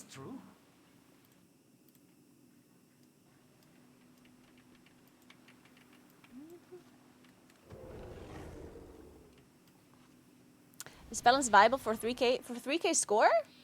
You can get 3K score with any spec.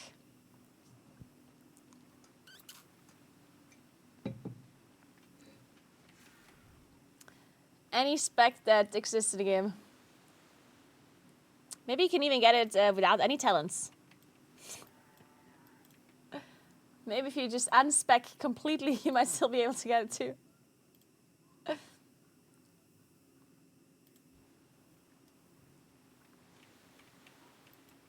Just not MM because it needs big buffs. Yeah. You might be onto something here, Hannah.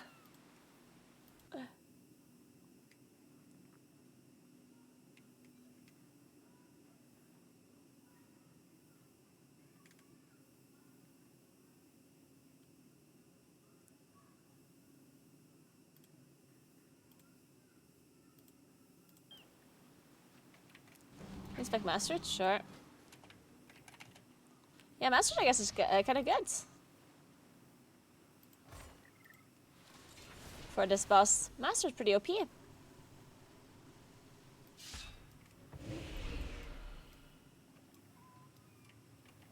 Are they adding this to the season keys? Yes, it's gonna be in a plus dungeon, yeah. Gambit and Streets. I'm really looking forward to Gambit. Streets, on the other hand, not so much.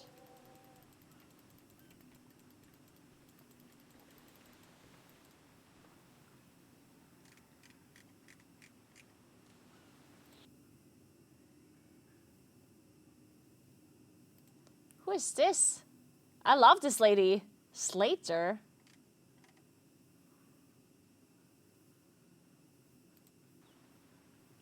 Love her.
Wait, we root after the first frontal?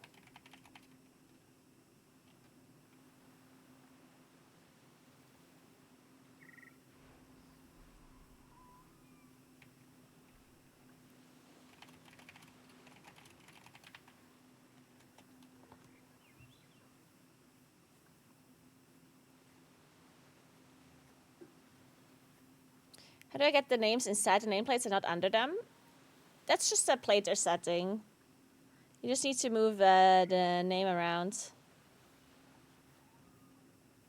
I can see it and find the setting somewhere. Let's see it.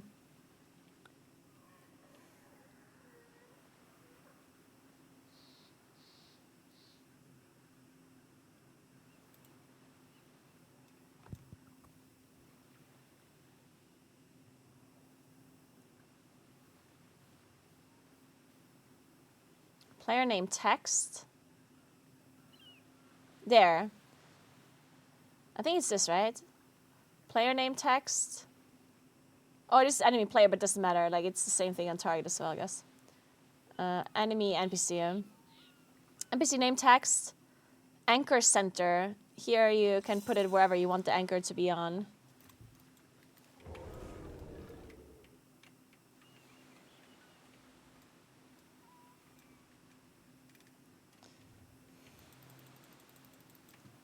I'm flying to Cologne on Sunday because I'm casting the Gamescom stage for World of Warcraft. So unfortunately I can't cast a race properly for anyone since I'm going to be in Cologne for Gamescom. It overlaps, unfortunately. It is what it is. But I'm really excited to host the Gamescom stage. I think it's going to be fun. I'm a little bit worried about it being in German, though. I mean, my first language is German, but first of all, I speak like a very heavy German dialect. I almost never speak proper German. Like, almost never. And if I speak German, I speak it like a little bit. And I also don't speak about World of Warcraft when I speak German, right? So it's going to be very strange for me to talk about WoW in German. It's going to be very interesting. It is too hot there. It is very hot right now, yeah. It's like 28 degrees in my room here right now.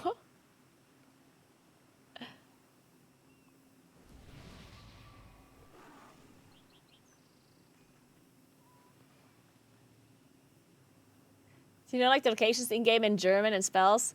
No, but I'm not gonna like I feel like even German people know the names in like English most of the time, right?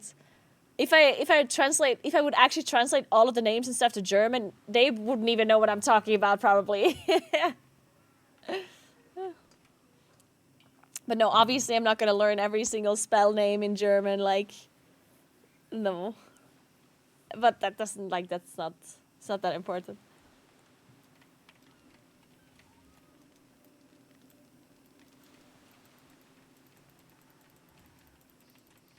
Yeah, Mirrors also speaks a lot more English than German, for sure.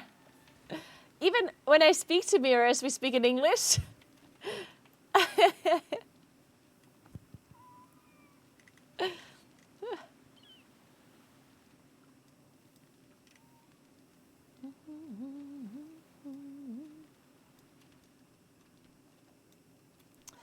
So our tank is AFK, looks like.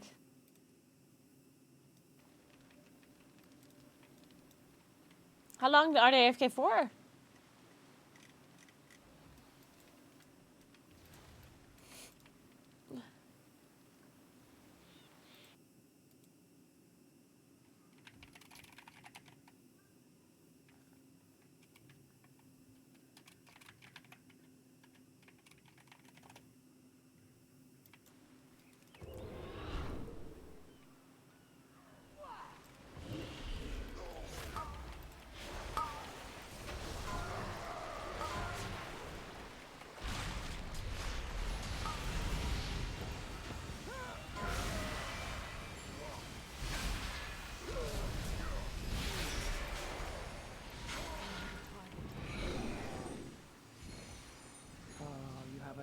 That's true. If I would, well, wait, where's Mirrors from?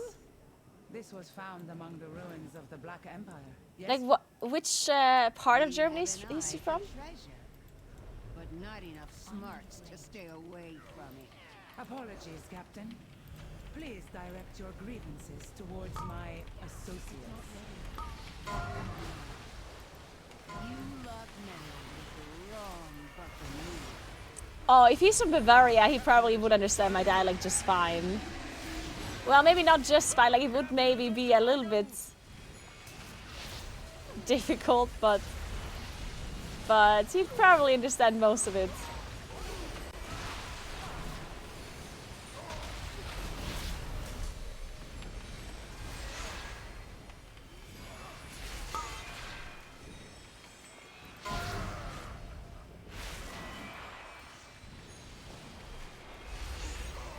Okay, this boss apparently you have to hit the X twice with the boss's frontal.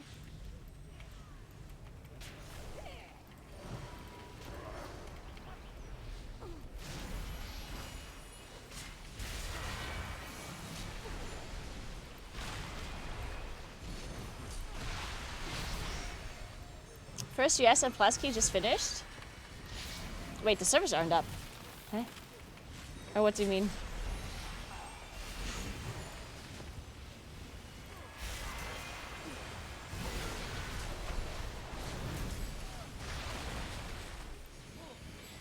Second Raider? Oh, they're probably just testing right now.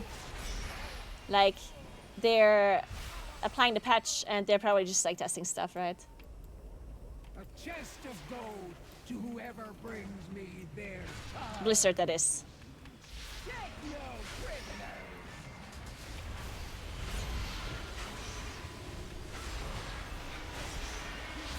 Okay, I'm gonna need them to be stacked. Oh. Okay, well now I can't root them anymore. Okay, I did not see that because I was angling my camera down. I'm stupid. Yeah, I forgot about those puddles. Okay, but I can, like, you can see now that they spawn like separately. So you need to wait until they come in a little bit before I can root them.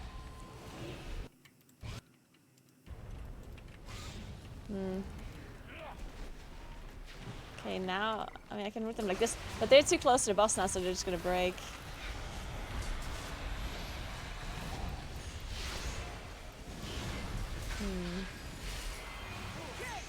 I mean, this boss is just has like no HP though. Like, you can just nuke this boss, I guess, right? I mean, just fucking nuke it. My roots are in cooldown?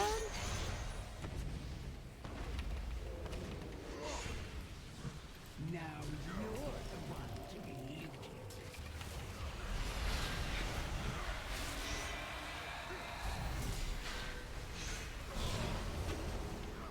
looted. But how do you play this like properly? I think you need a slow. Because Mass Root is really good, but I can only use them once they're stacked. And I feel like they take so long to stack because they spawn on separate places.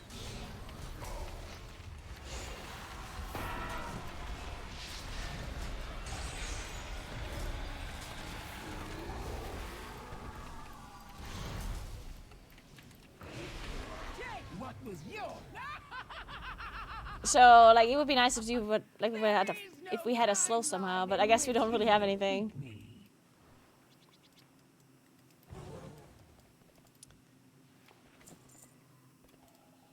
But if we just DPS the boss, we probably only have to deal with like one set of ads anyway, so it's fine.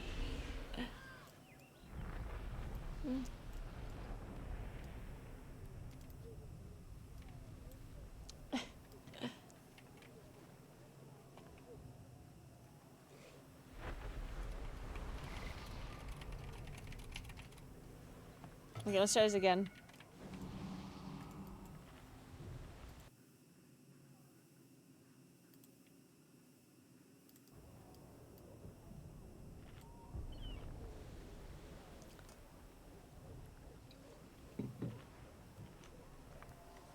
You hold boss in corner and frontal, can hit each at spawn as it walks in. Yeah, but we're doing hard mode, so you have to hit the boss. Like, the frontal needs to hit that twice.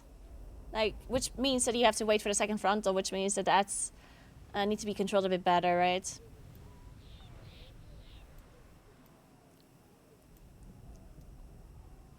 Your Mac matches the Drake? Yeah, you're right, actually, kind of.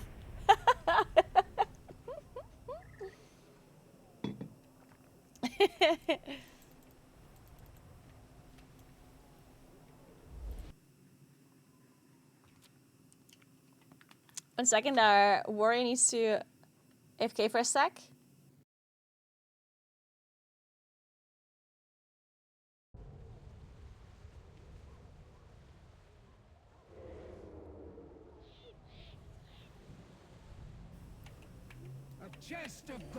Alright, let's make sure I'm looking at the barrage this time around.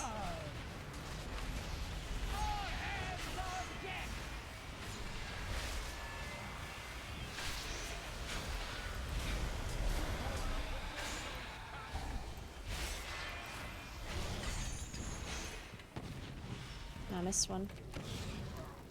Eh.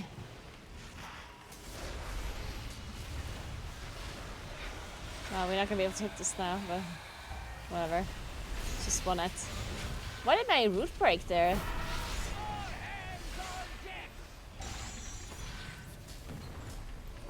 I'm gonna just perma-root this guy, I guess.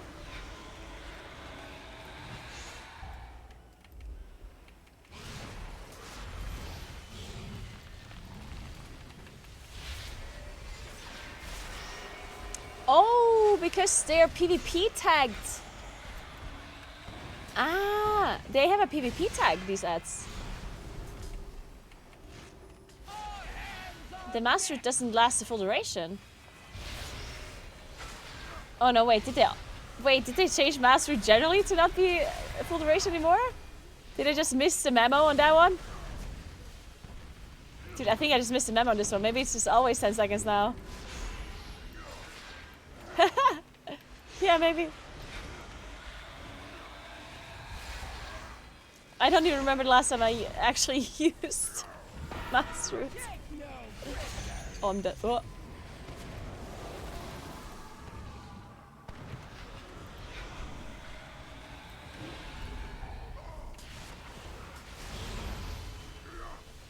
Shit, really, I missed all of them.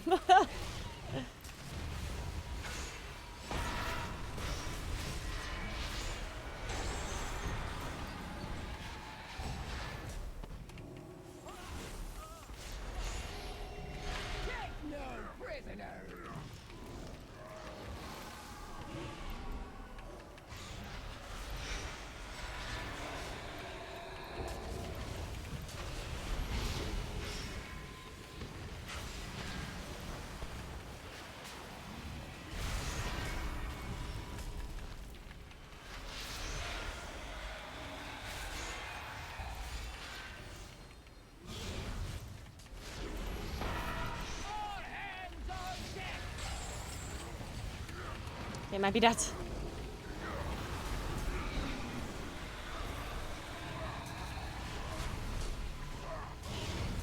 How did my guy not die?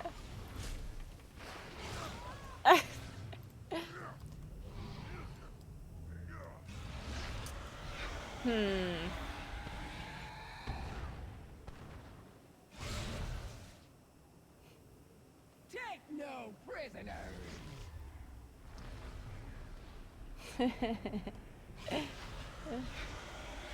Yeah, that's how I mean first breath. Or like they have a shield that like absorbs the first breath and then the second one's killing them basically. Yeah, people will definitely one-shot this deathless run. I'm sure they will. Thank you so much for 3 months, Disney. Thank you so much. Welcome back. Thank you, thank you.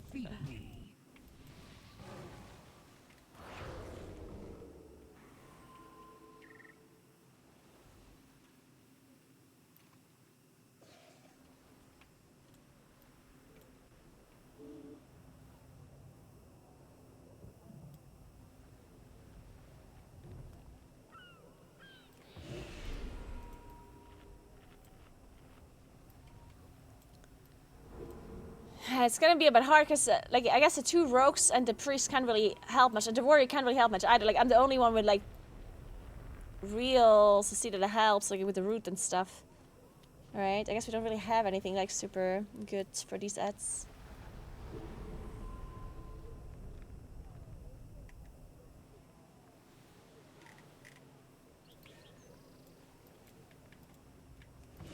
But if we manage to kill the first couple of ads, like the first 2 waves, then the boss is dead, I think.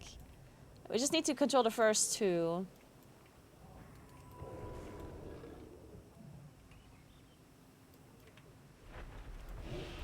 A chest of gold to whoever brings me their tongue. All hands on deck!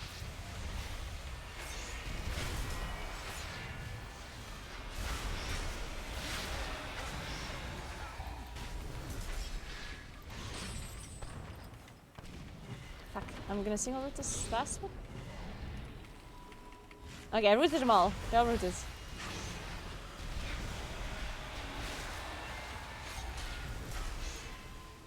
Ah, shit. This is annoying. The root just doesn't last.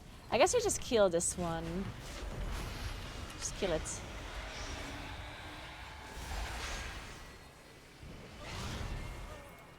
We missed one.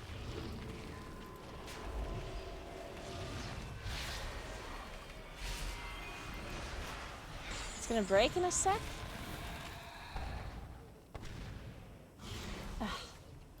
Well, how does this happen though?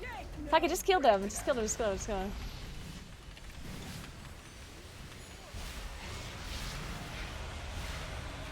Let's go on the new ones and kill the old ones. Yeah, I think, like, whenever we miss some of them, I think we should just, like, ignore the old ones and just only try and go the new ones. Because now we're fucked again. Because if the tank tries to hit the old ones and the new ones, then we're just gonna miss half of them anyway. Fuck it, just AoE them down, man. Just AoE them down. Woo!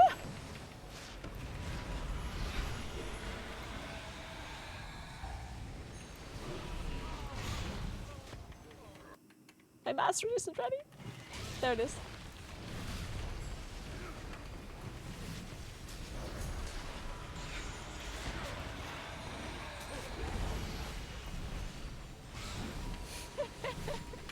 We're alive, guys, we're alive. I'm just starfalling, I'm just starfalling.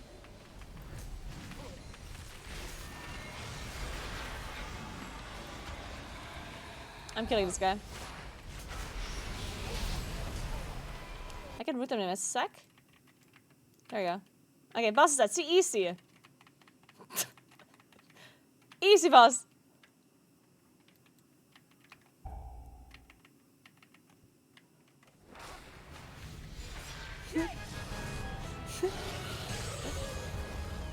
Yeah.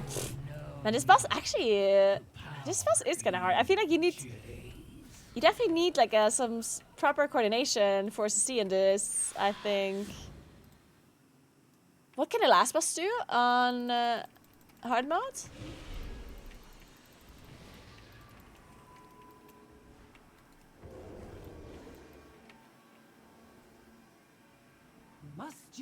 What's the special mechanic there?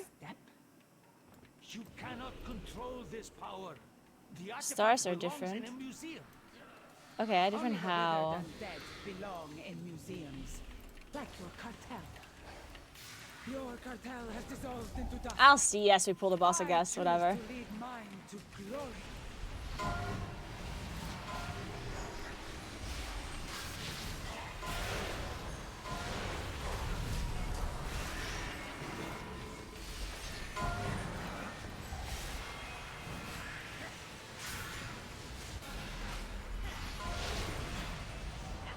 Just another ads, okay. Whoa! What the fuck was that? Jesus Christ.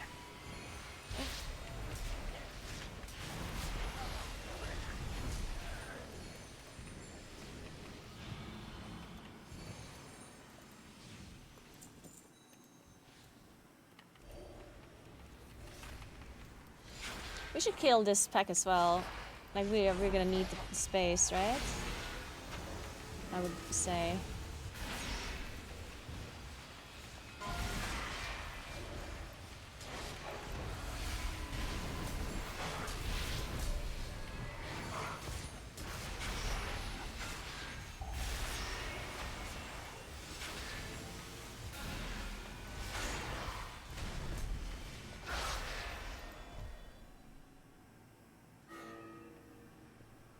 I'd play this. Okay, I guess we don't. Okay, what does this boss do? I guess I'll find out in a second. Hey, Renax! Thank you so much for 105 months. Thank you so much. Thank you. I hope you're doing well. Good evening.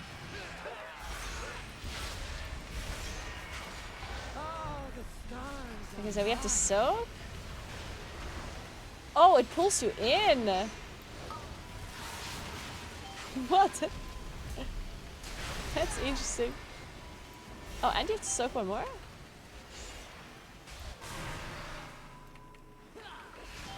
Interesting.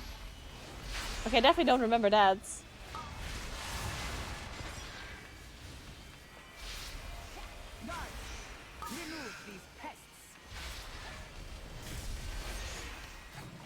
Oh, I have mastered still.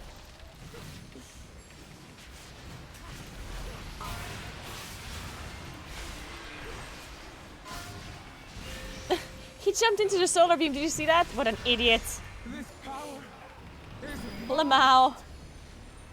Nope. Bow before cartel soul.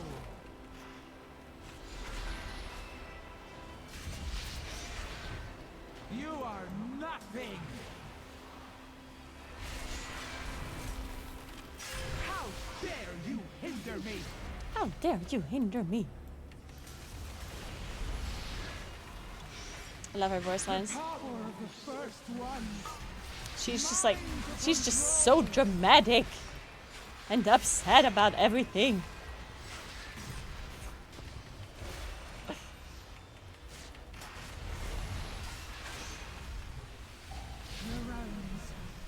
I can feel the tools of creation. Ah. At my command.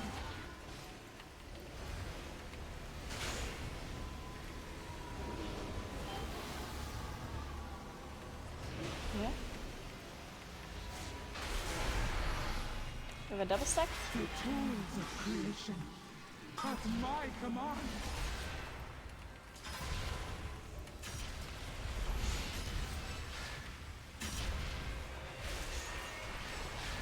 Bow before cartel. Resting. Yeah. Take it fast. Nice. You are nothing.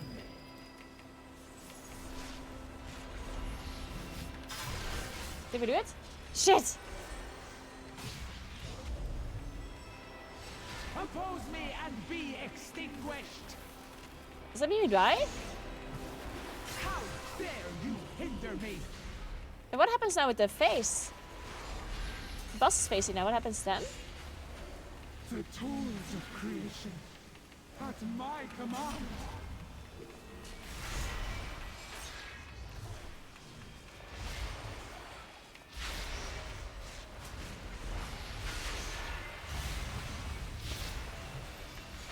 The realms. I can feel them all. The tools of creation. At my command. Oh, are we getting pulled at the same time as the spawns? Oh, this is oh.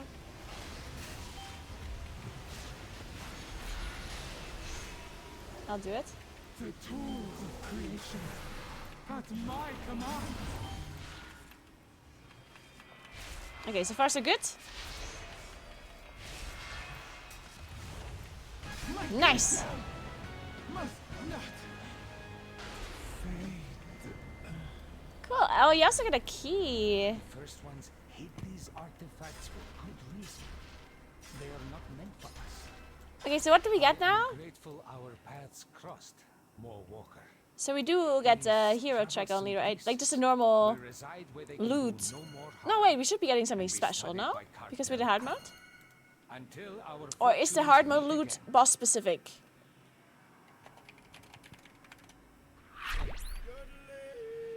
Hey Nashiel, thank you so much for 2 months. What's up? Welcome back. Thank you, thank you. No, I know that Deathless gives something extra. Like, I know that. But the hard mode also gives like extra loot compared to doing it on just not hard mode, right?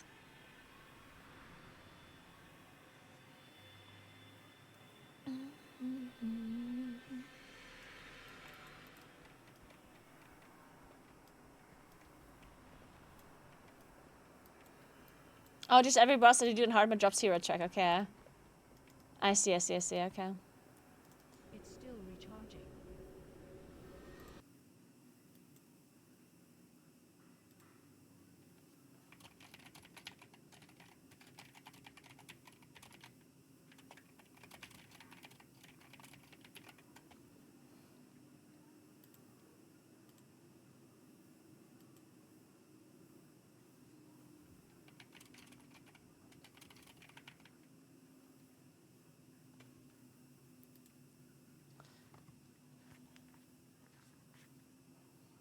One second, guys.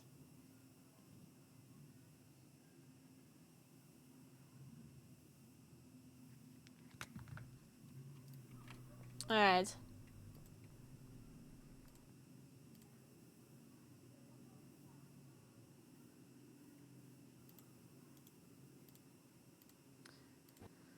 Alright guys, it is time for me to leave. The NA servers are coming up anyway soon, and then you have better things to watch than my stream. So I will send you to an NA streamer, or maybe to like the Liquid broadcast or something, so you guys can watch the race start. I've already been here for 9 hours. I'm getting tired looking at my Moonkin's ass.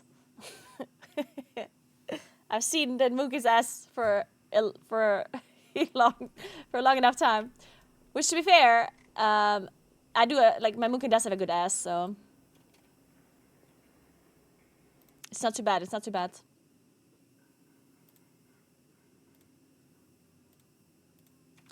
So remember to follow my stream if you haven't yet. I would very much appreciate that. Tomorrow, I'm not really sure if I'm streaming because like the race is happening and there's like everything going on, and there's like a friend over, like David's friend. So we might be doing something else, and I'm also like doing a barbecue in the evening. So maybe I'm not streaming tomorrow, but maybe I also will stream. I don't know. Depends on what's going on. I'm gonna talk to David and his friend and see what's up.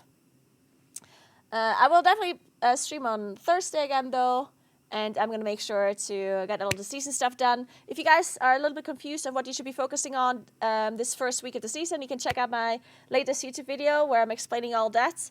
You can skip to like the week 2 thing if you wanna in the video, because some stuff I also explained about week 1, which of course is not really relevant anymore now.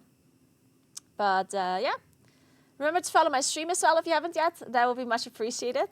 And check out my socials, my Instagram, my TikTok and stuff. I do also have a new IRL channel if you want to check that one out as well. If you just look for... it's an algorithm thing, so I can't share the name of the channel with you and the title of the new video. It's complicated. But if you want to find the IRL YouTube channel, it's a brand new channel. You have to go to YouTube and you look for like solo gamer solo bikepacking, something like that. Maybe you add South Tyrol to it as well, or Alps or whatever, then you'll find it for sure, okay? Just like bikepacking, gamer, girl, solo, something like that. You'll find it if you want to. So yeah, thank you so much for watching and for hanging out. I appreciate you very, very much. And I'll send you to, let's see who's streaming.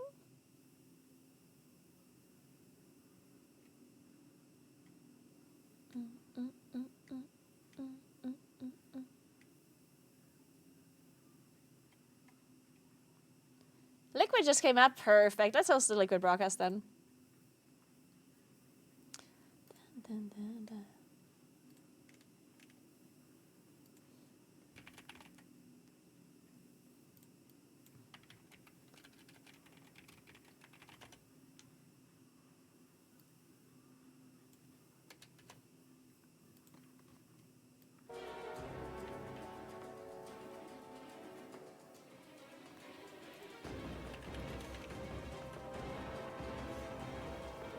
Alright. Enjoy watching the Liquid broadcast and the NA players in the new raid, while the EU players are sad and can't do anything, except play PTR. Thank you so much for watching. Have a nice rest of your day, and I hope you have good luck in your vault as well to all the NA players, and to the EU players tomorrow as well. Thanks for watching, guys. Have a nice one. You're the best. I appreciate you very much. Goodbye.